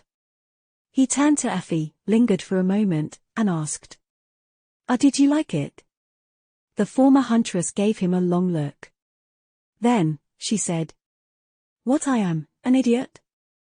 Of course I didn't like it. It's such a piece of crap." Sunny exhaled with relief. At least there was one other sane person in this theater. Chapter 478. Credit where credit is due. After the movie was over, Kai appeared to deafening applause and gave a short speech, congratulating the director and the crew of the movie and then inviting them on the stage for a short Q&A. Sunny stared at the director of this travesty, seriously considering silently assassinating him for a few moments. Then, he glanced at Effie, who judging by her face was thinking the same. He lingered for a few moments, then asked, "What do you want to do?" The young woman inhaled deeply, turned to him, and smiled. "I am hungry. Let's go eat." Together, they snuck out of the screening hall and went to find the theater's restaurant. There were a lot of people there who, just like them, had decided to skip the PR portion of the event and were now enjoying food and drinks, discussing the movie with lively expressions. Sunny and Effie got themselves something to eat and sat at an empty table, then grew quiet for a while. Each was preoccupied with their own thoughts. Now that Sunny had a little time to digest the movie, his anger subsided a bit. In fact, he was even happy. Sure, the way he was portrayed in the story was as far from the truth as it could have been, and more than a little bit humiliating. But in a way, this was exactly what he needed. Now that Nephis had become his master, he didn't have to hide his strength and true name that much. But he still preferred to remain in the shadows, not only because there was a possibility of becoming masterless again, but also because it was the best way to be in the world so full of hidden dangers and powerful enemies. Being renowned would make a lot of things difficult for him, and make every battle he fought after that harder. After all, there was no better advantage than being underestimated by the enemy. From that point of view, the ridiculous way in which he was portrayed in the movie was a blessing. It made the possibility of anyone thinking highly of him that much lower. Of course, not everyone was going to watch that travesty, but many would, and their opinion was going to spread. Who would believe that a changing star's bumbling sidekick was, in fact, one of the most dangerous awakened alive, and thus consider him as a serious threat? Pretty much no one. So, in fact, the director of the Song of Light and Darkness unintentionally made him a favor. Satisfied with that conclusion, Sunny looked around. He saw several people looking at Effie with stunned expressions, clearly gathering their courage to come and introduce themselves. But no one had, yet. He could hear their whispers, though. "Look, it's her, raised by wolves. Oh, my. I heard about her situation, but to actually see she is so brave." Effie herself was strangely quiet. She ignored the whispers, then looked at him and asked, "Hey, Sunny. Can I ask you something?" Sensing that this was not going to be a simple question, he tensed a little, and then said, "Sure. What is it?" Effie hesitated for a few moments, then lowered her voice, so that no one would be able to overhear. "Did Castor really leave to help Nephis?" "Ah." Sunny stared at his friend for a bit, then shook his head. "No. He left to make sure that she dies." Effie inhaled deeply. "I see." She didn't continue that conversation, as though his answer confirmed something that she had already suspected. Well, despite her often boorish demeanor and the way she was portrayed in the movie, Effie was anything but stupid. In fact, she was extremely intelligent, cool-headed, and cunning otherwise. She would have never survived for 3 long years alone on the streets of the Dark City. It was only natural for her to have suspicions, considering how much she knew. Luckily, Effie did not ask anything else. Mostly because of a strange man who entered the restaurant, looked around, noticed their table, and walked over with gleaming eyes. Oh no, another fan of Raised by Wolves. The man stopped in front of them, glanced at Effie, and then turned to Sunny with an awed expression. Are you awake and sunless?" Sunny blinked. "What?" Yes." A bright smile appeared on the man's face. "Oh my, oh, goodness, it is such an honor. I am such a huge fan of yours. What is happening?" Sunny stared at the beaming man, trying to comprehend what he was saying. Misjudging his expression, the man hurriedly said, "Oh, sorry, I was so nervous that I forgot to introduce myself. I am a writer. In fact, it was I who wrote the screenplay for A Song of Light and Darkness. And it's all thanks to you." Effie stared at Sunny with an expression that didn't promise him anything good and asked in a sweet voice. "Oh? All thanks to him, really? How come?" "I'm in trouble." The man's smile grew even wider. Exploration report on the Forgotten Shore. It is such a brilliant piece of academic work. I based most of my research on your profound work. Awakened Sunless. Everyone on the crew and everyone in the cast read it at least once. I even insisted on giving you the character credit, but sadly, it was impossible, due to you not being a member of the Screenwriters Guild. But fret not, I'll let everyone know that if it weren't for you, this movie wouldn't exist. Sunny stared at the man with wide eyes, and then said in a weak voice, "Please, don't." But it was of no use. "Ah, you are so humble, so modest. Well, of course, what else would I expect from a researcher as talented as you? But it wouldn't be right for me to receive all the praise. No, people must know." He looked at the restaurant and proclaimed, not even trying to keep his voice down, "That it is you, awakened sunless, who they must thank for being able to enjoy our wonderful film." Sunny looked at the floor. "I guess I am going to have to kill Kai. Or wait, no. Actually, that probably makes us even after the whole Mongol disaster." Chapter 479 Delegation. Luckily for Sunny, Kai was finished with his business soon, and they were able to leave the theater for a more private space. Otherwise, there might have been civilian casualties at the premiere of The Song of Light of Darkness. After that damn writer had announced Sunny's identity to everyone in the restaurant, the amount of people asking him to say "Are you crazy?" to their faces almost pushed him to the brink. In any case, soon he found himself in a sophisticated lounge in the company of Effie, Kai, and Aiko. The petite girl looked very sharp in a fashionable business suit and radiated a sense of cold professionalism that made people think twice before approaching laid-back and friendly Kai, which, Sunny supposed, was a big part of being an idol's manager. When they were seated, the idol in question gave them a guilty look. "Well, it wasn't that bad, was it?" Effie smiled at him, and said sweetly, Sure, but also, the only reason you're still alive is that it would be a chore to clean the blood of my wheelchair." Kai chuckled nervously and glanced at Sunny. "What about you?" Sunny shrugged. "I don't mind. Actually, I am happy to be portrayed as a bumbling fool." The charming Archer blinked. "Really?" Sunny gave him a serious nod. "Of course it's easier to fool people who think that you're the fool. So I don't mind." Kai looked away in embarrassment.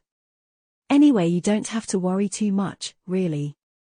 These types of films are usually made to boost public morale. No one is really going to take them seriously. Even mundane people understand the difference between reality and fiction when it comes to the awakened." Sunny laughed. "Sure. When they want to." He was a mundane person for most of his life too, after all. And even though he grew up in the outskirts, he used to consume cheap entertainment just like everyone else in the waking world.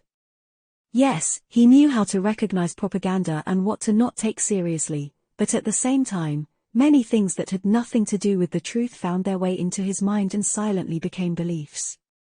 That was how well-engineered falsehoods worked. They spent some time chatting and joking about especially ridiculous moments in the movie, and at the right moment, Sunny said, "By the way, I talked to Cassie. She's in. But we'll need to do it before winter, so -1 month for preparations." Effie smiled. "Good news, I'll start packing, then. I am south of Bastion right now, so it will take me 2-3 months to get to the Chained Isles. Unless one of you knows a friendly local saint." Sunny thought about Saint Tyrus, and remained silent. No, that woman frightened him too much to ask for a favor. He wondered how Master Jet had managed to convince her, in the first place. Kai nodded. "We can meet in Bastion and travel north together. It will be safer." Aiko, meanwhile, was looking at them with a confused expression on her delicate face. "Travel north? Do it before winter? What are you talking about?" A guilty expression suddenly appeared on the charming Archer's face. "That I haven't mentioned it before. But, basically, I am going to join Sunny, Effie, and Cassie to challenge the second nightmare." Aiko stared at him with a shocked expression. "Not to steal from Sunny, but are you crazy? Have you told the agency?" Kai smiled weakly. "No? I was hoping that you will tell them, actually. They'll listen to you. Isn't it a good thing, really?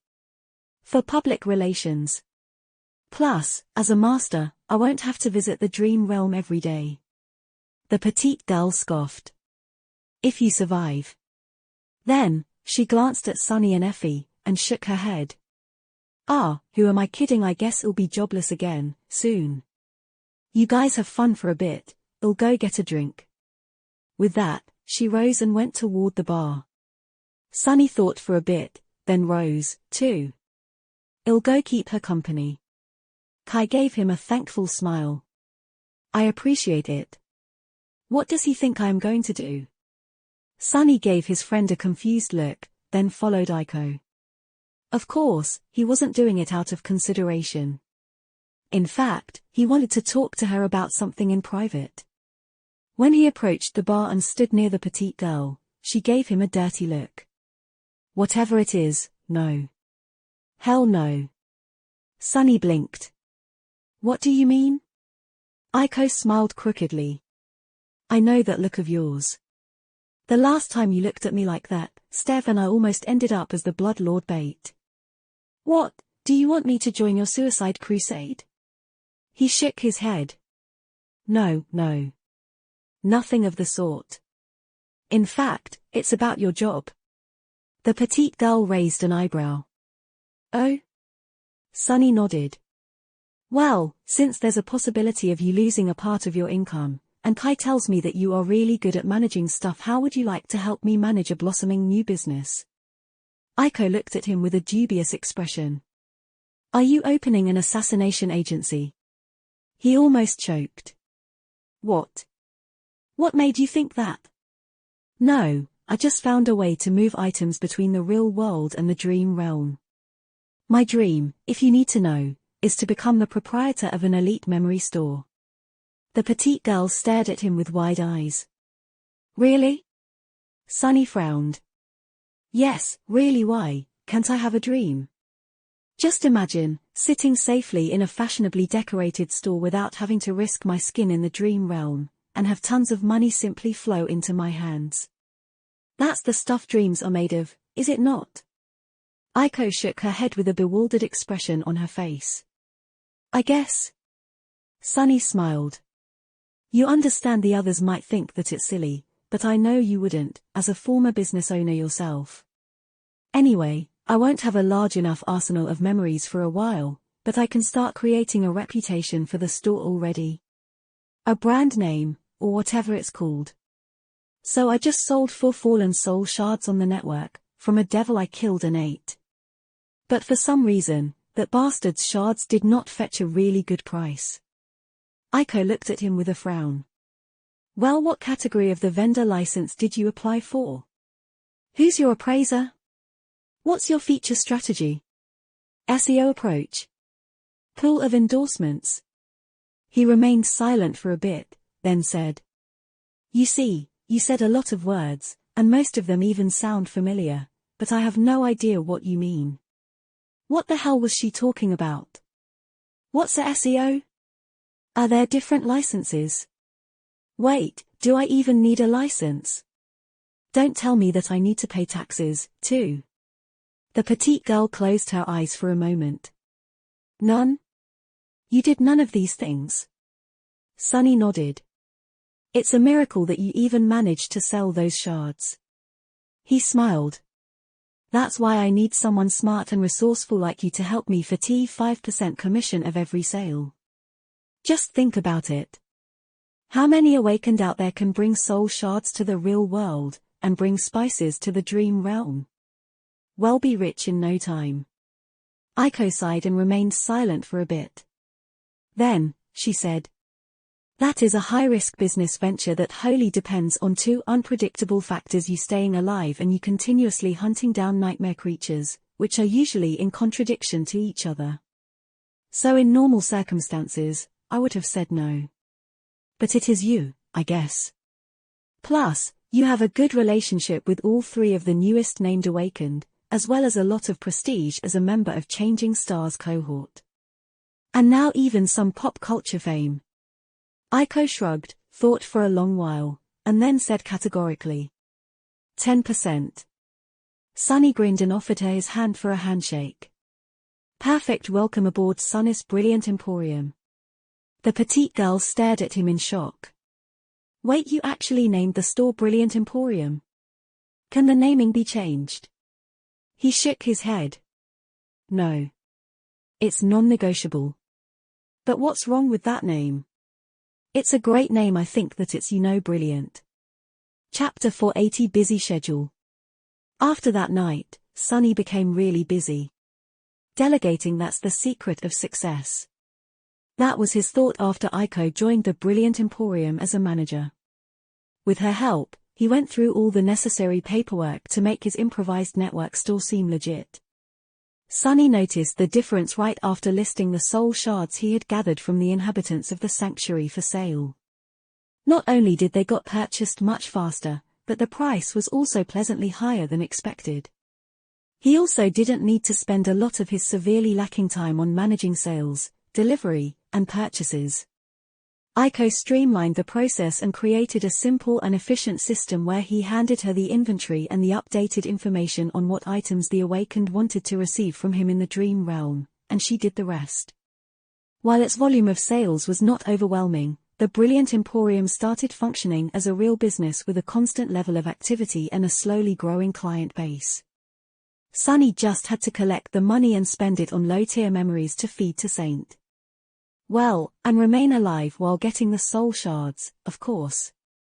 Sadly, despite how appreciative of the concept of delegating he became, this was the only part of his busy life that he could entrust to someone else. All the other things he had to do were either too personal, or too secretive to recruit anyone to help. No one was going to do his research for him, so Sunny had to spend time writing reports, bringing them to Teacher Julius, and working with the old man to make them worthy of being rewarded with contribution points. Nothing had brought him quite as much as the Forgotten Shore report had, but the points were slowly accumulating. Similarly, now that Cassie was gone on a long expedition, he was the only one of Neff's friends, of which there were only two, really, who could visit her. That was not a burden, but took away some of his time nevertheless.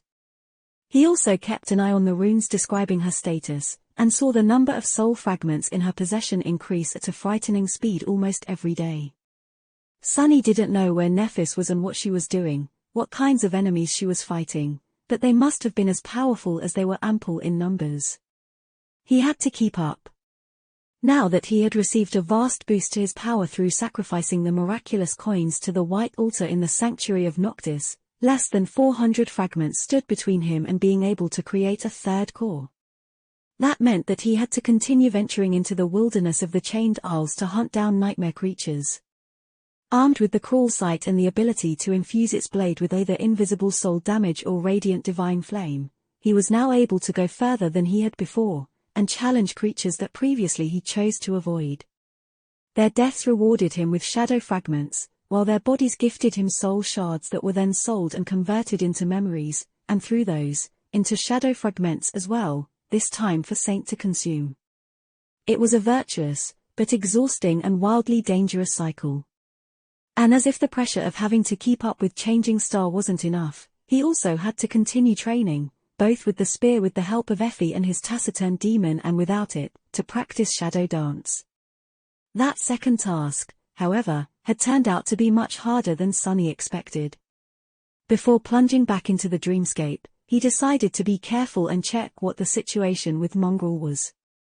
A quick search on the network could tell him if everyone had forgotten about the masked swordsmen or not. And as it turned out, they did not. To Sunny's dismay, he found out that in the month of his absence, the people infatuated with Mongrel had not only persisted in their excitement, but also brought it to a whole new, truly ridiculous level. All of them were flooding the network with theories and discussions, and countless individuals, even those who missed out on the initial sensation, were waiting with bated breaths for one glorious moment. The return of Lord Mongrel. With each day that passed, their anticipation only grew stronger. No matter how discreet Sunny could be, once he appeared in the dreamscape, it was going to create too much noise and attract too much attention. Damn it all, what a disaster. He was on verge of pulling his hair out in despair.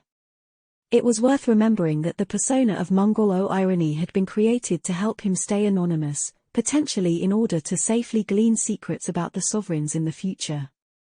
What a joke it was, that the faceless phantom he created ended up being much more famous and recognizable than its creator. In any case, the situation was seriously messing up Sunny's plans. He simply couldn't use Dreamscape, which caused his progress with Shadow Dance and the Mantle of the Underworld to stall. And if that wasn't enough, there was another unexpected problem he encountered. That one wasn't as inconvenient and pernicious, but made him worry a lot, for whatever reason. It was that Sunny had not heard from Mordred again after returning from the Ivory Tower. Despite the fact that several weeks had passed, the lost prince remained gone. Sunny's head, once again, had only one voice resounding in it, his own. Usually, that would have been a good sign, but Mordred's absence made Sunny tense and full of vaguely bad premonitions. What could have happened to his mysterious helper? Was he simply unable to establish contact outside of the sky below and the Ivory Island, or had something happened to him? There was no answer. Sunny even took out the mirror shard from the covetous coffer and smeared a few drops of blood on it, to no result whatsoever. The piece of mirror remained the same, absolutely dark and refusing to reflect anything. It was after one of these fruitless attempts that Sunny left Effie to enjoy the dinner he had cooked for them by herself and went out to sit on the porch in a dark mood. It was early evening, and shadows were slowly growing longer and deeper. Maybe because of his exhaustion, or maybe because of how used he was to being safe in his home, but Sunny got consumed by thoughts and lost track of his surroundings, something that rarely happened. That was why he was so shocked to hear someone's voice just a few meters away. "What are you staring at?" Sunny blinked a few times, then focused his sight on the person who had addressed him. In front of him, at a bit of distance, just between the sidewalk and the path leading to his porch, stood a 14-year-old girl in a school uniform, with black hair and dark eyes and a very unamused expression on her pale face. Sunny's chest grew cold. Crap. It was Rain. Looking right at Sunny, she sighed and repeated, "I said, what are you staring at, brat?" Chapter 481, First Meeting. What is she doing here? Why is she talking to me? Although Sunny was panicking on the inside, none of the emotions reflected on his face. Armed with the extensive experience of deceit, manipulation, and facing terrifying nightmare creatures in melee, he kept a straight face, threw a dark look at Rain, and calmly said, "I am not staring at anything." "And who are you calling a brat, you brat? Respect your elders." The girl scoffed. "What elders? You're obviously younger than me." Sunny opened his eyes wide in outrage. Ouch. He knew that he looked younger than his age, but to be mistaken for a middle schooler, that was just too much. It was getting dark, so maybe that was the reason for her mistake. Rain, meanwhile, was not done speaking. "And you were definitely staring at me, with a very nasty expression. I almost tripped. Didn't your parents teach you not to stare?" Sunny opened his mouth, then closed it again. Then opened it once more. "First of all, I'm 18. Second, I was just zoning out and thinking about adult stuff that a youngster like you would not even understand. And lastly, my parents taught me all they needed to teach me, but what do they have to do with any of this? They're not here." Rain mockingly raised an eyebrow. "Oh yeah? You live in this big house all alone?" Sunny furrowed his brow. "Not only do I live in this house alone, I also own it." But right at that moment, Effie suddenly shouted from inside, "Sunny, come eat, dinner is getting cold." He froze, then felt the tips of his ears growing hot. "Damn it, Effie. That's a guest of mine. She's staying over for reasons." Rain stared at him for a few moments with a funny expression on her face, then asked, "Your name is Sunny?" Sunny shrugged, trying to appear as indifferent as possible. "Sure. Why?" She suddenly laughed. "What's so funny?" No, it's just my mom calls me Rainy." "What a coincidence." He relaxed. "Oh, for a moment, I was afraid that she remembers me. But it doesn't seem that way." "Good, That is good. Was he a little bit disappointed? Sunny took out his communicator, pressed a button on it, and threw an etched chip that slid from the slick device to Rain. She was in process of asking another question. Oh, and by the way, I often see you meandering on the porch and skipping school. Are you a delinquent or WH? Then, she caught the chip and stared at it in confusion. Oh, what's this? Sunny smiled with a corner of his mouth. Can't you see? That's a government-issued citizenship chip. Now how would I have one if I wasn't of legal age? Rain looked at the chip, then grew even paler than usual. You really are 18? She was so mortified that she even used the proper honorifics. Sunny laughed.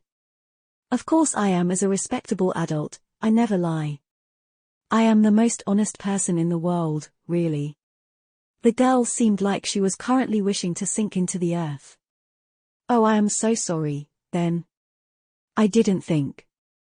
As a child that grew up in a good family, she was most likely taught to be very polite to elders, so this situation was more or less a nightmare. Sunny himself had never associated with types of people who were particular about etiquette, but from what he had seen in Rain's school, among her ilk, social hierarchy and proper rituals were all the rage. Luckily, Effie decided to appear at that very moment to put an end to the awkward situation. Opening the door, she rolled her wheelchair onto the porch while saying angrily, "Listen, doofus, are you going to eat or not? Because if not, I'll eat your portion too, you know." Then, she stopped and stared at Rain, then at Sunny.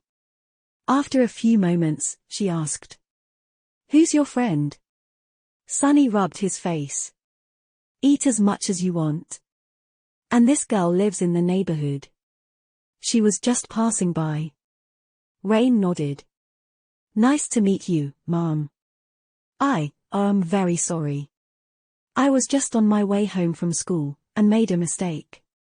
You see, what has happened?" Effie grinned, then gestured for her to stop talking. "Let me guess, this one right here was zoning out with a nasty expression on his face, and then looked at you and said something wildly inappropriate." Rain blinked a couple of times, then said, "Yes, no, he didn't say anything. It was me, I said something inappropriate." The former huntress shook her head. "Then you're lucky Sunny here is a bit special. One of a kind, the things that sometimes come out of his mouth."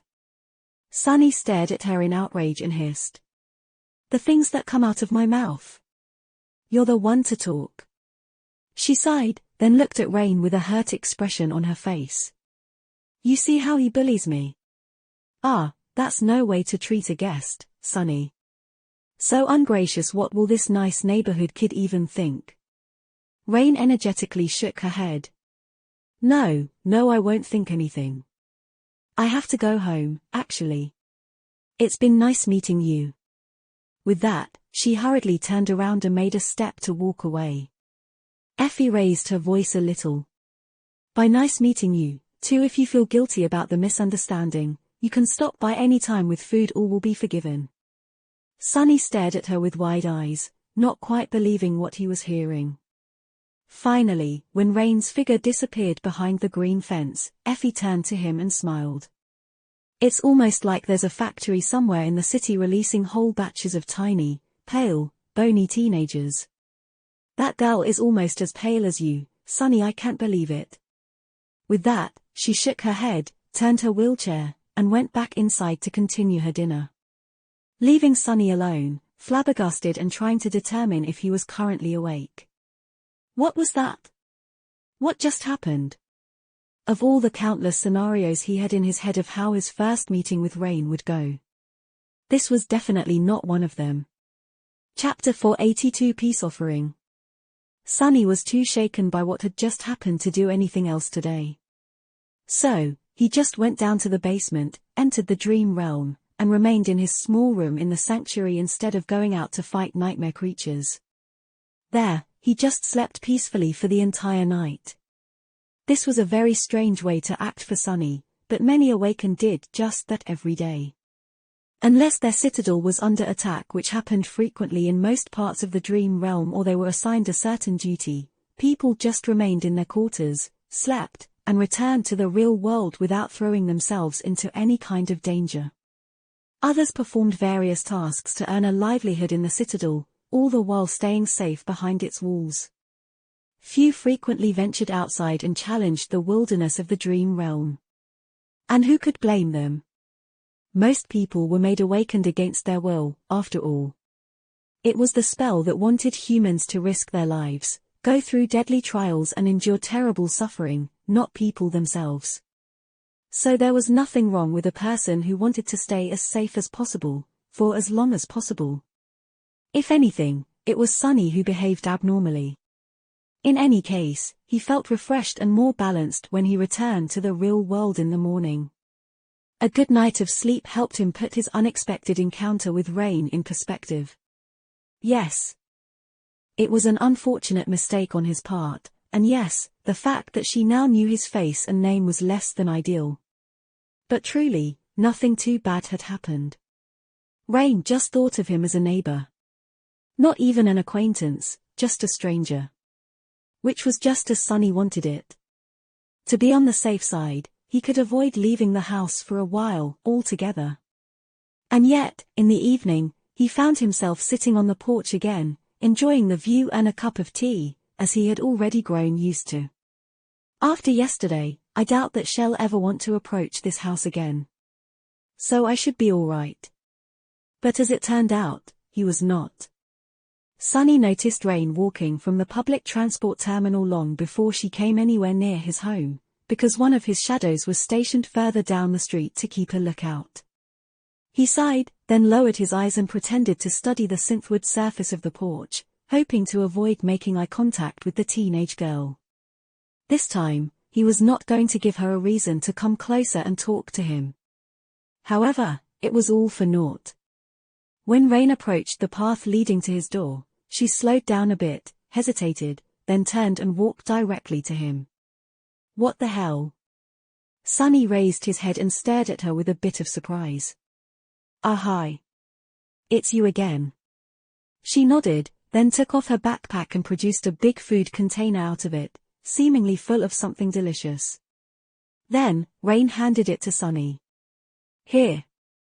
My mom made it. Your friend said to bring food, right? Oh, and I'm really sorry. Yesterday. Sunny blinked a couple of times, then took the container from her hands and stared at it for a bit. Damn Effie, who told her to ask for food? I cook great food for the both of us myself. Then, he pretended to smile and said. Yeah, she did. And no problem. Say thanks to your mom. Sunny thought that the conversation would be over after that, but Rain lingered.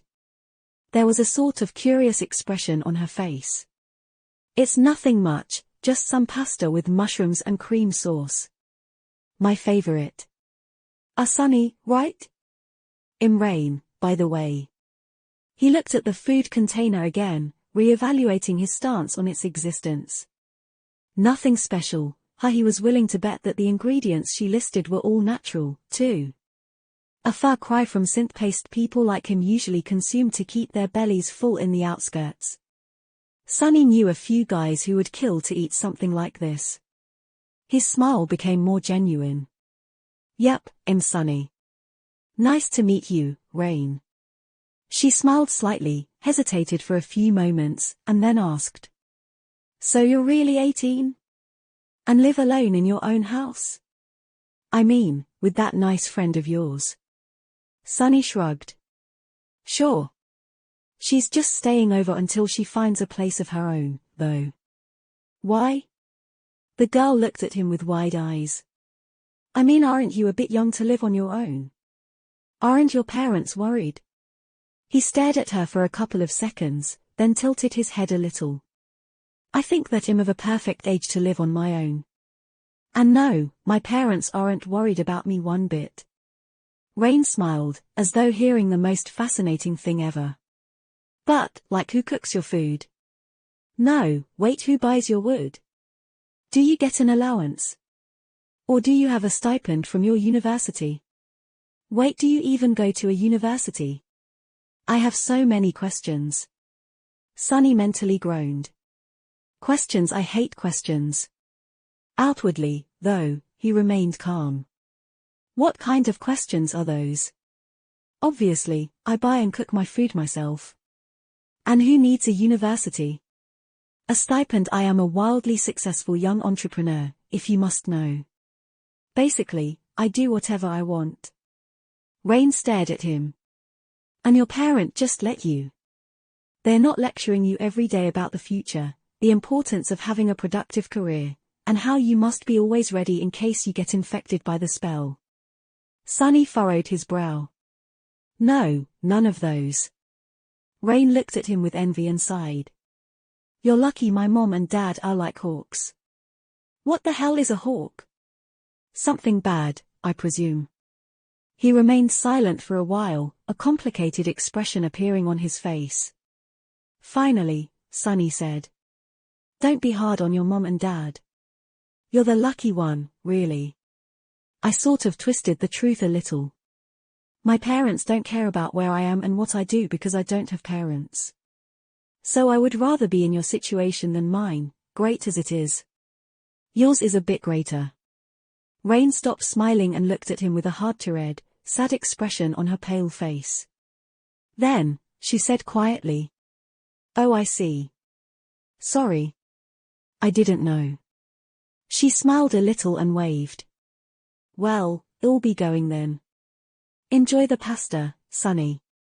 The young girl put her backpack back on, turned around, and left. Sunny remained on the porch for a while, staring at the tray of food. Slowly, a dark expression settled on his face. I can't continue doing nothing anymore. I need to make a decision and proceed.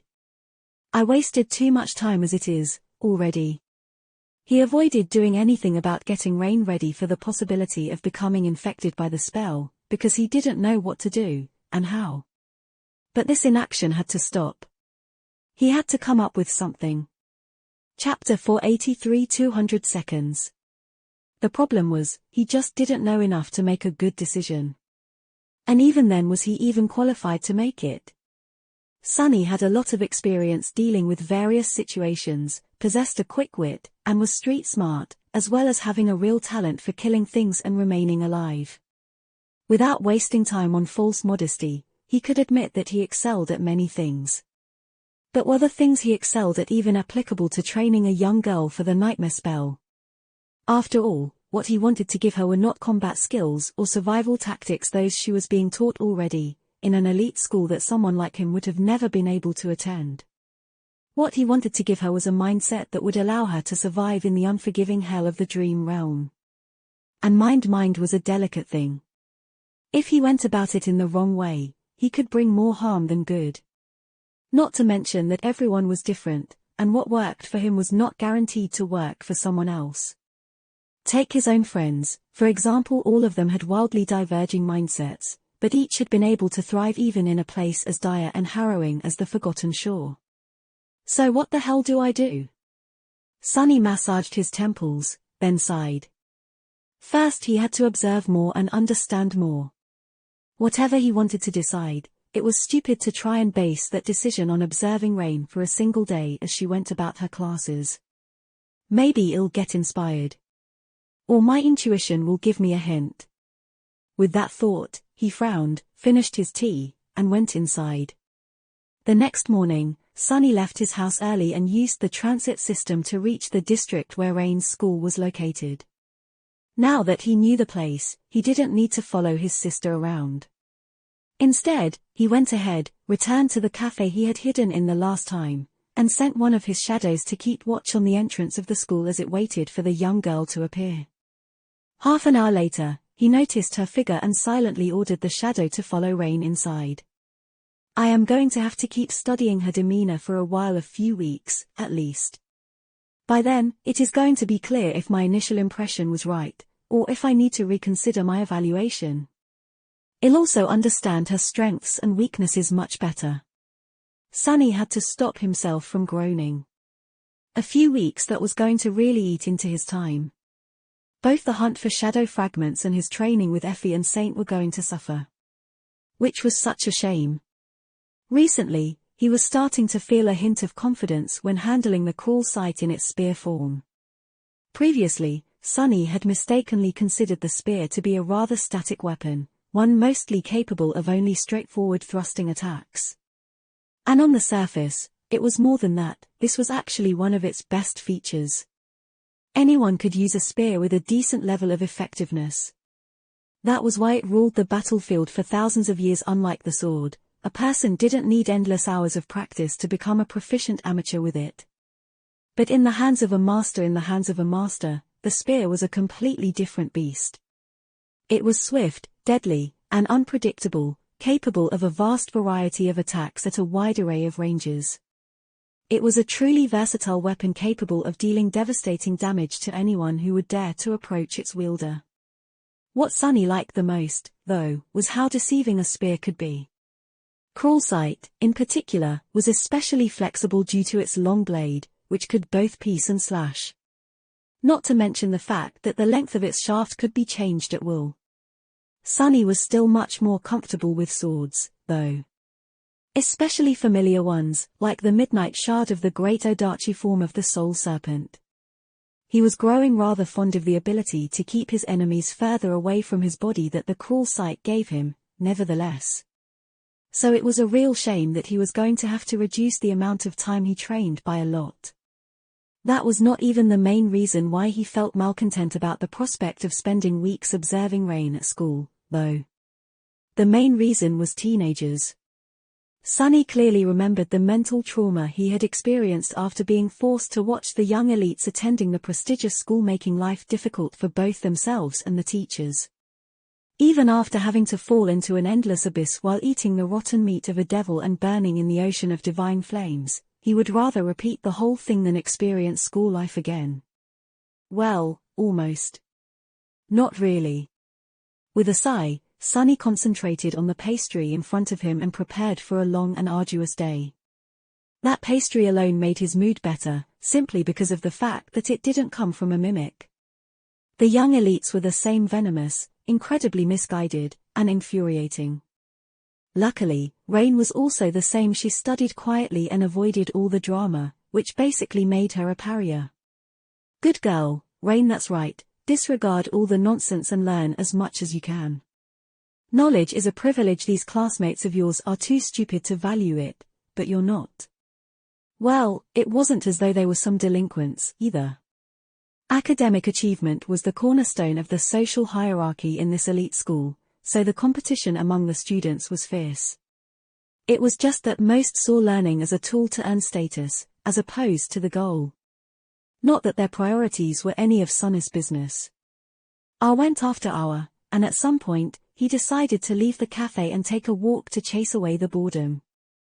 But before he could, however, something happened. His communicator suddenly let out a grating, echoing, ringing sound. A second later, the sound repeated.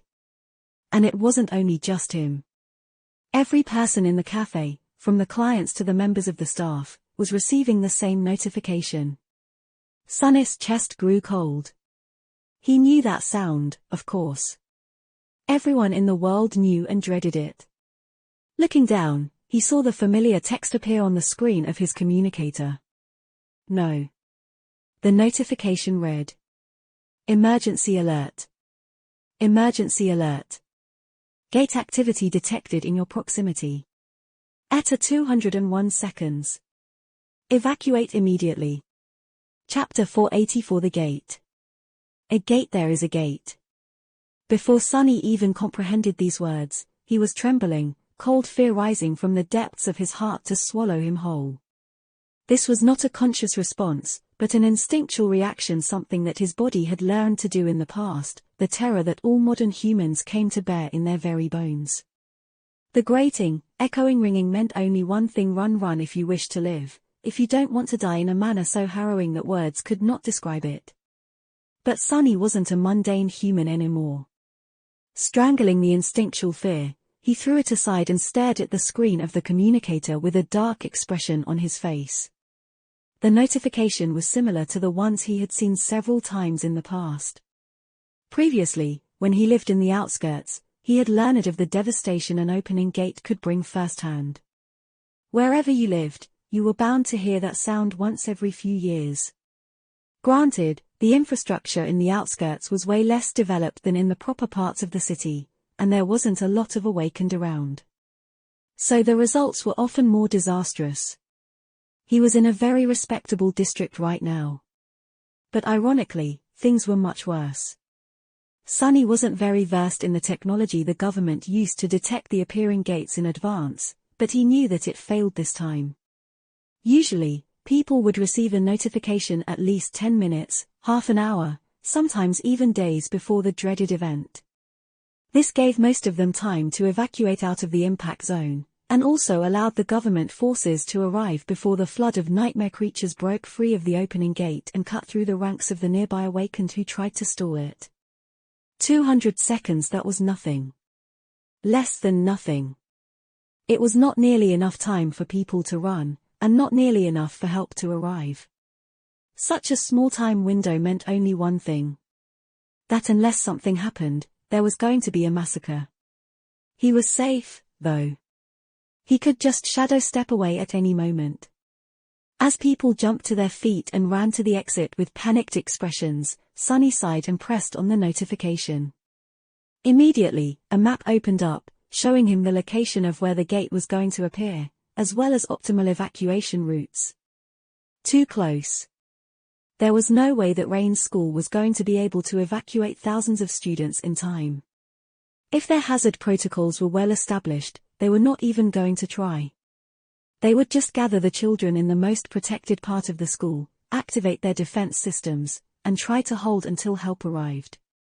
The school was in the direct vicinity of the opening gate, though. Sonny wasn't sure how well its defenses would do, no matter how formidable they were.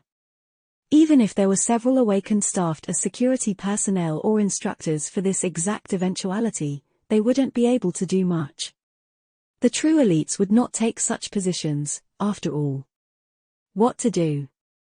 This time, the notification interface was different from how Sonny had seen it in the past. There was an additional, urgently blinking symbol on the map. It was very similar to the insignia Master Jet wore on her sleeve, only this one had 2 stars on it instead of 3. This symbol was there because the communicator knew that Sonny was an awakened. There were 192 seconds remaining until the gate opened. Out in the classroom where one of his shadows was currently hiding, the children and the teacher were still staring at the notification with stunned expressions, not yet comprehending what it meant exactly. Or simply refusing to. Not paying a lot of attention to the chaos happening around him, Sonny pressed on the symbol, and additional information appeared on the screen. Attention all awakened. Request immediate action. Attention all awakened. Request immediate. Below that, several lines of text shimmered. Gate category 2 89% probability, 3 10% probability, higher undefined. Strike force ETA 16 minutes, 14 seconds. 13 minutes. A corner of Sonny's twitched, a resentful grimace appearing on his face. The earliest any government force would be able to arrive to the gate was in 13 minutes after it had opened. 13 minutes that might as well have been an eternity. Too long. And now, Sonny had to make a decision. He had to either run away or respond to the call to arms to stand in front of the nightmare gate, hoping to survive in the flood of monsters for 13 entire minutes. Well, it wasn't that hard of a decision, really. Sonny knew that he was going to stay not out of any sort of moral obligation, but simply because he wanted to.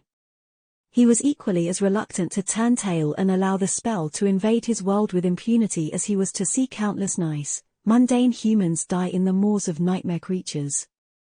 Like the polite waitress who served him the delicious pastries, or the baker who had made them. This was his world, his city, and his fellow humans. Before, Sonny was always weak and had no choice but to run, hide, and tremble in fear. He was done living his life in fear a long time ago, though. He was also done allowing anyone or anything to take what was his without a bloody fight.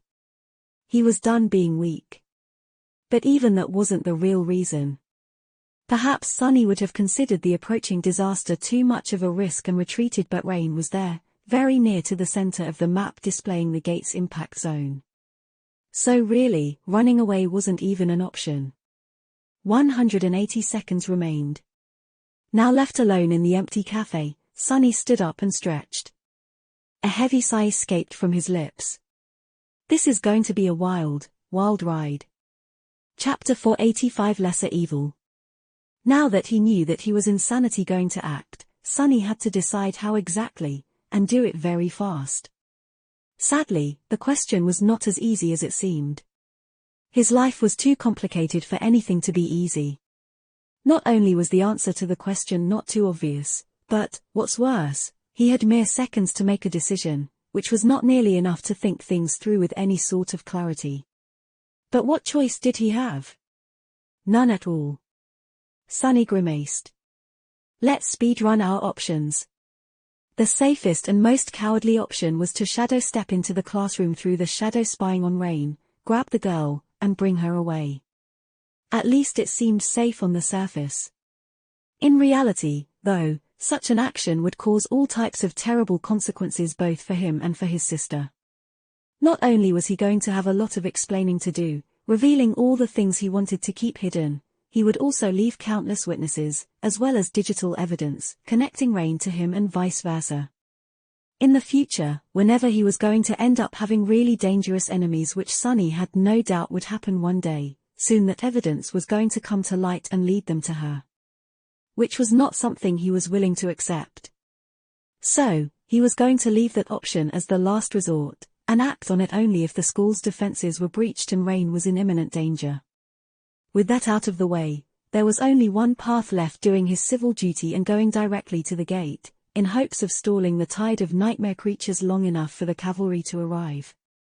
Awakened who didn't work for the government were expected and encouraged, but not technically obligated to respond to a call like that. Many, maybe even most, did not, and chose to run instead. And who could blame them?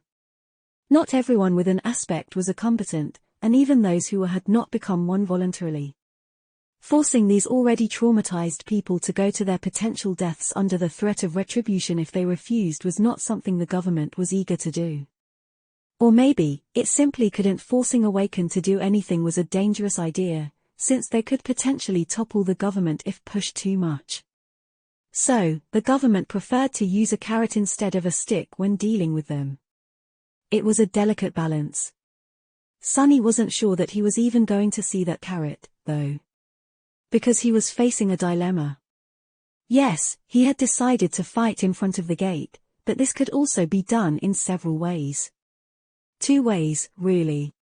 Sunny could go into battle as himself, or as Mongrel, protecting his identity from the prying eyes, and himself from any tension. Using Weaver's mask was not without risk, as every time he did so without proper preparations could potentially leave behind context clues that would allow smart people to narrow down the list of suspects. But the alternative right now, with not a lot of time to weigh all the pros and cons, Sunny felt that the alternative was worse. If he wanted to have a hope of surviving for 13 minutes, he was going to have to go all out, showcasing the full scope of his true powers. That meant that all his efforts to create an image of a talented, but not too dangerous or noteworthy young Awakened were going to be destroyed. He was going to become really, really famous and draw the eyes of entities he wanted to remain blind to his existence for as long as possible. Perhaps even worse, he was going to create one too many coincidences for Rain to continue not noticing his secret attention. It was one thing to have a quirky neighbor if he suddenly showed up near your school in your moment of need, and turned out to be one of the most deadly Awakened of his generation, though that would most likely be enough to make her start asking questions that Sunny wasn't ready to answer. So, Awakened Sunless was going to have to cowardly run away from the gate, while Mongrel was going to have to stand and fight. What a messed up situation. 170 seconds remained. Sunny sighed, knowing full well that this decision was not ideal. At the minimum, Mongrel's persona prevented him from using some of his most powerful tools, anything that people knew and associated with Sunny, no less. Like the crawl site. Very few people had seen him use Saint, however. In fact, outside of Neff's cohort, Mordred was pretty much the only person who had. There were also the people he had fought the Lord of the Dead with, but all of them were gone now with one notable exception.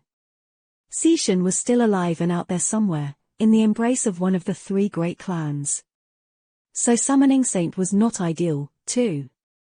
Even though someone else could have received a similar echo, revealing her was really risky. He could only do it if things got really desperate.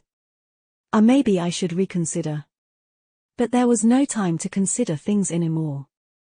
There were less than 3 minutes left before the gate opened. He would just have to manage, somehow. Sunny closed his eyes for a moment, then checked where the cameras monitoring the cafe were located, and walked into their blind zone. There, he summoned the covetous coffer, placed his communicator on its lid, and sent the box scurrying in the direction opposite of where he himself was headed. After that, Sunny took a deep breath and dissipated into the shadows. A few seconds later and hundreds of meters away, an armored figure wearing a fearsome black mask walked out of the darkness, the blade of the great Odachi resting on its shoulder. Mongrel had arrived to tea now that he knew that he was insanity going to act. Sunny had to decide how exactly, and do it very fast. Sadly, the question was not as easy as it seemed. His life was too complicated for anything to be easy. Not only was the answer to the question not too obvious, but, what's worse, he had mere seconds to make a decision, which was not nearly enough to think things through with any sort of clarity. But what choice did he have? None at all. Sunny grimaced. Let's speedrun our options. The safest and most cowardly option was to shadow step into the classroom through the shadow spying on Rain, grab the girl, and bring her away. At least it seemed safe on the surface. In reality, though, such an action would cause all types of terrible consequences both for him and for his sister. Not only was he going to have a lot of explaining to do, revealing all the things he wanted to keep hidden, he would also leave countless witnesses, as well as digital evidence, connecting Rain to him and vice versa. In the future, whenever he was going to end up having really dangerous enemies, which Sunny had no doubt would happen one day, soon that evidence was going to come to light and lead them to her. Which was not something he was willing to accept. So, he was going to leave that option as the last resort, and act on it only if the school's defenses were breached and Rain was in imminent danger.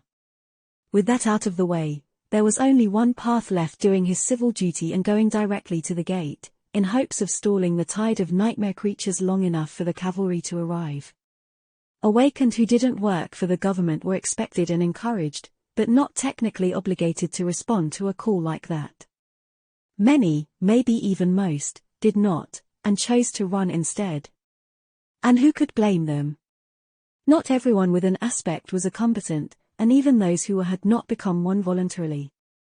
Forcing these already traumatized people to go to their potential deaths under the threat of retribution if they refused was not something the government was eager to do. Or maybe, it simply couldn't. Forcing Awakened to do anything was a dangerous idea, since they could potentially topple the government if pushed too much. So, the government preferred to use a carrot instead of a stick when dealing with them. It was a delicate balance. Sunny wasn't sure that he was even going to see that carrot, though. Because he was facing a dilemma. Yes, he had decided to fight in front of the gate, but this could also be done in several ways. 2 ways, really.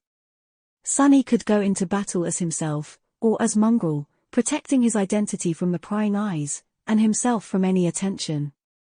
Using Weaver's mask was not without risk, as every time he did so without proper preparations could potentially leave behind context clues that would allow smart people to narrow down the list of suspects. But the alternative right now, with not a lot of time to weigh all the pros and cons, Sunny felt that the alternative was worse. If he wanted to have a hope of surviving for 13 minutes, he was going to have to go all out, showcasing the full scope of his true powers. That meant that all his efforts to create an image of a talented, but not too dangerous or noteworthy young Awakened were going to be destroyed. He was going to become really, really famous and draw the eyes of entities he wanted to remain blind to his existence for as long as possible. Perhaps even worse, he was going to create one too many coincidences for Rain to continue not noticing his secret attention. It was one thing to have a quirky neighbor if he suddenly showed up near your school in your moment of need, and turned out to be one of the most deadly awakened of his generation, though that would most likely be enough to make her start asking questions that Sunny wasn't ready to answer. So, awakened Sunless was going to have to cowardly run away from the gate, while Mongrel was going to have to stand and fight. What a messed up situation. 170 seconds remained. Sunny sighed, knowing full well that this decision was not ideal. At the minimum, Mongrel's persona prevented him from using some of his most powerful tools, anything that people knew and associated with Sunny, no less. Like the crawl sight. Very few people had seen him use Saint, however. In fact, outside of Neff's cohort, Mordred was pretty much the only person who had. There were also the people he had fought the Lord of the Dead with, but all of them were gone now with one notable exception. Seishan was still alive and out there somewhere, in the embrace of one of the three great clans. So summoning Saint was not ideal, too. Even though someone else could have received a similar echo, revealing her was really risky. He could only do it if things got really desperate. Maybe I should reconsider. But there was no time to consider things anymore. There were less than 3 minutes left before the gate opened. He would just have to manage, somehow. Sunny closed his eyes for a moment, then checked where the cameras monitoring the cafe were located, and walked into their blind zone. There, he summoned the covetous coffer, placed his communicator on its lid, and sent the box scurrying in the direction opposite of where he himself was headed.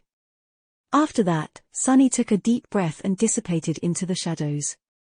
A few seconds later and hundreds of meters away, an armored figure wearing a fearsome black mask walked out of the darkness, the blade of the great Odachi resting on its shoulder. Mongrel had arrived to the Nightmare Gate. Chapter 486 Call of a Nightmare. The road ahead of Sunny was almost empty. Only several people could still be seen, running away from the vertical line where the air was rippling strangely, 100 or so meters behind their backs. When they saw his menacing figure, the stragglers recoiled. Someone let out a frightened yelp. Not paying them any attention, Sunny calmly walked forward. The soul serpent rested on his shoulder. Strange, I have never seen an opening gate up close before. The deserted street in front of him did, indeed, look very eerie. Not only because it was almost entirely empty, both of pedestrians and of rushing PTVs, but also because light and shadows were behaving very strangely, the hue of the light slightly wrong, the movement of the shadows slightly erratic. The sound was strange, too. It was deadly quiet, but at the same time, Sunny couldn't get rid of the feeling that there were barely audible noises coming from all directions, assaulting his ears like an inaudible cacophony of muffled, distant, demented screams. There was a strange pressure rising in the air, getting stronger the closer he got to the nascent Nightmare Gate. The gate itself was easy to recognize. It looked like a tall vertical depression in the fabric of the world, a place where light refracted in unnatural ways and the inaudible screams were the loudest, not a rift in reality yet, but a hint of one. In front of the gate, half a dozen people stood, staring at it in tense silence. The awakened who, just like Sunny, decided to answer the call. Only 6 of them. While that fact didn't promise him anything good, it was to be expected. 200 seconds was just not enough for a lot of willing defenders to arrive. Even those who were ready to risk their lives in an attempt to protect the civilians needed time to get to the gate. After all, this bunch were those who had already been in the immediate impact zone when the alert was sent to their communicators, just like Sunny. Maybe they were overly confident in their abilities, or maybe, just like he, they had people they cared about in the surrounding area, perhaps even in the very same school where Rain was, a few hundred meters behind their backs.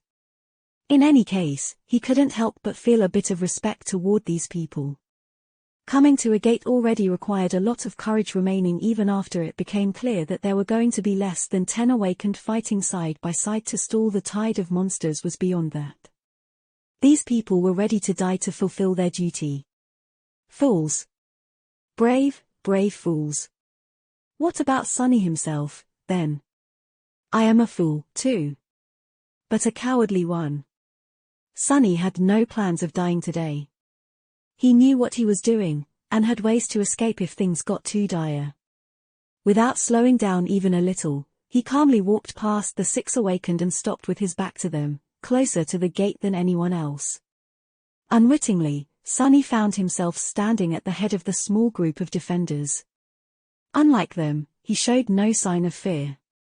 The others were staring at the gate with pale faces, their bodies tense, their eyes full of unease and dark resentment. Sunny's pose, however, was confident, indifferent, almost relaxed. And in the eyes of the fearsome mask, there was nothing but darkness. The others reacted to his arrival with excitement. One more awakened to fight with them was already a good thing, but this one, in particular, looked especially imposing. His onyx armor and fearsome blade were obviously a cut above the memories they themselves had in their possession, and his calm demeanor suggested either an experienced fighter or a madman. And then, someone recognized him. Wait, isn't that mongrel? The others looked at the girl who spoke with confusion. Who? She stared at them with wide eyes. That's Lord Mongrel, haven't you heard of him? A hint of recognition appeared in the eyes of the awakened gathered in front of the opening gate. One of them glanced at Sunny, lingered for a moment, and asked. I am sorry, friend. This young woman seems to have heard of you. If I may ask, are you an awakened of some renown? Sunny didn't move a muscle, and lied almost on autopilot. I am not an awakened. I have no renown. The man raised an eyebrow. What do you mean, not an awakened? Then who are you? Sunny cursed inwardly. My damn tongue. He gritted his teeth, remained silent for a second, and then answered in a calm tone. I am just a human. Then, he sighed and turned his head slightly, staring at the 6 awakened. From the look of their memories and how they held themselves, they weren't elites. Several seemed to know how to hold a sword, but that was all. They were going to get eaten alive once the gate opened. Disheartened, he asked. Combat aspects. The defenders looked at each other, and then the girl who had recognized him answered. I have an awakened aspect that enhances my agility and allows me to strike with deadly precision. 2 guys have dormant aspects centered around endurance and strength, and the other 2 can perform ranged elemental attacks. So, 3 weak combat aspects, 2 supporting fighters, and no one capable of proper support or healing. He lowered his head for a moment. There were only 30 seconds left before the gate opened. Slight tremors were running through the ground beneath his feet, and bits of dust and small pieces of gravel were slowly rising into the air, levitating on the invisible currents of energy coursing through the air. How I am going to do this? Sunny gripped the hilt of the soul serpent tighter, then said hoarsely. Stay back, kill anything that gets past me. He paused for a moment, and then added. Make them bleed. The girl stared at him with wide eyes. Stay back.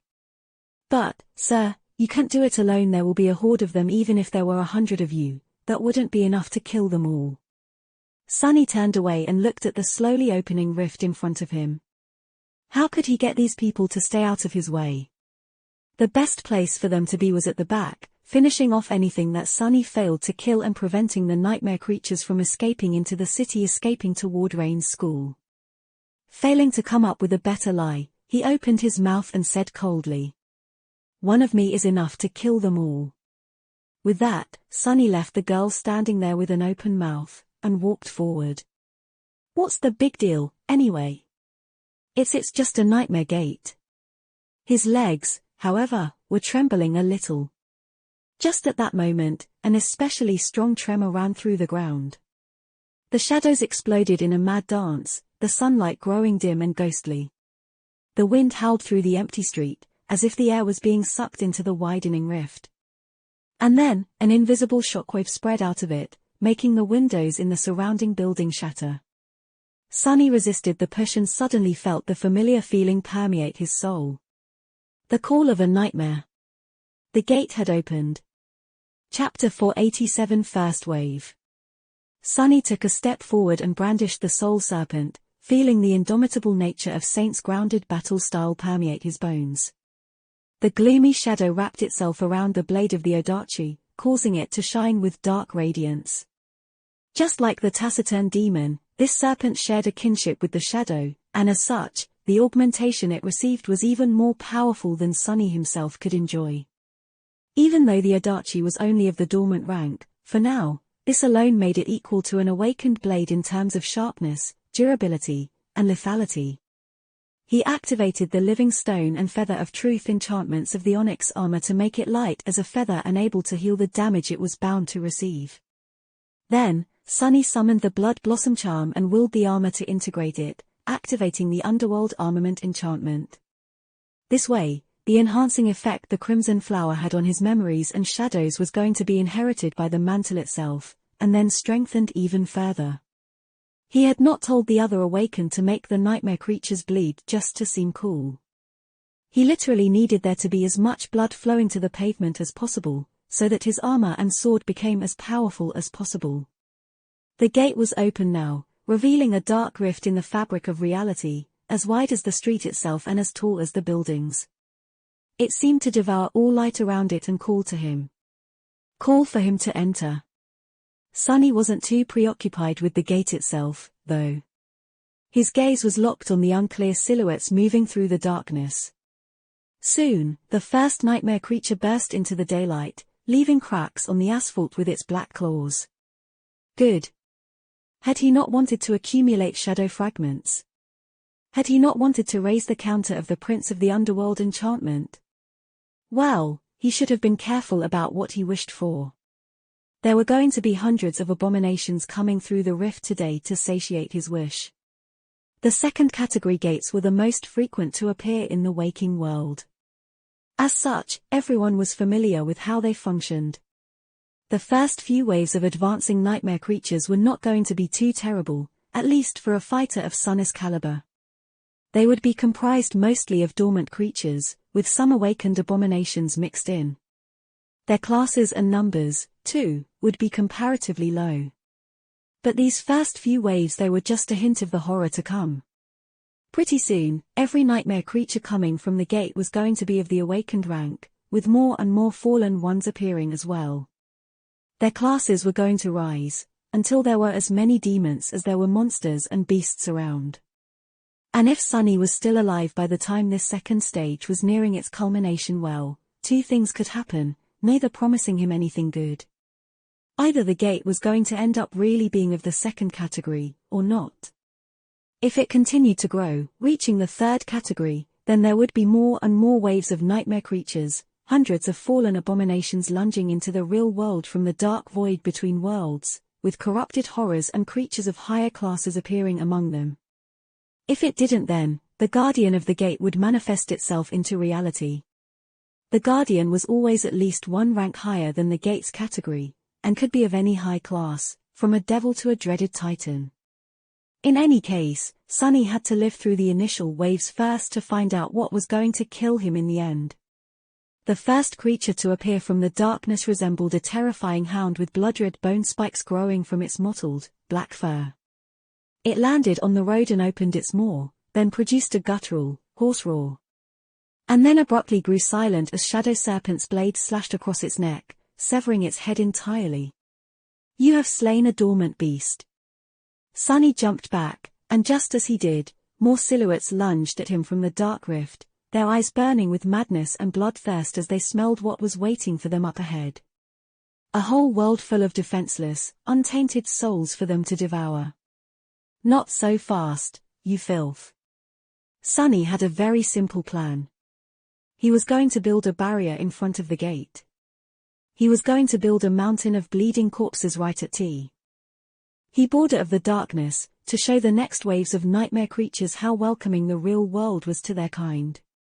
As soon as more spiked hounds entered into the light, he lunged forward to meet them. Blood sprayed into the air, and as the menacing Odachi reaped another life, Sunny shifted his weight, slammed the pommel of the sword into the face of a lunging creature, then swiftly stepped forward and pierced the third one through the throat. Before the drops of blood even fell to the ground, he tore the blade from the corpse of the abomination, slicing it almost in half, and brought his heel on the skull of the beast he had previously slammed to the ground. In the process, he increased the weight of the mantle of the underworld, so the creature's head simply exploded under his boot. All of it took no more than 2 seconds. And on the 3rd second, a dozen hellish beasts emerged from the rift, some of them running, some of them jumping high into the air to land on him from above. Behind them, a macabre wall of flesh, claws, and fangs was spilling out of the darkness like a rabid tide. Sunny growled, feeling the enchantment of the blood blossom activate and fill his sword with an unquenchable bloodlust. Come, you bastards, let this mongrel guide you all to hell. Chapter 488. A beast more terrible. No matter how fast Sunny was, how intricate his control of the shadow essence was, he had spent a whole month doing nothing but practicing it. After all, no matter how strong his body could become as the result, he still couldn't be in several places at the same time. Yes, he had 2 cores brimming with power, and his armor and his weapon were augmented by a combination of an aspect ability and enchantments. Killing one of the infernal hounds without receiving a hit was not that big of a problem, several, even. But a dozen? That was too much, even for him. So Sunny didn't even try. At this point, Mantle of the Underworld was as close to the pinnacle of the ascended rank as a memory could be, so these dormant beasts had no chance of piercing it with their fangs. He could allow himself to be bitten a few times. He just had to be strategic about it. He had to protect his neck and the back of his head, as well as pay attention to balance and mass. Yes, the abominations couldn't get to his flesh just yet, but an impact was still an impact. If he wasn't careful, the bastards were going to topple him, and once he was on the ground, the game would be over. Luckily, he had Feather of Truth at his disposal and could manipulate the weight of the onyx armor, turning it from incredibly light to as heavy as a mountain. In conjunction with the cautious use of Saint's grounded style, which excelled at solid footwork and indomitability, he could stay upright no matter how many beasts attacked him.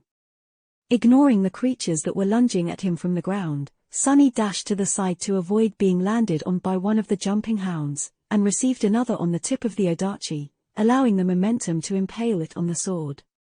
Before the heavy carcass could weigh the shadow serpent down, Sunny used the long hilt as a lever and slammed the dead creature into the mass of its attacking kin. By that time, one jaw was already closing on his thigh, and another was centimeters away from his forearm. The blood-red fangs scraped against the stone-like metal of the onyx armor, not leaving even a scratch on it. Sunny let go of the hilt of the Odachi with one hand, then hooked its blade under the throat of one of the attacking abominations and made a simple move forward, slicing through tough fur, skin, and vulnerable flesh beneath. His other fist landed on the head of the second beast. Unseen to anyone, the moonlight shard appeared in it at the last moment, its ghostly blade easily piercing the creature's skull and disappearing as fast as it had appeared after destroying its brain. Sunny spun, throwing both corpses aside, caught the hilt of the Odachi with his second hand, made a small thrust to pierce a lunging hound's head right through one of its eyes, and then dashed forward to descend on the group of them entangled in the carcass of the abomination he had caught on the tip of his blade earlier. What happened next could only be described as a morbid, bloody dance. Sunny moved through the mass of nightmare creatures, much faster than any of them were, his great sword flying through them with graceful and fluid logic, sending more and more blood spraying into the air. Somehow, he managed to avoid most of their attacks, and those he did not ended up sliding fruitlessly from his armor. He almost made it look easy. But of course, it wasn't. Any of these beasts, even though they were only dormant, could massacre countless mundane humans, or kill a less skillful awakened in one fell lunge. It was just that today, they met a far more terrifying creature. A true awakened fighter. And a monstrous one, at that. Sunny cut through the mass of spiked hounds, strategically leaving many of them maimed, but alive. They could only bleed as long as they weren't dead, after all. And he needed them to bleed a lot to bring the blood blossom to the peak of its strength. There were many of them around him, too many, really. But that, too, could be used to his advantage. He used the corpses of the beasts he had slain, the ones he had left alive, and those who were yet to meet his blade as a barrier to slow down the others. Through superior speed and clever positioning, he was able to not only always remain moving, but also evade being surrounded. Things weren't exactly easy, but he was still managing without too much strain. His main problem right now was to not allow any of the abominations to move past him and escape into the streets. Luckily, the few that did manage to slip by were quickly finished by the 6 awakened staying behind, observing the massacre with grim, tense, and darkly awed expressions.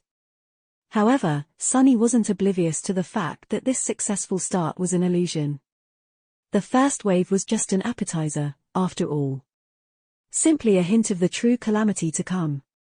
So, his goal, for now, was to kill as many of the dormant beasts as he could, bring the augmentation of the blood blossom to considerable strength, and throw as many corpses at the stretch of cracked asphalt directly in front of the gate as possible, to make it harder for the stronger abominations to enter into the real at full speed.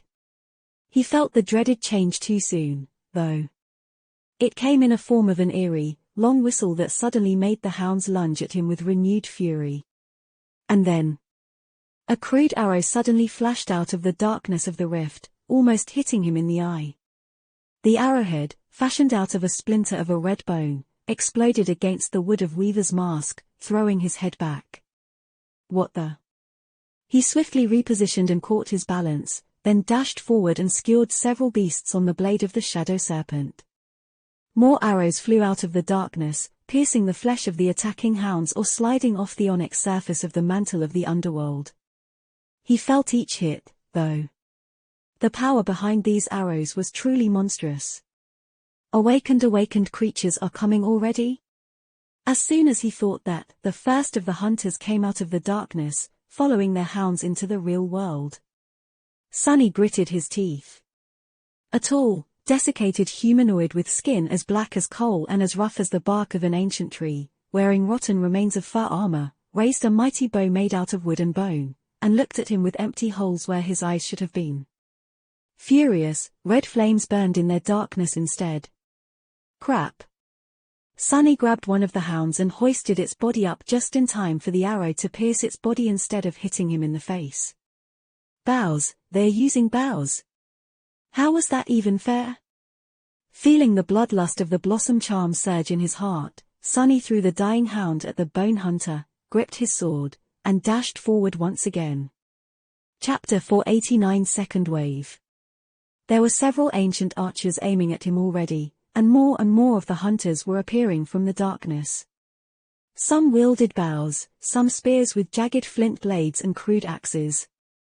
Those were awakened monsters, each and every one equal in rank and class to Carapace Centurion Sunny had fought once, a long time ago, on the Forgotten Shore.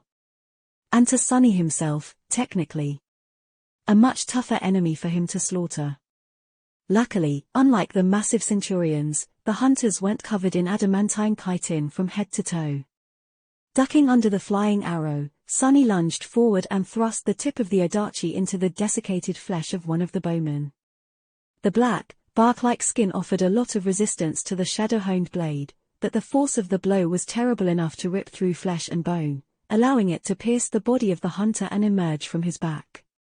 Sunny just hoped that these bastards had anatomy similar to humans, and that their hearts were located in the same place.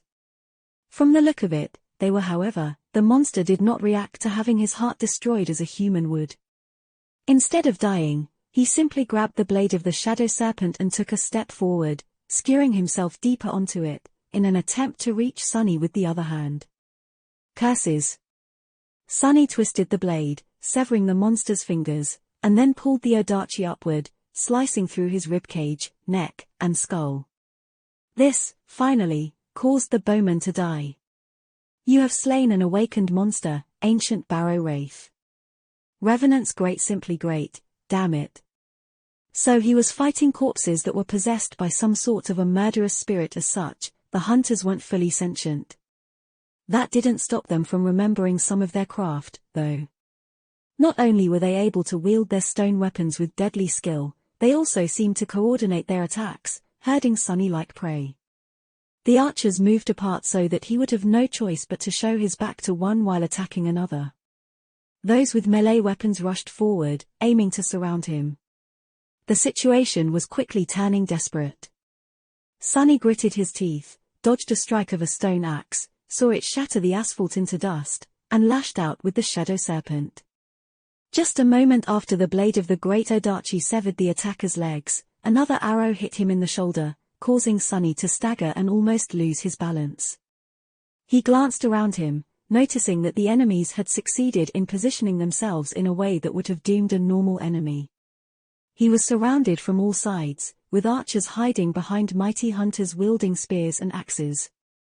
Damn it! I didn't want to do this. As a dozen arrows streaked through the air to bite at his armor, Sunny suddenly disappeared. A moment later, he appeared behind one of the archers and decapitated him with one terrible strike. Before others even had time to register what had happened, Sunny was inexplicably at the opposite side of their formation, his Odachi piercing the head of another archer. Almost leaving afterimages behind, the figure of the warrior in the menacing onyx armor seemed to blink between half a dozen monsters in the span of a few seconds. Each time it appeared, one of the creatures died, their black bodies crumbling into piles of severed limbs and shattered skulls. The blade of the great Odachi shone with dark radiance, cutting through the ancient hunters like a reaper's scythe. A few moments later, Sunny slid backward on the broken asphalt, leaving a bloody trail behind. A low growl escaped from beneath his mask. Enhanced by the underworld armament, the enchantment of the Blood Blossom was behaving strangely. It was supposed to augment his memories, echoes, and shadows, but with so much blood flowing to the ground, Sunny found that even his body and mind were being affected by the morbid charm a little. He felt both exhilarated and frustrated, exhilarated by the slaughter he was perpetrating, and frustrated because he needed to kill more, cut more, make them bleed more, so much more. Blood more. Sunny basked in the ecstasy of bloodshed for a split second, and then lashed out at himself, making the rabid thirst recede. He needed to be careful. This bloodlust was beneficial, but could easily blind him. He had to maintain clarity. That was the only way to control the flow of the battle and survive. Thankfully, he knew how to keep a cool head better than most. Regardless, although using shadow steps so many times in rapid succession cost him a lot of shadow essence, he had managed to break the enemy formation and eliminate most of the archers. The rest were going to be much easier to deal with now. But of course, the gate was not done with him. It continued to spew more and more enemies, making any progress he had made meaningless. As a new wave of hunters emerged from the darkness, a frenzied mass of hounds rushing between the wraiths, he paled a little. Too many.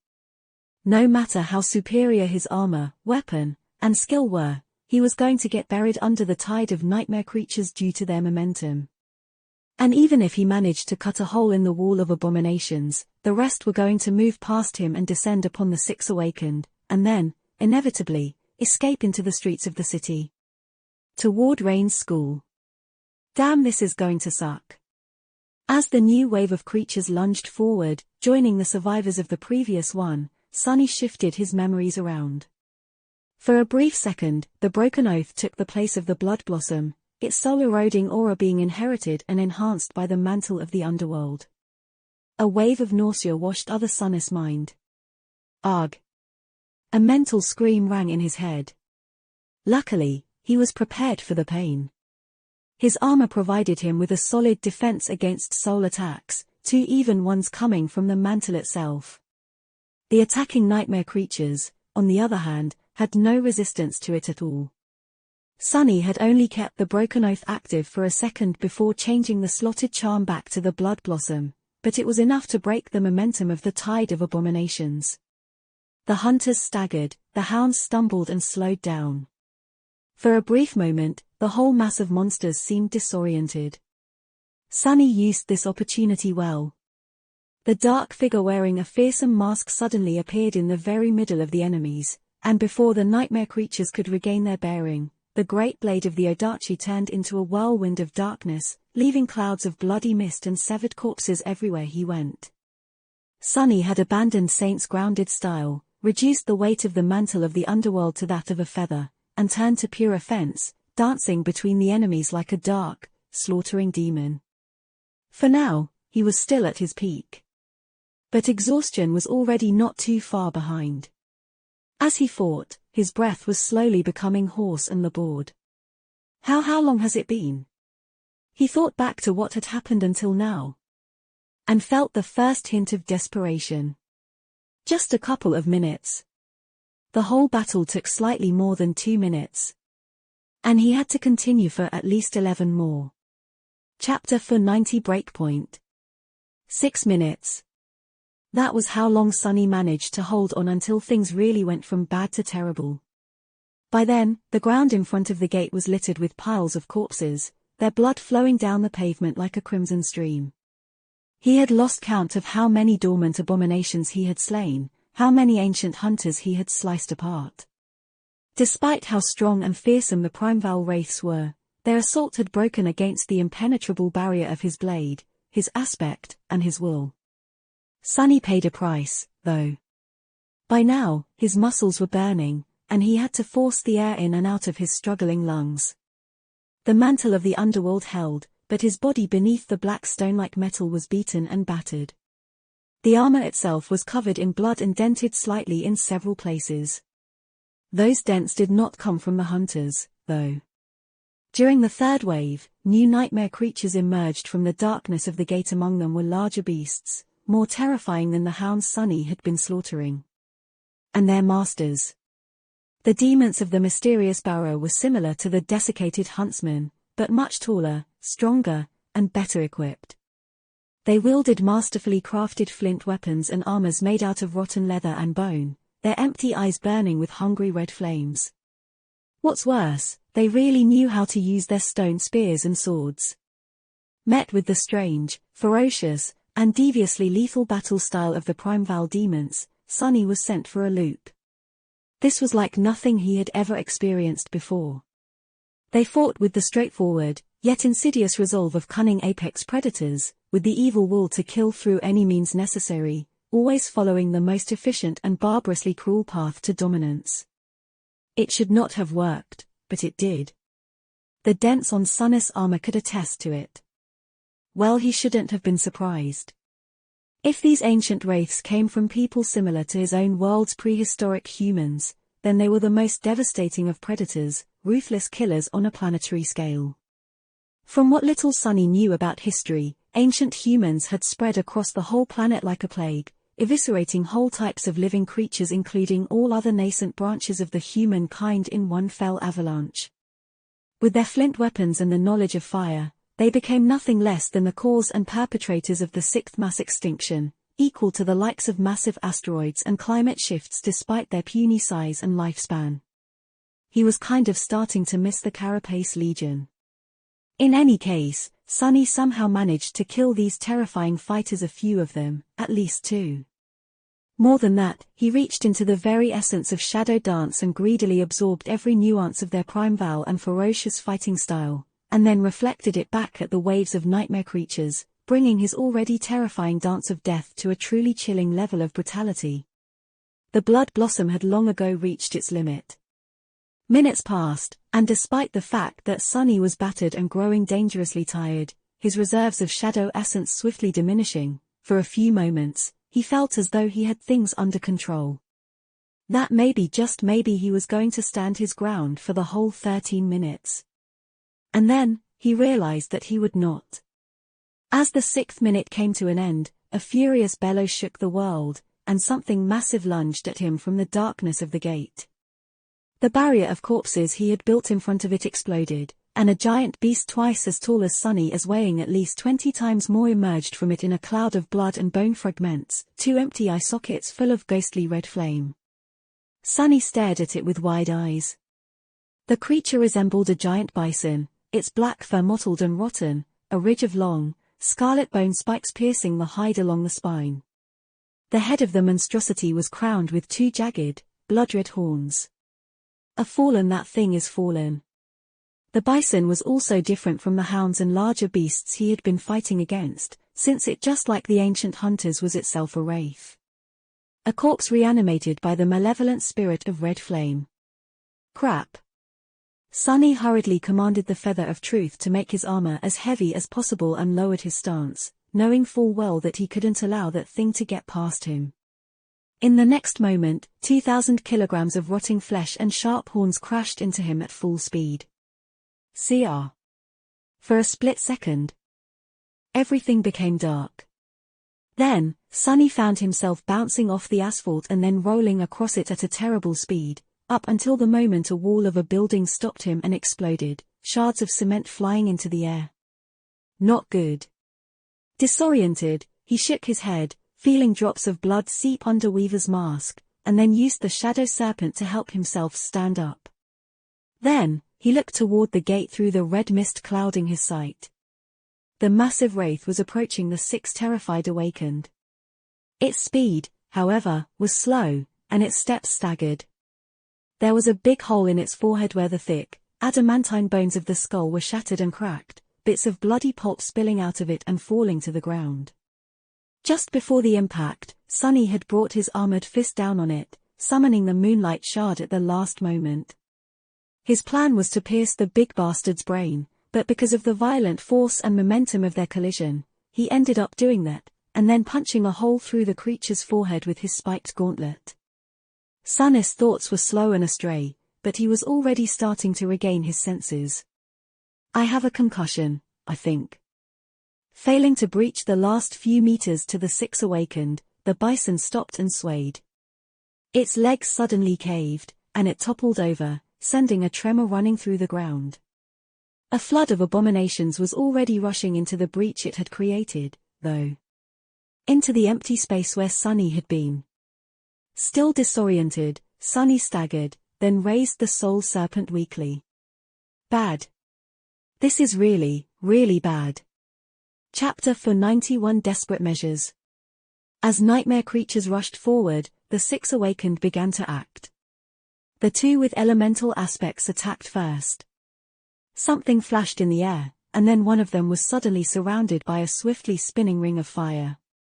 The fire disk then flew forward and collided against the mass of abominations, immolating one of the hounds and burning several more.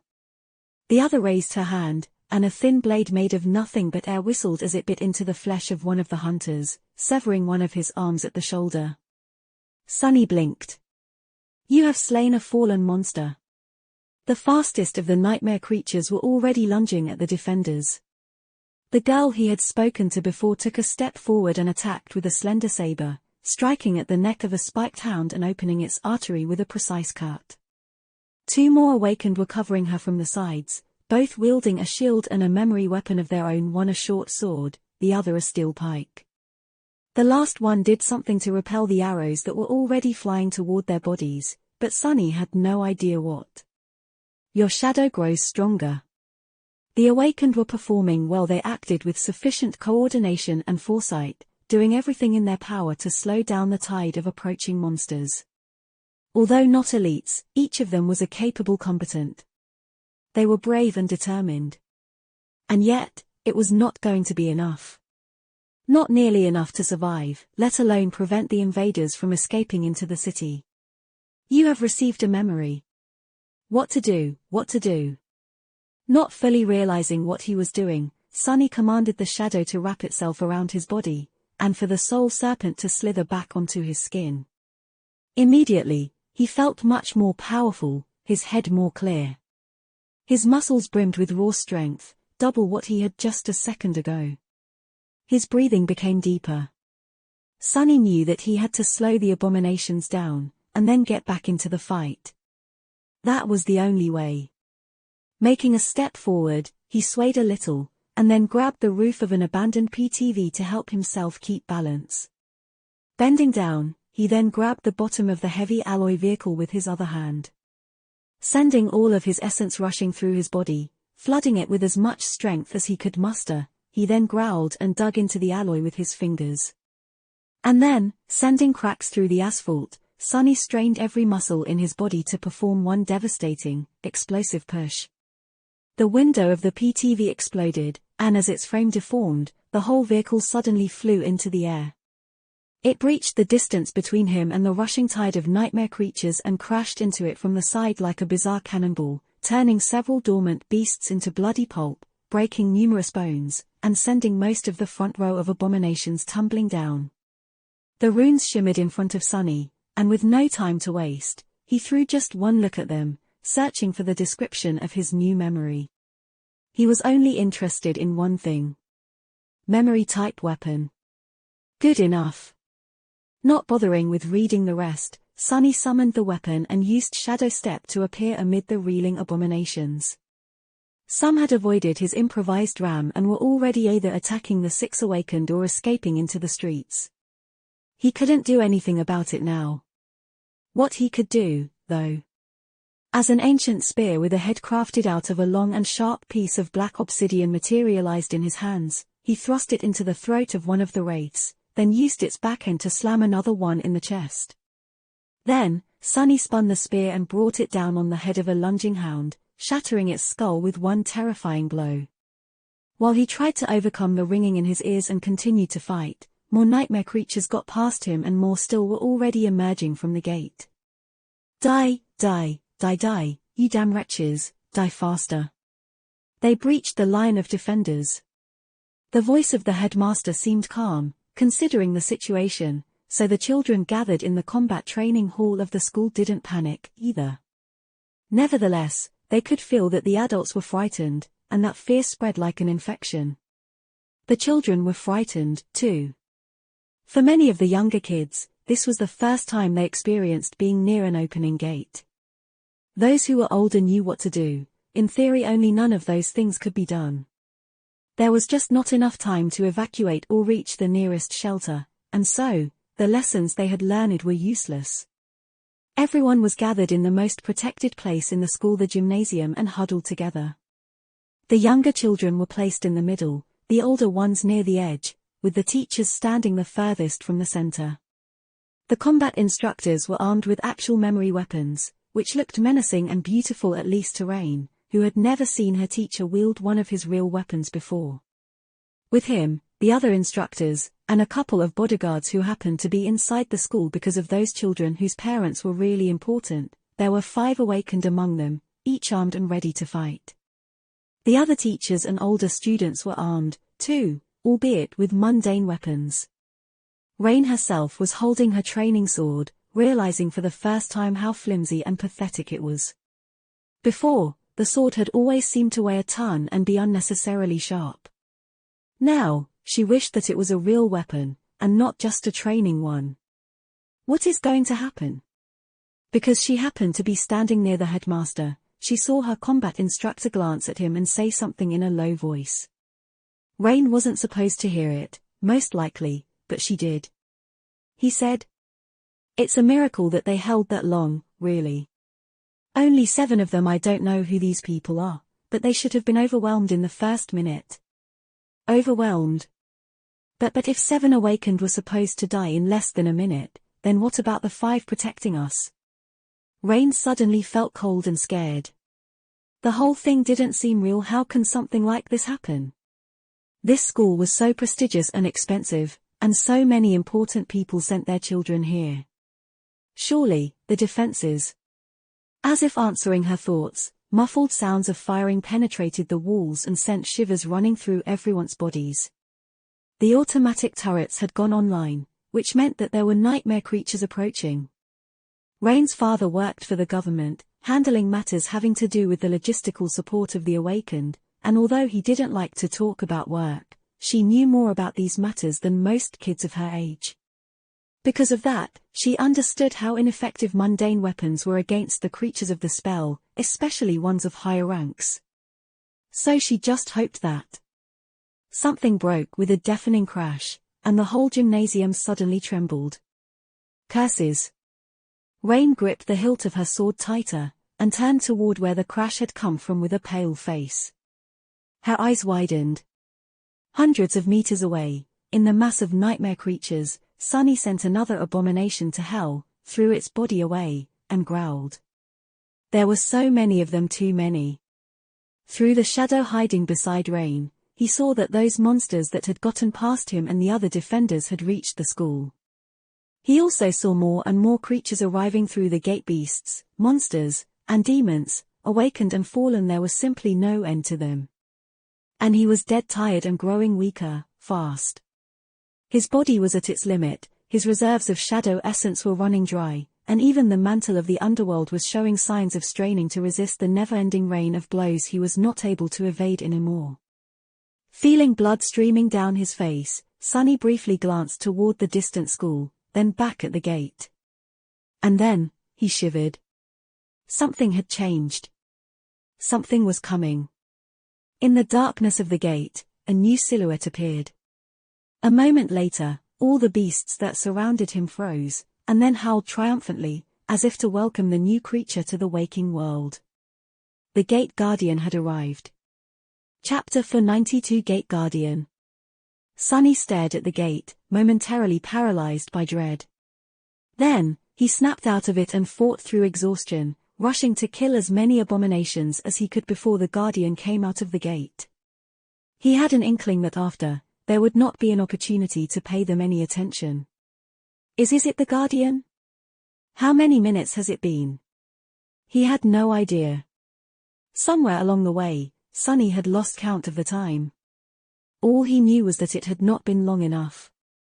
Meanwhile, a hulking figure emerged from the darkness of the gate, and as it did, the red flames burning in the empty eye sockets of the ancient wraiths flashed brighter, their dead mouths opening to produce a litany of menacing howls.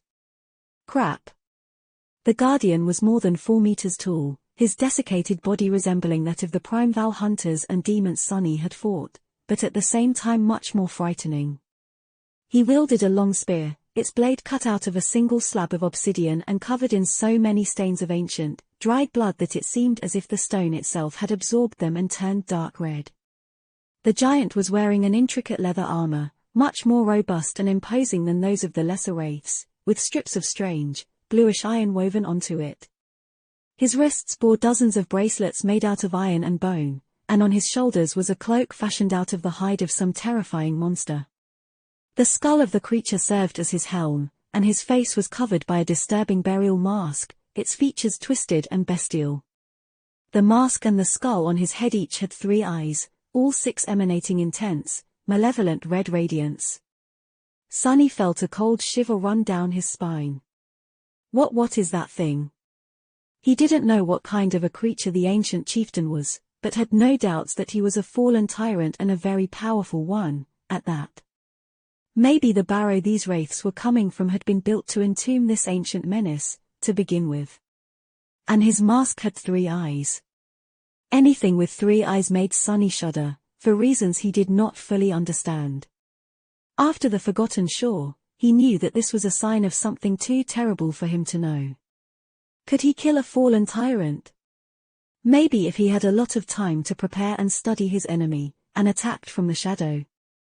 But now, with Sunny exhausted and battered, his shadow essence running out, and hundreds of nightmare creatures surrounding their master in bloodthirsty exultation, he stood no chance. None at all. Well, maybe a very tiny one. And what else was he going to do other than try and fight, put his tail between his legs and run away? Well, sure, why the hell not? Sunny was not some kind of a hero, nor had he ever wanted to be one. But he wasn't going to run away just yet.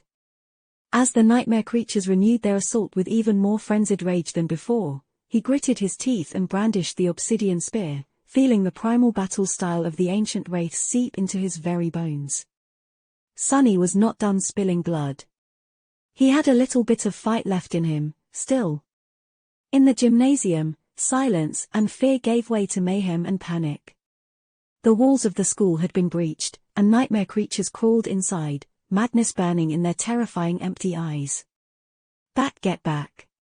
The children were pushed against one of the walls, teachers standing between them and the terrible monsters with mundane weapons in their trembling hands. The awakened were engaged in a ferocious battle, but just the 5 of them were not nearly enough to stop all the abominations.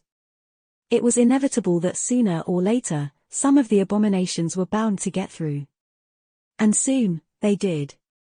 A giant, harrowing beast that resembled an infernal wolf, jagged red spikes growing through its black flesh and drops of saliva falling from its maw, tore free of the battle and lunged at the children. Rain had never seen something so unstoppable. How was anyone supposed to fight such a thing? No human possibly could. The teachers tried, however. Several of them drew their bows, but the arrow simply slid off the mottled black fur of the hellhound. The headmaster tried to stop the creature with a heavy pike, but was simply thrown away, the weapon flying out of his hands. And then, there was no one else standing between the monster and the defenseless children. God goddamit. Sonny was at the end of his rope. Which, in a sense, was precisely where he wanted to be. He wasn't trying to stop the flood of nightmare creatures by killing all of them anymore. That was simply impossible, with how many there were, and how many were coming from the gate every second. He was, however, trying to draw as much attention as he could. All of the attention, really. And to accomplish that, he had to do one simple thing. He had to attack the tyrant. How hard could it be? Let's find out. Sonny wasn't planning to get into a prolonged fight with the damn Barrow chieftain, or whatever that thing was called. He was just going to exchange one, maybe two strikes with the scary bastard, hopefully deal him a tiny wound, and shadow step into safety. Enough was enough. He knew his limits. Tearing through the mass of abominations, Sonny cut a bloody path toward the hulking tyrant, and finally appeared in front of him. As soon as the burial mask with 3 burning red eyes turned his way, Sonny suddenly felt small and weak. The pain he felt in his battered body surged, and an involuntary groan escaped from his lips. He just wanted to stop and fall to the ground. To kneel. Aga mind attack? What, that is all? Bastard, you should have met Gunlorg, learned how to really make people cower. And also, his own mask was much scarier than the crude thing covering the tyrant's face. Fighting through the oppressive hex, Sonny lunged forward and raised his blooded spear. He didn't get a chance to attack, though. Although it didn't seem as if the tyrant of the Barrow was moving with haste, his hand shot towards Sonny with such terrifying speed that he barely had time to react. The giant didn't even deem it necessary to use a weapon, intending to crush him with a fist. Making the mantle of the underworld as heavy as he could, Sonny turned the shaft of the spear around and held it with both hands, knowing to deflect the blow instead of blocking it. He should have been able to. The fist of the desiccated giant connected with the ancient spear, and easily shattered it, as though it was a mundane stick and not a memory of the ascended rank.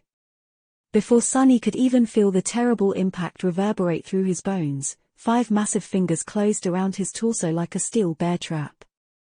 And squeezed. Crap.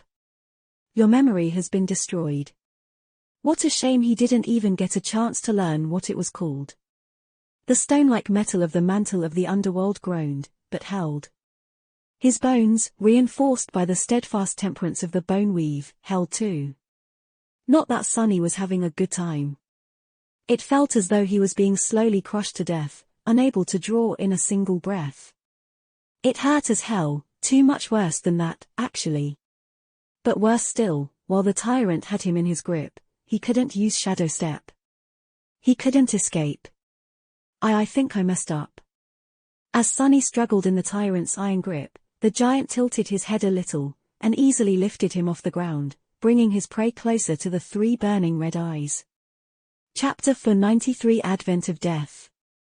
Sonny gritted his teeth and groaned, feeling his whole body being slowly crushed by the monstrous chieftain of the Barrow Wraiths. One of his arms was pressed against his body, and the other one was, too, but just barely. If only he could free it. But no matter how hard he tried, the tyrant's hold was just too strong. Back in the gymnasium, the terrifying beast was lunging at the defenseless children. Its maw was wide open, the red shine of the ghostly flames burning in its eyes reflecting from the jagged, sharp fangs. It was flying directly at Rain, moments away from closing its jaw on her throat. She felt paralyzed by fear, desperately wishing to run, but unable to move. Was this how she was going to die? No, it couldn't be. But it was. Suddenly, a spark of a strange, dark emotion ignited in Rain's heart. Die? No, not like this, I refuse. She was holding a sword, was she not? Even if that thing was going to devour her, Rain was determined to die fighting, just like she had been taught to. She was going to remain human, not a cowering animal only good enough to be the stronger beast's prey. She owed that much to her parents, at least. Knowing full well that her dull training sword was not going to stop a nightmare creature, Rain stubbornly made a motion to raise it. Even though her mind was panicked and her thoughts scattered, the body remembered countless hours of practice. Not that it was going to do her any good. The hound was already so close that she could see every harrowing detail of its hideous snout and frothing maw. There was no escape. Unfair, this is unfair. This childish thought appeared in her mind, as it had undoubtedly appeared in the minds of countless people just before they were killed. And then, something strange happened. Suddenly, two beautiful magenta lights ignited in the darkness to the side of the lunging creature. A moment later, a dark blade of a strange, stone-like sword flashed out of the shadows and easily sliced through the abomination's neck, separating its head from its torso. A round shield made of something that resembled stone then appeared and swatted the headless body away from Rain, not allowing even a drop of blood to fall on her. As she froze in shock, a graceful woman wearing menacing black armor stepped out of the darkness, two ruby flames burning behind the visor of her closed helmet. Rain had never seen someone so terrifying, yet so magnificent. The woman glanced at her with indifferent calmness, and then turned around to easily pierce another hound with her stone-like sword, then sever one more in half with a swift, vicious strike. It was as though the flesh of the abominations offered her no resistance. She just killed 3 nightmare creatures. And not only that, but she also killed them in the span of a second, with a confident, relaxed ease. Who is she? Before Rain knew what she was doing, she heard herself saying in a small voice. Who are you? The beautiful knight did not answer and simply stood between the children and the advancing monsters, her back straight and solid like a stone wall. Rain stared at that back, feeling as if nothing was going to get past this frightening, taciturn warrior. A burning desire suddenly appeared in her heart. She didn't know whether the menacing Black Knight was a human, a spirit, or a strange nightmare creature. But she knew one thing. Strong, I want to be strong, someday. Strong like her. In front of the gate, Sunny was slowly suffocating in the iron grip of the fallen tyrant. He was being brought closer and closer to the 3 burning red eyes, and as he did, it felt as if life itself was being sucked out of him, his mind balancing on the verge of breaking apart. What the hell? There had to be something that he could do, some trick he could employ to wrestle free. A memory he could summon, an enchantment he could activate. But no matter how hard he tried, nothing worked. Sunny's vision was slowly starting to grow dark. Damn it, I need to. He could have summoned the cruel sight if his hands were free, but they were not. He could have turned the mantle of the underworld too heavy for the tyrant to lift, but it was already as heavy as the feather of truth allowed, weighing as much as a small mountain. What else was there in his arsenal? Sunny was almost ready to panic, and then a subtle change suddenly happened to the world. It was easily missed or discarded, more of a feeling than an actual shift. Sunny only noticed it because it felt strangely familiar. It felt as though the whole world suddenly became colder by a couple of degrees. But why would it? Before he could properly consider the meaning of the subtle change, though, something flashed through the air, and suddenly, Sunny could breathe again. He could do so because the hand holding him wasn't connected to the tyrant's body anymore, the arm severed cleanly at the elbow. What? Sunny fell to the ground and rolled away as a fountain of seething blood shot out of the stump that used to be a Wraith chieftain's arm, evaporating and turning into a cloud of scorching red mist. What just happened? Still reeling, he struggled to stand up and saw someone landing on a piece of rubble next to him. It was a beautiful woman who seemed to be in her late 20s. She was wearing a dark blue uniform with silver epaulets and leather boots, her short hair as black as a raven's feather, and her skin as white as snow. Her icy blue eyes were colder than the deepest reaches of a frozen hell. In her hand, the woman was holding a somber glaive, drops of boiling blood swiftly turning into ice on its slender blade. She looked like death herself. Master Jet. Indeed, it was Soul Reaper Jet. The cavalry had arrived. Chapter 490 for the cavalry. Sunny had never been that happy to see anyone in his entire life. Master Jet arrived just in the nick of time, saving him from having to regret the decision to send Saint to aid Rain. Not to mention that she was really pleasant to look at. More importantly, taking off a fallen tyrant's arm with one strike even for an ascended, this was an incredible feat. Tyrants were not creatures one usually dared to challenge alone. Instead, they were dreaded horrors that were capable of decimating whole cohorts of experienced, battle-hardened fighters. Masters rarely worked together, simply for the fact that there were too few of them and too much for each one to do. But facing a tyrant was one of the things that pushed them to band together. And even then, not everyone was guaranteed to return from the fight. Truly, Teacher Julius had not been exaggerating when he said that even saints were wary of Soul Reaper Jet. And yet, although her entrance was spectacular, would she be able to battle the tyrant and survive? Even though the chieftain was seriously wounded, that wound came from a surprise attack. Now that she lost the advantage, things could change really fast. As if answering his thoughts, Master Jet glanced at him. Despite the fact that they were surrounded by piles of corpses, the terrifying giant looming above them like an omen of doom, an unexpected smile suddenly appeared on her cold face. Cool mask. With that, Soul Reaper sprung forward, turning into a blue blur. Her movements were so fast that Sunny had only been able to perceive them because he was an awakened, his senses vastly superior to that of a mundane human. Several things happened at the same time. The somber glaive flew away as it spun fast enough to appear as a blurry circle. It cut a bloody swath in the mass of abominations, eviscerating dozens in a matter of a second as it moved in a wide arc. At the same time, Master Jet streaked across the blooded, broken asphalt and appeared behind the tyrant, then caught the glaive and immediately lunged forward in a devastating thrust. The chieftain was much faster, though. His spear seemed to almost teleport into the path of the glaive, positioned for an indomitable block. Something weird happened then. Master Jet's weapon suddenly turned ghostly and eerily luminous, and simply passed through the shaft to the spear, then effortlessly phased through the creature's armor, burying itself deep in his chest. Right where one of the soul cores should have been. What the? Things didn't go as she had planned, though. Sunny got that suspicion because of a slight frown that appeared on Jet's face, and the fact that the tyrant did not slow down even one bit. Instead of having its soul damaged or one of his cores destroyed, the bastard simply took a step forward and raised his spear, which suddenly ignited with blinding light and flooded the area directly in front of the gate with menacing red radiance. Sunny sighed. Well, that's my cue to get the hell out of here. This was not a battle he could handle, at least not in his current state.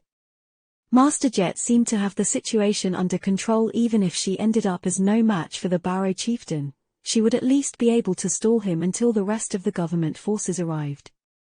Sunny, on the other hand, would probably just be erased from existence by the destructive fallout their battle was bound to produce. Since Saint was doing fine in the gymnasium of the school, protecting both the children and the teachers, he didn't have to worry about Rain, as well. All that was left was to get more shadow fragments and, hopefully, an additional memory or two while Soul Reaper was doing the heavy lifting, of course. It's a good thing she arrived way faster than 13 minutes, though what an exemplary employee. I am starting to understand why Master Jet always seems sleep-deprived.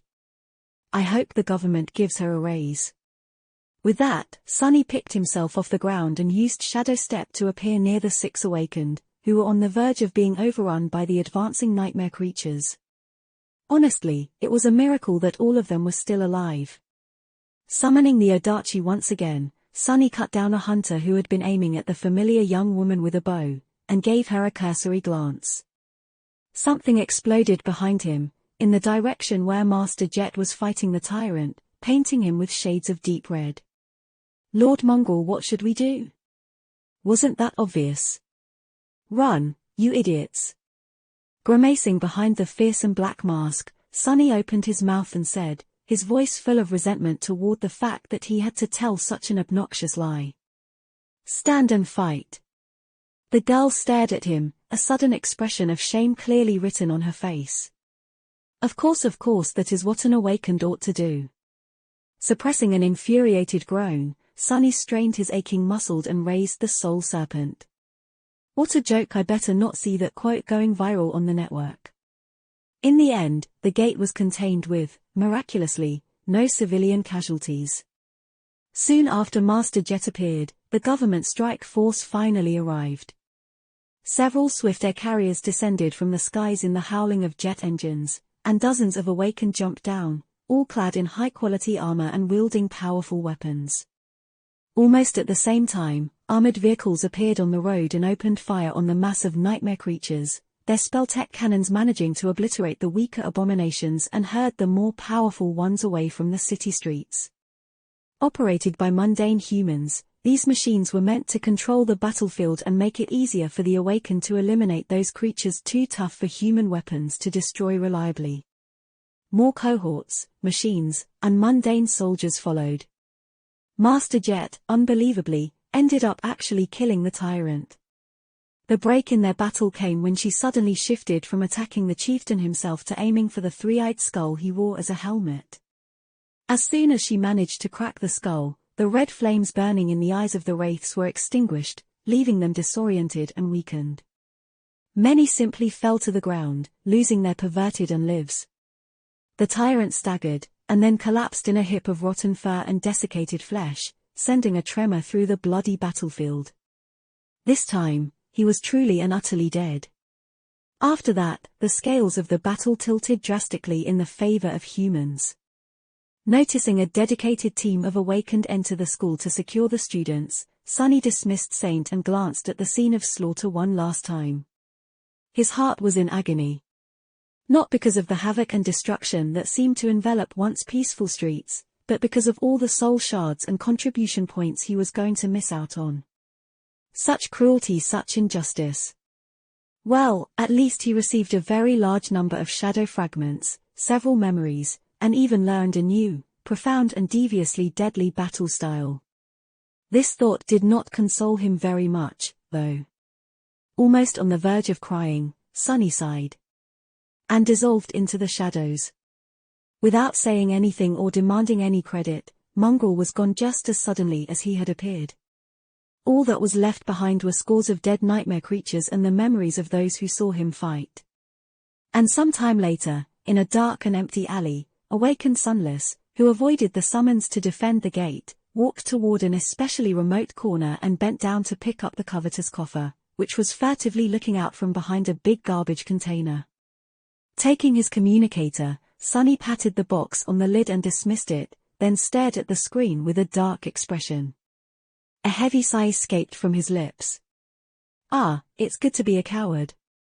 Chapter 495 Masked Hero. By the time Sunny limped back to his house, the news of the gate opening in a prestigious district of the city was all over the network. Luckily, the school Rain attended was situated really far away from where both of them lived. None of the mayhem had reached the terrace neighborhood, leaving it as quiet and peaceful as ever. It was a bit strange to see that nothing had changed here despite the fact that mere tens of minutes of riding the train away, the bodies of numerous nightmare creatures littered the ground. Life simply went on. Well, it wasn't really that surprising. If people reacted strongly to every instance of a gate appearing, nothing would ever get done, and everyone would live every day of their lives in fear. So, those not affected by the disaster directly did not allow it to disrupt their moods or routines. People could get accustomed to anything, even the constant possibility of terrifying monsters suddenly coming out of an infernal rift in reality on their street. As long as important parts of city infrastructure weren't damaged, no one was going to care that much. And even if they were, citizens knew how to adapt. Public transport would be rerouted, power outages would be dealt with by switching to autonomous generators or simply using candles, and so on. The gate was contained, the impact area was already being cleaned by the government workers. When tomorrow came, the cafe Sunny had visited would be open again, as if nothing happened. Life would return to normal. And those who had experienced the terror of the gate firsthand would go on, silently bearing an invisible scar on their heart. But that was all right, too. Collecting scars was something that everyone who lived in this world had to do as they matured. This was the reality of the nightmare spell. Why am I suddenly in a philosophical mood? Sonny shook his head, then scoffed and opened the door of his home. Effie was in the living room, taking advantage of the state-of-the-art entertainment system Sonny had bought and paid for. When she saw him, a surprised expression appeared on her face. Gods, what happened to you? Did a piano fall on your head? What a strange question. Sonny sighed, then glanced at her archly. No. A gate fell on my head sort of. Damn thing opened right near a cafe I sometimes visit. They sell incredible pastries, so good news is, I managed to finish my pastry before getting the hell out. Effie gave him a shocked look. Goodness, you were near that mess. I heard that the government barely gave people time to evacuate this time. Sonny shrugged. Near, yes. The young woman stared at him, then grinned. So how many contribution points did you get? Enough to upgrade the entertainment system, maybe. You won't believe the quality of the haptic interfaces these days. I mean, you don't have to if you don't want to, of course. Just something to consider. He gritted his teeth and let out a frustrated sigh. None, I didn't get anything, okay. Effie blinked a couple of times, then looked at him with a bit of disappointment. Well, no need to get emotional. There's no shame in avoiding such fights. Everyone wants to live, you know. Sonny waved a hand dejectedly, then turned around. Yeah, I know. Anyway, I'll go take a bath. Have fun. Leaving his guest more like an uninvited housemate alone in the living room, Sonny went away and prepared an ice bath for himself. When he lowered his aching body into the cold water and endured the initial shock, a pleasant numbness enveloped him. Sonny glanced at the tapestry of bruises covering his skin, and sighed. Can I still be considered pale if I am mostly black and purple? Gee, I always wanted to stop being pasty. But not like this. He closed his eyes and relaxed, enjoying the ice bath. None of his wounds were serious enough to really worry about, so he just had to wait for his body to heal itself. That was going to take a few days, which Sonny was fully intending to spend lazing about and doing nothing. Wasn't that the dream? After a while, he got a bit bored and decided to do something productive. He could either check on how much he had gained in the bloody battle, or see if someone had come close to connecting him to Mongrel. Sonny thought for a few moments, then reached for his communicator. Let's see the extent of the damage first. A few moments later, a low groan escaped from his lips. Oh, for spell's sake. Shocking news. Mysterious online sensation. Mongrel returns to single-handedly contain a Category 2 gate. In the shadow of a Lord Mongrel's heroic stand caught on camera. Who is Lord Mongrel, the courageous hero that everyone is talking about? The answer might shock you. We knew it all along. Mongrel is a woman confirmed. Stand and fight, words to live by. Mongrel refuses to give up. Sonny stared at the screen of the communicator with resentment, then suppressed the desire to crush it in his fist. What is wrong with people? Apparently, a bit of his recent performance had been caught on tape. The shockwave of an opening gate was supposed to mess with electronics, but one camera had miraculously survived. The image was really grainy and stuttered every few seconds, but he could make out a dark figure moving through the mass of nightmare creatures, the soul serpent flashing through the bloody mist, its blade surrounded by a halo of black radiance. The battle style of the Barrow Wraiths and his need to spill as much blood as possible added an extra layer of brutality to the recording, making him seem like a demon that had escaped from some lightless hell. Sonny grimaced as if in pain, and tentatively looked down, on the views counter beneath the video. When he saw it, the communicator slipped from his hand and fell into the water. Good thing it was waterproof. Damnation, well, you've did it now, full congratulations, you've gone mainstream. Chapter 496, Stand and Fight. Today, a terrible tragedy almost happened in a peaceful and prosperous part of the city. It was a day like any other, until a sudden notification alerted the citizens that a gate was about to open nearby. With no time to evacuate, numerous people were going to die, but then, a courageous awakened placed himself in the way of nightmare creatures, holding off the entire advancing horde by himself and refusing to give ground until the government forces arrived. This hero then disappeared without demanding any reward, not leaving even his name behind, only scores of slaughtered monsters and numerous saved lives. Who is this brave and modest savior? Where did he come from, and what is his true identity? Well, some readers might recognize him as the viral Dreamscape sensation, Mongrel. Sunny stared at the communicator, which had water dripping from it, with a dark expression on his face. An official newspaper. This is a damn published article, not a random network thread. Previously, Sunny had only gone really viral among the people who were interested in the Dreamscape and dueling. Even though the recording of his performance in the Colosseum reached a wider audience, most of the people who had seen it did not pay Mongrel a lot of attention, since they didn't understand the details of his achievements. This one was different. Everyone could relate to a gate opening and knew how terrifying and calamitous such an event could be. So, the new video showed Mongrel in a context that revealed just how bizarre and exceptional his deeds were to everyone. Add to that the fact that the combination of the mantle of the underworld, the soul serpent, and Weaver's mask looked really striking and menacing, and that miraculously no civilian had died despite the late warning by the government, and Sunny found himself in a sea of trouble. Suddenly, he was happy with the fact that he had not been able to augment himself with both of his shadows. At least his physical prowess did not seem too out of the realm of humanly possible, or rather, possible for an awakened.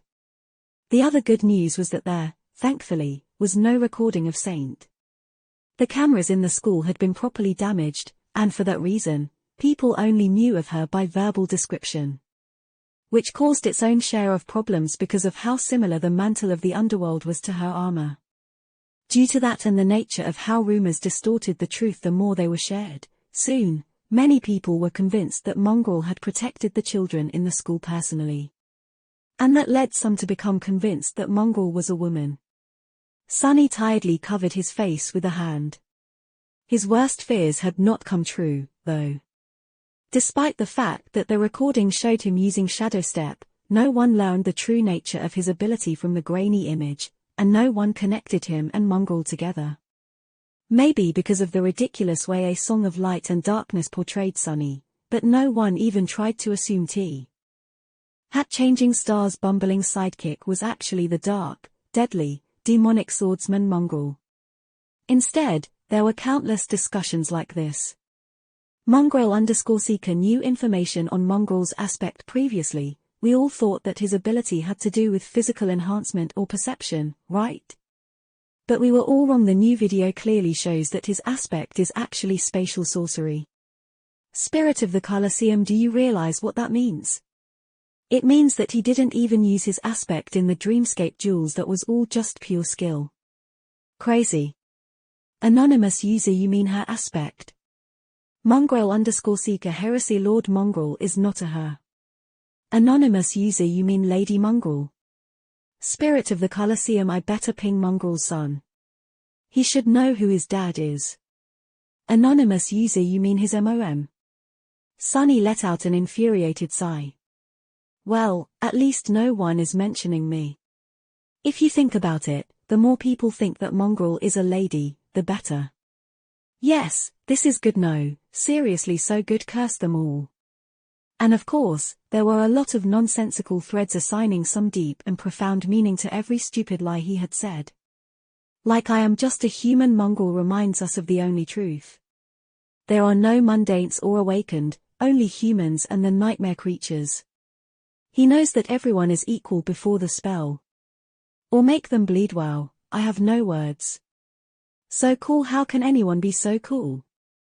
At the end of the day, that is all that any of us can do. Repay each drop of human blood the nightmare creatures spill with a river of their own. But mostly, it was the damned idiotic advice he had given to one of the six awakened near the end stand and fight. Am I the only one who got shivers after hearing that? Such simple, but all-encompassing adage. Lord Mongrel, he is a true awakened. Everywhere he looked, it was the same three words. So many people were repeating, praising, and adding them to their bias that Sunny wanted to vomit. What is happening? As people continued to watch the recording and discuss it, the truth got hazier and hazier. Pretty soon, everyone seemed to have forgotten that Sunny had not actually contained the gate by his lonesome self. No one mentioned Master Jet, who had literally saved his skin and took on the Guardian alone, eventually defeating the fallen tyrant without a cohort of masters supporting her. No one mentioned the six awakened who had helped him, and a literal army of government soldiers who had done the really heavy lifting and wiped out the entire horde, which he had only stalled until their arrival. It was all Mongrel and his courageous, selfless, heroic stand against numerous nightmare creatures, as if he was some sort of a fearless, slaughtering demigod. It's almost like no one even cares about the truth. Sunny threw the communicator on the pile of clothes and closed his eyes in frustration. It was a very strange sentiment. The irony was not lost on him one bit. Curses, who knew that I would be lamenting a lack of truth one day. Me, of all people. What is this situation? Indeed, making Sunny care about the truth was not easy. It was no simple trick. Chapter 497, Unexpected Turn. Eventually, Sunny climbed out of the bath, dressed himself, and moved to the kitchen to make himself something to eat. After the intense gauntlet of the gate battle, he was hungry like a wolf. Ravenous, really. Cooking calmed him down a little, and the pleasant smell made his mood a bit better. Now that Sunny had some time to think, he saw the whole situation in a new light. Yes, his hope for Mongrel to be forgotten was utterly shattered. But there was a bright side to this fiasco. Now that he had completely failed to keep a low profile, there was no more reason to. Which meant that he could resume practicing shadow dance in the dreamscape, and hopefully master its second step before winter came. He just had to rethink how he viewed the persona of Mongrel. Initially, Sunny had planned for it to be unseen and anonymous, merely a camouflage he would put on to accomplish certain things that were inconvenient or too dangerous to be tied to his own name. Well, that ship had sailed. He was pretty sure that from now on, anything having to do with Mongrel was going to be at the center of people's attention. But that wasn't necessarily bad. There were ways to remain unseen even in the spotlight. In fact, sometimes it was easier. All magicians knew that the secret to pulling off a flawless trick was not to become invisible, but to direct the crowd's attention towards something eye-catching and away from the hand performing the switch. Sunny was not a magician, but he did consider himself to be an experienced cheat. The principle was more or less the same. So if he played his cards right, the more attention Mongrel received, the more freedom he would have to move unseen in the shadows, accomplishing his goals under everyone's noses with no one being the wiser. Maybe such a thing was hard to accomplish and hid more risk, but also promised a greater reward. So, not all was lost. Plus, he had protected Rain. That was the only thing that really mattered. Everything else paled in comparison. Sunny finished his decadently generous dinner and moved to the porch. Sitting in the shade, he relaxed, grimaced a little due to pain, and took a sip of tea. He was suddenly in a great mood. And why wouldn't he be? It was finally time to take a look at his spoils. The battle might have been hard and had almost cost him his life, but he had not fought for nothing. Summoning the runes, Sunny glanced at the familiar string of them and smiled. Shadow Fragments 18142000. Incredible. In just 10 or so minutes, Sunny had gained more shadow fragments than he usually did in weeks. From what Sunny remembered, he slaughtered almost 100 nightmare creatures in front of the gate. Granted, most of them were of the dormant rank and had not contributed any fragments to his growing cause, but still, it was a monumental accomplishment. It made him think back to the first abomination he had ever slain, the Mountain King's larva. How tense and terrifying that fight had been, how convinced he was that the perverse creature would kill him. Who would have thought that one day in a not-too-distant future, he would be able to slaughter 100 nightmare creatures of similar and greater power without being torn to pieces? Sunny had come so far. Lowering his gaze, he glanced at the runes describing his memories and couldn't contain a delighted grin. Oh, I was so lucky today.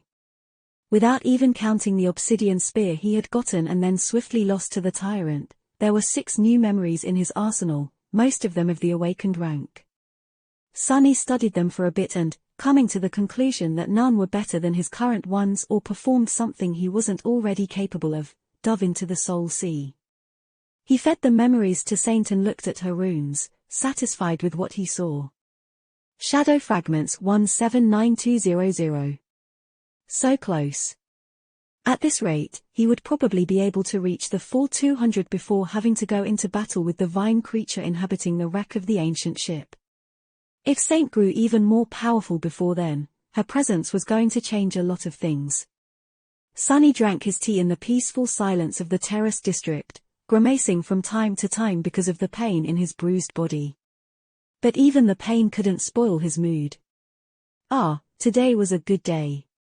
He watched Rain be brought home in a PTV, made sure that she was fine, as fine as a young girl could be after experiencing a close brush with an opening gate, and went inside. He was due for some well-deserved rest. In the evening, when the sun hid behind the horizon and the street lamps were flooding the city with pale white light, Sunny was resting in his living room, doing nothing in particular. He was lazily scrolling through the pages of a popular webtoon and appreciating the twists and turns of its simple story. Crazy. Do people really think about such stuff? His thoughts were suddenly interrupted by a strange sound. It took Sunny a couple of seconds to realize what it was, since he had never heard it in this house before. Someone was knocking on the door. What the hell? Who could be visiting him at this late hour? Putting the communicator away, Sunny sent his shadow to take a look and scratched the back of his head in confusion. Standing on his porch was none other than Rain, wearing her cozy home clothes and looking uncharacteristically nervous. What is she doing here? For a moment, Sunny considered pretending that he wasn't home, but then sighed and stood up. There was no point in hiding, since they literally lived almost next to each other. Walking over to the door, he lingered a second or two, made sure that none of his bruises were showing, and then opened it. Yeah? What's up? Not knowing that Sunny had already seen how nervous she was, Rain pretended to be calm and gave him a polite smile. Hey, Sunny. The food container? Mom wants it back. He stared at her for a couple of seconds. Oh. Wait here. He walked to the kitchen, retrieved the container from the dishwasher machine, and returned to the porch. Here. Tell your mom that her cooking is delicious. We really enjoyed it. Rain took the container, but didn't leave. Instead, she just stood there silently, looking at him with a tense expression. Sunny frowned. Can I? But at that exact moment, she suddenly blurted out. I know who you are. If Sunny had a drink in hand, he would undoubtedly do a spit take. What? As his heart almost stopped, he looked at Rain with a deadpan expression. Maintaining it cost him a lot, though. What does she think she knows? Well, of course you know who I am. I introduced myself when we met for the first time, didn't I? She opened her mouth, then closed it again. After a bit of an awkward pause, Rain said. No, I know that you are an awakened. Sunny blinked a couple of times, but before he could come up with something to say, she hurriedly continued. Sorry, it's just my dad works for the government, so he knows such things. You are so young, with no parents, but are able to afford a house in this neighborhood. Plus, you don't go to a university or to work. So you are an awakened, aren't you? Solid reasoning. He hesitated, then simply shrugged. Sure. Not like it's a big secret, anyway. Rain remained silent for a few moments, and then asked. Are you any good? Sunny stared at her for a bit. Then, a grin slowly appeared on his face. Me? Oh, the best of the best, probably the strongest awakened in the world, really. No one else can even compare. A slight scowl appeared on Rain's face. In being serious, are you any good or not? Sunny lingered for a moment, then sighed. Yeah, I'm alright. Why are you asking? Rain looked at him for a while, as if gathering courage. Then, she clenched her fists and blurted. Can you train me? Sunny stared at her, dumbfounded. Well, I'll be damned. That took an unexpected turn. Chapter 498, Superficial Connection. Train her. Wasn't that exactly what he wanted? It was. But wasn't it also exactly what he wanted to avoid? Yes, it was that too. Sunny was in a strange predicament. The solution to the problem that had tormented him for many months had suddenly fallen right into his lap out of nowhere, but to make use of it, he had to do something that went against all his previous reservations. He didn't want Rain to be connected to him in any way. If Sunny was honest with himself, he had to admit that he was drawn to her, or rather, to the faint, half-forgotten memories of a different, happy time that she represented. His desire to reconnect with Rain was both selfish and misguided, since he knew that nothing was going to bring those memories back to life. And if Sunny was really honest, he had to admit that deep down, he harbored a lot of resentment toward her, too. For having a loving family while he had none, for being fine. For not needing him at all. What a mess of emotions that was, and if there was one thing Sunny was really bad at dealing with, it was his feelings. For him, fighting hordes of nightmare creatures was much easier. And then, as if his inner turmoil was not enough, there were external forces at play, too. There was his fated attribute, the strange connection he had to Weaver, and Nephis with her murderous feud against the Sovereigns and the inhuman will to see the spell destroyed. The more he and Rain were connected, the higher were the chances of her being implicated in all this. But maybe, as long as they only had a shallow connection between a kid from an affluent family and her hired tutor, things weren't going to get out of hand. He also had to consider that the threat posed by a potential first nightmare was much greater than that of being superficially tied to him. After all, Sunny had not done anything to attract the really dangerous kind of attention, or rather, had not been caught doing anything like that yet. While he was torn between these conflicting thoughts, Rain waited patiently, and then, misjudging his silence, said, "Oh, of course, I will pay you. I have some money saved for a trip, and well, I can also talk to my parents. It's just that you're the only awakened I know, you know. Apart from my combat instructor in school." Sunny looked at her, a deep frown on his face.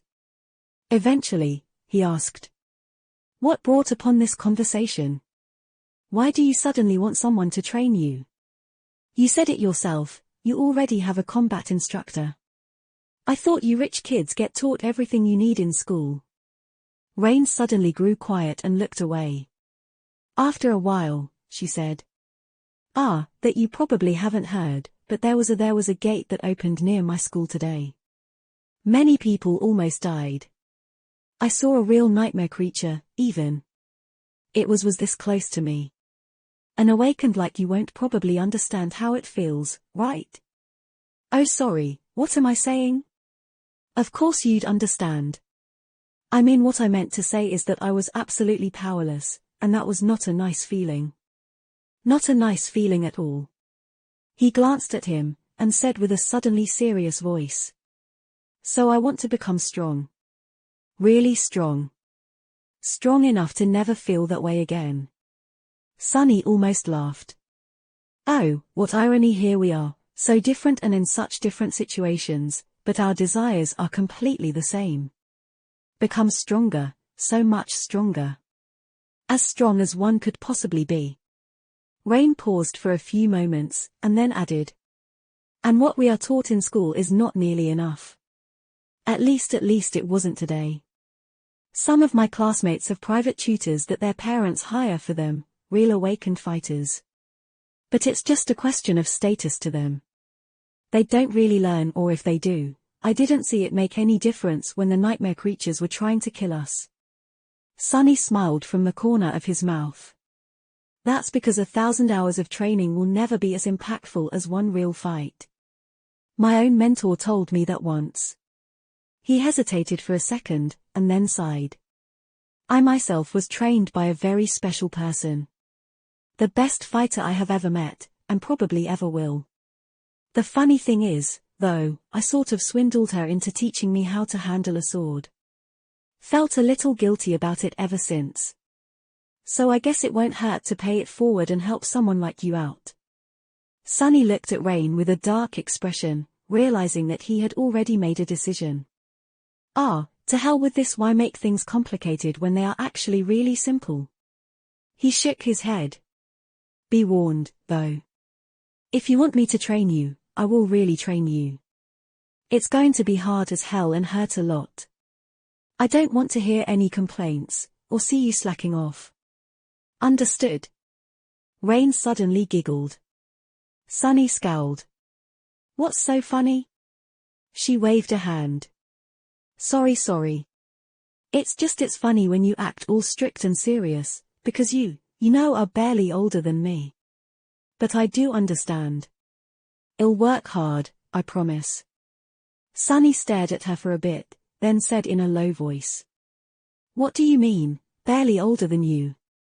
I'm ages older than you. Just half the crap I've seen would be enough for a few lifetimes of the likes of you.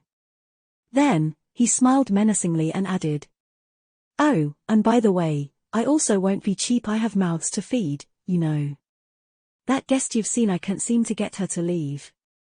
There's also a stone-hearted beauty who always follows me around, and her diet is unreasonably expensive. But what can I do? Attracting women with terrifying appetites seems to be my curse. He sighed, looked at Rain, and added. But if you still didn't change your mind, then fine. I'll train you, Rain. Chapter 499, Somewhere Far Away. Somewhere far away, in the depths of an endless and inescapable nightmare, a blinding disk of an incandescent sun was bathing the dunes of a vast desert in a flood of immolating heat. The sands of the desert were flawlessly white, and the azure sky above them was deep and boundless like an ancient ocean, with not a single cloud blemishing its silken expanse.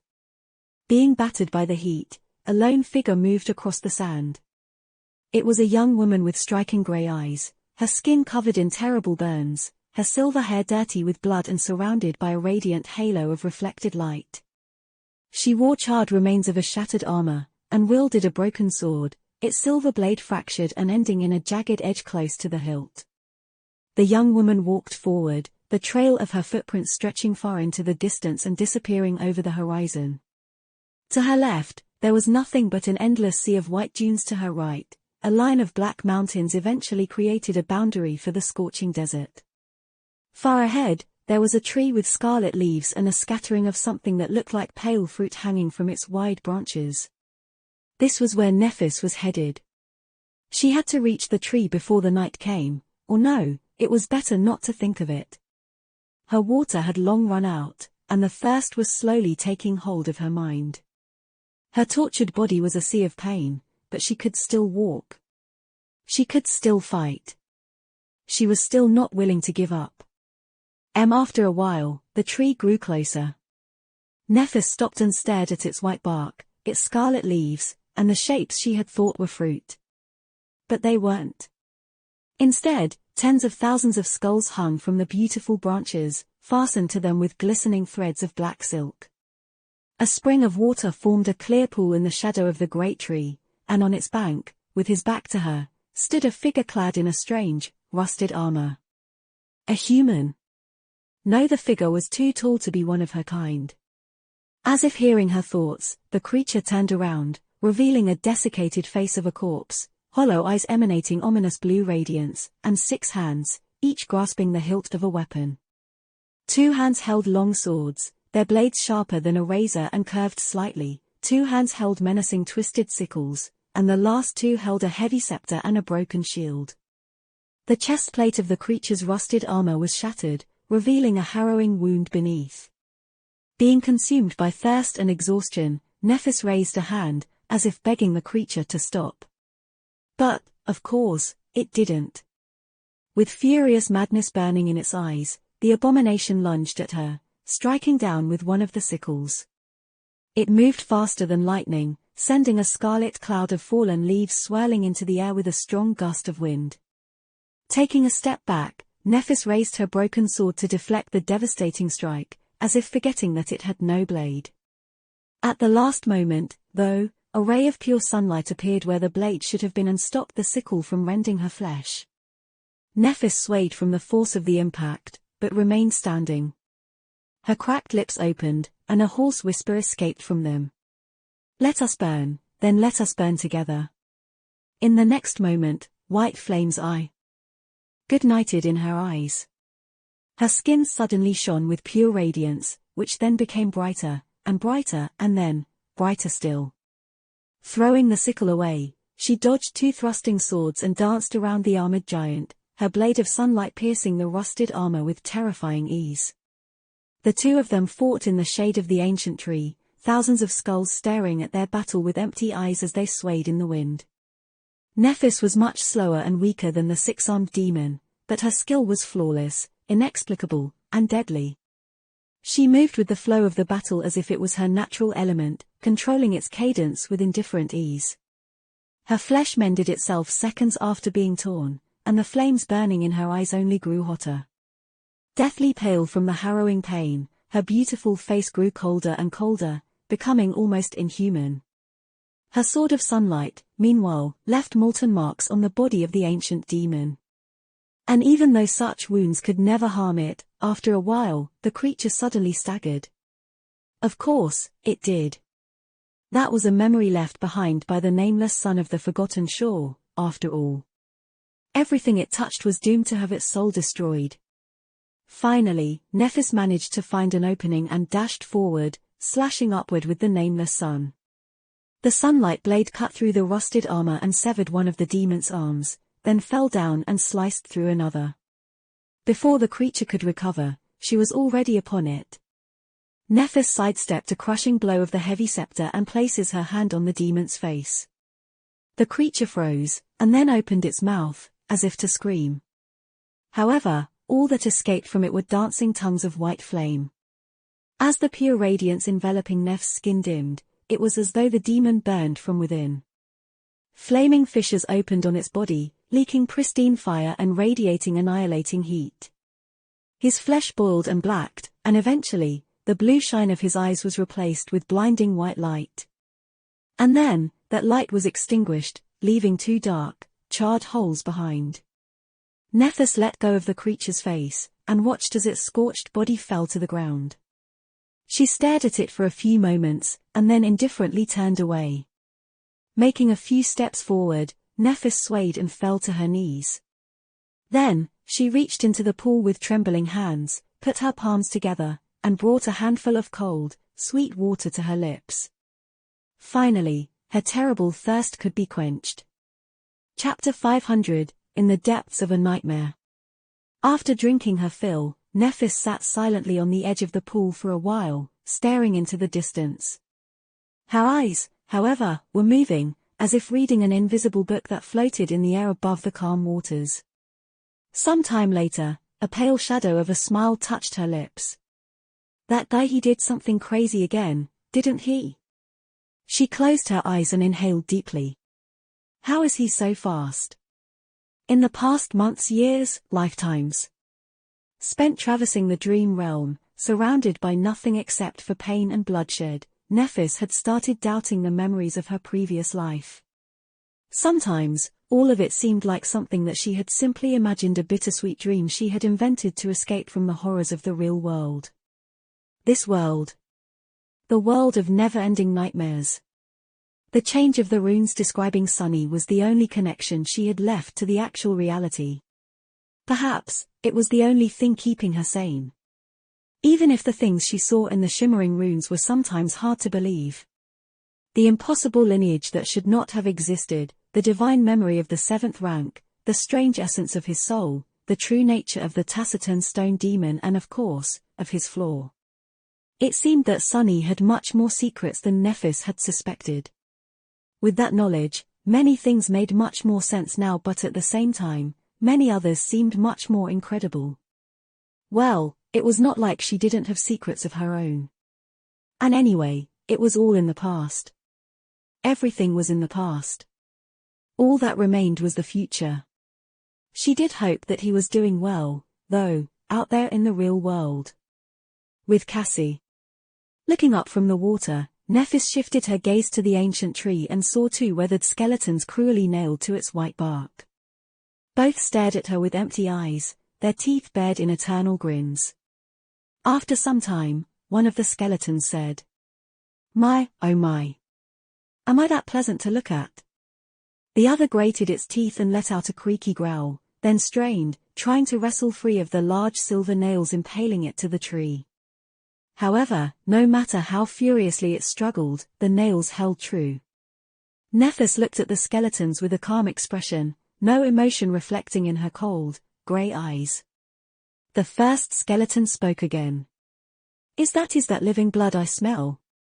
Gods, what terrible sins have you committed, girl, to be cast into this hell alive?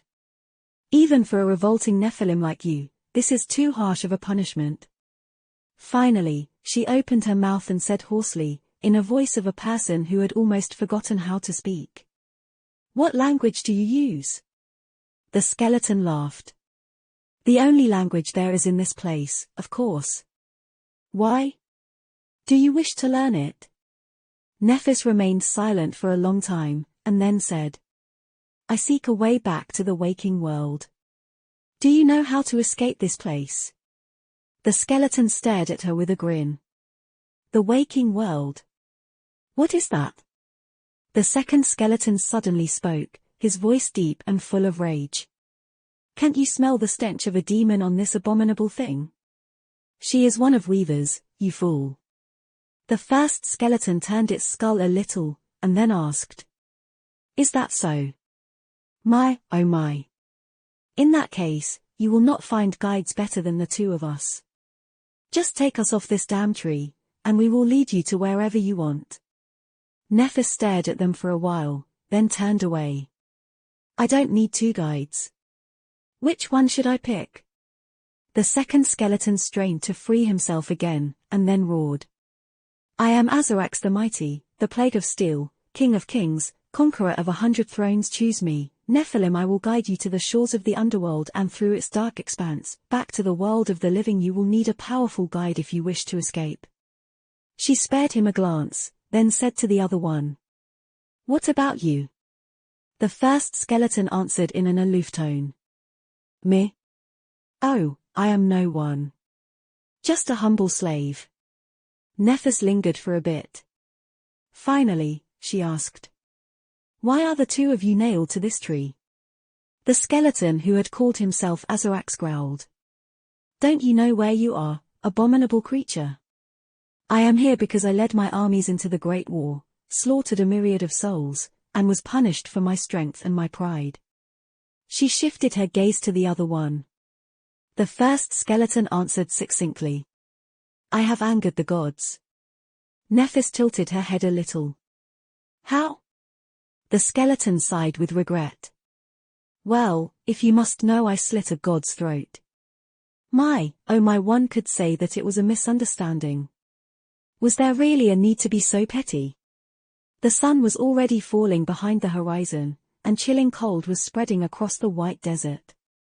Nephis summoned her white cloak and wrapped herself in it, shivering. Soon, night descended upon the world, revealing a myriad of bright stars. As it did, the sand moved, and slowly, countless figures rose from beneath it. All of them were corpses with no flesh remaining of their perfectly black bones, some of creatures that resembled humans, some of towering giants, and some of beings who were too strange and terrifying to describe. In a clamor of rusted armor and a litany of howls, the hordes of abominations clashed against each other, continuing their terrible battle even in death. Nephis moved closer to the tree, which somehow remained an isle of calm in the sea of terror, and looked at the first skeleton. You remind me of someone I knew. Come morning, I will take you off the tree. To guide me though.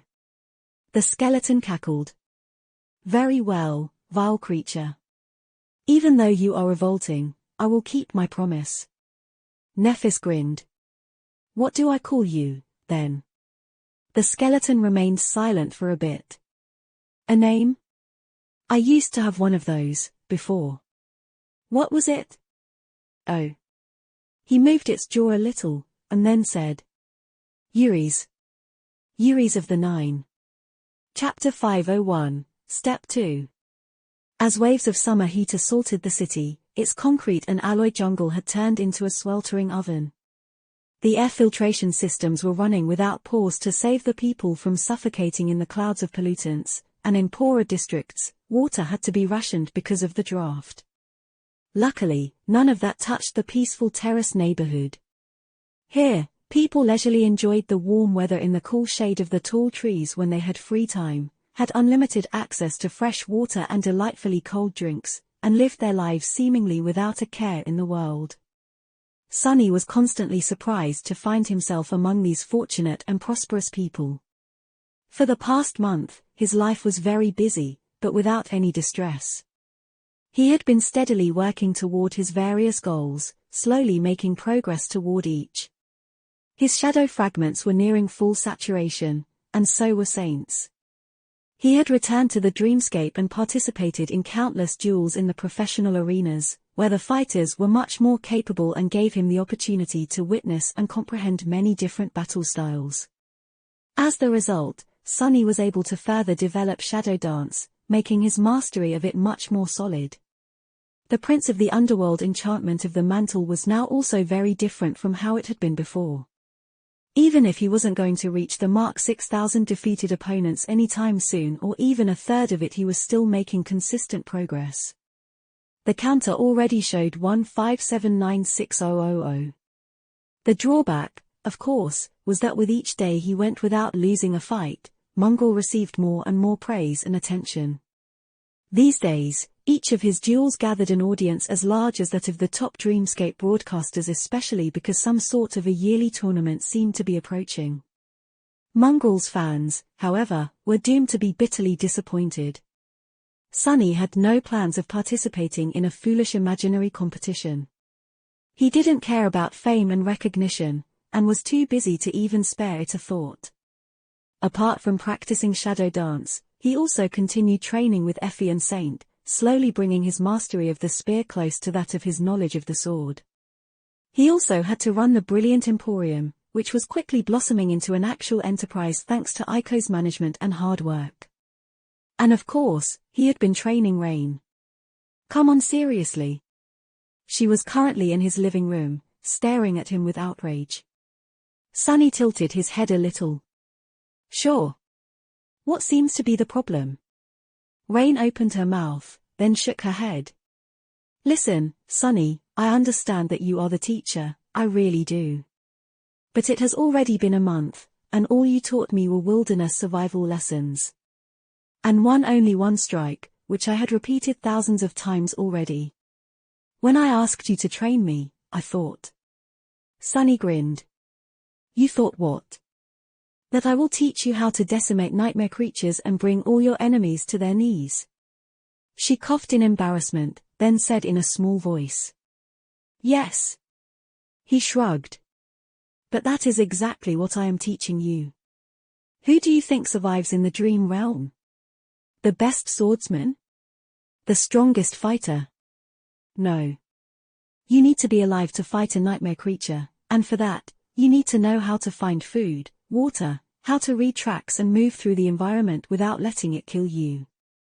And it will try to kill you, believe me. He paused, then added.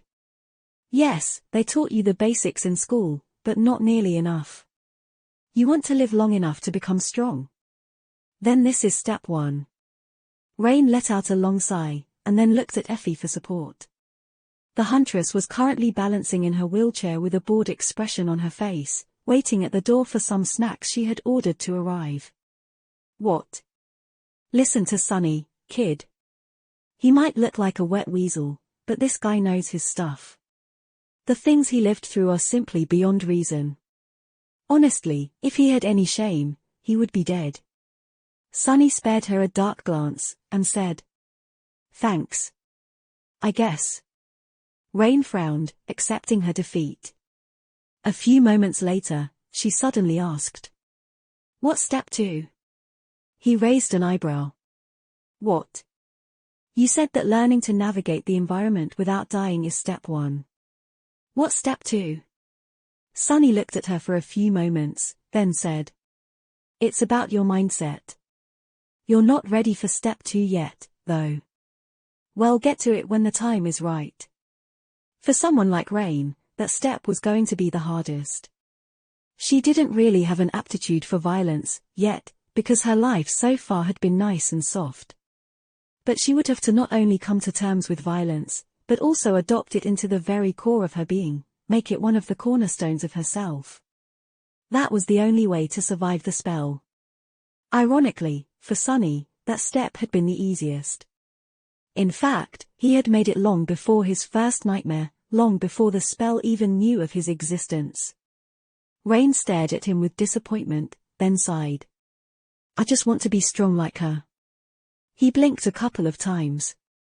I like who? Rain suddenly smiled. The awakened who saved me. She is so amazing, so strong, so beautiful. A true warrior, not someone like you. Suddenly, a mortified expression replaced her wistful smile. Oh, I'm so sorry, I didn't mean it like that. You are great, too, Sunny. I'm sure just, not on her level. Sunny stared at her for a bit, then said in a strange tone. Sure. No offense taken. Not everyone is made to be a true warrior, that's right. He wanted to say something else, but at that moment, his communicator suddenly rang, announcing an incoming call. Sunny frowned. Who might it be? Very few people ever called him. Looking at the screen, he suddenly felt a bit cold. It was the Soul Reaper herself, Ascended Jet. What? Why is she calling me? Sunny hesitated for a couple of moments, then answered the call. Ah, yes. Master Jet? The familiar voice, as relaxed as ever, came out of the speaker. Oh, hey there, awakened Sunless. Are you free right now? What does she want? He glanced at Rain, thought for a bit, then said cautiously. Sort of. Why? For a few moments, there was nothing but static and the sound of a PTV moving coming out of the communicator. Then, Master Jet asked. Mind lending me a hand? Chapter 502, Sudden Request. A strange expression appeared on Sunny's face. Lend her a hand? Me? Why would a master need help from an awakened? Meanwhile, Master Jet added. You'll be generously rewarded, of course. Well, I can't guarantee the generous part, really, but there will definitely be a reward. His eyes gleamed. Really? What kind? She chuckled. A fair share of contribution points. Enough to exchange for a decent memory, at least. Plus, didn't you say that you owe me a favor? That did not sound bad at all. Saint was on the verge of reaching the coveted 200,200 status, and was currently just a few shadow fragments away from it. However, Sunny couldn't really agree to the proposal without knowing what exactly she expected him to do. Or could he? Master Jet was one of the 2 Ascended he knew, and his only contact to the government. This was a relationship worth maintaining, which meant that it wasn't wise to refuse her request for assistance. Plus, Sunny quite liked her, and also owed her a lot even before she had saved him during the gate battle. They were both from the outskirts, and had a rather good rapport. They had a connection. He lingered for a moment, and then said. All right, no problem. I'll do it. Master Jet answered with satisfaction in her voice. Good. I'll come pick you up, then. Sunny glanced around, evaluating how presentable his living room was. He was suddenly a bit nervous. What the hell? What are you nervous for, fool? He cleared his throat, and then said. Sure, oh, wait. Let me give you an address. Master Jet laughed. Gee, Sunny. I work for the government, remember? I know your address. Before he could respond, the call was cut off. Sunny was left standing with a rather dumbfounded expression on his face. She knows well, of course she knows. I wonder what else she knows. Noticing the strange look on his face, Rain asked. Did something bad happen? Sunny sighed, then slowly shook his head.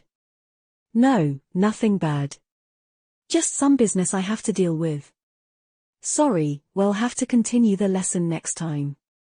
She stared at him for a moment, then shrugged. Well, all right. I'll practice back home, then. With that, Rain picked up her training sword, said goodbye to Effie, and left. A couple of seconds after the door closed behind her, the former huntress gave him an amused look. That pupil of yours is a bit dense, isn't she? Sunny frowned, offended by her words. What do you mean? Effie giggled. Well, you've been tutoring her for a whole month, and she still has no idea who the two of us are. We're just two average, random awakened to her. I mean, it's not surprising that she didn't recognize you. But I am a very famous person, you know. Sunny smiled slightly. Yeah. Your pride must be really hurt, venerable raised by wolves. Please accept my sincere apologies. Not everyone, you see, is obsessed with the awakened. Rain, for example, is more interested in historical stuff, about or from before the spell. Plus, the government mostly uses your dream realm appearance to plaster all over the city, so. Effie waved a hand.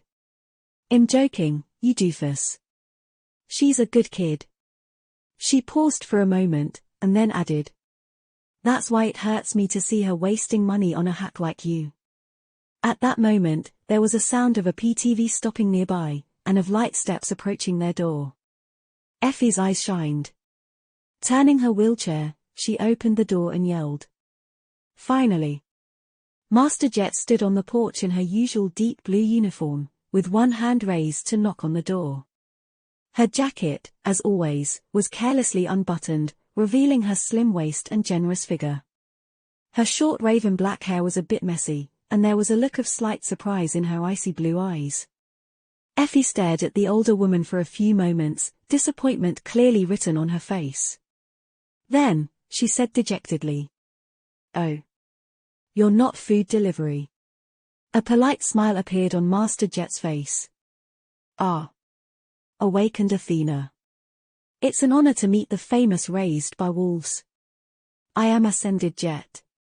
Effie glanced at her, then at Sunny, then back at Master Jet. Then, she smiled. Good job, doofus. I approve. Sunny gave her a murderous look, cursed inwardly, and turned to Master Jet. Do I need to prepare? She shook her head. Your usual memories should do. If everything goes well, you won't even need to use them. He hesitated, and then asked. What if it doesn't go well? Master Jet grinned, making Sunny suddenly feel very uneasy for some reason. Well, then it'll go badly, won't it? We'll know when we know. With that, she looked at Effie and said. Please excuse us. Time is of the essence, so we will have to leave immediately. It was very nice to meet you, awakened Athena. Effie winked at her. Sure. It was nice to meet you, too. Bring snacks next time. Sunny felt his ears turning red and promised himself to have a word with her when he got back. Or better yet, kill her. Yes, that would be much better. What next time? There won't be a next time. He quickly put on shoes and followed Master Jet outside, then got into the familiar PTV. As soon as the doors closed, she sent the vehicle moving at full speed, the acceleration pressing Sunny into the seat. The streets of the Terrace district flew by in a blur. Master Jet glanced at him, then said wistfully. That's a nice home you have. VE there. Feels strange, right? To own one. I did the same thing after becoming an awakened, actually. Granted, it took me a bit longer to earn enough. You could have afforded a much better district, though. You know that, right? Sunny shrugged. Yeah, I know. But I like it here. It's quiet. She looked into the window and smiled. Can't deny that. Sunny waited for a few moments, then finally asked. A Master Jet? Sorry, but what exactly are we doing? She briefly glanced at the control screen of the PTV, sent it into a sharp turn, and answered calmly. We are going to hunt down a dangerous beast. He frowned. Beast? What kind of a beast? Master Jet remained silent for a few moments. Then, she glanced at him and smiled darkly. The most dangerous beast there is. A human. Chapter 503, Harsh Reality. Sunny shifted in his seat, a bleak expression appearing on his face. A human? Why would a master be hunting down a human? There was police for that. Unless, of course, that human was an awakened. Sunny was aware that special government agents carriers of the nightmare spell themselves dealt with those awakened who broke the law, simply because police officers were often helpless against criminals that possessed inhuman strength and wielded bizarre or dangerous aspect abilities. It made sense that Master Jet would be involved in that side of government work, too. But, honestly, he didn't know too much about how these things usually went. Glancing at her, Sunny asked. Is it an awakened criminal? Master Jet spared him a short glance. A criminal? Yes, you might say that. She remained quiet for a few moments, and then corrected herself. No, actually, do not. The man we must find is not a criminal. He is an animal, a rabid one. Sunny frowned. An interesting choice of words. Master Jet was concentrating on driving the PTV, so she didn't answer immediately. When she did, however, her voice was strangely calm. You are not an inexperienced sleeper anymore, Sunny, so I will be straightforward. You, of all people, should be able to understand. The nightmares, the dream realm, they take a toll. Some people endure, some people break. Some people carry the nightmares back with them to the real world. A dark expression slowly appeared on her face. From what I heard about the Forgotten Shore, you witnessed the worst of what the spell does to us. Yes, we awakened are at the top of the world, those who return alive, that is. We have all the privileges, all the money, all the power. But the mark it leaves on us never goes away. After all the pain, blood, and horror, after all the crap, we the lucky few are forced to survive, many crack. Master Jet looked at the road, her icy eyes full of unimaginable coldness. Some crack a little, and some crack a lot. The government portrays us awakened as powerful and noble, the saviors of the world, but really, most of us are walking on the edge, just one little step away from madness. All that trauma can mess one up really good, you know. It's all a big, big mess. So, when one of the awakened loses control up and makes that last step, what do you think happens? Sunny remained silent for a while, thinking about the damage a deranged awakened could do in the mundane world. His expression became dark and heavy. He didn't even want to imagine. When that happens, you receive a call.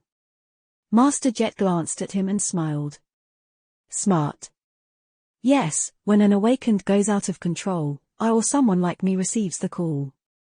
Things like that usually don't get out, because the government doesn't want them to. For obvious reasons. Everything is dealt with quietly, and so, here we are. Sunny didn't speak for a bit. Then, he asked. So, what exactly is going to happen? We find this guy, talk him down or overpower him, and then put him in cuffs. Arrest him? What a funny thought that was. Him, making an arrest.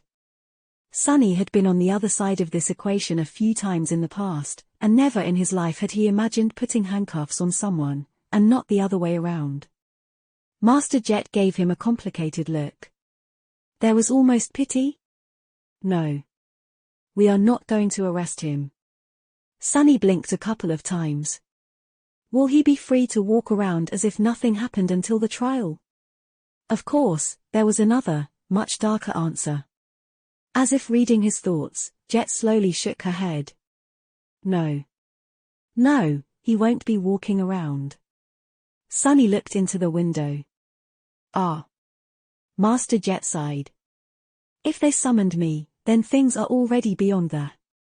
Think about it, if a mundane human needs to be contained, you can put them in prison. But we are awakened. Realistically, there is no prison that can be built to hold us. Not with every aspect being unique, and demanding unique means of containment. So there will be no arrest, and there will be no trial. She accelerated the PTV even further, and then said evenly. There will only be an execution. Sunny looked out the window, not sure how he felt about that. Yes, what Master Jet said made sense. Awakened were too powerful, and too dangerous. If one of them lost control, then they needed to be dealt with, somehow. In a perfect world, they would go through the same process that mundane humans went through. They would be arrested, tried, and either locked in a cell or receive proper help in a mental institution. But this was not a perfect world. So, instead, they would just be hunted down and executed, and the whole thing would be swept under the rug to preserve the spotless reputation the Awakened enjoyed. Although harsh, this was the somber reality. He wasn't against the idea itself. He just didn't know how to feel about the fact that this time, he was going to be the executioner. Finally turning to Master Jet, Sunny lingered for a few moments, and then asked. So why me, of all people? Why ask me for help? Master Jet glanced at him, then grinned. 3 reasons, really. She blew through an intersection, almost crashing into a heavy cargo vehicle, and then dodged it at the last second. First, I know you. There are many people who could have helped, but very few whom I would trust to have my back. Sunny nodded, strangely pleased to hear that. Second, from the initial information I received, the suspect might have an aspect that is somewhat similar to yours. High affinity to shadows. So, you'll be helpful when we're tracking him down, and if things go south, he won't be able to escape easily. Another shadow user interesting. She gave him a calm look, and added. And lastly, there are a lot of people working for the government, but very few who are suited for this kind of work. Unlike you and I. Sunny considered her words. After a while, he asked. Because I am from the outskirts, just like you? Master Jet remained silent for a bit, and then gave him a bright smile. No. Because you are a killer. Just like me. Chapter 504, The Right People. Sunny wanted to deny her words, but in the end, simply turned away to look at the city streets flying by. Master Jet knew, of course. She had long known that he had the capacity to be a killer because of the cruel past the two of them shared, and more than that, she had access to the records about the events of the Forgotten Shore that the government agents had compiled. Out there, Sunny had killed his fair share of people. He had not been the most active participant in the civil war for the throne of the Bright Castle, but his hands were covered in blood, too. There were very few survivors of the Dark City who, like Aiko, managed to go through that morbid ordeal without staining themselves with human blood. And then there were other lives that almost no one knew that he had ended. Castor, Harris, the hunters who had kept Kai locked in the dark well, and Harper. Even before that, he had killed the old slaver, Shifty, Scholar, and Oro of the Nine without batting an eye. Honestly, it was not a big deal. Except for maybe Harper, Sunny never lost sleep over any of the humans that had died by his hand. If he was honest with himself, he had to admit that some of them he even enjoyed killing, a little. And it was precisely the fact that he didn't think of it as a big deal that proved Master Jet's words. Sunny was a killer, and not in the sense that he had killed before or had been taught how to. He had an innate aptitude for that sort of thing, and there were not a lot of people who did. In fact, he only knew 3. The first one was himself. The second was Nephis. She was the one who had taught him about murder, after all. Maybe that was one of the reasons why Changing Star had chosen to impart her family battle style to Sunny. Maybe she had recognized that the two of them were similar, that both of them had seen and known the truth of this world. That he would be able to understand. The third one was Master Jet. Sunny suddenly realized that he didn't know much about her, apart from her rank, her past as a kid from the outskirts, and her role as a government operative. Everything that he thought he knew about Master Jet had come from what others told him about her, painting an intimidating and imposing picture of the fearsome Soul Reaper. That picture, however, did not reveal the real human hidden behind the loud nickname. In fact, it only served to obscure her more. What nightmares Jet herself had survived on her path to becoming a master? What were her hopes, her convictions? What were her goals? He had no idea. Thinking about it, Sunny hesitated for a while, and then said, "Master Jet? Can I ask you a question?" She glanced at him briefly and smiled. "Sure." Sunny carefully chose his words before formulating a question. In the end, he asked simply, "Why are you not a saint?" Master Jet laughed, her voice full of amusement. "What a peculiar question. You say it as though becoming a saint is something that just anyone can do." He shook his head, not willing to let it go. "But you are not just anyone. Sure, you might be younger than most masters out there, but very few of them can compare to you in terms of talent and power. The fact that you chose to challenge the second nightmare proves that you have ambition. So why stop?" She spared him another glance and asked with an easy smile, "Why? What have you heard?" Sunny shifted uncomfortably. "Crap. I've been told that no one wants to go into a nightmare with you because of your problematic personality. Murderous, savage and psychopathic killer, these were the precise words they used." Sorry." Her smile turned wider. "Really? Haven't heard those before. How I like it. But what do you yourself think?" He remained silent for a bit, and then said with a bit of doubt, "I don't think I buy it.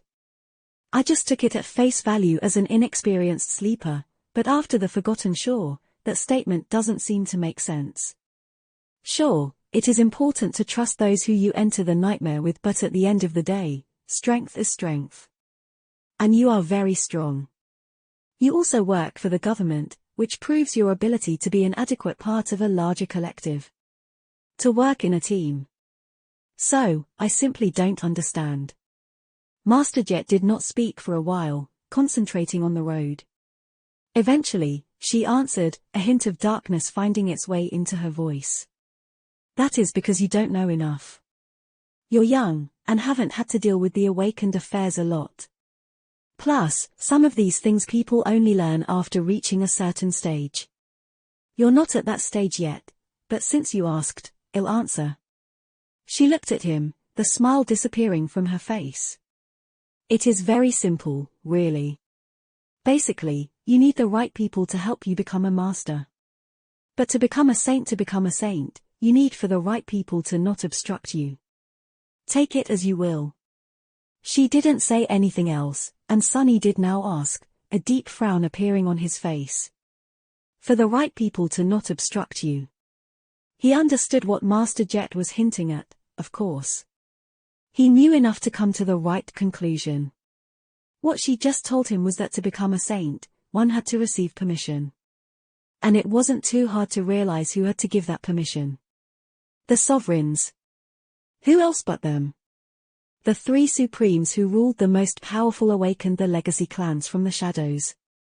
Come to think of it, such an arrangement made a lot of sense. There were just a few dozen saints in the world, and each of them possessed unbelievable, mind-boggling powers. Would the sovereigns have allowed for such powerful individuals to exist outside of their control? From everything that Sunny knew about the vile nature of power and how the world worked, the answer was obvious: no. So did every saint out there actually belong to one of the sovereigns? It seemed that they did. Even Skytide of the White Feather clan, who gave Sunny an impression of being a reclusive and fiercely independent woman, was beholden to a great clan and, therefore, to Anvil of Vale of Aster, Song, and Vale the sovereign of that clan. What about people like Master Jet, then? Someone capable enough to become a saint, but either labeled as undesirable or simply unwilling to submit to one of the Supremes. What was the obstruction she had spoken about? Was it a simple lack of support, or would the sovereigns go much further to prevent an independent saint from appearing in the world? If they had no problem with sending assassins to kill the 6-year-old daughter of their former comrade and companion, then they would surely have none with making someone like Jet meet an unfortunate end, should she act out of line. He lowered his head and briefly covered his eyes with a hand. It's absolutely the same crap as what Gunlorg had done in the Bright Castle. Gods, how unoriginal. But that was the thing about vile things. People love to romanticize evil and those who committed it, creating countless alluring characters to act as compelling and brilliant villains. But in reality, human evil was almost always banal. It always followed the same disgusting, predictable paths, and led to the same hateful end. No wonder Nephis wanted to destroy them so much. Sunnis' thoughts were suddenly interrupted by the PTV coming to an abrupt stop. Looking out the window, he saw that they had arrived at a dark and narrow alley, which was currently blocked off by a police cordon. Blinking lights of several armored police vehicles drowned it in an unsettling glow, and there were many officers on the scene, their faces pale and tense. Master Jet yawned, stretched, and gave him a crooked grin. Rise and shine, awaken Sunless. We've arrived. Chapter 505, The Slaughterhouse. Sunny get out of the PTV, somewhat apprehensive of what he was about to see. The police officers present at the scene looked very relieved to see Master Jet and him appear, their tense faces cleared, and the darkness hiding in their eyes seemed to dissipate a little. This was not at all how these types of situations were usually portrayed in popular media.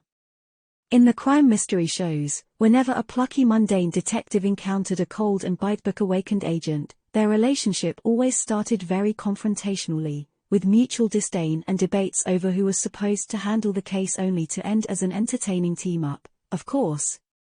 Once again, reality turned out to be very different from how storytellers like to portray it. There was no conflict over jurisdiction or negativity expressed by the police officers. Instead, they were genuinely happy to see the awakened specialists arrive. Well, of course they were. It was just as the old policeman had once told, right before Sunny faced the first nightmare. If he died there and no awakened was near, they would have to fight the nightmare creature his body had turned into themselves. And that was not something mundane humans ever wished to do. Master Jet walked over to one of the policemen and greeted him with a short nod. Despite the fact that he was much older than her, not to mention Sunny himself, the officer treated them with the utmost respect. Nice to see you again, ma'am. Greetings, sir. Let me show you the way. He led them deeper into the alley, toward a heavy metal door that hid in the deep shadows. It was wide open, and there were strange flashes of intense white light coming out of it, mixing with the red glow of the police sirens. The whole situation seemed a little surreal to Sunny, as though he was in the midst of a strange dream. I mean, where else would I be addressed as sir by a police officer? Life sure is funny sometimes. Slightly amused by this thought, he turned to Master Jet and asked, "What is this place?" She hesitated for a few moments, then said in an unexpectedly dark tone, "It's a club, of sorts.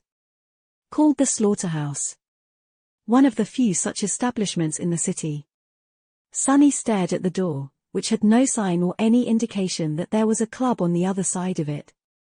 Was this a marketing ploy to create a feeling of mystique and exclusivity, or were there things going on inside that needed to be hidden? A peculiar name for a nightclub. Master Jet smiled with a corner of her mouth. It is meant for a very specific clientele. The ground floor is your usual dance club, but beneath it, there is a VIP area with an underground arena. There is nothing illegal going on there, just things that are in poor taste. She paused, and then added somberly. They send echoes, usually dormant beasts, to fight against mundane fighters there. The fighters are paid generously, of course, and the club profits from the rich assholes who enjoy watching this sort of thing enough to recoup losses if one of the echoes is accidentally destroyed. Everyone wins, I guess. Sonny frowned. He knew that wealthy people were big fans of wasteful forms of entertainment, and that there were arenas where precious echoes were made to fight each other just for the spectacle of it. Hiring mundane humans to battle them, though, wasn't it a bit too much? Did I suddenly become a child after the awakening? Of course, nothing was ever too much. Sonny knew all about how Vice worked, from his childhood in the outskirts. His current surprise was just because he lacked knowledge of what forms it took among the more affluent layers of society. So what happened in that slaughterhouse? Master Jet shrugged. That's what we have to find out. All I know is that everyone inside is dead. Kind of ironic, actually. The police officer guiding them spared her a glance, and then said hoarsely. It's a proper mess there, ma'am. Not for people with weak stomachs. And also not something that a mundane human would have been able to do. Charming. Inside, the air was filled with the smell of blood. Sonny found himself in a vast hall flooded by flashing lights, blinding white mixing with short moments of absolute darkness to create a strange and invasive atmosphere. It was hard to perceive anything in this strobe light hell. Master Jet frowned. What's with the light show? The policeman looked down in embarrassment. Sorry, ma'am. We figured out how to turn off the music, but the lights are giving us some trouble. She gave him an unamused look. Well, get on with it. The officer turned around and walked away, shouting at his colleagues. A few moments later, the hall suddenly became enveloped in darkness, and then the regular illumination kicked in. Without the constantly flashing strobe lights, the club looked smaller and more worn down than Sonny had expected. He did not pay too much attention to the design of the interior, the raised stage, or the bar with hundreds of expensive-looking bottles standing on the shelves behind it. With a gloomy expression on his face, Sonny was looking at the bodies. There were more than a dozen of them, all broken and terribly disfigured, as if chewed and spewed out by a tornado. But of course, a natural disaster had nothing to do with what had happened in the seedy club. The result only looked like it. This was the work of an awakened. Suddenly, he remembered Master Jet's question, seeing it in a new light. When an awakened loses control, what do you think happens? The answer was right in front of him. Terribly battered human bodies were lying on the floor, drowning in pools of blood. Indeed, this was not a sight for those who had weak stomachs, but, for better or worse, Sonny had seen enough horrors to not be moved too much by such a scene. It left a deep impression even on him, though. Sonny didn't have to look too closely to realize what had transpired. The position of the bodies, the nature of their wounds. The murderer had not used some powerful memory or let an echo loose on these people. No, it was much simpler. They just did it with their hands. Back during the gate battle, Sonny had thrown a heavy vehicle at the advancing horde of nightmare creatures, carving a bloody path in their ranks. That was the strength of an awakened. Even if he had been augmented by a shadow, his own strength was still vastly superior to that of a mundane human. A frenzied awakened could tear through a dozen humans in a matter of seconds, and none of them would be able to do anything to stop it. In front of a spell carrier, mundane humans were like paper dolls. It only took a little effort to destroy them. That bastard. Sonny remembered how he had doubted whether or not he wanted to play the role of an executioner on the way to the crime scene. Rain could have been one of the victims. He could have been one, too, before becoming an awakened. As he was looking at the broken bodies, all his doubts disappeared. Chapter 506, Silent Witnesses. As Sonny studied the bodies, Master Jet went away to talk to the police officers, and then returned with one of them. There was a disappointed expression on her face. No usable recordings left. Figures places like this one only exist because they value the privacy of their clients. And the few cameras they did have shown nothing but darkness. Sonny looked at her, then sighed. Not much to tell from the victims, too. The murderer just used their fists. She shrugged. That's how it usually goes, in situations like this. The most likely scenario is that the murderer was one of the clients, who went on a rampage because of either alcohol or stimulants, and a momentary failure to hold on to their sanity. So I doubt that this mess was premeditated. Master Jet remained silent for a moment, and then added. He was lucid enough to use his aspect to obscure the cameras, though. So dealing with him won't be too simple. With that, she turned to the police officer and asked. Any survivors? Do we have witnesses? He hesitated for a bit, then gave her a strange look. That yes, actually, there are a few. But. The officer didn't finish the sentence, and just stared at them with an uneasy expression. Sunny raised an eyebrow. But what? Are they refusing to talk? The policeman shook his head slowly. No, they're not refusing. I don't know, something is wrong with them. They just don't speak, or even react really. I've seen a lot of people in shock, and sometimes, they can seem almost catatonic. But this is something else. Gave us all the creeps, to be honest. Sunny and Master Jet glanced at each other, and then, one of them said. Lead the way. The officer sighed, then escorted them to the back of the club, where an inconspicuous door led to the service rooms. The witnesses were gathered in a small office, standing there motionlessly, with nervous paramedics trying to determine the reason for their condition. There were 5 of them, all sharing the same blank, strangely peaceful expression on their faces. They were completely silent, motionless, and still. They did not react to the arrival of new people at all. Their eyes were calm and empty. Sunny paled. How is this possible? It only took him a second to recognize what was wrong with the survivors, of course. In fact, they weren't survivors at all. These people were dead. To be more precise, they were hollow. How can a mundane human be hollow? Suddenly, he felt a cold shiver run down his spine. Looking at Master Jet, he saw that she had a deep frown on her face, too. The massacre in the dance hall was bad enough. But this just made the whole situation frightening and eerie. If before Sunny was just disgusted, now, he was starting to get concerned. What the hell? Master Jet stared at the 5 hollows for a few moments, then turned to the paramedics. Go take a break, guys. Let these people be. They are already dead. One of the paramedics, a mature woman with short blonde hair and gentle eyes, looked at her with confusion. I'm sorry, Mom? But they are fine. We need to. Jet let out a heavy sigh. Their souls are destroyed. There is nothing you can do to help them. Something else will take care of the rest. The paramedic looked at her for a while, then glanced at the ground and silently walked away. Her colleagues followed, expressions of regret, anger, and horror clearly written on their faces. The police officer stayed, but made a point of standing as far away from the hollows as he could. Master Jet stood silently for a few moments, her scowls growing deeper, then turned to Sunny. Answering your question, I don't know.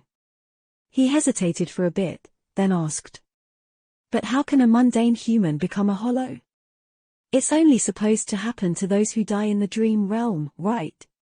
She glanced at him, then silently shook her head. Eventually, Master Jet said. Wrong. There is a very small chance of a powerful soul attack creating a hollow. But beings capable of dealing direct soul damage are very rare, so it doesn't happen too often. Almost never, really. Sunny walked closer to the 5 empty humans and studied them. Can you do something like this? Master Jet lingered for a bit, then answered simply. If I am really precise. Something was very wrong with these people. And not just the fact that they were hollow. There was something else, something that almost made Sunny's hair stand on end. A feeling of subtle, but profound wrongness. He reached out with shadow sense, and flinched. Master Jet did not miss that sudden reaction. What? Did you discover something? Sunny gritted his teeth, then nodded. They're shadows, they are dead. She stared at him with a raised eyebrow. How does this work? I don't know much about shadow affinity, sorry, it's a very rare type of aspect. Does damage to a shadow correlate to soul damage? Sunny thought for a bit, then shrugged. I am not so sure myself. There's no manual for it, after all. But only 2 things ever managed to damage my shadow. One was another shadow, and the other was a soul attack. Sunny wasn't sure that he was comfortable providing Master Jet, a person specializing in exactly such a type of attack, with this information, but decided to share it nevertheless.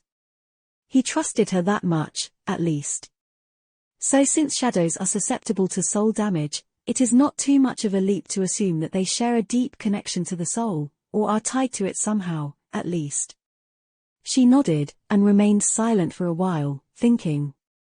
Then, Master Jet echoed his recent question. Can you do something like this? Sunny shook his head. No.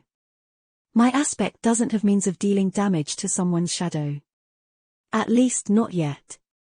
His shadow sense, meanwhile, spread throughout the whole club, allowing him to perceive it as a whole. And there, deeper underground, he noticed something strange. Sunny lingered for a few moments, and then turned to the police officer. Gather your colleagues and leave. Don't come inside again until either Master Jet or I tell you to. The policeman opened his mouth, wishing to say something, then simply nodded and hurriedly walked away. Master Jet glanced at Sunny with a question in her eyes. What was that all about? Sunny gave her a dark look. That's how do I say this? I think the killer is still inside. Chapter 507, Ellen the Spotlight. Master Jet remained silent for a second, then asked calmly. Are you sure? This place has been swept multiple times before we arrived. Sunny nodded. He is here. Underground. She looked down, her face slowly turning somber. Well, I guess we should go and say hi. Sunny nodded and made a step toward the door of the small office. However, she suddenly stopped him. Wait. He looked at her with a bit of confusion. Yes. Master Jet hesitated for a few moments. There was a complicated expression on her face. Finally, she said. There are very few people with a shadow affinity aspect in the world, and even fewer who frequent places such as this. Sunny frowned. What are you trying to say? She looked at him darkly. I'm saying that I might know this guy. In fact, when I heard that there was an incident in the slaughterhouse, I already had a suspicion of who was responsible. He blinked a couple of times. You know the murderer? Master Jet shrugged. There are hundreds of thousands of awakened in the world. That seems like a big number, but in fact, it is not. If you live long enough, sooner or later, you will know of everyone who is worth knowing more or less. It's a small world. She paused for a moment, and then added. Point is, if I am right, then this will be dangerous. This guy is not someone who has spent his whole life behind a citadel wall. His was the real deal. A specialist. Sunny glanced at the 5 hollows, then frowned slightly. A specialist, what a peculiar word. But he understood what Master Jet had meant. Most of the awakened were thrust into the spell and tried desperately to survive, striving to return to a semblance of a normal life. A much smaller amount, for whatever reason, embraced their new nightmarish reality and adapted to it, even thrived in it. They shaped their lives to suit the deadly challenge of the nightmare spell, and not the other way around. Sunny was one of these specialists himself, after all. If he is such a specialist, then how did this mess happen? Master Jet shook her head. Who do you think are the most compromised awakened?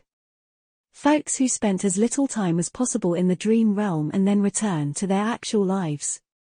No, it's people like us, the professionals. He thought on it for a bit, then said with confusion. I don't get it. Even if he is a seasoned fighter, so what? You are an ascended. Surely, dealing with him will be easy. Master Jet shook her head. Nothing is ever easy, Sunny. That is a mindset that will get you killed. No matter how powerful you are, one mistake is all it takes. Raw power doesn't always decide the outcome of the fight.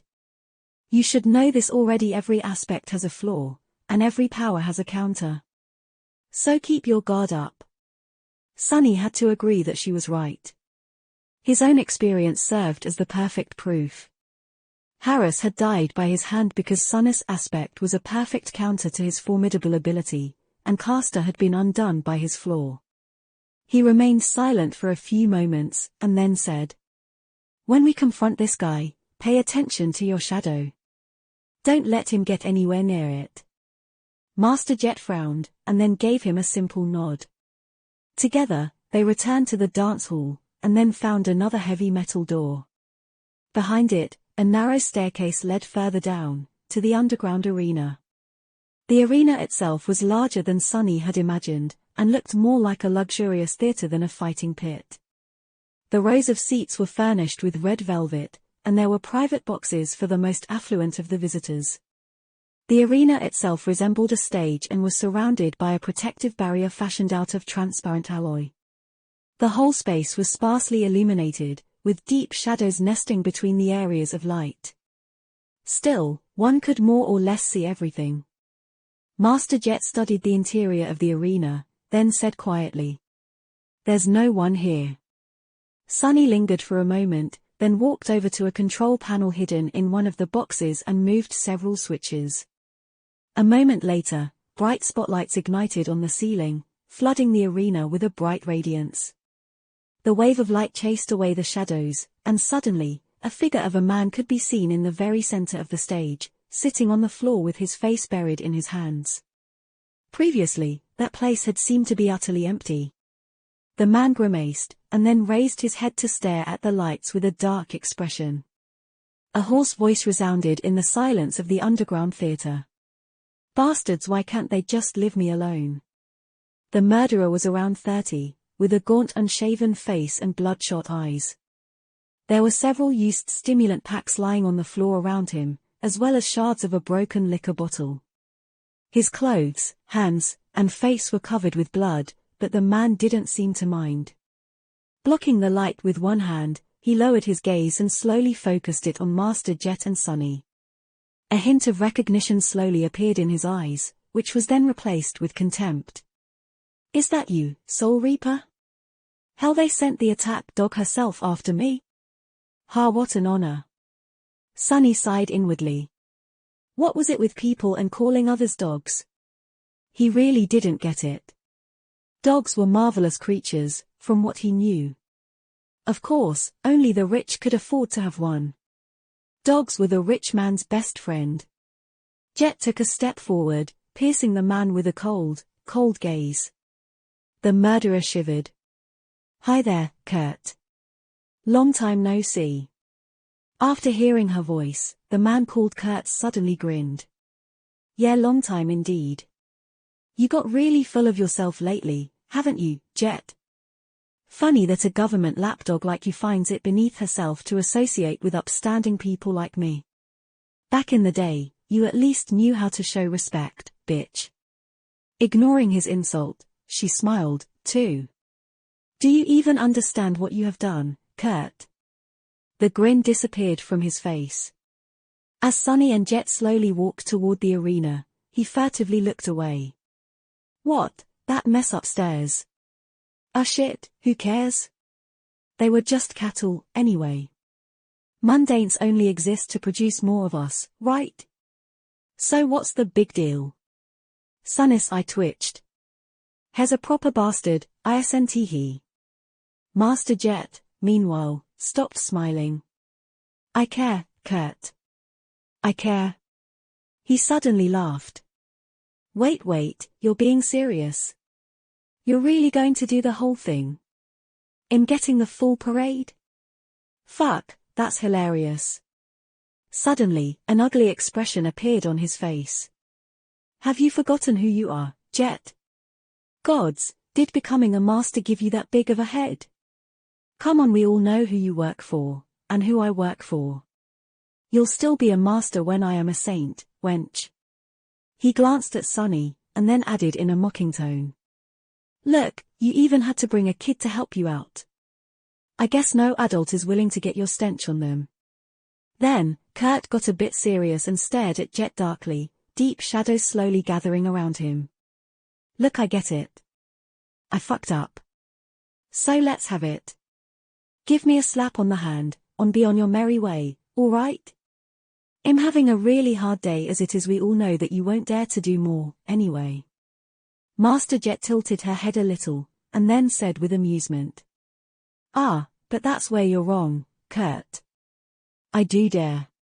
Yeah, we both know who I work for, and who your sorry ass works for. But, the thing is, I don't give a damn. She chuckled and outstretched one hand, as if ready to summon her weapon. Kurt laughed again. This time, however, his laugh was a bit desperate. Then, he looked down and whispered. Ah, well. Not like it matters, anyway. You know about the Abel scale, so why even bother? Nothing will change. He remained still for a moment, and then suddenly exploded with movement. After that, everything happened very fast. Chapter 508, Battle of the Shadows. Kurt moved with terrible speed, covering the distance between the center of the arena and the first row of the seats, where Sunny and Master Jet were, in a split second. Just from the way he moved, it was easy to tell that his soul core had been fully saturated a long time ago. He was indeed a powerful awakened. Still, it wasn't enough time to summon a memory. The white sparks that were supposed to form into a glaive were just starting to manifest themselves around Jet's hand, but he was already upon her. One of Kurt's hands shot forward, a knife forged out of a strange lusterless alloy appearing in it as if out of nowhere. There was no magic involved in its sudden appearance, though. The knife had just been hidden in a secret sheath on his forearm. Of course, Master Jet was much faster. She blocked the strike before it could ever reach her flesh at the last moment.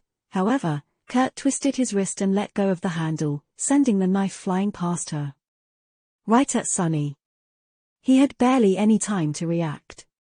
The crawl site was still in the process of being summoned, so Sunny used his other hand to try and swat the knife away. It jerked up, but then froze. No, wrong. A fraction of a second too late, Sunny realized that the knife was not aimed at his body. It was aimed at his shadow. And since he had wasted precious time being mistaken about the killer's intentions, it was too late to move his body away to make the shadow shift out of harm's way. Luckily, Sunny's shadow could move on its own. It suddenly went out of the sync with his movements and jumped away, letting the knife bury itself in the floor and send a net of cracks through the sturdy synthwood boards. Shaken, Sunny belatedly jumped back. What is this? Any other awakened would have been killed by that devious attack, most likely. To Kurt's misfortune, though, he had met a fighter well versed in all things shadow. A few steps away, Master Jet was already turning her block into an attack. Her fist seemed to teleport forward, tearing through the air so fast that it sent a small shockwave rolling through the underground arena. Kurt had long disengaged, though. As soon as he threw the knife, he saturated his body with essence and lunged back, smashing through the velvet seats and momentarily appearing a dozen meters away. As soon as his feet touched the ground, he was already moving again, dashing sideways. At the same time, 3 more knives flew at terrible speed toward Master Jet and Sunny. Their purpose was not to kill or wound them, but just to slow them down. One was meant for the Ascended, one for Sunny, and the last one for his shadow. Sunny dodged the knife and summoned the shadow to wrap itself around his body, feeling his strength and speed become even more enhanced. He dashed forward, and finally felt the cool wooden surface of the crawl site's hilt appear in his hand. Not too bad. Jet's voice tore this thought to shreds. Be careful, he's planning something. Before she could finish the thought, a dark smile appeared on Kurt's face. In the next moment, something massive broke through the floorboards and struck her, or at least tried to. Soul Reaper easily sidestepped the attack and jumped back, then suddenly twisted, making her shadow grow smaller. A fourth knife appeared out of nowhere and pierced the floor where it had been just a moment ago. Kurt clicked his tongue. So annoying. Sunny, meanwhile, was staring at the thing that crawled from under the floor. It looked like a mound of worn rags, with two long arms that had one too many joints growing out of it, each ending in three terrifying curved claws. The towering thing was vaguely humanoid in shape, with broad shoulders and a small head covered by a tattered hood. He felt angry at his own stupidity. An echo curses, of course he has an echo. Why else would the bastard frequent the slaughterhouse and its underground arena? Something didn't add up, though whatever that thing was, it didn't look like any kind of a dormant beast Sunny had ever seen. If he had to guess, he would be willing to bet that the creature was at least of the fallen rank, and had at least 3 soul cores hiding in its raggedy carcass. Maybe more.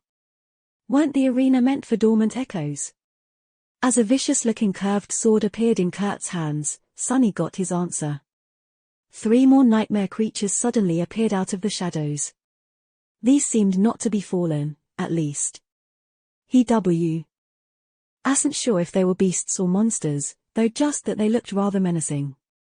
One was covered in black chitin and had a long tail that ended in a jagged blade, drops of poison falling from it and leaving smoldering holes on the floor. The other was like a repulsive mix of a human and a pale centipede, its limbs numerous and thin as bone needles. The last one resembled a marionette with sharp knives sewn to its wrists. The 4 echoes surrounded Master Jet. If it was anybody else, Sunny might have been worried. Soul Reaper, though, seemed unperturbed. She simply raised her glaive and smiled darkly. The air in the underground arena suddenly felt bitterly cold. She was probably capable of handling the echoes without too much trouble, even if one of them was a fallen demon or worse. Would she be able to do so while also paying attention to her shadow, though? That was not something people intuitively knew how to do. As the nightmare creatures attacked, Kurt surrounded himself with dancing shadows and dashed forward while Sunny simply took a step back, and suddenly appeared in his way. The more shadows the bastard used, the easier it was for Sunny to get to him, after all. He noticed a hint of surprise in the killer's eyes, and brought the cruel sight down. The Samba memory was in the form of a short sword right now, so the almost non-existent distance between the two of them was not an issue. Somehow, Kurt managed to dodge the silver blade and swiped at Sunny with his curved sword. Although he was incredibly fast, Sunny was much faster. He moved the cruel sight and blocked the strike without too much effort. Easy. Simultaneously, Master Jet's words echoed in his mind. One mistake is all it takes. Yes, Sunny knew it all too well. Usually, he was the beneficiary of this deadly truth, and exploited the mistakes of his enemies to bring them down. This time, however, the situation was reversed. As something broke with a deafening crash and a roar full of agony resounded behind their backs, a triumphant spark appeared in Kurt's eyes. At the same time, his shadow suddenly moved. Even though the curved sword was already blocked, its black reflection held in the shadow's hand continued to swiftly approach Sunny's flesh. Before it could cut him down, though, the blade of the cruel sight suddenly ignited with blinding radiance, summoning pure sunlight into the underground arena. Sunny had activated the Light Eater enchantment, which could absorb and expel light. Because it shined much brighter than the lamps illuminating the theater, Kurt's shadow was suddenly thrown away, appearing behind him and far away from Sunny. An expression of shock twisted the killer's gaunt face, and he swiftly jumped back, creating distance between himself and the radiant short sword, which was already flying toward his heart. The hilt of the cruel sight, however, suddenly elongated, turning into the shaft of a spear. Before Kurt could do anything, the silver blade pierced his armor and buried itself deep in his chest. He opened his mouth, eyes full of disbelief. Before any words could escape it, though, the spear had turned furiously incandescent, and suddenly, the killer's body became enveloped with white flames. In mere seconds, he had turned into ash. Sunny sighed. You have slain an awakened human, Kurt. Your shadow grows stronger. What a pity. I hope to receive more than a single fragment from a fellow shadow user. The spell wasn't done talking, though. You have received an echo. Chapter 509, Ghastly Reward. In the deadly silence that settled over the underground arena after the spell had spoken its last sentence, Sunny stared motionlessly at the flakes of ash swirling in the air. An echo? He was now in possession of a new echo. A human echo. Of course, it was only logical that an awakened could leave one behind. Sunny had received his first ever memory after killing a human, after all, and those were not too different. However, somehow, he had never considered commanding an echo left behind by a dead man. One that he had killed with his own 2 hands, no less. Wasn't it a little bit too ghastly? He imagined the soulless, empty copy of Kurt staring at him with lifeless eyes, and shivered a little. The situation was only made more morbid by the fact that a softly glowing soul shard was left in the pile of ash that the killer had turned into. Just like with nightmare creatures, the strange nature of Sunny's aspect left the crystal intact despite absorbing the shadow fragment. If an ordinary awakened was in his place, the shard would have formed empty and cracked. Sunny had never dug into the corpses of his human victims to retrieve one, so this was his first time seeing a soul shard left behind by one of his own kind. Before Master Jet could see it, too, Sunny bent down, picked up the luminescent crystal, and hid it in his sleeve. His face twitched slightly. Just as he did, an amused voice resounded from behind him. Well, I'll be damned, that was fast. He hesitated for a moment, and then turned around. Master Jet was surrounded by a scene of devastation, the interior of the underground theater in her vicinity completely destroyed. She was casually leaning on her glaive, and there was an amused expression on her face. Kurt's echoes, of course, had disappeared after his death. However, Sunny didn't know how many of them she had killed before that happened. In any case, there were no wounds on her body. Master Jet whistled. You actually put down the bastard all by yourself. That's nicely done, Sunny. From her voice, it was clear that she was pleasantly surprised. And why wouldn't she be? Kurt had been an awakened with at least 10 years of experience under his belt, with a fully saturated soul core and an insidious, deadly aspect. While Sunny had become an awakened less than a year ago. He was never formally trained, and had no clan or organization supporting his growth. Not bad for a kid from the outskirts. He shrugged. He was overly reliant on the unique nature of his powers. A little knowledge of the shadows was all it took, really. She slowly shook her head. Maybe you're right. Still, Kurt had quite a reputation back in the day. But hey, why am I surprised? They gave you the SS designation for a reason. With that, Master Jet sighed and looked at the pile of ash with a complicated expression. After a few moments of silence, she added. You know, he was a promising young awakened too, once. One of the few who didn't treat me like a walking corpse back in the academy. Sunny glanced at the ashes, trying to imagine Kurt as young and promising. It wasn't too hard, however. Thinking about a person he had killed this way made him uncomfortable. It was better to remember him as he had been at the end, a depraved, demented murderer. More of a rabid beast, really, than an actual human. Sunny scratched the back of his head. So then what happened to him? Master Jet lingered for a bit, and then shrugged. Life, I guess. Not everyone is cut out for the kind of life we live. In fact, very few are. Sunny dismissed the cruel sight, thought for a few moments, and then asked the question he really wanted to ask. So, that stuff he told about having a powerful protector. What was that all about? Are you going to be in trouble? Wait, am I? Jet smiled. What, did you believe that fool? Don't worry, he was just being delusional. Sure, he had rather powerful masters. But these people, they're not going to make a fuss about someone like him. Kurt became of no use to them the moment he lost control. What's more, he turned into a liability. So, if anything, we did them a favor by taking care of the mess ourselves. Her smile suddenly grew wider but also darker. And if they decide otherwise, I'm not so easy to deal with, Sonny. And they would have to go through me first to get to you. He frowned a little, then nodded, accepting her reasoning. It all made sense, after all. Powerful people were also practical sort. They wouldn't hesitate to discard a broken tool, and that was what people like Kurt were, tools to be used and discarded once they couldn't be used anymore. Good thing I didn't join a legacy clan.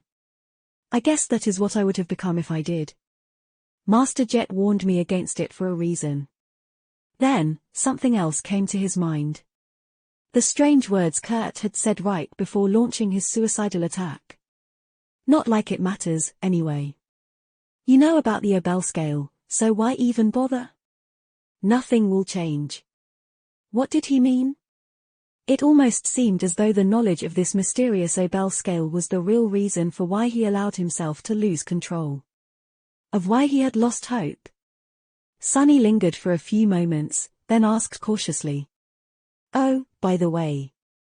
What was that nonsense Kurt went on about? The Abel scale. What is that? Master Jet gave him a long, somewhat strange look. Then, she simply shook her head. Don't worry about it. It's not some secret, anyway. You can find the information on the network. Abel was the name of a scientist who developed the spell tech system the government uses to detect signs of a manifesting gate. The infrastructure of that thing is getting old, though, so the readings have become less reliable lately. Nothing that some thorough calibrations can't fix. Sonny tilted his head a little. Why was he so fixated on it, though? She looked at him with amusement. How would I know what went on in that crazy head of his? The bastard massacred 20 people, and thought that I would let him go after a stern reprimand. He was obviously not all there at the end. He frowned, and decided to let it go. Either Jet knew, or she didn't. Either way, it didn't seem like she was going to tell him. Instead, Sonny asked. So what now? Master Jet dismissed her glaive and massaged her shoulders. Now? Nothing much. Give me 20 minutes to settle things down with the police, and then we'll go get you your reward. She looked at him and added with a smile. By the way, thanks. This would have been much messier without your help. With that, Master Jet walked toward the exit from the arena, leaving Sonny alone. He stood silently for a while, and then sighed heavily. It was time to see about his new Echo and decide whether he was going to keep the ghastly thing or not. Chapter 510, Human Echo. Sonny looked around the destroyed theater, then found an intact seat and sat down. Relaxing on the soft velvet cushions, he crossed his legs and looked at the broken stage with a complicated expression. The shards of glass and empty stimulant packs attracted his attention for a moment. Sonny had expected the stimulants to be of the pleasure-inducing variety, but to his surprise, they were more or less the same as the ones he had used to stay awake for an entire week after returning from the Forgotten Shore. A slight frown appeared on his. Don't tell me, was this guy afraid of going to the dream realm? Kurt might have been even more broken than he had suspected. From how Master Jet had described her former acquaintance, the man had once been a dedicated combatant, a specialist, but what kind of a specialist was scared of his specialty? With a sign, Sonny stared into the distance and summoned the runes. And there it was, written in the ancient symbols in the air in front of him. Echo Shadow Blade Kurt. Echo-type beast. All humans were considered to be beasts by the spell, since they only had one soul core, so this was not surprising. Well, all humans except for Sonny and Nephis. As the thought of becoming a demon drifted into his mind, Sonny read further. Echo rank awakened. Echo attributes Swift Hand, Shadow Sworn, Mark of Death. Swift Hand attribute description: your blade strikes fast and true. Shadow Sworn attribute description: you are known to shadows. Mark of Death attribute description: you bear a mark of death, as just like death, you were created to be a weapon. Sonny tilted his head a little.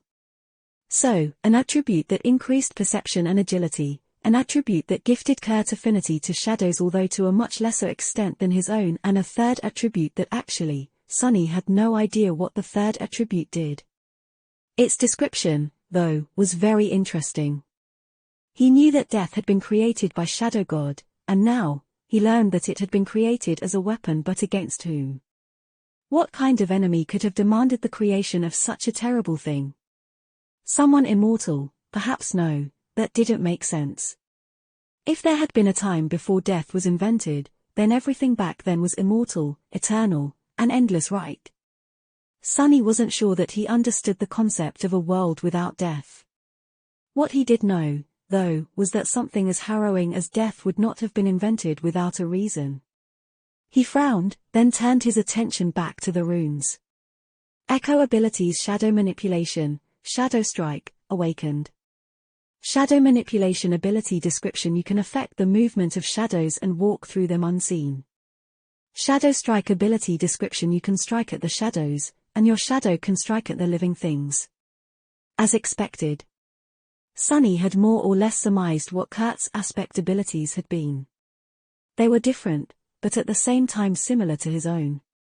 Both were much less versatile and powerful than what he was capable of himself, though, even if the ability to deal direct damage to and through his shadows was something Sonny would have loved to have access to. Shadow Manipulation, especially, was almost no more than a slightly different version of his passive attribute, Child of Shadows. Still, having a shadow like Kurt could add a new layer to his battle prowess. There was also the last ability. Awakened ability description: this echo has the innate abilities of a carrier of the spell. So using memories? That was a nice ability to have. Even Saint herself was limited to only using weapons and charms. Full of thought, Sonny looked at the last string of runes. Echo description: I have entrusted you with a beautiful blade, but all you created was a hideous nightmare. He blinked a couple of times. What's up with that description? Oh my, am I imagining things, or does the spell sound bitter? What a funny thought that was. Sonny reclined in the chair and waited for a bit, then grimaced and dove into the soul sea. Let's take a look. He walked past the rows of silent shadows, noticing the dark figure of Shadow Blade Kurt standing among them motionlessly. Sparing him a glance, Sonny approached the spot between the black suns of his shadow cores, found a large sphere of light that orbited one of them, and summoned the echo down. The sphere floated to the surface of still waters and slowly dimmed, revealing a gaunt, naked man standing inside. Sonny felt his skin crawling. In front of him was a human, or rather, a soulless copy of a human. Echo Kurt looked almost like a person, but the lifeless emptiness in his eyes screamed of a profound, abhorrent wrongness. It was incredibly unnerving. The echo was very much like the hollow victims of its original, only even more vacant and devoid of the undefinable spark that all living things possessed. It was an artificial copy of a man that lacked the very thing that made him human. A ghastly effigy. The thing was incredibly creepy. Sonny hesitated, then tried to think about things logically. The echo was more or less useless to him in its current state, but thanks to its awakened ability, it would possess the innate capacity to use memories, which meant that Sonny could provide Echo Kurt with an armor and a weapon. That question was, did he want to? On the surface, that question was rather simple. Who wouldn't want to have a creature equal to a powerful awakened in their service? But really, things were more complicated. Sonny frowned, then raised a hand and poked the ghastly creature in the shoulder. A new string of runes appeared near it. Transform Echo into a shadow. He froze, thinking. Having a human shadow certainly had its benefits. But having any shadow also demanded a tremendous investment of resources. Nurturing Saint was very hard on Sonny, and especially on his pocket. Less importantly, but still somewhat pressing, was the need to spend 100 shadow fragments to complete the transformation. Sonny had spent so much time and effort to get close to creating a third core, and the idea of being suddenly pushed back by a whole 100 fragments did not seem too alluring. The point was, he felt reluctant to turn just any echo into a shadow. So was Kurt a worthy echo? Even though Sunny was very curious to see what would happen if one of the silent shadows was placed into a human echo, the answer was no. Sunny wasn't sure that he was. There were two reasons. The first one was rather simple, but also not too convincing. Master Jet had said that all of them, seasoned awakened, were walking one step away from the madness. Sunny felt like dragging around a reanimated copy of a man he killed would bring him closer to making that step. His humanity and sanity, to be honest, were already on thin ice. However, that wasn't the main reason. The second reason, and the most important one, was the nature of the shadows. Shadows weren't soulless, empty copies of their originals. They possessed a semblance of a consciousness, and a distinct personality. Saint was living proof. Yes, she was created from a powerful nightmare creature, but her attributes and abilities were not what made her strong. Saint was strong because she was Saint. Her will, intellect, and unbreakable resolve were what made her such a deadly presence on the battlefield, and a valued companion for Sunny. And that was why he didn't want to create a shadow of Kurt.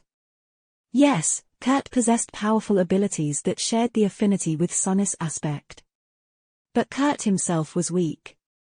His weakness was the cause of why he had drowned himself in alcohol and distasteful hobbies, and why he had eventually surrendered to the burden of the nightmare spell and massacred defenseless humans in a fit of demented frenzy. No matter how powerful, Sunny didn't want to possess a shadow of an unstable butcher, but more than anything, he didn't want to possess a shadow of someone who was weak. How could he rely on someone like that? On the path he was taking, there was no place for weakness, at least not for the weakness of that kind. With a sigh, he summoned Saint, and watched her appear near the naked figure of Kurt in a whirlpool of black flames. The taciturn demon stared at him with her indifferent ruby eyes, not paying any attention to the human echo. Seeing them side by side only made Sunny more sure of his decision. He remained silent for a few moments, and then gestured at Kurt. "Do you, maybe want to eat him?" Saint remained motionless for a few moments, then silently turned to the echo and raised one hand. Her gauntlet easily pierced the chest of the dead killer, and a few moments later, his body disintegrated into a flood of white sparks.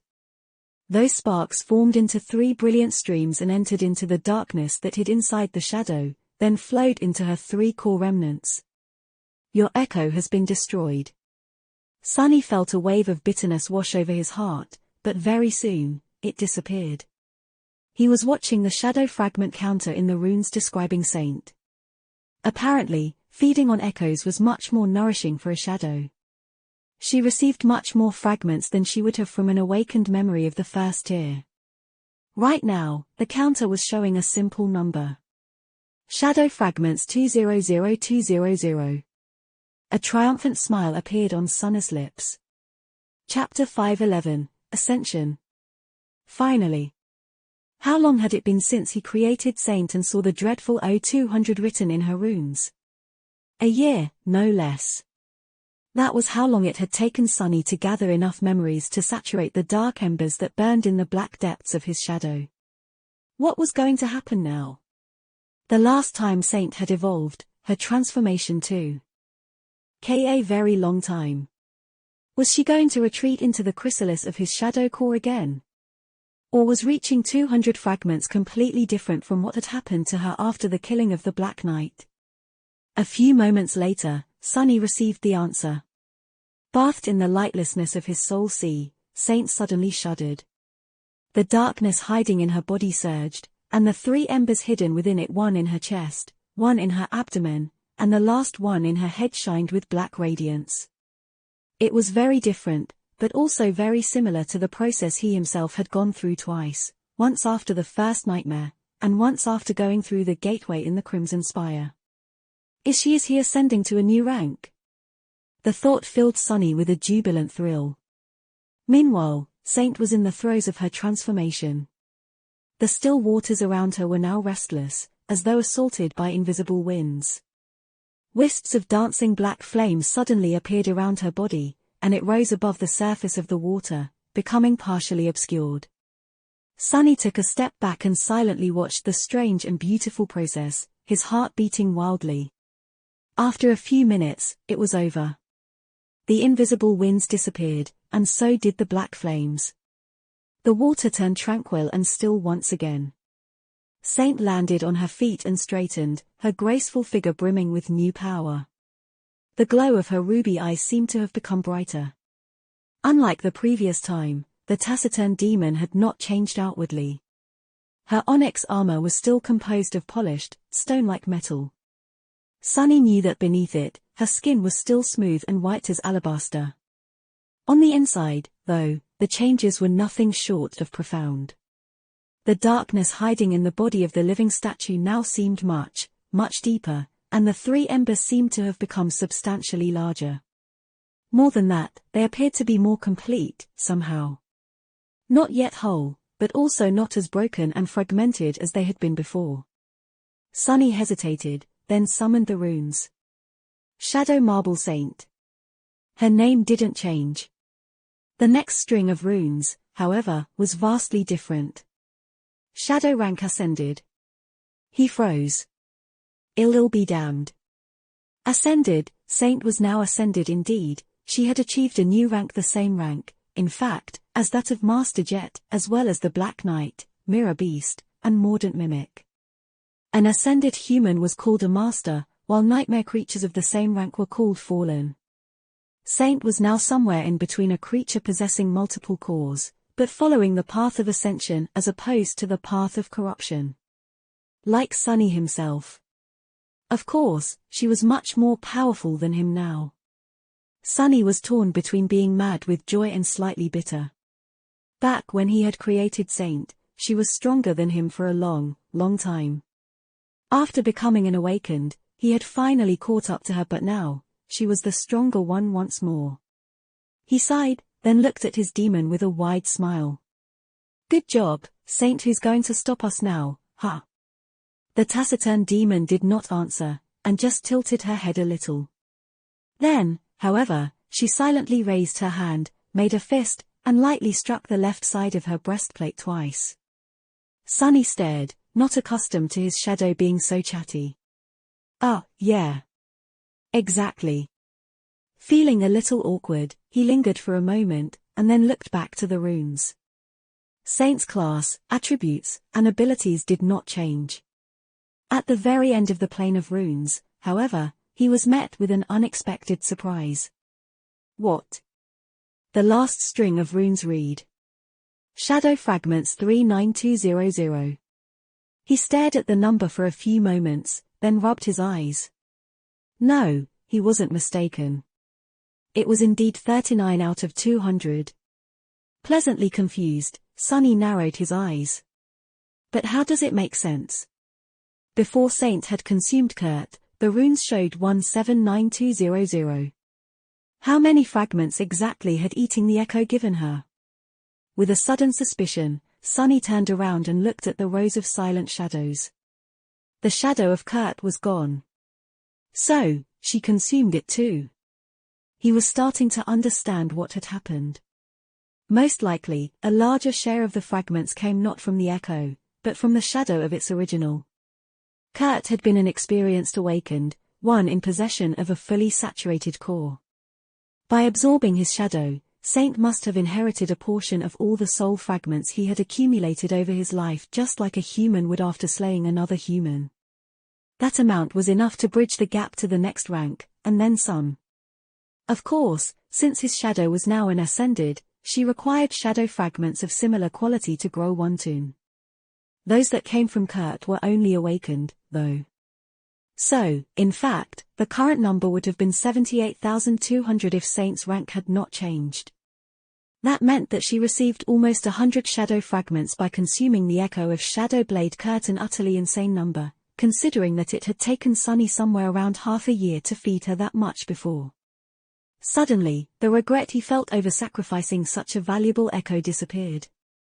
That's a windfall, a crazy windfall. Today, luck was truly on his side. And an ascended demon was now by his side, which instantly propelled Sunny to a completely new level of capability. Together with the newly transformed Saint, he would be able to do much more, challenge much more powerful nightmare creatures, and therefore, accelerate his own growth even further. Even better, this change could not have come at a better time. Because it was nearly time for him to return to the shipwreck island, and challenge the terrifying being that dwelled in the ancient wreck. Having an ascended shadow by his side would be of enormous help. Sunny only noticed that a wide, stupid smile appeared on his face when Master Jet returned to the underground arena.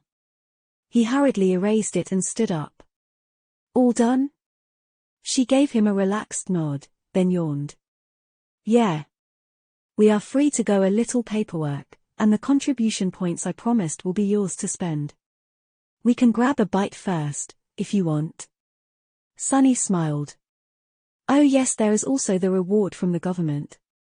Now that he didn't need to spend all the contribution points on bringing Saint to full saturation as soon as possible, what else would he be able to get?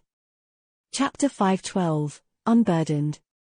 Sitting on the very edge of the sanctuary island with his feet dangling above the abyss of the sky below, Sunny was enjoying the view of the clear streams falling down into the darkness and turning into clouds of water dust. After a while, he lowered his eyes and looked at the item laying on his palm with a bit of confusion. So that's it? This was one of the 2 memories he had exchanged for the contribution points given to him for helping Master Jet deal with Shadow Blade Kurt. It looked like a long, narrow needle forged out of black steel, with gold wire wrapped around one of its ends, sort of like an antique acupuncture needle, but much sturdier. The needle's name was Heavenly Burden, a very ironic name for a memory, here on the Chained Isles. He had just received it this morning, and this was his first opportunity to properly study the thing. Very curious, Sunny summoned the runes. Memory Heavenly Burden. Memory Rank Awakened. Memory Tier 3. Memory Type Tool. Memory Description: to be free of a burden, one has to let go of all attachments they hold in their heart. Only those who untethered themselves from everything can become truly free. Sounds wonderful. At first glance, the memory wasn't too outstanding.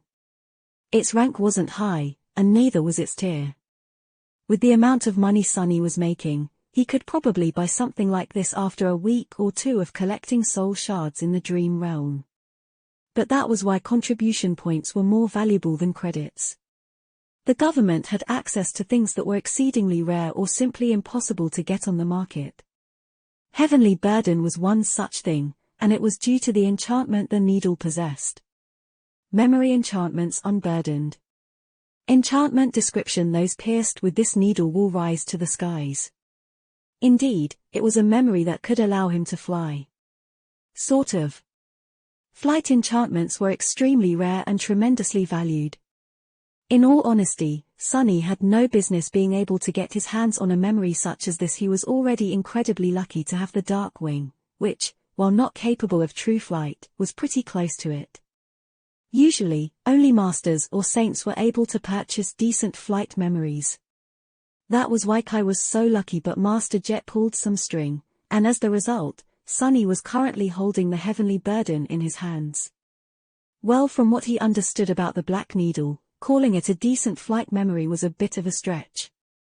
Still, it was indeed capable of gifting him the ability to fly.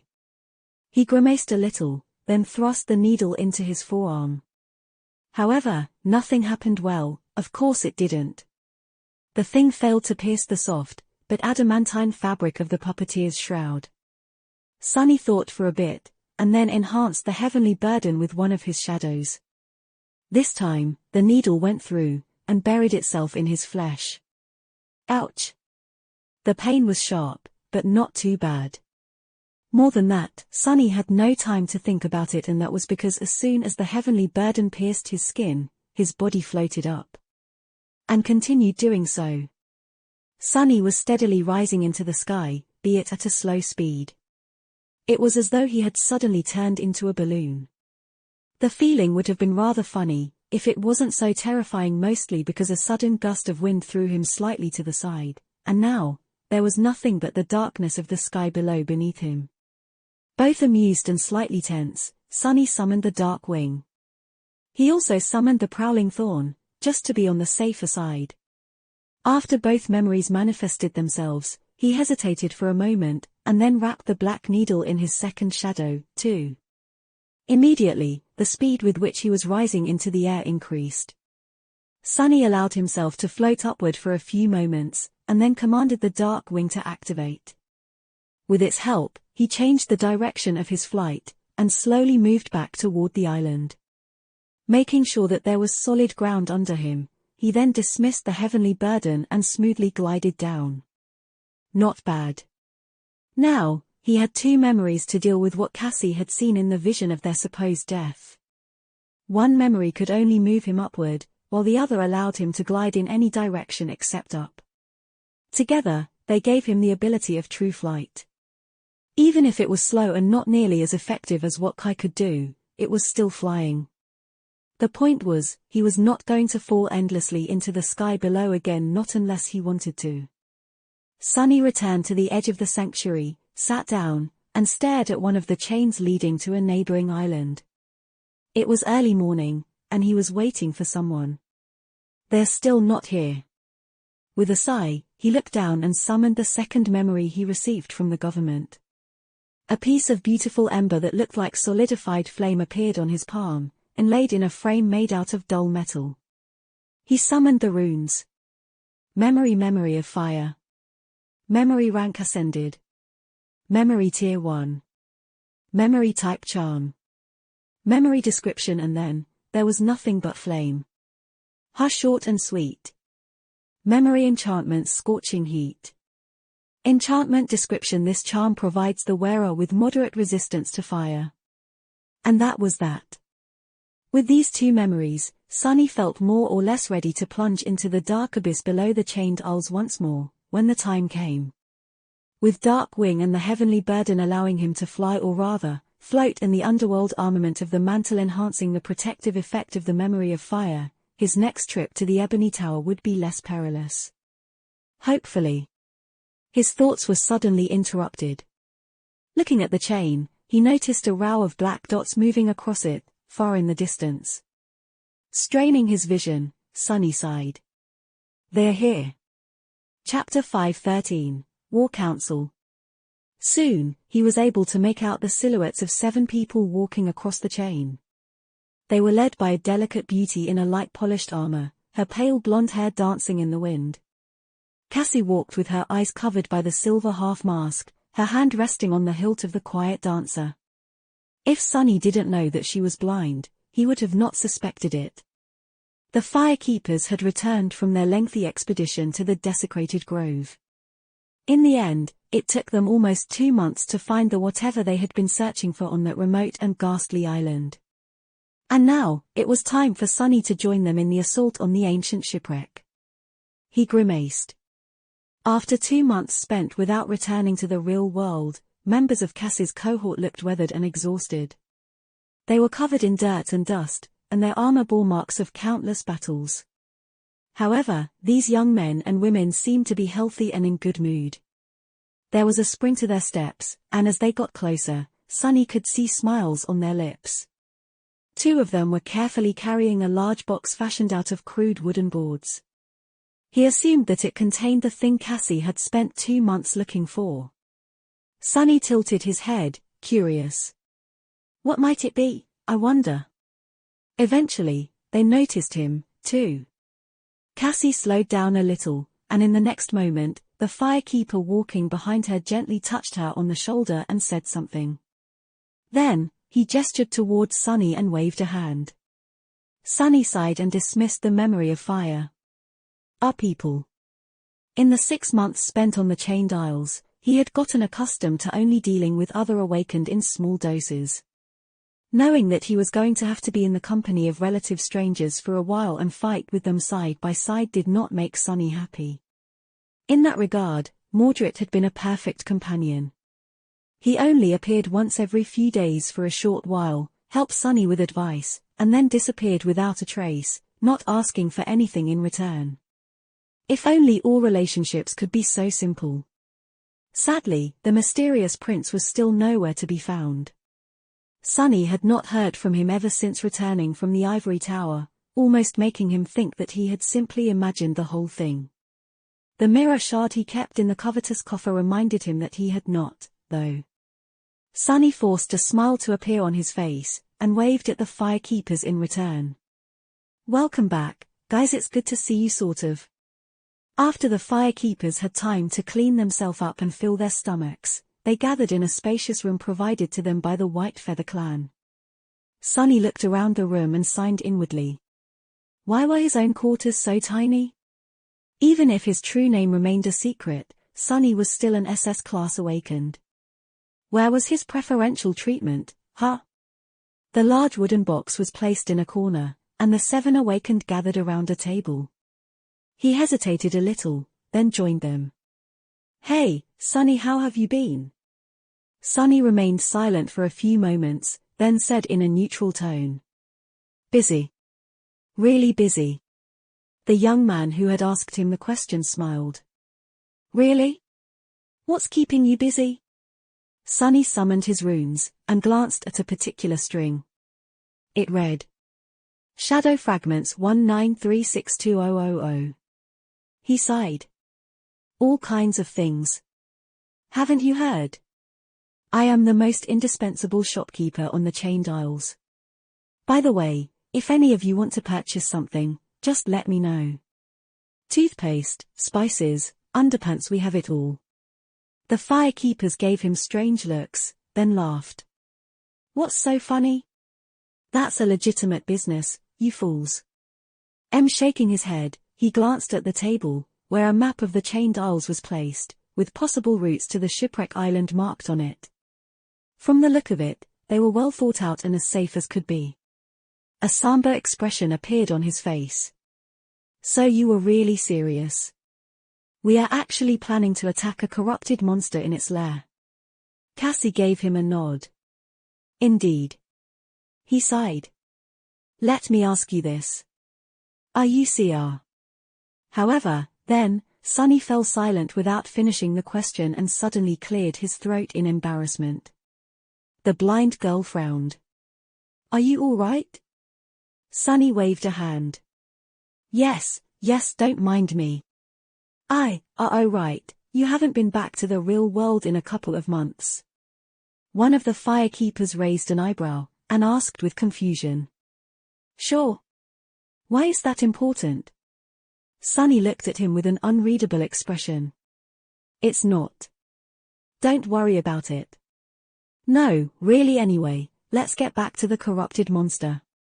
How much do you guys know about that thing?" Cassie lingered for a few moments, then said. "We know its rank and class, the general characteristics, and a few details that the White Feather clan had shared with us. Master Roan had fought the thing in the past, but only briefly." Sunny looked at her, then shook his head. "Well, I don't know what he told you, but I've seen that monstrosity in action with my own 2 eyes. So let me paint you the picture." He pointed to the shipwreck island on the map, and said in a dark tone. "The wreck is situated in the center of the island, and the creature itself made a nest in its main cargo hold.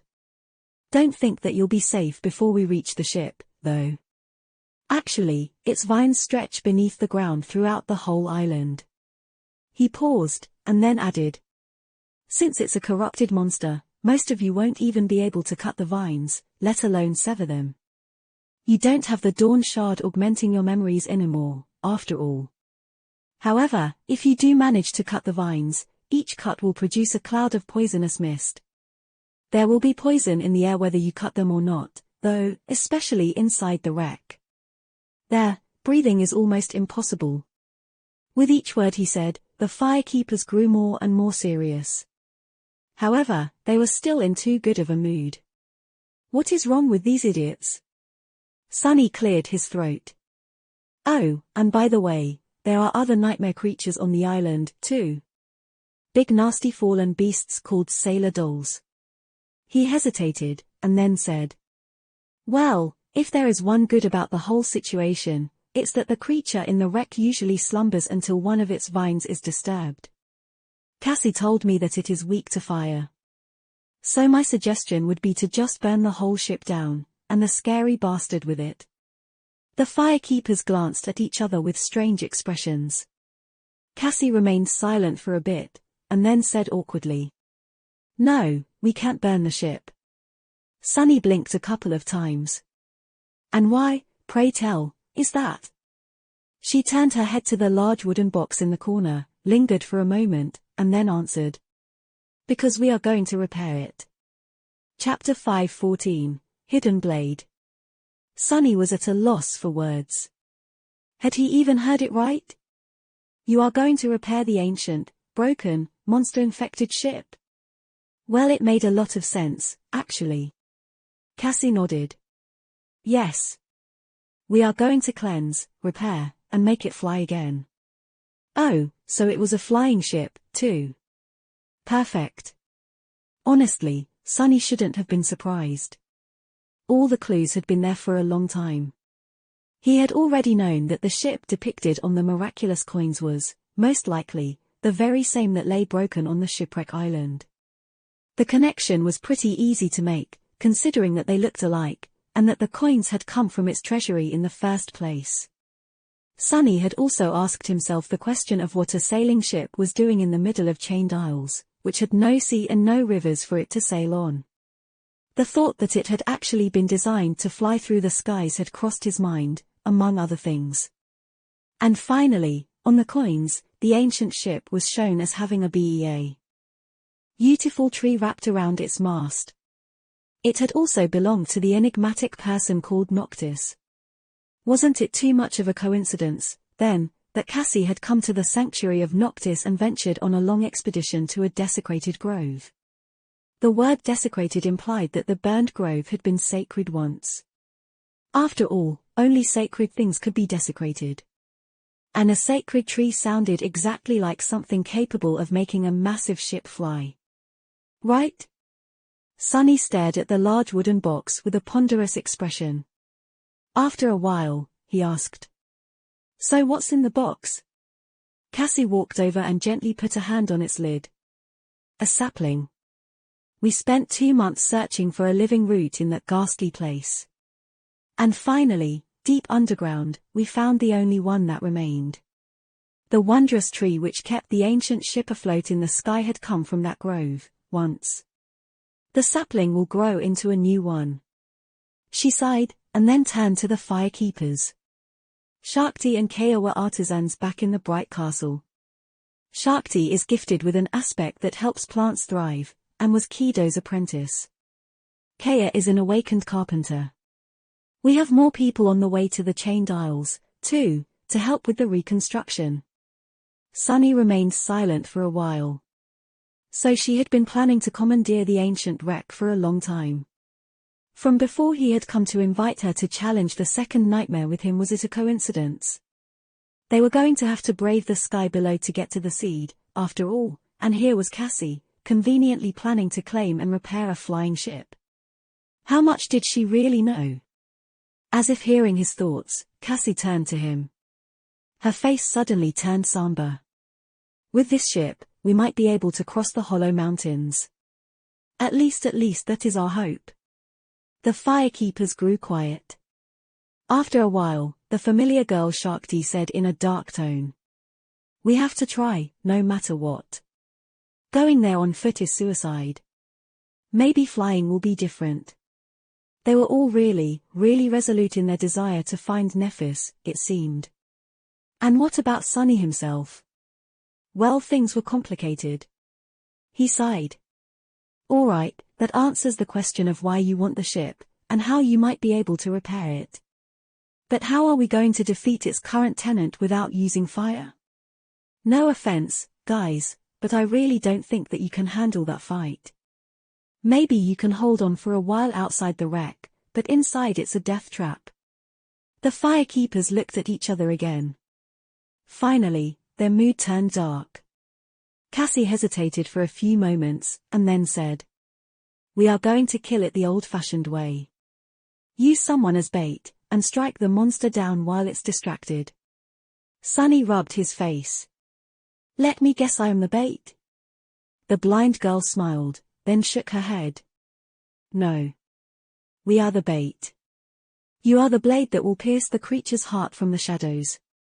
That sounded solemn and sort of grand, but she immediately ruined the moment by adding in an awkward tone. I mean, if it has a heart.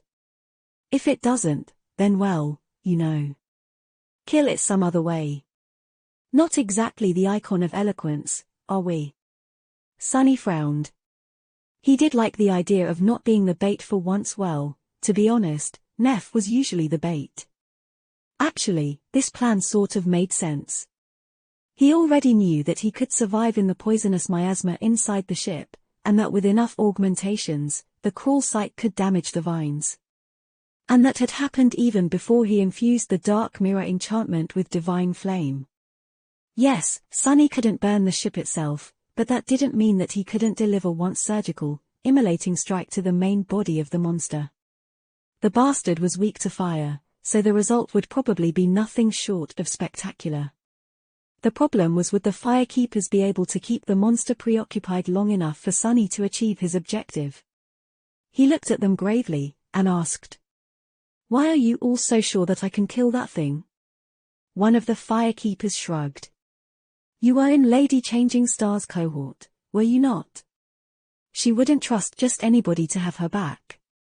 If she trusted in you, then so do we. No 1 week survived the Forgotten Shore, anyway." Sunny barely suppressed a laugh. Wouldn't trust just anybody to have her back. Oh, the irony. He almost wanted to tell them about how Neff made the person literally sent into the dream realm to kill her the second in command. But of course, he did not. "Yes, I suppose I was in her cohort." Another firekeeper smiled. "Plus, Cassie thinks that you'll be able to do it. She is rarely wrong, you know." "Do I ever?" Sunny scowled. She wasn't wrong this time, however. In fact, her plan to deal with the thing that dwelled in the wreck was simple, but ingenious. Mostly because it relied on the only awakened capable of delivering a fatal blow to such a creature. Him. Without Sunny, it would have been really impossible. What a fortunate thing, that he needed her help with something else.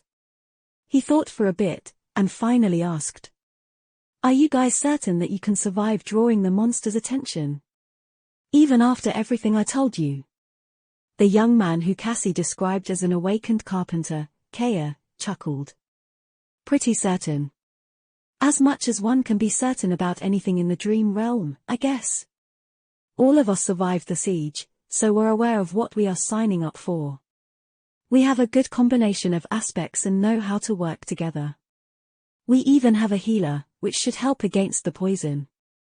Point is, we are as ready as we ever going to be." Sunny stared at him for a while, then looked down at the map, and sighed. "All right, then. Let's kill a corrupted monster." Chapter 5:15, Traveling Together. The next day, Sunny left the sanctuary in the company of the firekeepers.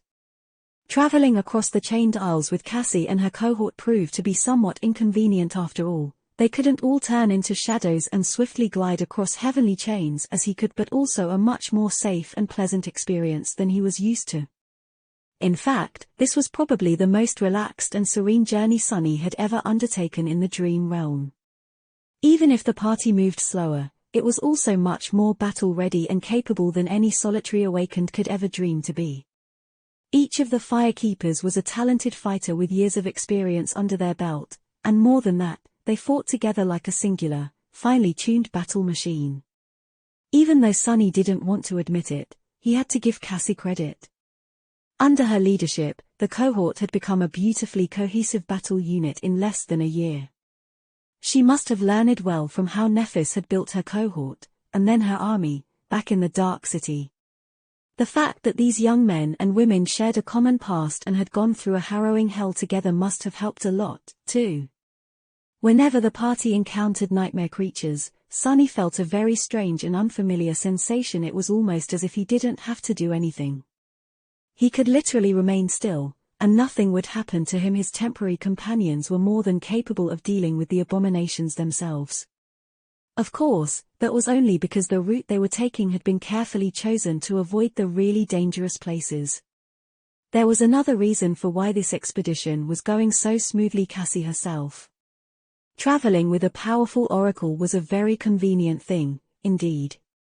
Not only was she able to steer the cohort clear of anything they were not equipped to deal with, she also had a supernatural intuition when it came to predicting which islands were going to enter into a descent, and which were going to rise instead.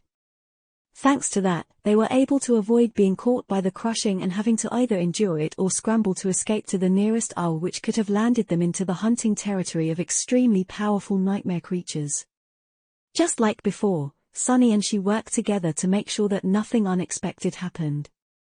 With Cass's intuition and his shadows scouting ahead, the cohort always had plenty of time to avoid a confrontation with dangerous abominations or thoroughly prepare for it. It was almost like the good old times. The fact that Sunny, unlike the Firekeepers, who had spent most of their time on the Chained Isles up north, knew this part of the region pretty well also helped. On the way, they had passed through many islands that he had explored and hunted on before. Plus, he had the covetous coffer now, which made their rest stops and meals much more enjoyable. So, as far as traversing the Dream Realm went, this journey was almost enjoyable. After a calm and comparatively uneventful week, they finally reached the Shipwreck Island.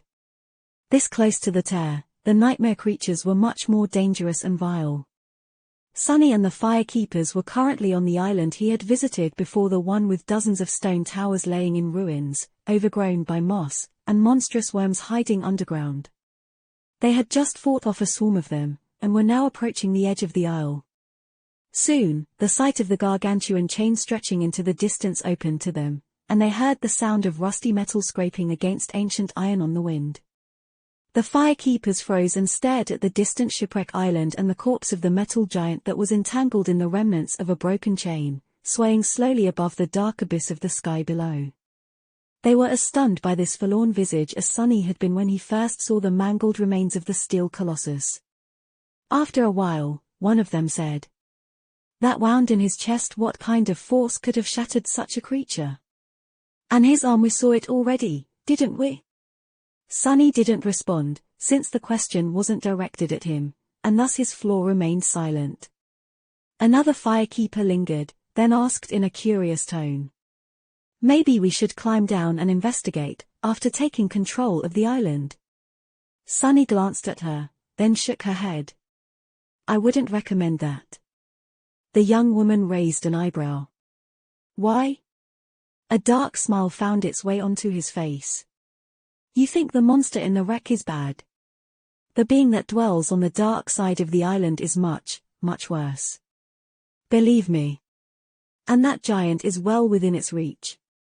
In fact, I think that it uses him as bait to feed on the chain worms. Those are fallen demons, by the way, and of a very nasty variety. They are just candy to that thing, though." The Firekeepers turned their attention to the underside of the Shipwreck Island, which was shrouded in darkness. Their faces turned solemn, and after a while, one of them asked, "But what is it?" Sunny shrugged. "I have no idea. I only saw the tip of its root. That is why I am still alive. Most likely if I saw the whole thing, we wouldn't be having this conversation right now." After that, everyone remained silent. Sunny used that time to take another look at the two tall pillars that rose into the sky from the ancient stone structure on the other end of the chain. Now that he knew that the ancient ship had been a flying one, the purpose of these pillars became clear, too.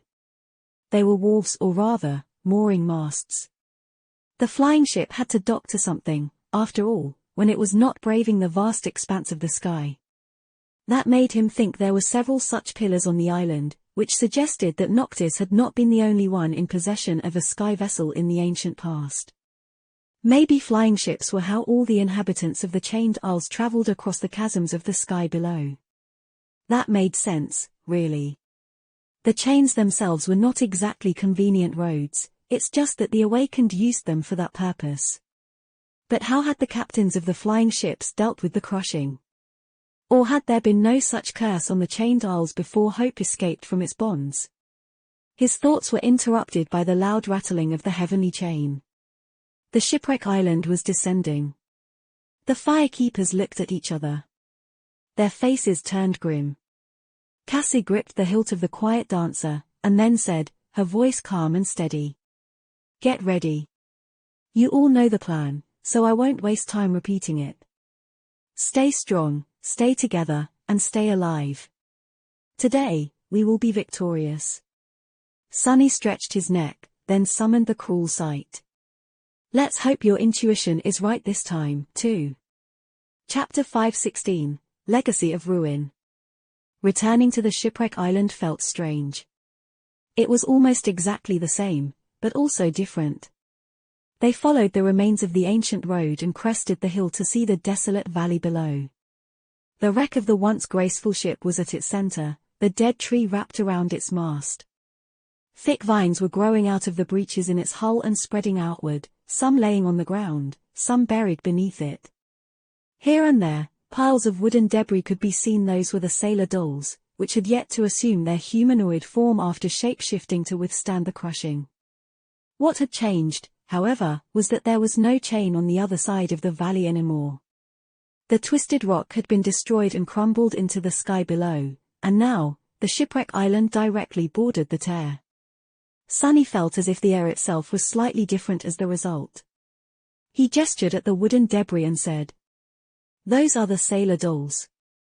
In a few minutes, they will assume their usual form, and after one notices us, the others will know of our presence, too. They'll swarm you pretty fast." The firekeepers had already summoned their weapons and were prepared for a fight.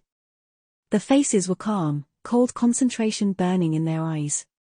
Cassie nodded. "This is it, then. We will see you on the other side." Sunny hesitated for a moment, then glanced at the members of the cohort. Out of habit, he had wanted to tell her to be careful, but then remembered who she was, and who he was, what they had been through together, and how it all ended. The corner of his mouth twitched. "Give them hell." The firekeepers smiled.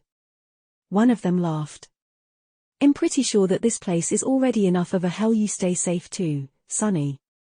He sighed, then took a step back and disappeared into the shadows.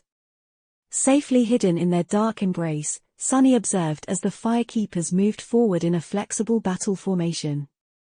A few seconds later, he followed behind them unseen. Soon, the piles of debris shuddered and started assembling into tall, menacing wooden humanoids, their arms ending with jagged blades. The firekeepers did not wait for the first one to lunge at them, and launched an attack themselves.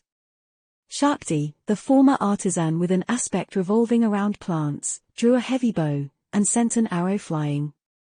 It hit the nearest abomination in the head and suddenly exploded into shards, creating a cloud of icy mist. The creature swayed, then turned to face them, one side of its body in shambles. As it moved toward the humans, a thin crust of ice formed on its limbs, slowing the doll down. Before it could strike with its blades, another firekeeper dashed forward and brought the blade of a heavy axe on its shoulder, severing one of the abomination's arms completely. Another appeared by his side, receiving a retaliatory strike on his shield. The young man grunted, but held his ground. A moment later, the sailor doll was dead, hacked into pieces by the rest of the cohort. Not a bad start. But that was just the beginning. Soon, the 8 humans were surrounded by a dozen more fallen beasts, all towering above them with menacing, bloodthirsty determination. Things were about to turn bad for the firekeepers, but at that moment, Kaya the artisan specializing in carpentry froze for a moment and narrowed his eyes. Immediately, a subtle change happened to the wooden creatures. While not really rendered weak, they did, however, become a bit sluggish and slow. That made it possible for the members of the cohort to hold against the onslaught of the nightmare creatures a whole rank above their own. It was not easy, though. The firekeepers held their formation, but only just barely. The young man armed with the heavy axe was now using his aspect ability, which made the blade of his weapon shine with an angry red glow. It bit into the wooden flesh of the abomination he was fighting, penetrating much deeper than it should have been able to. His partner was like a wall, refusing to take even a step back. He blocked strike after strike with his heavy shield, lashing out from behind it with a short spear from time to keep the enemies from simply overwhelming him with their size and mass.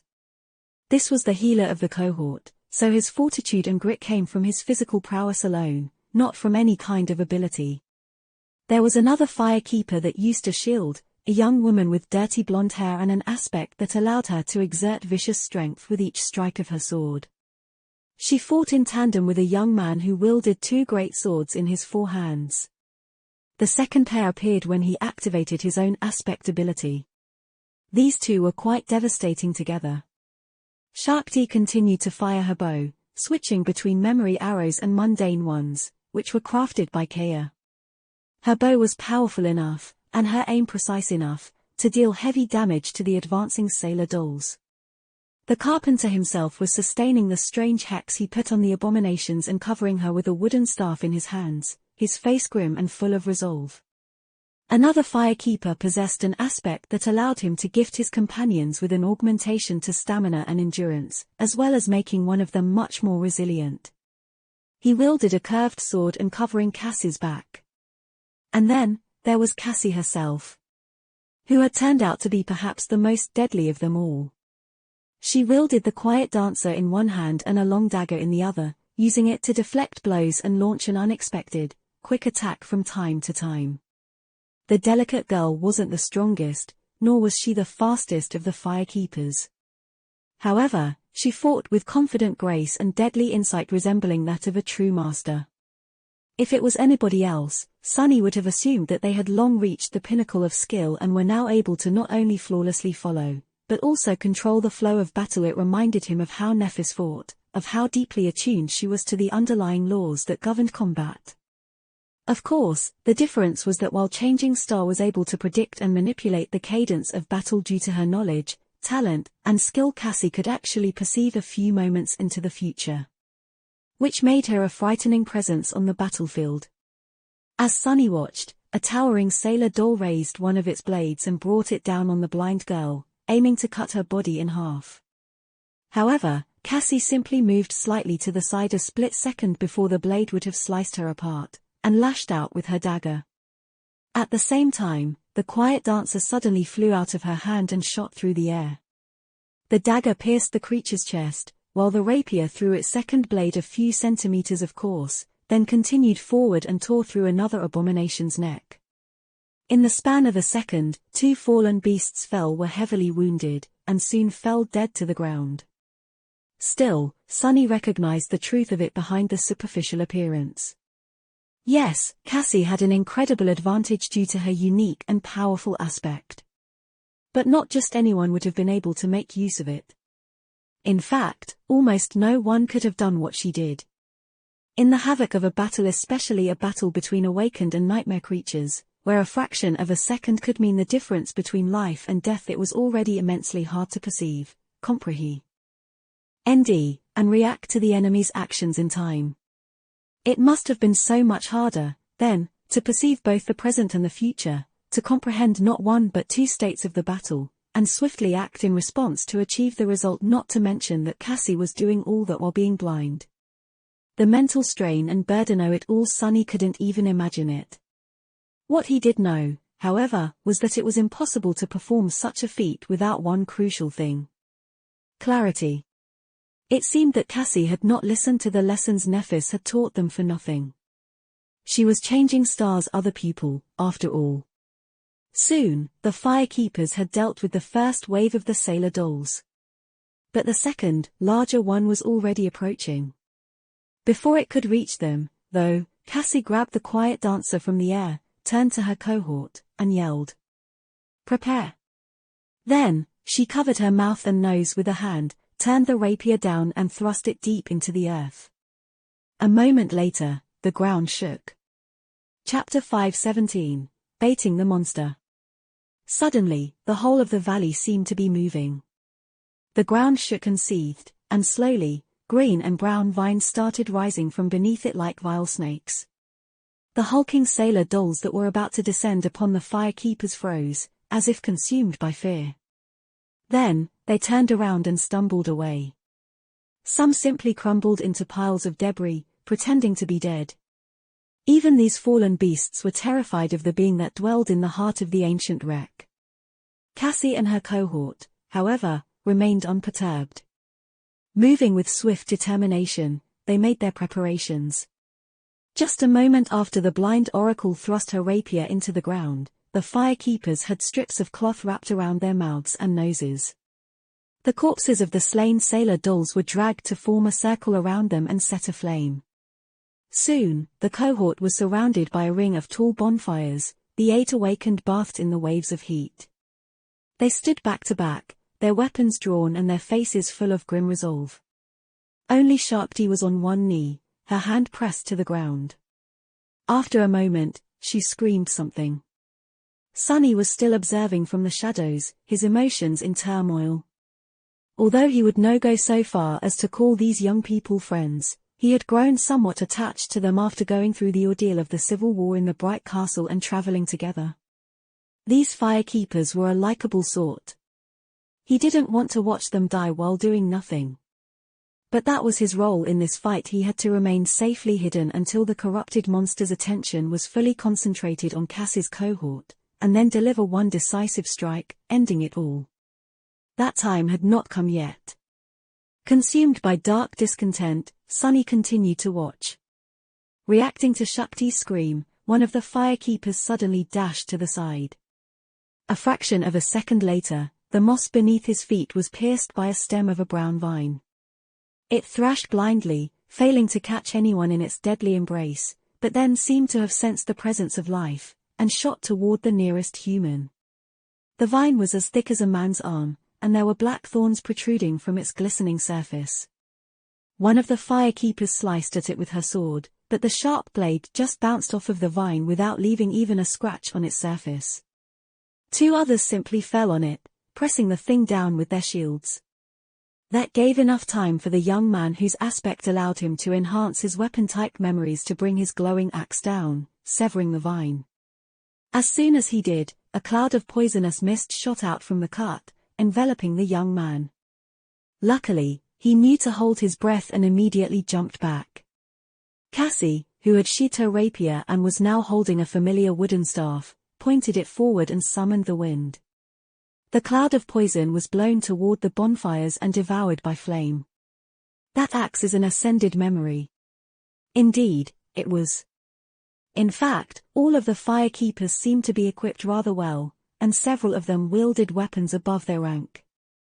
Quiet Dancer was also not the only echo in their possession. Just as another vine appeared from the flames, its stem singed and damaged, a familiar shape suddenly weaved itself from sparks of light just beyond the ring of bonfires and pounced on it.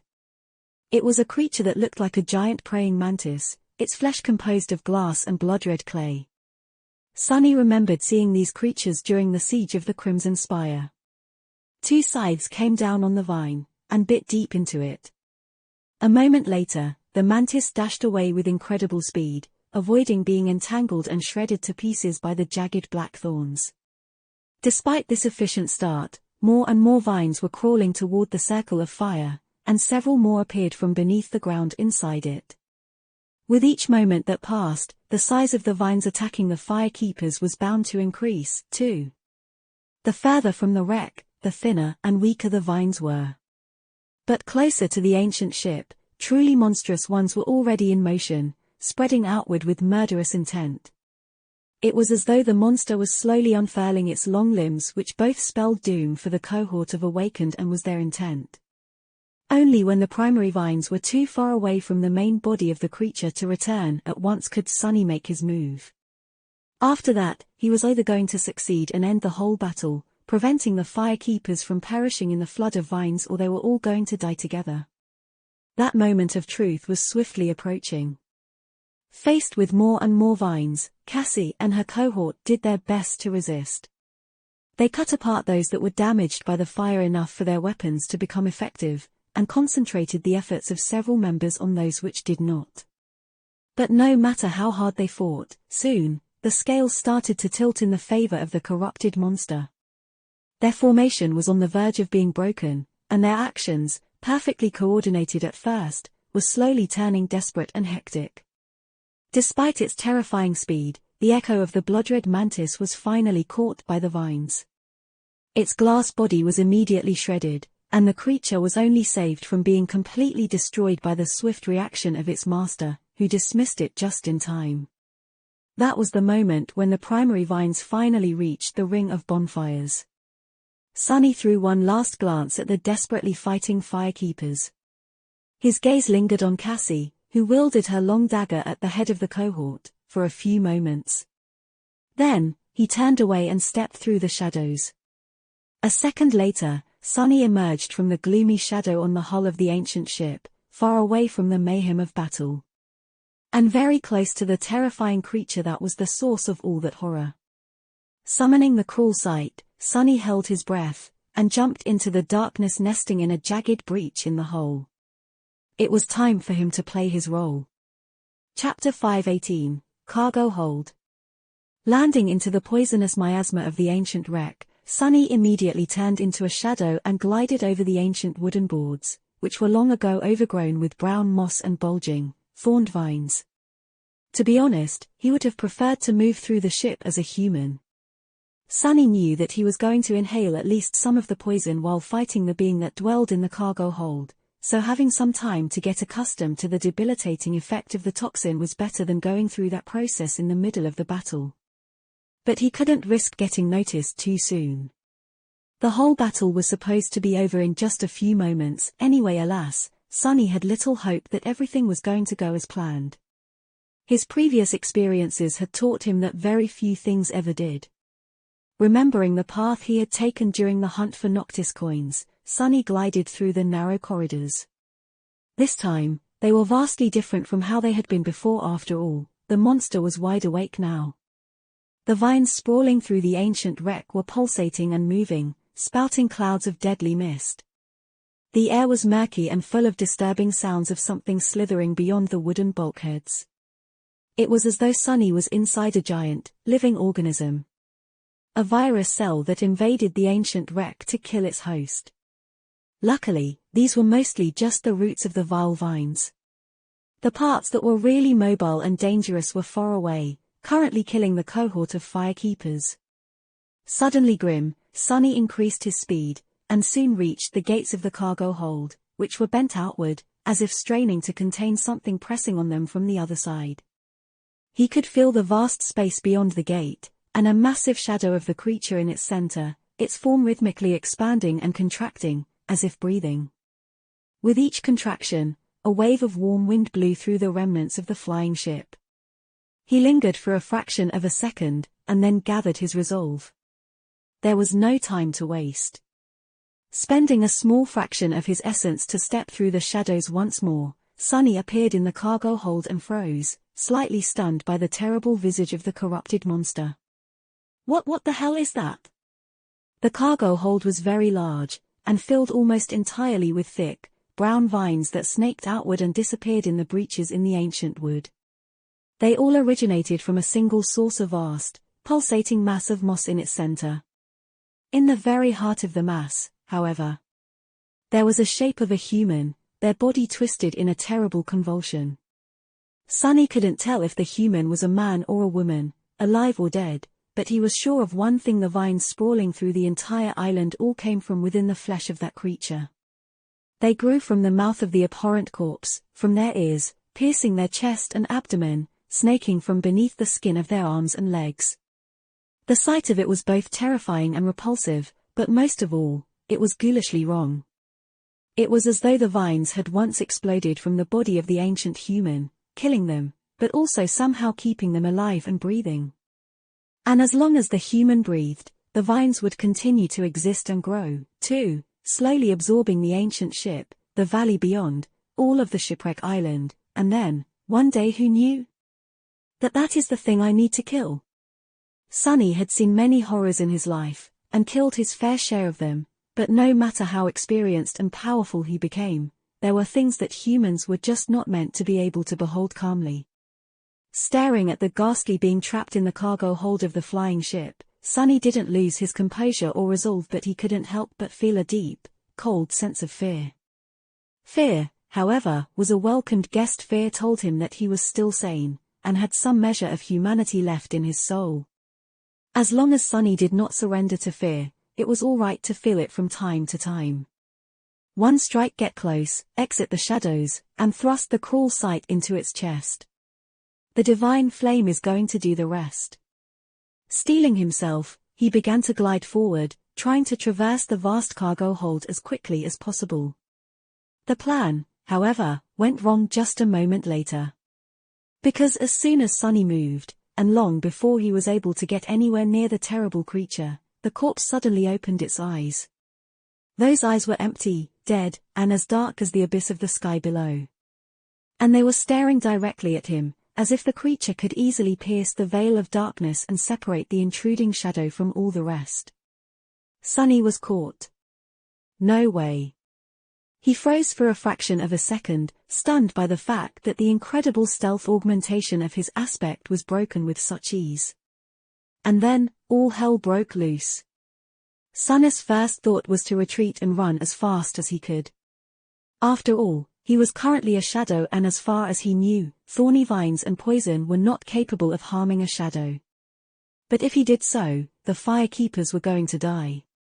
And more than that, he was determined to kill this thing. He wanted its shadow fragments, its memory if there were to be one, and its secrets. The terrible creature had to die for his plans to go smoothly, for his challenge of the second nightmare to have as high a chance of success as possible. So, he didn't run.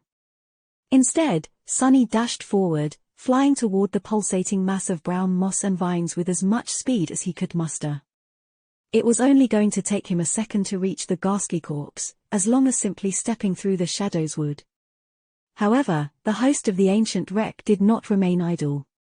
Countless vines sprawling on the floor and the walls of the cargo hold suddenly surged, spewing clouds of poison, and more emerged from the mangled flesh of the ancient being. These vines, however, did not shoot at Sunny in a futile attempt to catch a shadow. Instead, they flew upward, tearing the hull of the ship apart. Bright sunlight flooded through the wide breach, and as it banished the shadows populating the cargo hold, Sunny was suddenly expelled from their safe embrace, rolling on the floor while the sharp thorns of the vines bit into his flesh through the fabric of the puppeteer's shroud. His thoughts were in a state of momentary panic. Not good. Chapter 519, Trapped. Sunny rolled over his shoulder and jumped to his feet, the blade of the cruel sight slicing through a vine that was flying through the air to ensnare him. Blood was streaming down his back, and poison was entering his lungs. What's worse, a concentrated dose of it must have been infused into his bloodstream by the black thorns. Sunny suddenly felt feverish and weak, and a sense of cold paralysis was spreading through the left side of his body, which took the most damage. He was still able to move, and Bloodweave was already working to contain and devour the toxin. But before it prevailed, Sunny was in a dire situation. Gritting his teeth, he dashed to the side, hoping to escape the sunlight and use Shadow Step to reach the abominable creature in the center of the cargo hold. Before he could dive into the saving darkness of the shadows, however, a massive vine crushed into the floorboards, shattering them and barring his way. Sunny froze for a fraction of a second, realizing that there was nowhere to escape. Dozens of vines were already moving in his direction, glistening in the sunlight as clouds of murky mist escaped from the pores on their surface. Even though the root section of the vines was not very mobile, the sheer amount of them made it almost impossible to survive the onslaught. What's worse, the vines were contracting, pulling more and more of their length into the cargo hold. He cursed. At least the pressure on the firekeepers should have diminished. Sunny was 1 moment away from being killed. He was not going to be able to reach the monster without the help of the shadows, but bathed in the merciless sunlight, he also had no chance of diving into their embrace. All he could do was use his own. Commanding one of the shadows to unwrap itself from his body, Sunny sent it toward the ghastly corpse and staggered as the strength and resilience provided by it disappeared. The second shadow slid from the cruel sight and attached itself to his feet, meant to serve as a threshold through which he was going to step. Now, all he had to do was to survive the short second it was going to take the first shadow to reach its goal. That was easier said than done. Straining the flexibility of his body to its limit, Sunny felt his joint groan and his tendons tremble on the verge of tearing apart. Twisting at an almost impossible angle, He dodged one of the vines, placed his hand on the spongy carpet of the brown moss, and performed a bizarre spin, narrowly sliding between two more.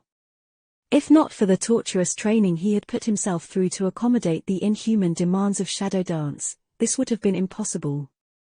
Feeling the skin of his palm burn, as though submerged in stomach acid, he retrieved his hand from the brown moss and immediately jumped backward to save himself from being entangled in the slithering vines. He was swift enough to avoid being caught, but not swift enough to escape unscathed. The black thorns tore into his right side, and more blood flowed down his body, while more poison entered his bloodstream. Ugh! Sunny ducked, dashed desperately to the side, then rolled and threw himself upward from an impossible position, feeling his ligaments rip. Dodging the swarm of vines was like being a fly surrounded by a contracting mass of spiderwebs. Luckily, he only had to survive in their lethal, moving maze for a second.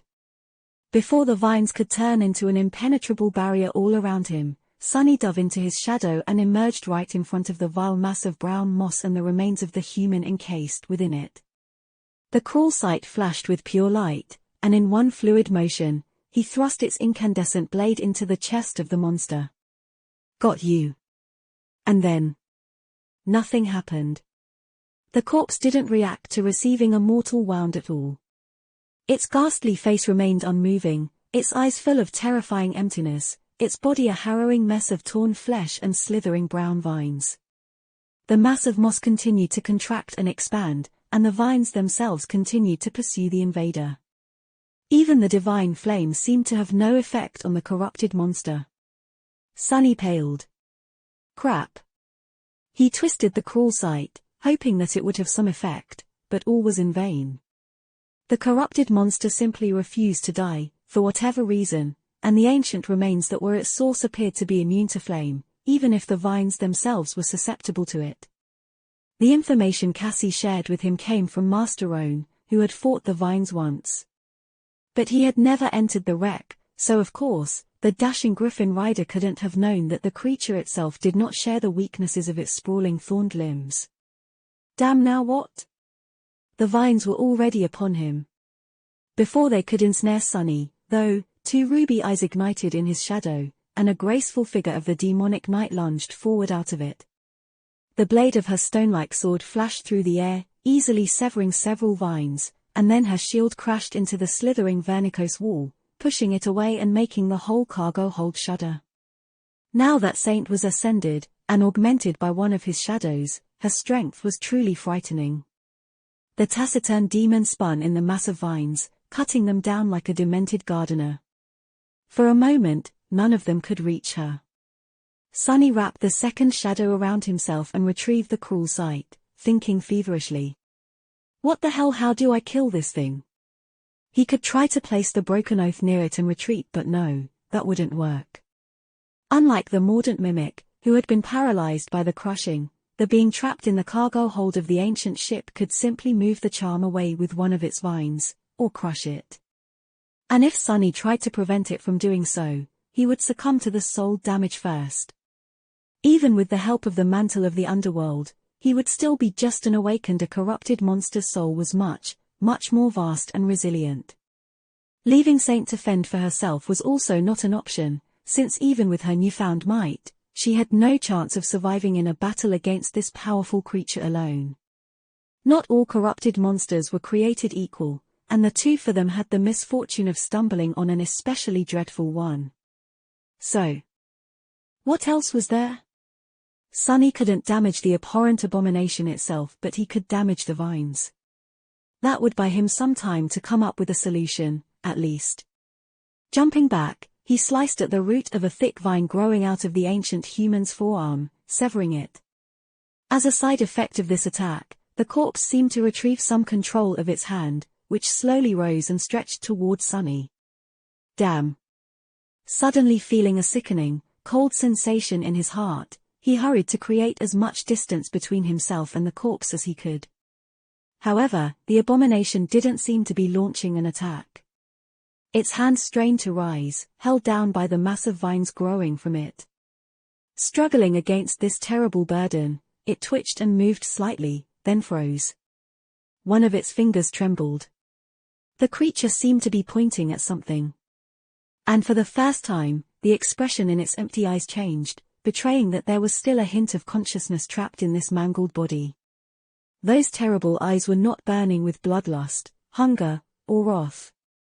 Instead, they were full of harrowing agony and pleading.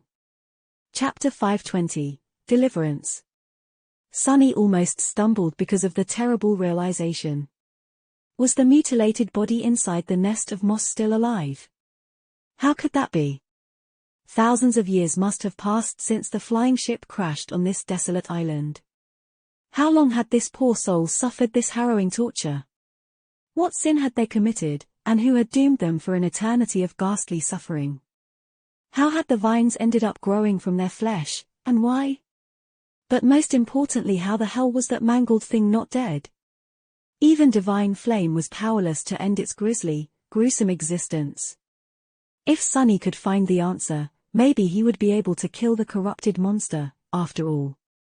Using the momentary lull in the onslaught of the vines that Saint's appearance had brought him, he faced away from the fight and tried to understand what the host of the abominable growth was pointing at. He desperately hoped that the ancient human was, indeed, trying to point at something, and not just convulsing in terrible pain. Where is it? What is it? His gaze flew to a certain point on the wall of the cargo hold and lingered on it. At first glance, there was nothing different about it. That section of the bulkhead was just like all the rest, ancient and overgrown with brown moss. But as he looked closer, he noticed a small gap in the layer of moss, as well as a strange bend to the vines growing on that particular wall. It was as though they, too, wanted to avoid something lodged into the wooden boards. That had to be it. However, Sunny didn't see anything in the small circular gap, just a splinter of wood sticking out of it at a sharp angle. His heart was beating like a wild beast in a cage, consumed equally by hope and despair. Throwing a glance at Saint, who was slowly drowning in the flood of slithering vines, he hesitated for a moment, and then rushed toward the wall instead of joining her in the fight. There has to be something, there has to be. He was certain that the ancient human pointed at that section of the wall for a reason. Or rather, he hoped that they had. Jumping over an attacking vine and staggering sideways to avoid another one, Sunny slashed, hacked, and tore his way through the cargo hold, feeling more wounds appearing on his body and more poison flowing through his bloodstream. At this point, even Bloodweave was having trouble resisting the deadly toxin. Well, it was miraculous enough that he could withstand it at all, considering that the poison came from a creature 2 whole ranks above Sunny. Weaver's lineage was, indeed, a terrifying thing. Maybe there was a reason for why it was described as forbidden. Finally, Sunny sliced through the last vine in his way, leaving it broken and singed, and crashed into the overgrown bulkhead near the small gap in the brown moss. Drawing in a hoarse breath, he stared at it with enough intensity to melt stones. Wait, is it? His eyes widened slightly. The thing that he had thought to be a splinter turned out to be something else. Out there on the wall of the cargo hold, thrust deeply into it by someone's hand, was a rather simple-looking knife. Its shape, however, was very familiar to Sunny. It was exactly the same as the knife that lay on the white altar of the sanctuary of Noctis, except for the fact that this one wasn't cut from a single piece of obsidian. However, it also wasn't cut from ivory. Instead, it seemed to be made entirely of wood, as if a tree branch had somehow grown in the shape of a knife, and was then broken off to become one. What does it mean? Sunny allowed himself to remain confused and perplexed for a split second, and then decisively grabbed the handle of the knife. Act now, think later, damn it all, please don't tell me that I need 1,000 coins to lift this one, too. Luckily, this time, there was no need for an offering. Although it took some effort, a moment later, the wooden blade slid from where it was thrust into the wall, and Sunny found himself holding the cruel sight in one hand, and the strange wooden knife in the other. Something else happened, though. As soon as he laid his hands on the wooden handle, all the vines in the cargo hold surged in his direction with frenzied fury, utterly forgetting about Saint and her vicious sword. Sunny paled. Crap. Before the massive slithering vines could crush him, he abandoned all attempts to escape and thrust his hand forward instead. The wooden knife slipped from his grip, cut a sharp arc in the air, and was nimbly caught by Saint. Without wasting the opportunity that the sudden shift in the corrupted monster's behavior gave her, the taciturn demon immediately dashed toward the pulsating mass of brown moss and thrust the wooden knife right into one of the ancient human's empty eyes. In the next moment, the whole wreck shuddered. The mass of moss violently contracted, throwing Saint away. The vines suddenly lost any semblance of cohesion and thrashed violently, forcing Sunny to retreat as close to the wall as he could. Still, the sea of black thorns was mere centimeters away from his face, raging in a storm of chaotic movements. Even the brown moss he was pressed against seemed to be convulsing, as if overwhelmed by unbearable pain. Despite all that, the only thing Sunny saw was the one remaining eyes of the terribly malformed ancient human. It stared at him for a few moments, the emptiness and darkness slowly giving way to something else. A feeling of relief so vast that it was almost beyond the concept of emotion. Then, that look of deliverance was gone, too. The terrible eye was empty once again, now truly and forever. The head of the ancient human lifelessly rolled back. And as soon as it did, the vines suddenly fell to the ground, too, dead and motionless. Suddenly weak, Sunny powerlessly slid to the floor. The voice of the spell whispered into his ear. You have slain a corrupted monster, Wormvine. You have slain a transcendent human, Solvayne. Your shadow grows stronger. Chapter 521, Undying Chain. Sitting on the floor of the cargo hold, with his back against the soft and spongy layer of rotting brown moss, Sunny bent down and spat a mouthful of blood. Breathing hoarsely, he stared at it for a moment, and then tiredly leaned back. He did not feel too well. Your shadow grows stronger. A bitter smile appeared on his face. What?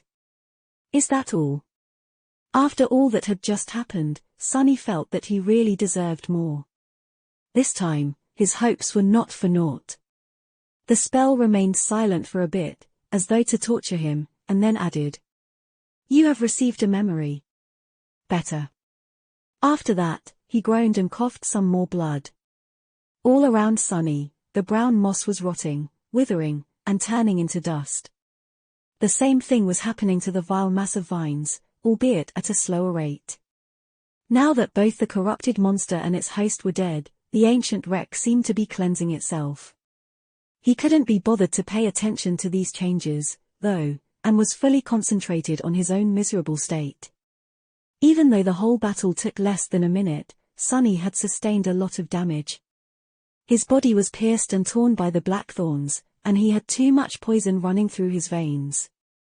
One of his ligaments seemed to be seriously torn, too, which brought him a lot of pain now that the adrenaline was starting to dissipate.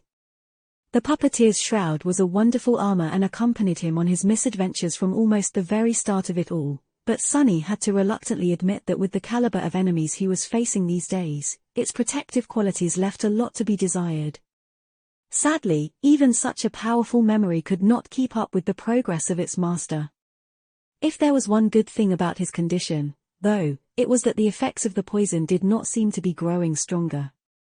Bloodweave had the situation under control, and he was bound to feel better soon. In any case, the battle was over. The plan worked, in the end, even if killing the Wormvine had turned out to be much more complicated than anyone would have thought. Still, somehow, Sunny had managed to achieve his goal. The Firekeepers, if they were still alive, were going to have to clean up the remaining sailor dolls should the beasts regain their courage after the corrupted monster's death, but he couldn't muster enough energy to care, at the moment. Saint stared at the quickly disintegrating corpse of the person who had once been called Solvayne for a bit, then walked over and stood above him silently, looking away in her usual indifferent manner. Sunny rested for a while, not even summoning the runes to take a look at his new memory. Slowly, his exhaustion diminished, and he could think clearly once again.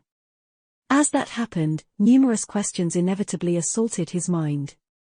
What had happened in the cargo hold of the ancient ship was just too peculiar. Who was Solvayne, and how had they ended up as the host of the Wormvine? How had they survived for thousands of years? Why was Solvayne immune to divine flame and couldn't be harmed by the cruel sight, but succumbed to one strike of the wooden knife. Where had that knife come from, in the first place? And why was it so similar to the obsidian one that lay on the altar in the sanctuary of Noctis? As Sunny considered all these questions and found no answers, one thought gradually encompassed all the others. A saint. I killed a saint?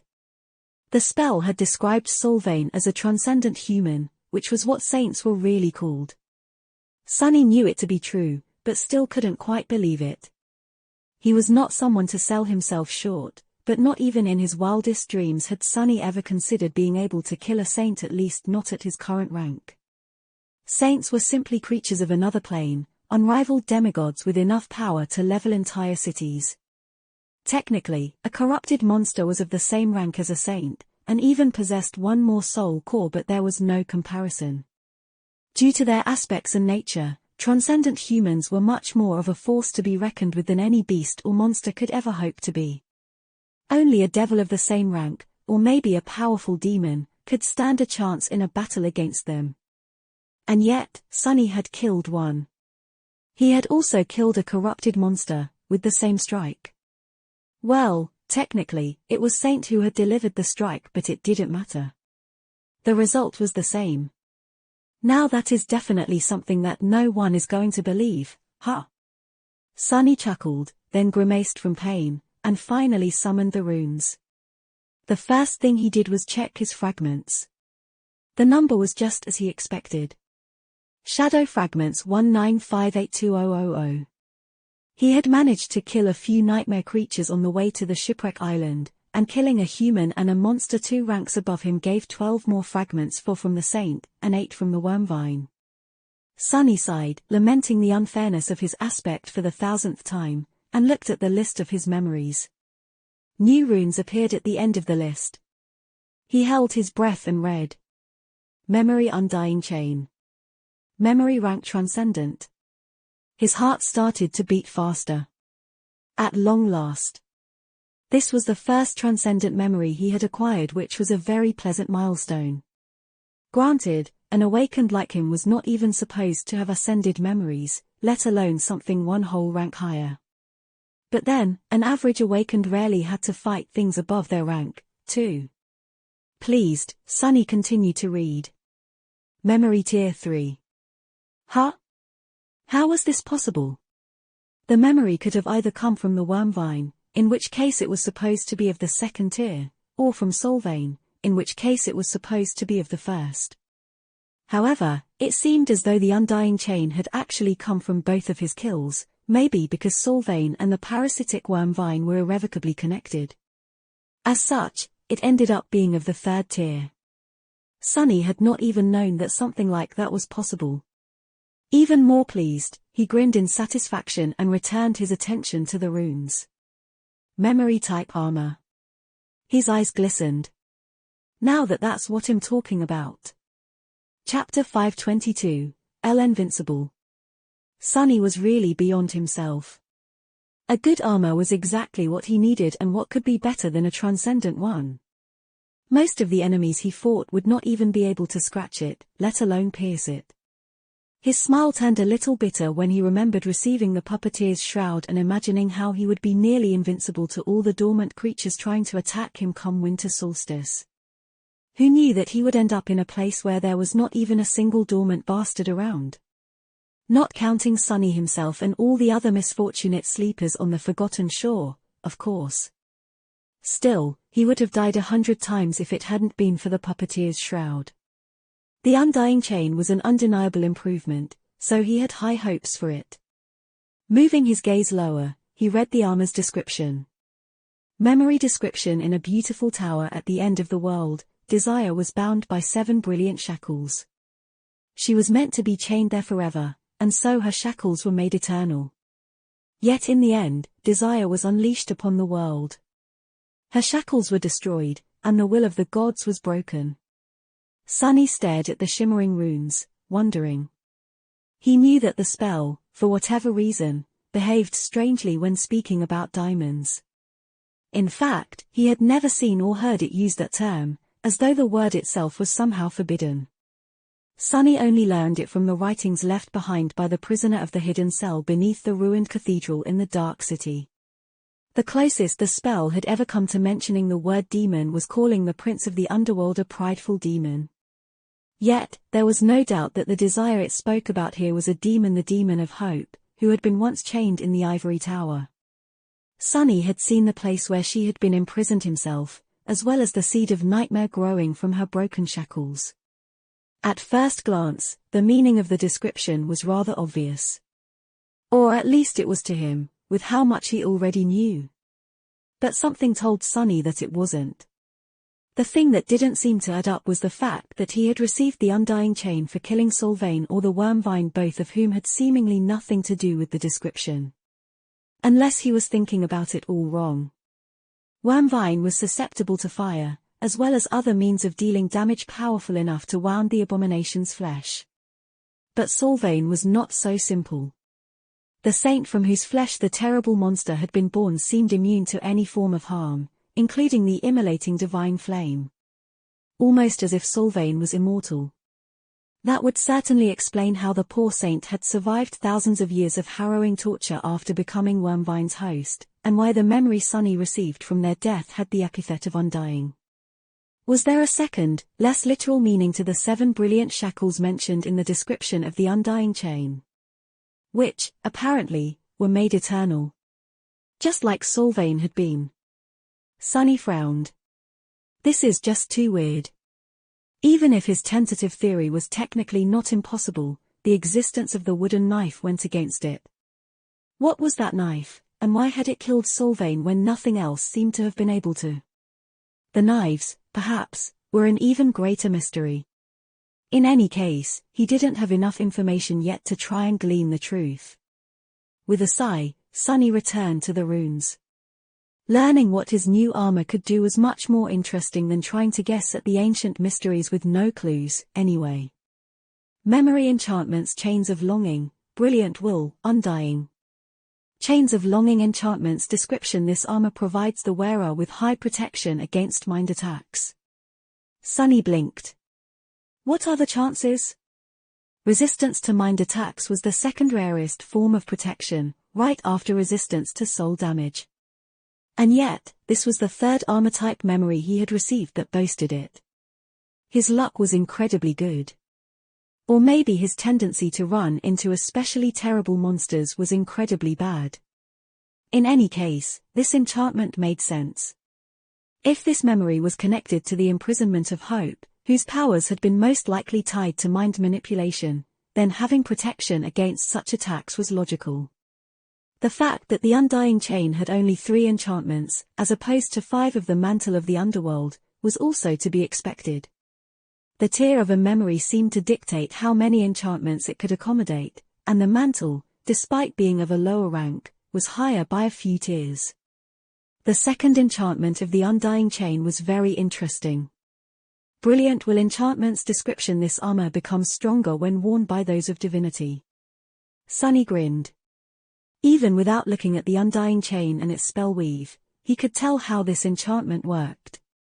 It was an overall enhancement based on how high the wearer's divine affinity was. Which meant that a random awakened would not receive any augmentation to the resilience of their armor, while someone with the mark of divinity attribute would receive a decent amount. Sunny, though? With his ember of divinity, the augmentation would be enhanced 3-fold. It was a very solid enchantment. This is great. When his eyes fell on the third enchantment, though, he forgot all about his previous joy, intense as it was. His eyes widened slightly. The runes read. Undying enchantment description. The wearer cannot die. Sunny tilted his head. What? Being unable to die surely sounded great even if he had just seen what terrible fate had befallen Sylvain. However, Sunny quickly realized the limitations of this seemingly breathtaking enchantment. Unlike chains of longing and radiant wool, undying was an active one. And he was willing to bet that sustaining it required an ocean of soul's essence. Considering that Sunny was just an awakened, his reserves would probably only amount to 1 moment of immortality. Still, 1 moment of immortality was more than fantastic. if used wisely. Sunny could imagine a lot of situations where this enchantment could save his life, but even more where using it would only amount to postponing his death by a fraction of a second. It was an amazing, but very dangerous tool. Full of thought, but extremely satisfied, Sunny stood up. Gunnlaug, too, had possessed a transcendent armor. However, his golden echo now felt inferior to the Undying Chain. The Bright Lord seemed so invincible and terrifying once, but Sunny had long surpassed him. And now, his arsenal did, as well. It was a strange feeling. Gee. With a sigh, Sunny dismissed the torn and blooded puppeteer's shroud, then summoned the Undying Chain. Immediately, a slender metal armor weaved itself from nothingness around his body. It was forged out of lusterless, bleak steel which looked very similar to the iron from which the heavenly chains themselves were made. The armor covered his body almost entirely, and the few gaps left between the fitted plates of steel showed a layer of thin, but incredibly strong chain mail underneath. His face became hidden behind a helmet that looked like a featureless mask, with only several vertical lines cut into it to provide a decent level of visibility. Shadow nested in the slits of the visor, creating a dark and ominous visage. There was a piece of black cloth wrapped around his waist, held in place by a wide belt fashioned out of dark leather, as well as a hood that provided additional protection to his head and neck. Surprisingly, the armor didn't seem very heavy, and neither did it restrict his mobility by much. The design was so intricate, and the steel plates fitted so perfectly to his body and to each other that it felt like a second layer of skin if that skin was cast of impenetrable steel. Of course, the Undying Chain wasn't as light as the puppeteer's shroud, but Sunny could move freely while wearing it, all the while not producing almost any sound. In exchange, it provided a vastly larger amount of protection. Standing in the cargo hold of the ancient ship, clad in his new transcendent armor, Sunny couldn't help but feel invincible. Disabuse yourself of that thought, fool. He smiled darkly, then looked at Saint. Well. What do you think? The taciturn demon didn't answer, of course. However, Sunny could swear that the glow of her ruby eyes, which were hidden behind the visor of a similarly closed helmet, became a bit approving. His smile widened, but then slowly disappeared. A steel armor. Suddenly grim, Sunny dismissed his helmet and turned in the direction where the firekeepers were supposed to be. After a few moments, he said quietly, I see. Chapter 523, Made Eternal. Bloodweave was slowly devouring the toxin, but Sunny still felt weak and feverish.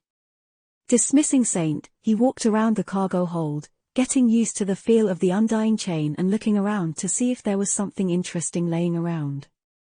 Like another chest full of Noctis coins, for example. Sadly, he didn't find anything. Even if the cargo hold had once stored ancient curios and treasures, everything was destroyed by the vines and the brown moss over thousands of years. However, he was pleasantly surprised to realize that the lusterless steel armor was not constricting his movements at all. It was really like a second layer of skin. Perhaps if Sunny wasn't augmented by the shadow, the Undying Chain would have been cumbersome. But he was, and on top of that, there were almost 2,000 shadow fragments stored in his two cores. Even if an awakened wasn't supposed to be able to wear the transcendent armor effortlessly, Sunny had no such problem. Sweet. Finally, he limped over to the pile of dust that remained of Solvayne and knelt beside it, then reached inside the ashes and retrieved the wooden knife. Of course, Sunny had not forgotten about it. To his disappointment, though, what he was holding in his hand was just the handle. The blade had splintered and broken off, and the wood seemed lifeless and dead. It was already starting to rot, and even when Sunny looked beneath the surface of the strange knife, he didn't see anything. No spell weave, no brilliant radiance of a sea of soul essence, and no string of fate folding endlessly on itself in a perfect circle. The wooden knife was truly and utterly broken. Almost as if it was created for a singular purpose, and had no reason to exist after fulfilling it. Sunny looked at the knife with a thoughtful frown. Interesting.